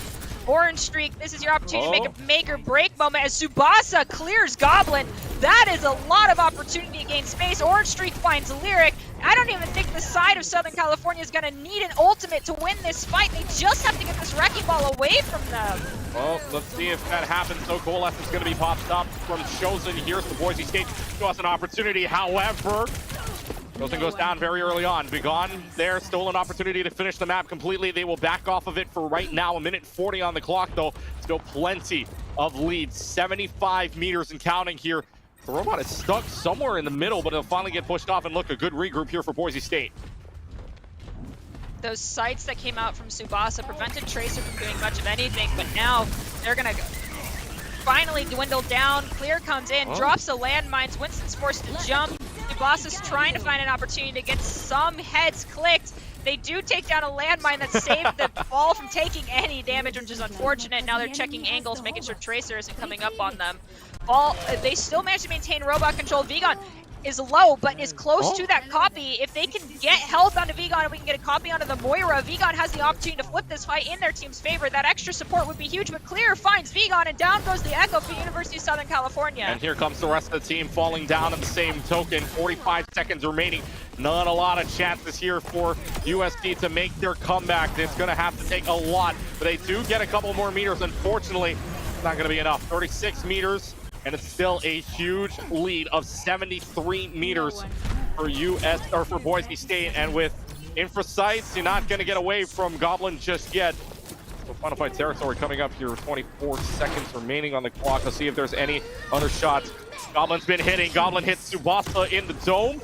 And looking for more, finds the Echo right in his face, but trades out. The both of the Widowmakers gone for right now. Vigon duplicates into the Tracer, seeing if you can get a pulse bomb quickly, maybe even a second one. I've seen Tracers get two in the same process. They back off for right now. 4 seconds left, though. Boise State know they've got a lot of time to play. Lyric finds Siwa, though. It's still a trade-off fight, but Boise State finding their way through still. Wrecking ball with France and the Moira. Wait, the overtime clock! Forward to end overtime. Well, the Broncos didn't need to stay on the bot, and that was their plan, was to gain space and not keep touching it. So that will end out push for the Broncos. Broncos win the game in a sweep, brings out the broom out of the closet, and what a win there for Boise State. 2 sweeps in a row sends them to tomorrow, at least in the top 8 bracket. We will find out the seedings from then on out.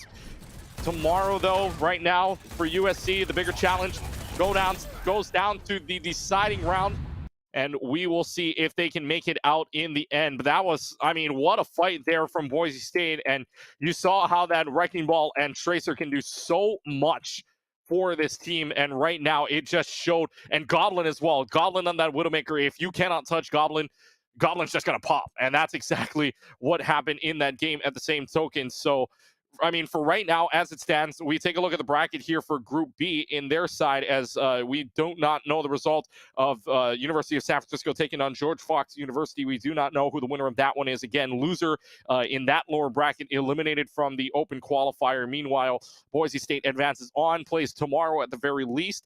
USC will now drop down to the lower bracket, plays the winner of San Francisco and George Fox. Again, we'll find out who their opponent will be coming up in a little while. But in the meantime, we will take a short break. And when we come back, we will see if we can get an interview from the winning team of Boise State. You're watching the CECC West Online Qualifiers. We'll be right back.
Third win in a row. Field pass to Toucan with the shot. There goes the tie.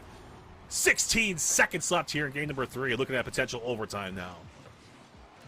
And the only reason why that was not saved because of the amazing speed on the ball there. Tankless in the right position. The pistol round in Valorant is one that many consider to be possibly the hardest in the game because you have no utility. You've just got your pistol and a dream to win the round.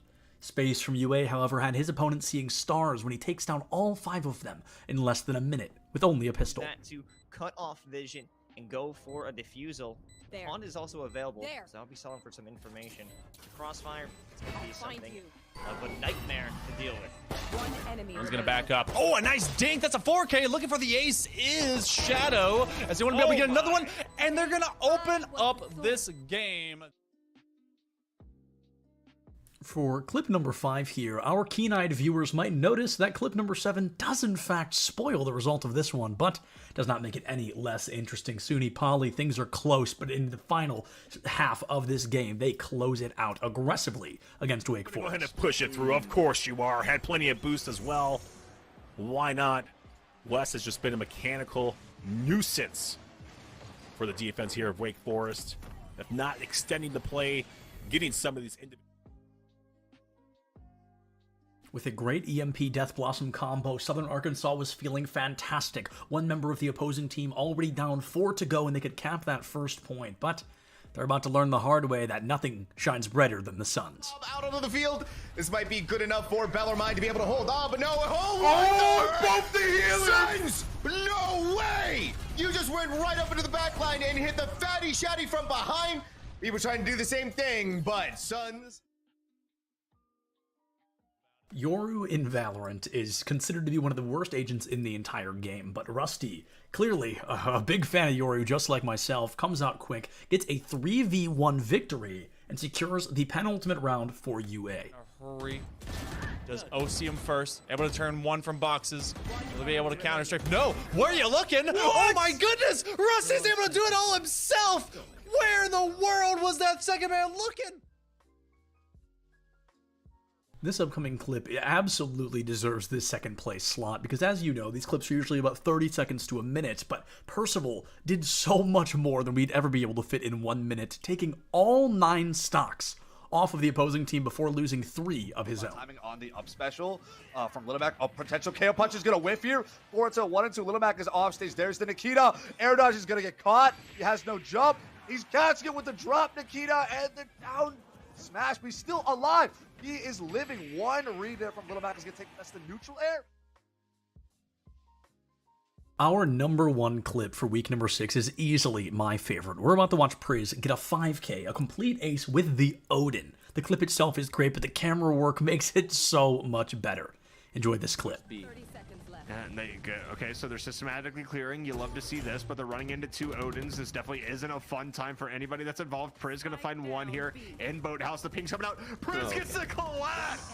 Priz finds it. Priz finds 4. Can he get the 5th? The ace for Priz coming out with the Odin. Just camping out in Boathouse. He has a campfire. He's got some marshmallows and some graham crackers, and he's making s'mores out of Stonehill. And as all good things must, week 6 highlights have come to a close. Folks, it's always a blast to get to walk through this with you, so if you enjoy what you're seeing, go catch it live. Go check out ECAC on all their main channels. If you like what you're seeing here, feel free to follow me on my socials. It's just Subtilence everywhere. Thank you so much for watching, folks. Check your posture.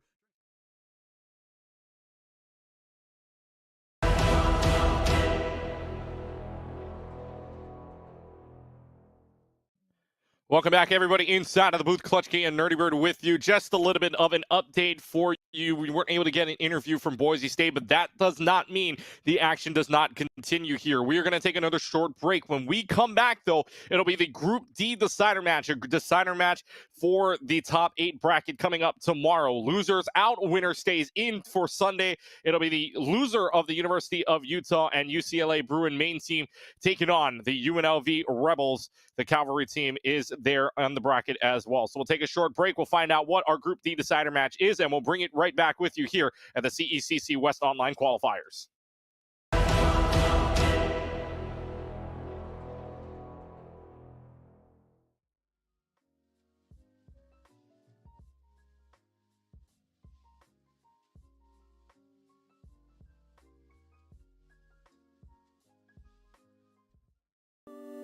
I can't say that. I'll get in trouble. There's one for each game, so teams this weekend, somebody's going to have to explain to TSA why they're coming home with an extra trophy. Fine. We're fine. This is going to be great. Why is everybody staring at me? I'm not even doing anything yet. Is it because I'm in a suit? It looks nice. It's new. I'm stressing. I'm stressing. It's all right. We win these. We absolutely win these. I've never seen us lose these. I love him. I don't remember his name. What is going on, everybody? And oh, are we ready? I'll start over. Okay. What's going on, everybody? We are here at the Collegiate Esports Commissioners Cup 2022 in Atlanta, Georgia. The players are just now entering the arena for day one. A lot of them had the opportunity to be here yesterday to get jerseys, to get familiar with the area, and to get to know one another. But today, the friendly gloves have to come off, and they are all here. Earlier, I was talking to these guys. This mannequin, when they didn't have anything else set up, I could see it from all the way down there, and I thought it was a person. And I stood there for like 5 minutes, and I was like, why is he standing like that? And I thought it was like a smooth criminal. I thought somebody was giving us like a Michael Jackson impression, and then it was a mannequin. I was really embarrassed to admit that. Oh my God, that's a lot of people. Hold on, let's go over this window. Let's go over this window. It just keeps going. There's so many people outside. There are so many people outside. We're gonna interview people when they come in. I don't really want to go outside. It looks like it's gonna rain, and this suit is new, so. Oh, there's Doc Haskell.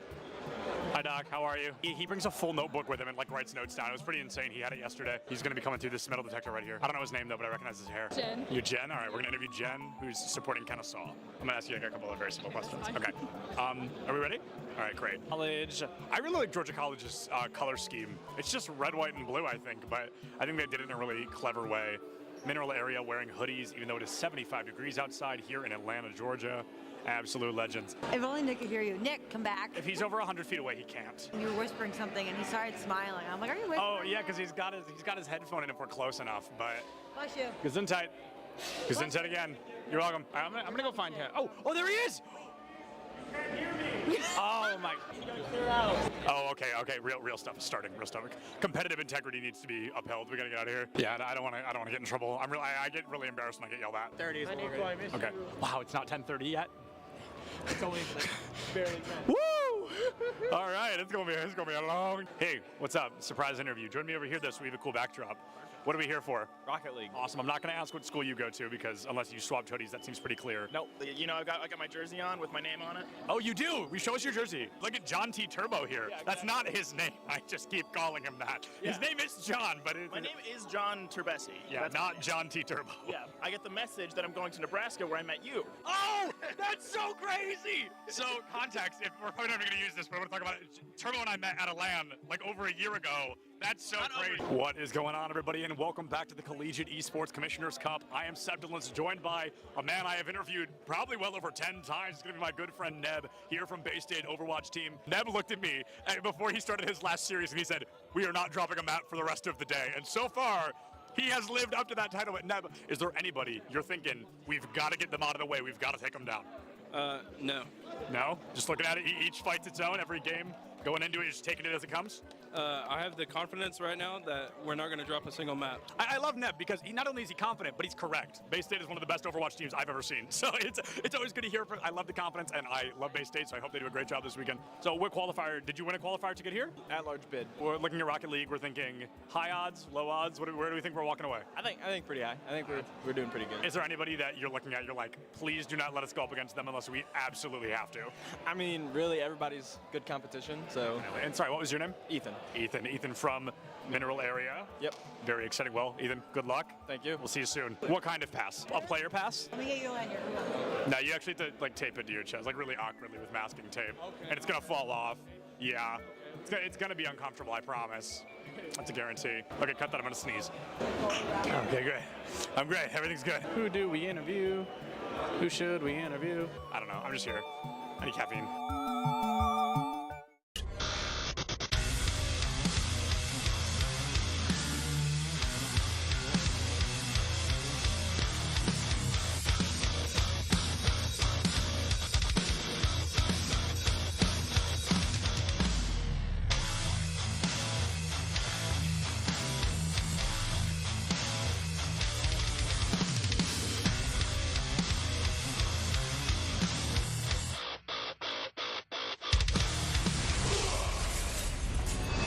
Visit NationalGuard.com to begin your guard adventure. That's why we're here, right? This is why a lot of people are trying to figure out, how do we replicate what you guys are doing? How do they do what you guys are doing to a degree, or why are you guys doing what you're doing to a degree? But to kind of, I think, focus in then a little bit more, I want to talk about gameplay a little bit before we jump into business and all of the other stuff. Jensen, this one's for you, right? I want to talk a little bit about this because to someone like me who's who's traditionally a League of Legends fan and all that, I know that you've been a coach that's been all over the world. You've worked with a lot of different professional teams and different regions. My question, I really want, I think a lot of people want to know, how did you end up at Maryville, and why like a North American collegiate college? What was the draw, or what brought you here? How did you get to this point? When I first came to NA, I worked with the models, with the academy team, and I realized that there's a lot of cultural challenges that exist that's very unique to NA and esports, right? Where there's this very interesting intersection, because unlike traditional sports, in esports, players they don't start training with under a structure or a system or a coach.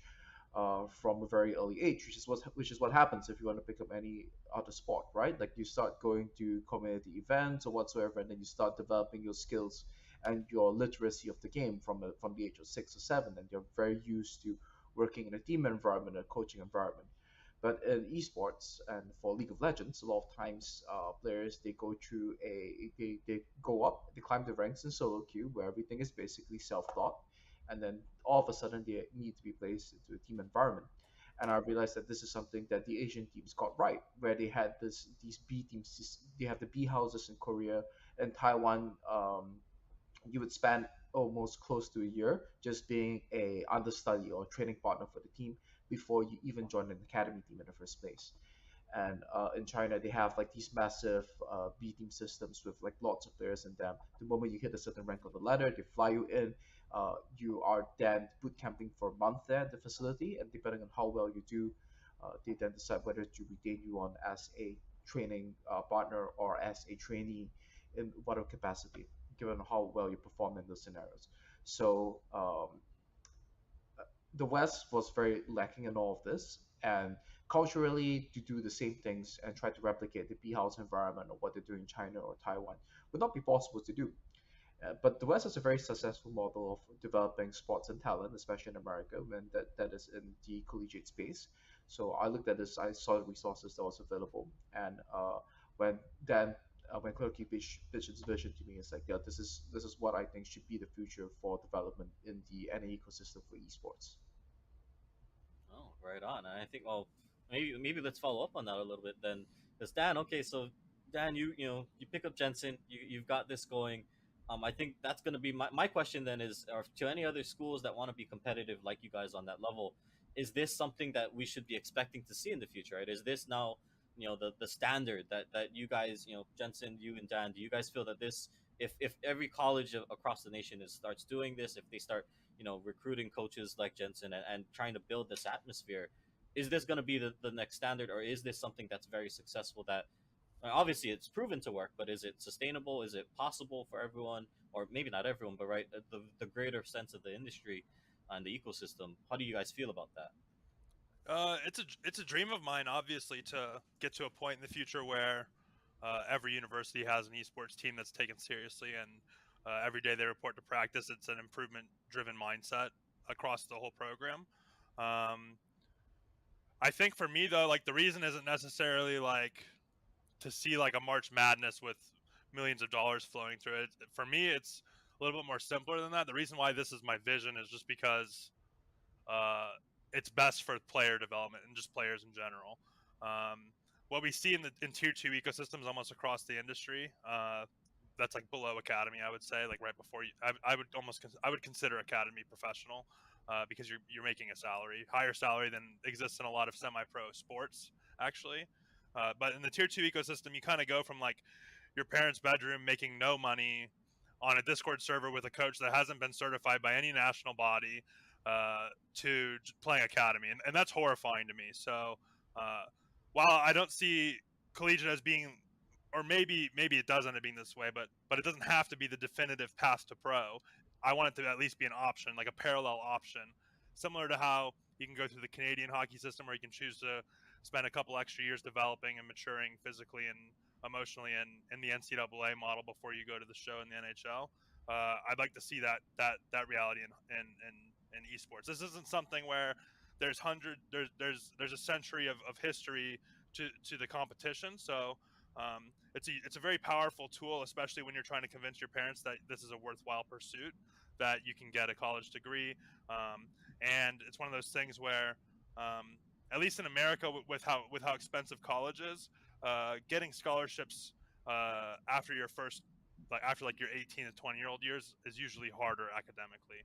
You usually get the majority of your scholarships going into school when you're an 18-year-old freshman, and the way that the current path to pro is set up, a lot of players are foregoing that span of time to try to go pro for no pay. And so for me, it's more about like a health of a pipeline, health of the ecosystem, health of kind of the player experience of pursuing this, and that's the big thing for me. And obvious it's a dream. I want Maryville to serve as like a case study and a model for that.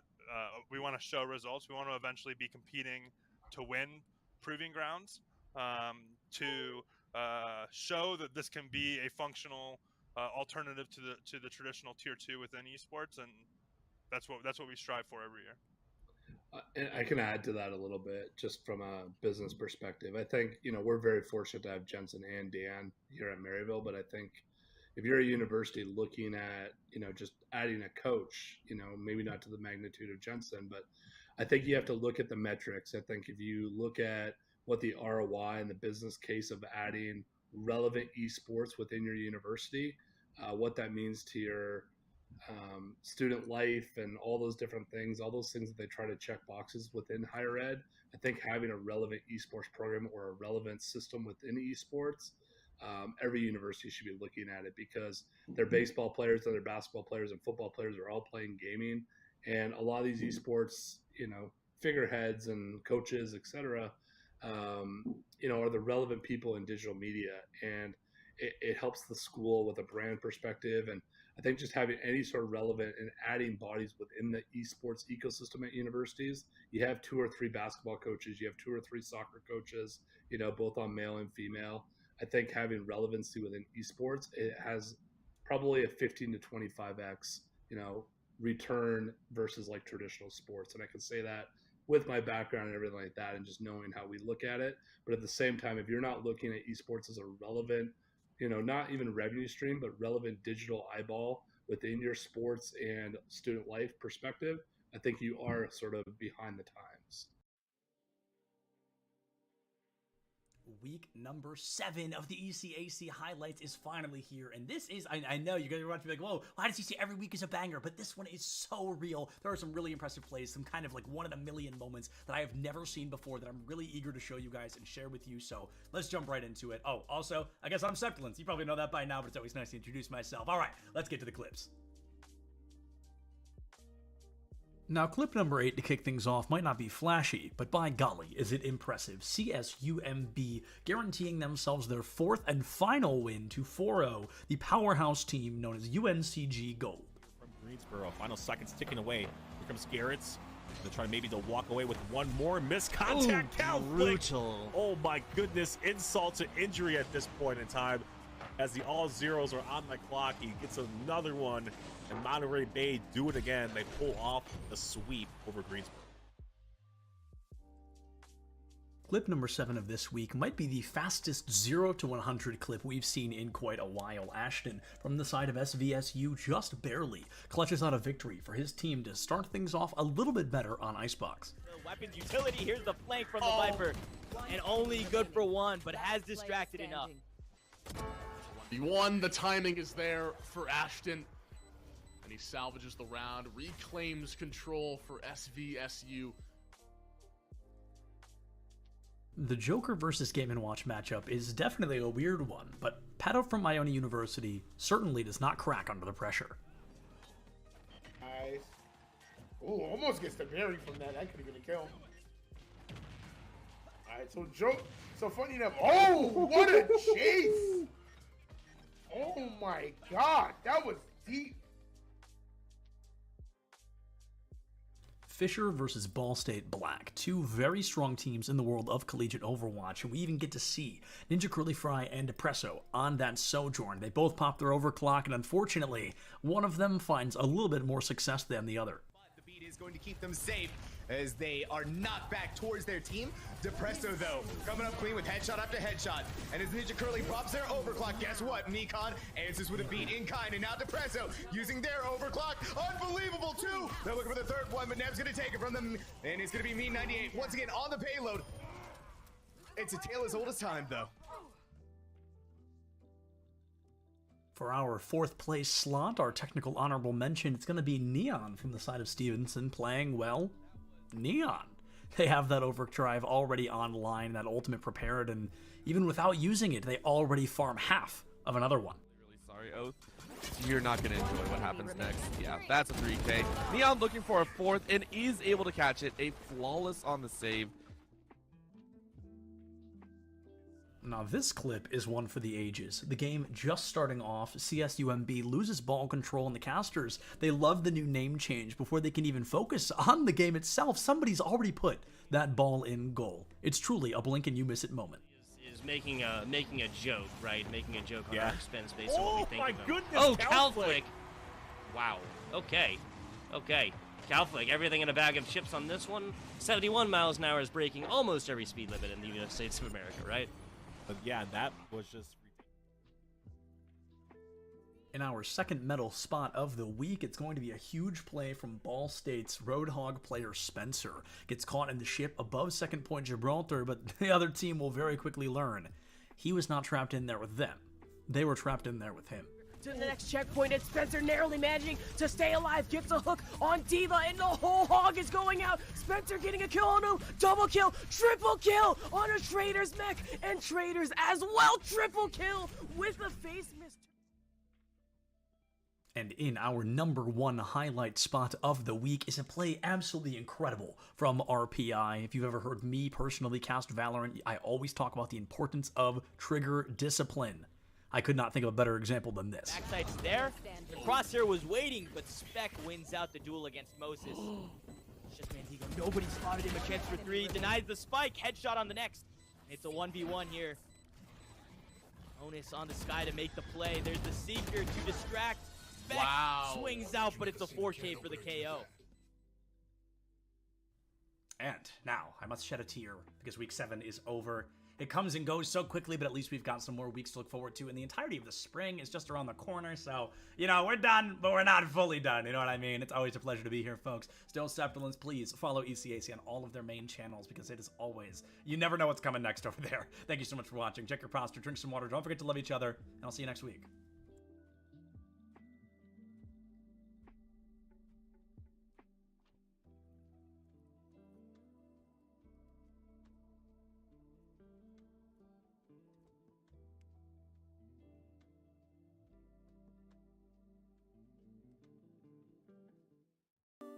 That's so cute. UCF, and it's really cute. I'm gonna move down here. How do we feel? The odds for UCF? What are we thinking? They got it. No, we got this. We got it. Go Knights, charge on. 100%. My friend Nick is behind you. He's gonna record it. Don't look at him. You'll ruin the shot. Don't look at him. Come on. Oh, let's go! Let's go!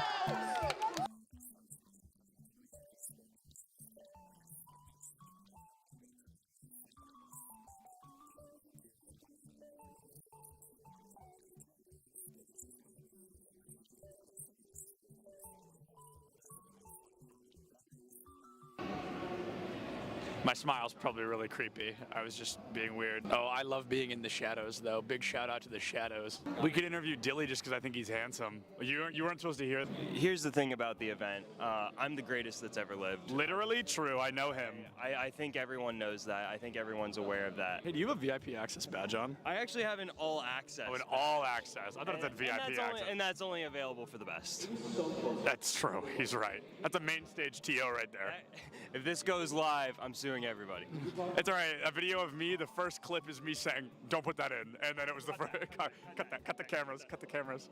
Oh, you're recording already? Great. So this is this is Bay State versus UCF. I believe something that we saw yesterday on day 1 of the tournament, but instead we're gonna have that run back here. I think they're fighting for a spot in Grand Finals. Anarchy, one of the best Greninja players in the United States, currently struggling against a Terry notorious for that DLC privilege, being a very strong character with some very strong abilities. Greninja Not so much, considered one of the weaker characters in the game. A Falco player, one of the best in the United States, and he just got spiked by a Terry. Same Terry that took out Anarchy literally minutes ago. UCF still up by 2 stocks. This guy is looking to rip this team apart single-handedly. That is, I mean, nuts, to say the very least. Absolutely absurd. That was a disgusting spike. I cannot believe that happened. Will you hold the microphone so I can sign this? Sorry. For context, he's got a fan. He's actually signing something. He's so excited. What was it like to not hear my voice for 2 minutes? For 30 seconds, maybe. What was it like? Probably bliss. I was signing a mouse pad, which is really cool. I've never done that before. Nobody's ever asked me for a signature, so I'm going to start blushing, but I'm really excited about that. And then he wants a picture. Can you take a picture of us? I said, is it bad? She went, no. I'm going to go ahead and take that as a yes. Turns out I can't tie a tie sitting down. What do you think is the appropriate face-to-screen ratio for a Valorant player? Face to screen, like how close I sit? Yeah, like how close should a player sit? Personally, I play really, really close. I think it depends on your eyesight, but for me, I like playing close because it helps me focus on my crosshair.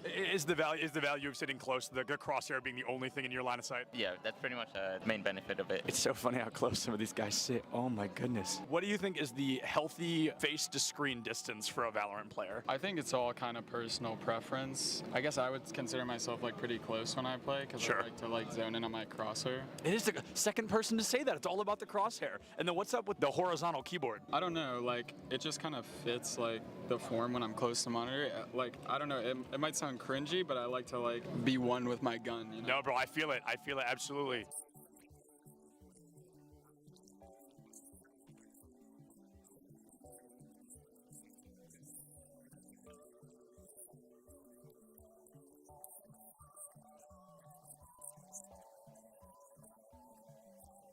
What is going on, everybody? I am here with some UCF fans. How are we feeling about UCF? Let's go! Let's go! We've got a bunch of UCF fans in the crowd right now. UCF, they are up by a single game. They're looking to find their third and possibly final, secure a spot moving forward. Things looking great for them against Northwood here today. This guy's playing Minecraft right now. He keeps double building instead of placing the dirt. Pressure's on, man. Everybody's watching. Just kidding. Just me. Cameraman's not over here. Just kidding. He's behind you. There's actually always cameras on you if I'm around.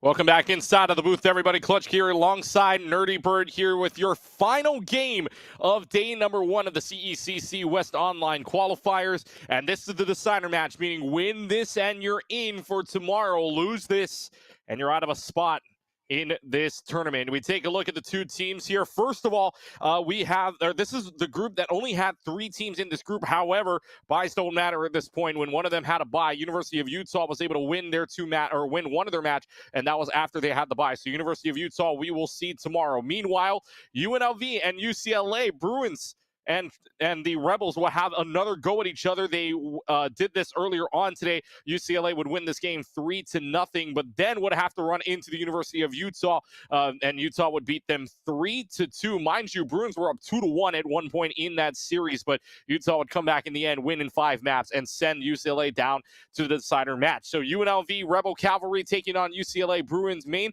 Let's take a look at the rosters real quick before we go into the game here. UCLA will start off with the Bruins from LA, and right now for these guys, and a lot of no names we were talking about in the back line: Star Factor, Theodore, Courier, Arcane, and Suarez. And for you, Nerdy Bird, any notes here? Not a whole lot of notes just out the gate, but I would say keep an eye out for Arcade as well as Suarez. Both those supports are pretty strong. Star Factor on the front line as that tank is pretty flexible, but if we see anything outside of Sigma Ramatra, possibly we might see a Zarya, but I think the make or break is still going to come down to these DPS. Are they surviving long enough, and are they getting the important picks? And then beyond that, as a team whole, I'm interested to see what their target focus looks like, just based off what I've seen from these players in the past. Take a look at UCLA right now. We'll switch on over to the Rebels of the UNLV out of the Mountain West Conference here for them. And it looks like this: Slamtaro, Omniflarp, Insipid, Allure, and Zephyrs, all your lineup here for the UNLV Rebel Cavalry team here. And for these guys, I love the name Slamtaro, by the way. Slamtaro, fabulous name for them.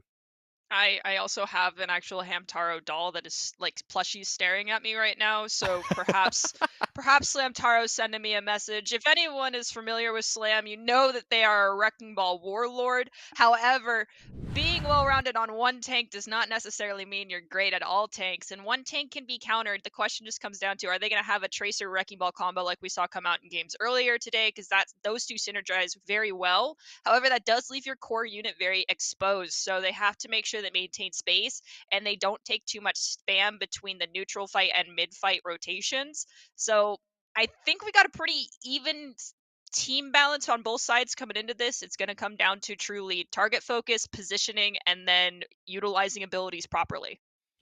Well, let's see what they bring. Meanwhile, here let's give you some updates in the meanwhile before we get into the game here. This is Group D right now. UCLA and UNLV in the decider match right now. Go to the other brackets. We didn't see Group C just yet, but in that group was another UNLV team. This time the Crusaders, UCLA Bruin Academy team, UCSD, the University of California, San Diego in there as well. Chico State Esports in Chico State falls out of the bracket. UNLV Rebel Crusaders are in, so that's one UNLV team in UCSD, Navy, and UCLA Bruin Academy playing in the decider match right now. Again, win or you're out of the tournament. Meanwhile, one more time, we want to let you know about the Idaho Army National Guard and a proud supporter of the CECC West Qualifier. Our Idaho Army National Guard, who invites you to take your impressive critical thinking skills into real time with more than 10 jobs, offering a $20,000 bonus and your degree of choice paid for the Idaho Army National Guard. And it's the best game out there. Reach out on Twitch at iGuard Gaming. Take a look at the lineups here as we go right in to the map for UCLA and UNLV. First straight fight, both of the Sojourners are out.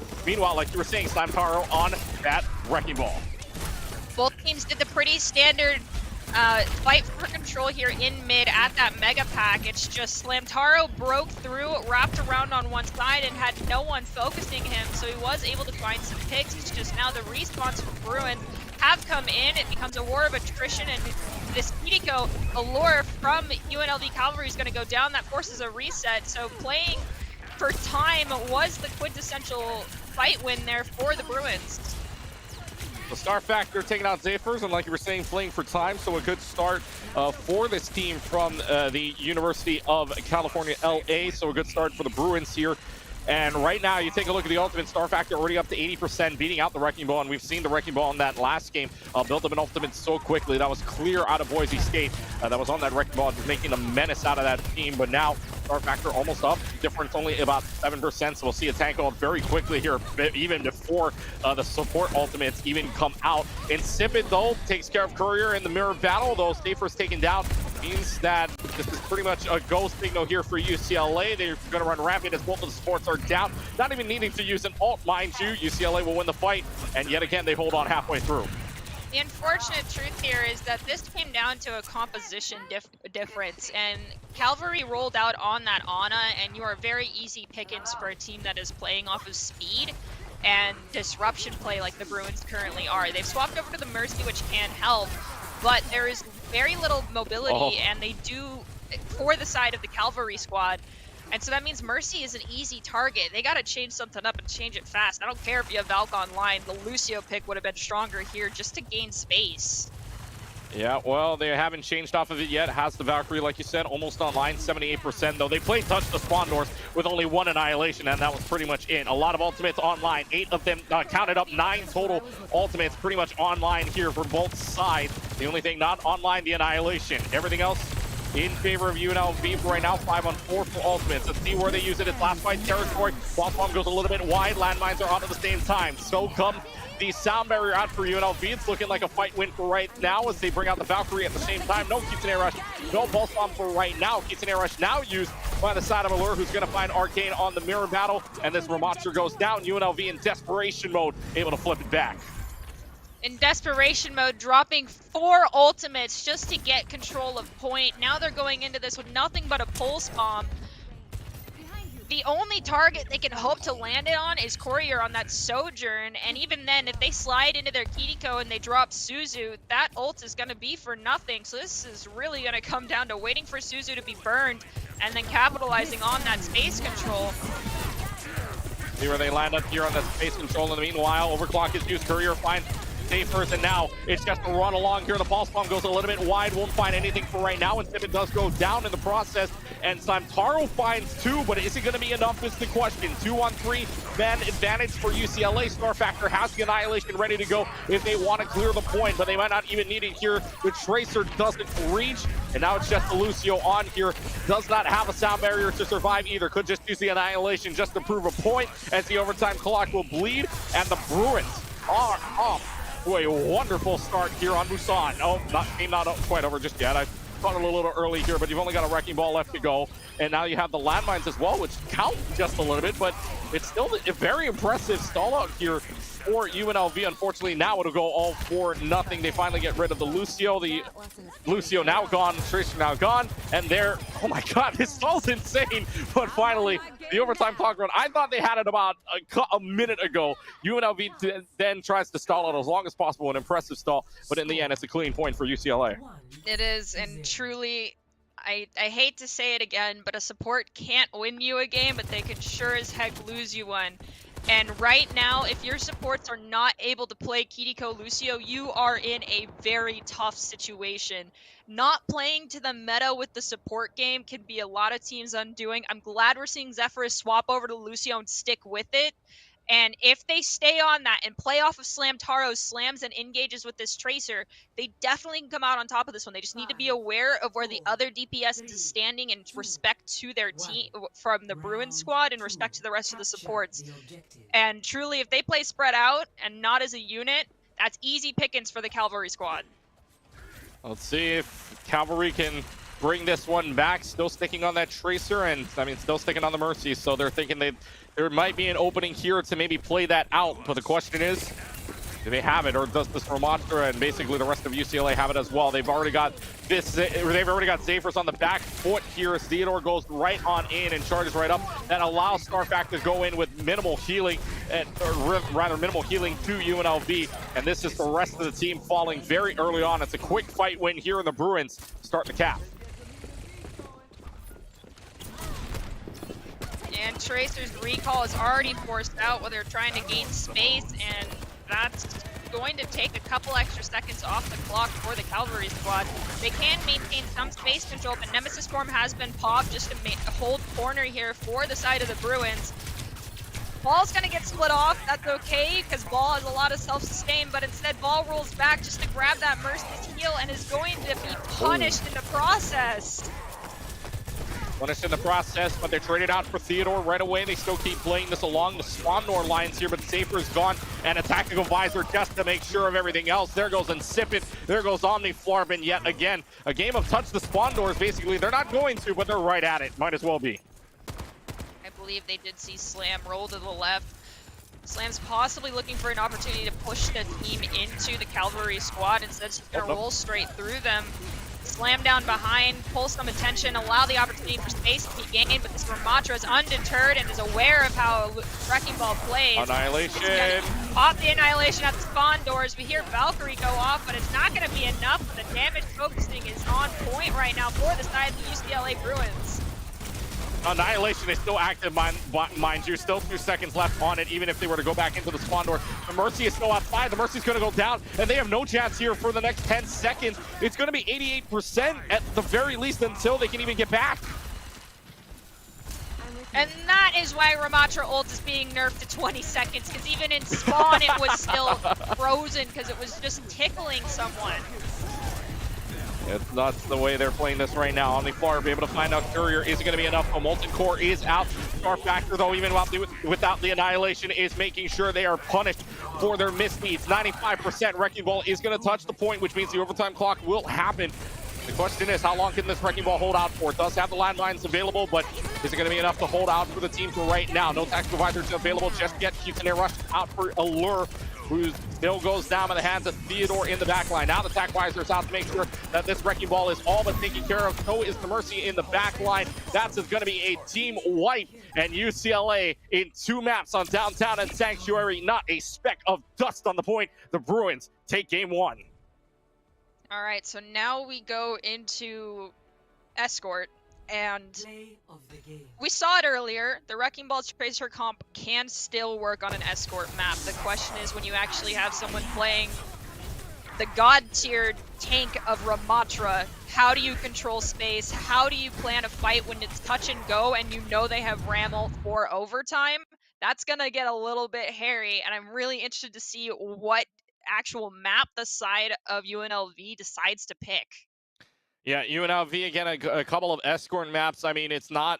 I mean, after 100, again, we always say this, though, it's control points. That could be a lot different from Escorts. We've seen this before where the Streets phase kind of makes a little bit of a difference for a team composition, but if UCLA keeps playing the way they're playing right now, UNLV is going to have a hard time trying to get through all of this. So for right now, the map pool here for Escort, I mean, it's not very small, but it's still a pool that you can try and pick out of and see if really this Wrecking Ball Tracer combination is going to deter them at any given point. I mean, back on the last game we saw for Boise State, they picked, USC picked Route 66. Boise State was still able to run rampant on that composition still, so we'll see if this turns out to be the same way. But again, subs still in play as well for UNLV. They have a lot of teammates. In fact, we were told that they have 12 players on their team. So subs galore, if you will, for the UNLV team. Meanwhile, UNLV looking like they're going to stay with what they've got. And for UCLA, they're going to stick with what they've got. UNLV, meanwhile, 2 teammates coming out. It's going to be Slamtaro and Zephyrs coming out. Meanwhile, Speed and Vina going to come in. So I believe it's going to be a new support and a new tank coming in for UNLV. Meanwhile, UCLA staying with what they've got. Next map up, by the way, Dorado. Going to be your next map coming up next. As much as I love Slamtaro and I love Wrecking Ball play, Slamtaro on attack, Wrecking Ball is not the easiest thing on Dorado because you need to get posted up on high ground, and Ball providing that space control to do that, not the easiest task. Interested to see if we do have a Ramatra v Ramatra or possibly a Sigma coming out on attack here from the side of UNLV. I mean, beyond that, we haven't seen much more creativity. Well, the Broncos did pull out JQ. Dorado really isn't the place for Junker Queen, as much as I also adore her. I might have a crush on Junker Queen. She does not work on this map. Well, I mean, Junker Queen's always fun to just play and just to go run right in, right, and maybe even get a rampage. But yeah, you're right. I mean, it's still upper, lower, and all that too, and you still got the perch over as well. So we'll see. Hey, for Dorado, we're gonna get our first look at Dorado. Meanwhile, for UCLA, I take back what I said. UCLA will be making a couple of swaps as well, from what I'm looking at. For them, Star Factor is out, Courier is out. Meanwhile, coming in is your boy Johnny and Xerxes coming in for this team. So Theodore stays in, and you're going to have Suarez stay in as well, I believe. But for them, for right now, it's looking like a little bit of a swap. Star Factor was your tank, so that's going to be tank for tank being swapped out on either side, really. So could be a little bit interesting. We might not see the Ramatra. We might see a little bit something else, maybe more dive composition-y. I mean, who knows at this point. We haven't seen, this was the first map I don't think we've seen in Orisa. I don't think we've seen a Doomfist either. And we saw both of those on the control points in our first 2 games. So it'll be interesting to see what they pull out here on the Escort, especially going tank for tank on either swaps. I anticipate possibly a spam for defense on first point, and then maybe swapping dive if you can't get high ground control on second for our defensive squad. But dive on second point is strong. Again, it's just getting that catwalk right after the archway control is important. And I can eat my words. They're going dive, and we have Xerxes pulling out that Genji. And yes, while the devs have decided Genji's getting thrown in jail in a cave, lock and key behind an entire stone wall, players are still managing to get value on this poor ninja that's been nerfed into the ground. However, the one thing that's different from what we saw earlier, Xerxes is not going to have that mercy support. This is a lot of light damage heroes, so this requires target focus, good engages, and using your cooldowns wisely. Not to get into a fight, but to get out of a fight. And starting on these high grounds is essential for first fight wins, because you just drop down. There is no need to jump into them, and they're already forced to trace a recall out. Yeah, already forced it out. Meanwhile, they're still sticking up on here, and Speed tried to jump up, didn't want to go right into that right away. So now you've got this Mercy just also running for their life. Protection Suzu needed to be used early on, though. Mercy still able to find a dash away pick onto the Tracer, and again, look, touch the spawn room doors here for your UCLA team. You get rid of Arcane. The question is it going to get rezzed? And Arcane might be close enough where they're not going to get rezzed. Oh, no, never mind. Insipid gets rezzed in the process, but still, good fight win here for UNLV, I should say, or UCLA on the defensive end. They just hold on for right now. They did end up losing their Kiriko though, so they have to give up some level of space. Xerxes goes down as well, so this is a kind of get poke, but don't Speed. risk your life. Yeah, Speed finds 2 though, so it's a push here for UNLV, and this could be a whole different game here. If Speed's in this game playing this Winston and getting picks that they want here, just timing right into the backline. Kiriko in a little bit of trouble with the Winston having to come back, and Protection Suzu used early on. So this is all systems go now. If they call that out, they know that they can just go right at this Kiriko, right at this Winston, who's half health as well. And the Winston in a lot of trouble having to back off right now. They get the car into the plaza, but without a Kiriko and no Mercy res on it, UNLV's got themselves a little bit of a good push coming up. Speed has recognized that they can intimidate Allure into using all of their cooldowns just by engaging and tickling them with that Tesla cannon. We have a pulse get dropped. Theodore almost pulsed themselves, but they managed to live just long enough for Omni to come in and clean up. Vienna is going to res Incepted. Genji dashes through, doesn't kill anyone, but gets enough damage out to help your boy Johnny confirm 1 kill. Well, the Bruins looking to turn this fight right back around. Your boy Johnny having to get out, and rather still has the Primal Rage available. That was Speed that tried the Primal Rage for a few kills here. Xerxes comes right back in. The Genji is still on its way and making some kills happen. Xerxes having to back up for a little while, but that's UNLV that has to back up all the way through. And the Cavalry stopped for now. Here's where things start to get sticky and a little rough.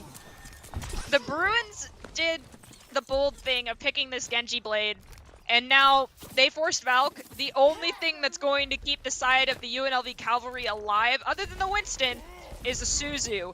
And if Allure uses it too soon, that's the go button for Genji. Let's see if it is, though. Genji has that blade out. No defensive ult for this. Genji's going to run free unless the Protection Suzu comes out. Not in time. Xerxes is going to run away here with 1 kill at the very least. But the rest of the team now following up right behind them. And this is going to be a great win here. Xerxes so low. Do you get away with your life? No, you don't. It's traded out, but you take a 3-for-1 any day of the week as UNLV down to the final minute. Theodore's got that pulse bomb online, and we're going to have Beat as well, Primal Rage and Kitsune Rush all ready for the Bruins. They only expelled that Genji blade last fight.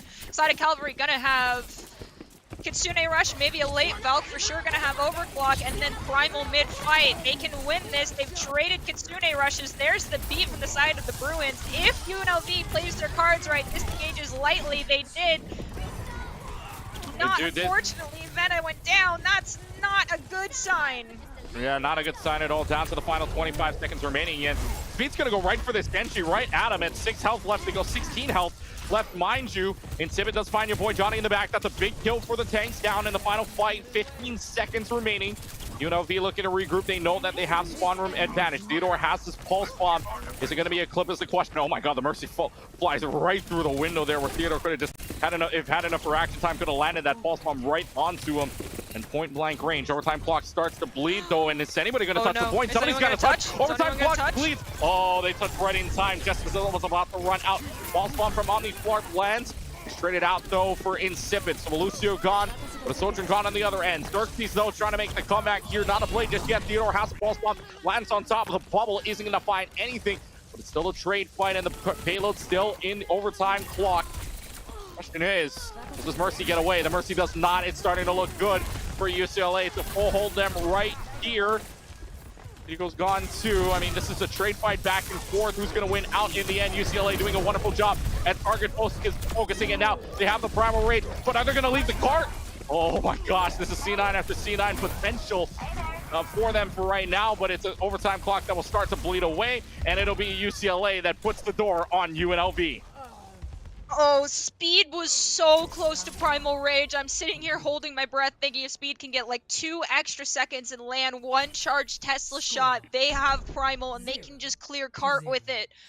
UNLV was so close on that to get the checkpoint. That's just heartbreaking. However, even if they don't clutch this win on Dorado, they could still start the reverse sweep on Push.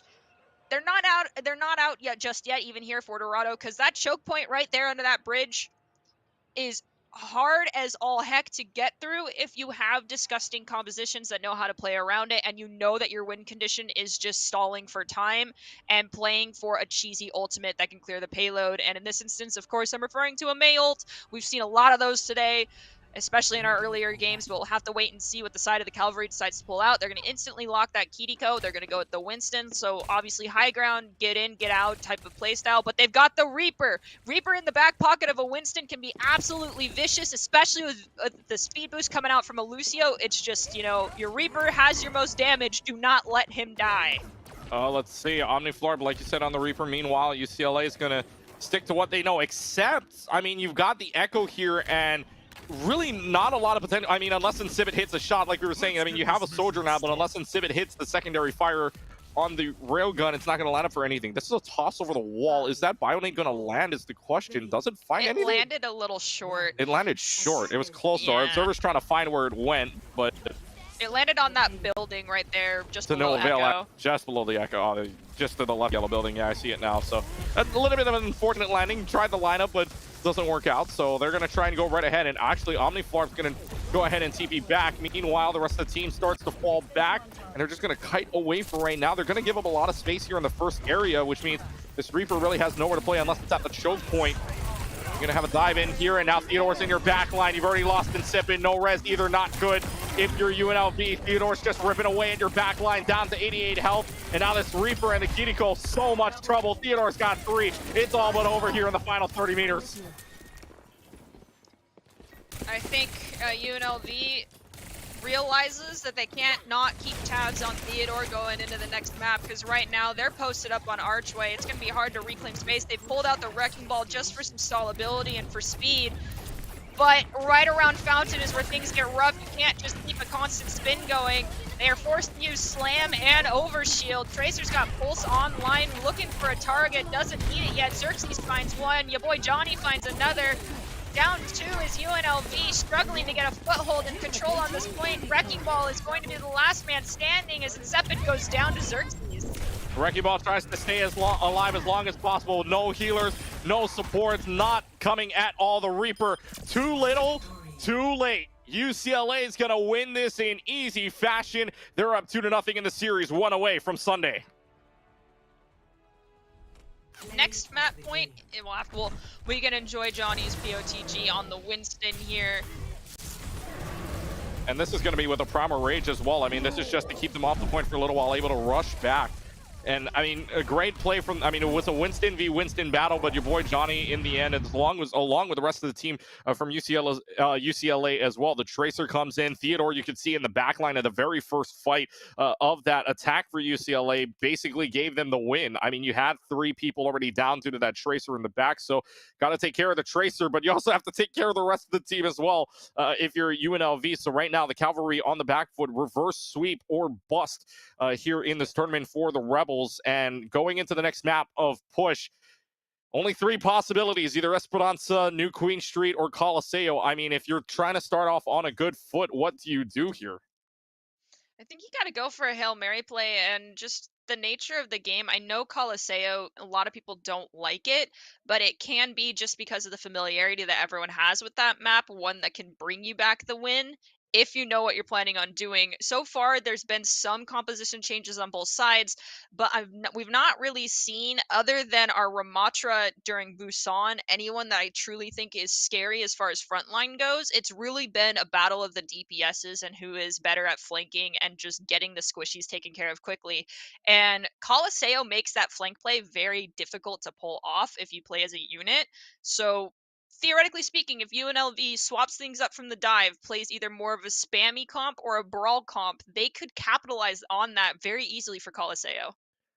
Well, the question would be if they want to play that. Although, if you take a look at map history as well for the university, or for UCLA in their map against Utah, they got a win on Escort, but I mean they lost against on Circuit Royale against Utah, and they were able to. They were basically, or no, excuse me, I take that back. For UCLA, they were able to get the win on Circuit Royale. So I mean, hey, they got an Escort win. Now you got to get a push win as well. Esperanza is the one they played on as well. So for Esperanza, I mean, that could be a map decider as well. But we will see. Again, only 3 maps to pick from here. And you've got, again, Esperanza, New Queen Street, Coliseo, could be any one of those 3 maps. And in fact, we're going to go back to Esperanza here, a very familiar map for UCLA back in that last game that they have a couple of more subs out as well. This is what happens when you got a lot of depth. You can get a lot of substitutions depending on the map. For UNLV, Speed and Insipid are going to come out. Meanwhile, Slamtaro and Gumbiswu are going to go in. So Slamtaro back in for the tank side. Insipid on DPS comes out. Gumbiswu Gumbiswu rather, or something of that nature, is going to go in for the DPS side. Meanwhile, UCLA, your boy Johnny and Xerxes coming out. In fact, it is going to be Star Factor and Courier going back in. So I believe those 2 were coming out earlier, or came out earlier in that last one. And in fact, yeah, it's just a swap for a swap here. UCLA going back to their control composition in for push. And why not? I mean, it's basically a moving control point at this in push. So we're basically going to see the same lineup for UCLA. And for UCLA, if Star Factor's in, Ramatra possibility, no? Yeah, Ramatra's pretty scary right now. What would be worse is if we saw an Echo on top of that and the side of UNLV decides to go with a Ramatra. So then you not only have the Ramatra out the gate from Star Factor, but if Courier went Echo and then they copied Slamtaro's Ramatra, that's 2 back-to-back annihilations. But we have Slam actually coming in on the Orisa, and we've got Torbjorn, Reaper, Kiriko, Lucio for the UNLV Cavalry, whereas the Bruins, not sure if Courier's sticking on the Bastion, but they might. Theodore, tried and true on the Tracer, not swapping. If it ain't broke, don't fix it. However, we've got the Ana. This Ana now can live quite a bit in comparison to what we've seen when Anas were out in the past, just due to the lack of range damage from Cavalry, excluding the Torbjorn turret. Oh, they're going to run in here with the Bastion. So like you were saying, not a bait this time around. Courier does bring out the Bastion for a lot of 4-dot damage. Everybody going to switch into turn mode right away, but can't find anything, so that's out for another 10 seconds. Meanwhile, Robot unlocks in 5. They're going to battle right here down the middle, where they're going to try to zone out this Ramatra, but can't find where the Ramatra went. Ramatra actually went for the back line already, and it's going to find Allure in Nemesis form. This is good. Punch is coming out from Star Factor. It's going to give them the 1-2 left hook. What do you do? And now they're going to really get meters coming up here for UCLA. The Bruins are off to a great start. They get rid of the Orisa, and it's going to be good meters to start off the game in the first minute. I unfortunately think Omniflarp going to the Torbjorn, the intent was to use the turret to keep the Tracer at bay, but it was not put at a spot to capitalize on that because it was so far away from where the fight was happening. So Omniflarp's going to try to go toe-to-toe on that Tracer. We've got a Genji swap as well. Another Brave Soul. I'm anticipating a huge blade coming out from the Cavalry at some point. They force Nem form early and are able to round Star Factor. Can they finish him up, though, is the question. They did actually take down their Ana, too. So they take down the Ana, and Slamtaro able to find Courier in the back line. So an Ana gone, and hey, no more Mercy either. So no more Res is coming up from UCLA. So it's a fight win here for UNLV. Question is, do they lose anybody in the process? Is Omniflarp just going to go right at Star Factor? Star Factor does go down. No forward checkpoint either, and it looks like UNLV is going to get themselves some meters on the board. Theodore does have Pulse Bomb online. The next closest ultimate is actually going to be Annihilation from Star Factor, followed up by Blade, and Kitsune rushes on both sides, but we do lose Gumby is moved very early to Courier, so that's down some manpower for UNLV. However, they've got high ground controls. We hear the Bastion from Courier drop the aerial strike, and it's a zoning ult. A zoning ult, but it still finds a way to zone them out, and in the process gets rid of Allure. Meanwhile, so much damage being poured out by Star Factor and Courier that's going to be able to get both, one of each roll actually, and that's more meters. So they do get 21%. They get halfway to the lead. Unfortunately, the way UCLA is playing right now, they cannot be stopped. So UCLA is going to get even more. They might even be able to get a checkpoint the way they were staggered. Possibly. We have Gummies with that Genji blade though. But can he make something? Don't get poked uh-oh, out early. Don't get poked out early. They get the checkpoint though in the process. The blade is going to come out. Gummies Boo is going to go right at him, although the Annihilation out from Star Factor at the same time. So it's a rundown here for UCLA. They're going to try to get picked. The landmines are out at the same token. They don't count towards the Annihilation staying up, so the Annihilation finally runs out. Santaro though, meanwhile, takes down Courage. Back now, all that stuff to Star Factor, no support with them. And they're just making sure that they can take down this Lucio. However, you're looking at 5v1, buddy. You're looking at everybody just surrounding you. And this is going to be UNLV taking the bot back. However, UCLA gets fourth spot. Oh, wait a minute. Ramantra, Nem form comes out, forces Santaro back. Their Ana's barely caught up in time, but Ana now might have to face the wrath of a Tracer. Recall forced out. Star Factor, I don't know how you lived, but you owe a huge thank you to your Ana. And a nano boost, dude, without an Annihilation coming up, and Star Factor's just going to give Gumby another punch to the gut here. 58 meters, and it's going to keep rolling alongside with both of the DPSs gone. You really can't do anything without a Wrecking Ball and your two supports anyways. So it's going to be past the checkpoint. It already went through butt scratch mode, so it's going to go past this wall and pass on 60 meters. Theodore looking for an opportunity to cut in the back line and get a pulse bomb onto someone. Same with Omniflap. Vena, though, taking a lot of damage in main, as is the Lord. Theodore helps clutch that one up, and they find Vena. Pulse supports are down. UNLV is bleeding all over the floor right now, as Slamtaro's just doing what they can to get some damage out. They almost find one, but unfortunately they go down to Theodore. Yeah, and Theodore just making sure that they don't do anything else. And now it's a Tracer v Tracer, although the Ramantra tends to go right in. However, Theodore still winning that mirror fight. And 89 meters, and look, UCLA's got two ultimates coming up here. Cavalry's coming up with two of their own, but it's an Annihilation and an artillery strike versus a sound barrier and landmines. I mean, which one's going to do you more damage? It's probably going to be UCLA. The landmines do come out at the same time. The cavalry does come out as well. This Bastion's just going to go ahead and just clean up. You know, there's a little bit of dust around. Maybe I should just clean up with my turret. That's fine with me as courier. Gets there, and now the Annihilation is out. Sound barrier used at the exact same time, but it's not going to work out if the rest of your team isn't there to either kill the Ramantra or send him away. It's still active and kills Gummies Boo before the rest of the team can even get there. And now Star Factor is going to try to touch the spawn doors here. The game of touch the spawn doors won by UCLA as we head into what looks like the final fight, only halfway into the game. Can they even touch is the question. I mean, this wall is getting close. Can they even touch? There's going to have the Reaper outside with 5 meters left to go. Somebody's got to touch here. The Wrecking Ball will get there. Kitsune Rush is also out at the same token, but already 2 kills falling. Courier does go down, though, so any opportunity taken should be taken now. Good Pulse Bomb out. And, oh my God, wait, the Wrecking Ball runs into Omniflorm, and therefore Theodore gets it, and they're going to complete the map in under 6 minutes. UCLA takes it, brings out the broom, and sweeps the cavalry of UNLV to send them into tomorrow.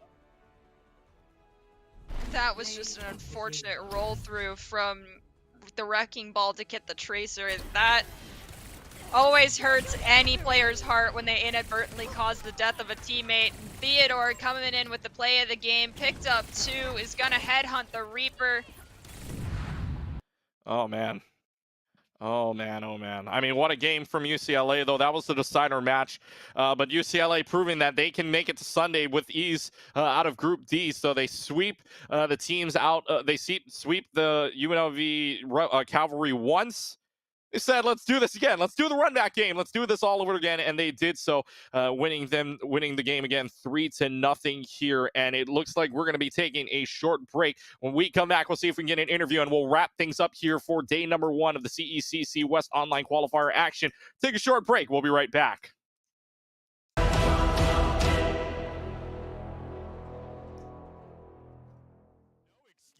Bro. Your college esports Minecraft team absolutely rolled. L after L here. Let's hope UCF has a little better luck on stage, huh? What is going on, everybody? I am Septilence. I have the honor of welcoming you to the Collegiate Esport Commissioners Cup here in Atlanta, Georgia. All right, that was good. That was good. Good content. Good content.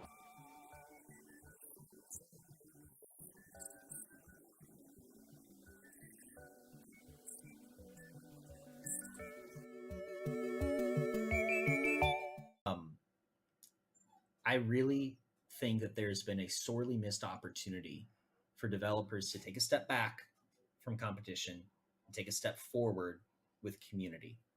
And if they do that, I think we all win, because community, I would argue, is the one thing that no one's trying to solve.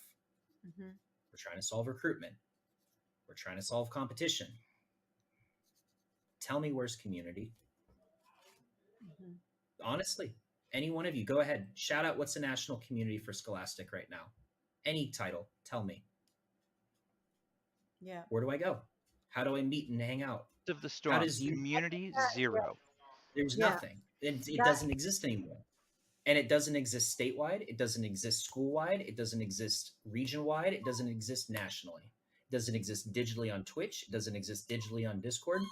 It doesn't exist through any form of skill-based development. It doesn't exist on any form of, skill-based learning or just pure socialization and fandom.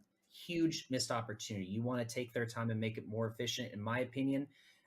Tell Riot Scholastic politely to stop what they're doing with competitive, and their integration with LCS should be, Twitch, symposiums and summits and conversations and learning and all sorts of wonderful things, and promoting camps and educational learning activities and RSSA sponsored curriculum. That will move the needle. I don't see any of that. So Chris, that was pretty much the last topic. You kind of wrapped it in a nice package called community.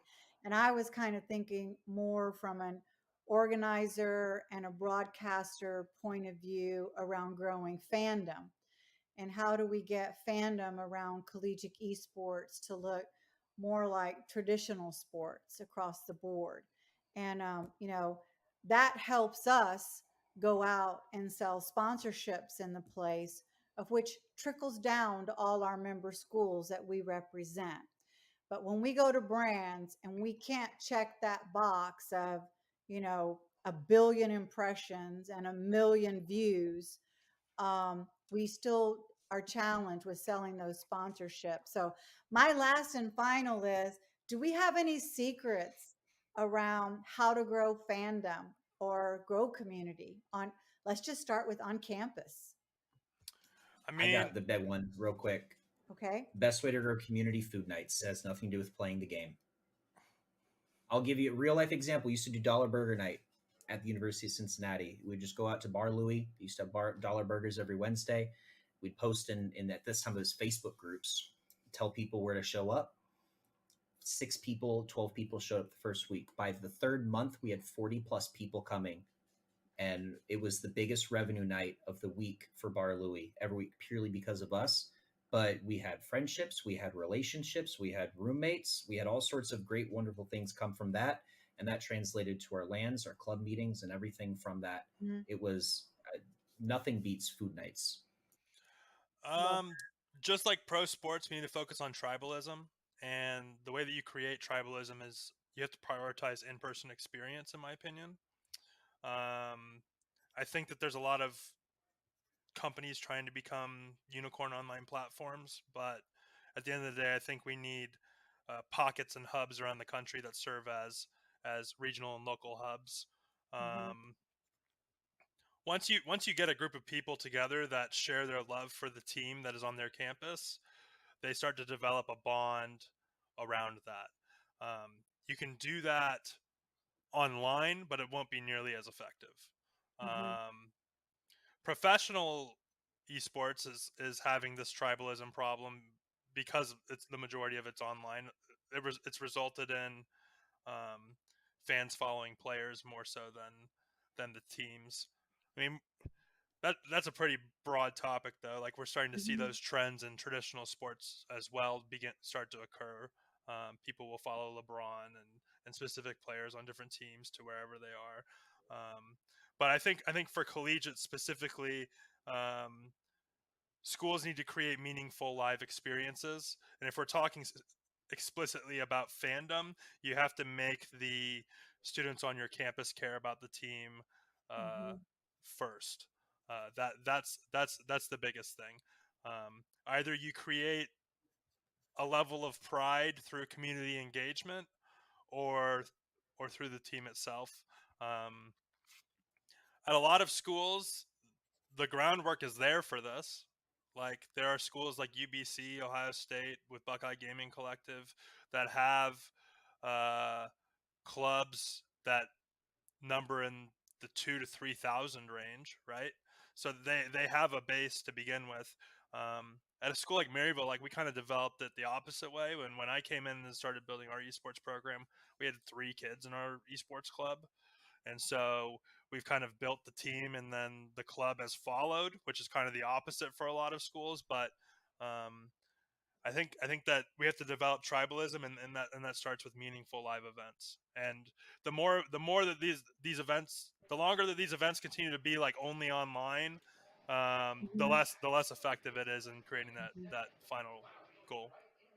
Agreed. Doc, you wrap it up for us, please. I would just say this: clubs ebb and flow based on their leadership. But if all students, all clubs, all groups are given regular and meaningful invitations to come in, use the space, create what you want out of this, then it will continue to thrive despite the change in leadership. I can just imagine that that Cincy student group with Chris heavy in the leadership there just being amazing. But there's not always someone with his skill set at the helm. So you just need to be open and look for opportunities to serve, even though it can be more difficult, especially in the scheduling of the space. I know a lot of people that don't like anybody else but the players they're recruited to use their space. As much as we can, if we want to build community, we have to open the space to people that we wouldn't normally see in there and let them do the types of things that they want to do. One more thing, so like on a national level though, if we want to raise the general viewership of all of collegiate esports and not just different pockets, that's a hard one because people watch esports to see people do stuff that they're better than them at, right? So naturally at the collegiate level, we're going to be at a lower level than pro. So it's hard to get people to watch for that reason. But what we can sell are narratives and storylines, matchup histories. And as we start to build a longer history of collegiate esports, I actually truly believe that some of the CLOL storylines are more rich than what exists in Academy and 100%. and the LCS, but no one's really covering it. No one's really drilling down into it. No one's creating narrative content. So I think that's the key to getting people to care about it. Like if there's a storyline, people attach themselves to it. Yeah. Yeah, I'll add one more thing before we end. The largest organizations on any university campus. This is a very blanket statement. Could be wrong for you. It's right for many. Campus ministry and Greek life are always the largest groups on campus. Why? It's because of the concept of family. Let me explain. With a club or a program, many people identify, oh, I am a gamer, but I am also A, B, C. And usually it's I am A, B, C, and I'm also a gamer. Not everyone is a gamer first and foremost. And you're only going to capture that population if you're promoting purely competitive and purely esports. And so I said food nights and social activities.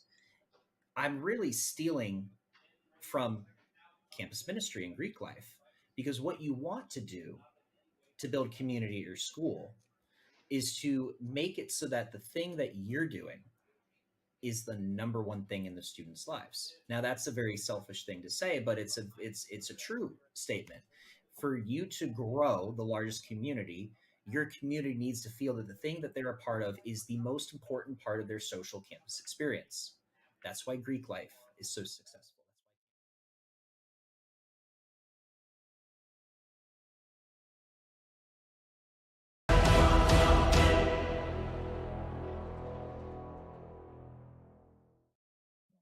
Welcome back, everybody, inside of the booth. Clutch Key alongside Nerdy Bird with you here, and this will be our final segment of the day. No interview for the day as well, but we're getting set and ready to go for tomorrow. Let's bring you some updates through the rest of the games and the rest of the groups as well.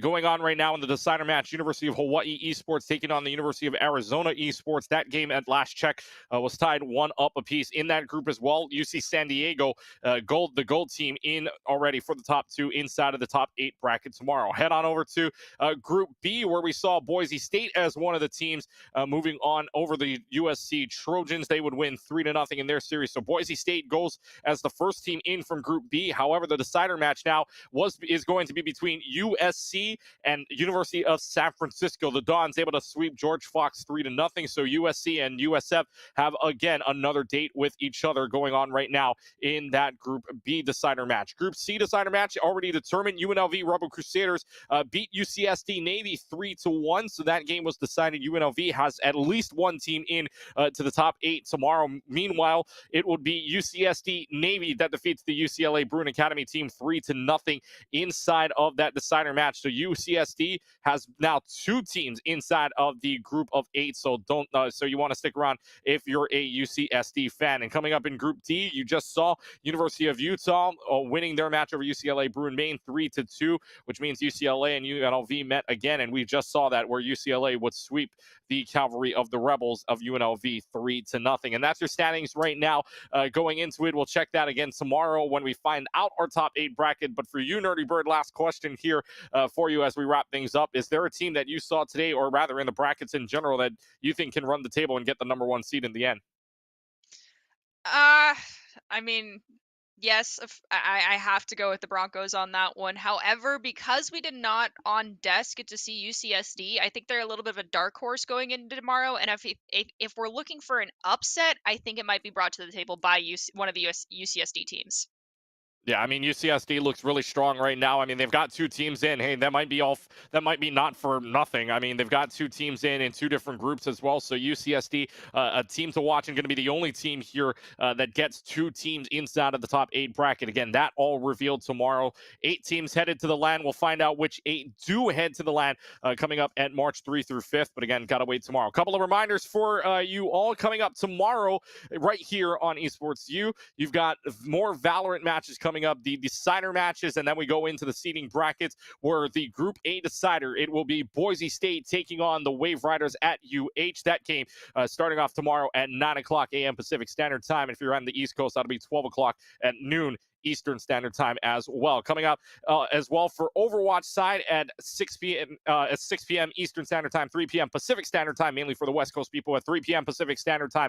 You've got the Overwatch bracket set up and ready to go for you. And the top 8 we will determine coming up tomorrow as well. Big shout out to the production crew back in the studio, Colton as well for our producer, as well as our observer, Cool Scoots and Nerdy Bird. We got to do this all again tomorrow. Thanks for today, but we get to do this one more time tomorrow. Hope you're ready to go. Oh, I most definitely am. Well, we're going to be ready to go. We're going to be awake. We're going to be ready and raring to go. Day number 2 coming up tomorrow. Until then, thanks everybody for watching, and we'll catch you guys tomorrow, Sunday, last day of the CECC West Online Qualifiers. Take care, everybody.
https://twitter.com/Septilence. Don't put that in. I'll get in trouble. So that's worth it. Did I get too close to the camera on that one? A little bit too close. Should I? Oh, should I back up a little bit? Okay, sorry about that. My bad. I've been awake for probably close to 32 hours. Like, I have to hold my keyboard like the normal way, because if I do it, I feel like I have arthritis if I hold my keyboard like that. It blows my mind. I can never do that. Like, this guy right here, he's got his keyboard like off at an angle. His isn't that extreme. There's a kid all the way down on the far end who has his keyboard all the way at like a horizontal. That's really cool. They're gonna be at that table right over there. Public information? Oh, I don't know. This isn't live, so it doesn't matter. It's not live, but like you and I know. Yeah, we know. I'm not gonna tweet it. Awesome. What game do you play? Smash Bros. Who do you play? Is it embarrassing? Is it like Villager? Yeah. Is it Villager? Am I spot on? Oh my god. Is it the Ice Climbers? No. Is it Game & Watch? No. Is it Pichu? No. Is it Wario? No. I can keep going. I think I can name every character in the game. Is it, did I say the Ice Climbers already? Yeah, you said them. Is it them? No. Is it them a second time? No. Okay. All right. Oh, is it one of the links? Yes, it is. Is it Toon Link? It is. Oh, that is pretty embarrassing. That is rough. Who do you play? I'll give you $20 if you guess correctly right now. First try? Give me a single hint. It's an obscure character. Obscure character. Not played very often. Is it Wii Fit Trainer? Oh my god! I'm the interviewer for a reason, baby. I do what I do. I don't need the money. I appreciate it, though. I appreciate it. So Bowser Jr., Wii Fit, and I forgot already. Are you all lying to me? Am I being gaslit? No. Bowser Jr., Wii Fit, and you told me already. Oh, Toon Link. Yep. Where's my main support at? Who are we playing this weekend? A lot of Brig. A lot of Brig, really? Brig Lucio, probably. Brig Lucio, really? I shouldn't say that too loud. I don't want to give all your strategies. It's over under. What do you mean over under? Like, do we think we're gonna podium? Do we think we're gonna come in last place? Not last place. Not last place. Certainly not last. What about like 5th place? That's doable. That's doable? That's winnable? 3rd place? Third place. That's where things get dicey? That's very doable. Okay. First place? That's very doable. First place, very doable. Love it. That's the mindset. That's what he loves to hear. Yeah. Oh my god. Hold on. Cut the cameras. Well, who are you? Hello. Oh my god. I saw you earlier. I saw the back of your shirt. And I was like, I know that name. I know him. It's a quick play game. They Q-sniped each other at land. I thought it was a scrim. It's just unlucky. Are you actually a Villager player? Yeah. How do you feel about Villager being notably worse in Smash Ultimate than they were in Smash 4? I wouldn't know. You wouldn't know? You never played Smash 4? No. Oh, that's all right. Nobody's gonna hold that against you. Who do you play? I play Robin. Okay, wow. Did you know Robin has the lowest pick rate in the game? Yeah. Isn't that crazy? Come on, the LEDs, it looks just like Samus. Huh? Do you disagree? I guess I can see The it. Samus vibe. Show the controller to the camera. We're interviewing. This is recording, by the way. Surprise. Not my controller. Who do you play? I play Peach. Oh, wow, I like that. Who do you play? I play the Shotos, mostly Kazuya. No, you lose against Kirby. That's just like a statistics thing. Yeah. It's maybe. This is a death match. I think they're all in the same one. They're all on Icebox. Are they all in the same death match? Maybe. Who knows? I feel like none of them can hear me. I want to like approach somebody, but no one can hear. They all have both their headphones on. What's up? How do we think we're doing? I think we're doing pretty good. Yeah. What's your kitty?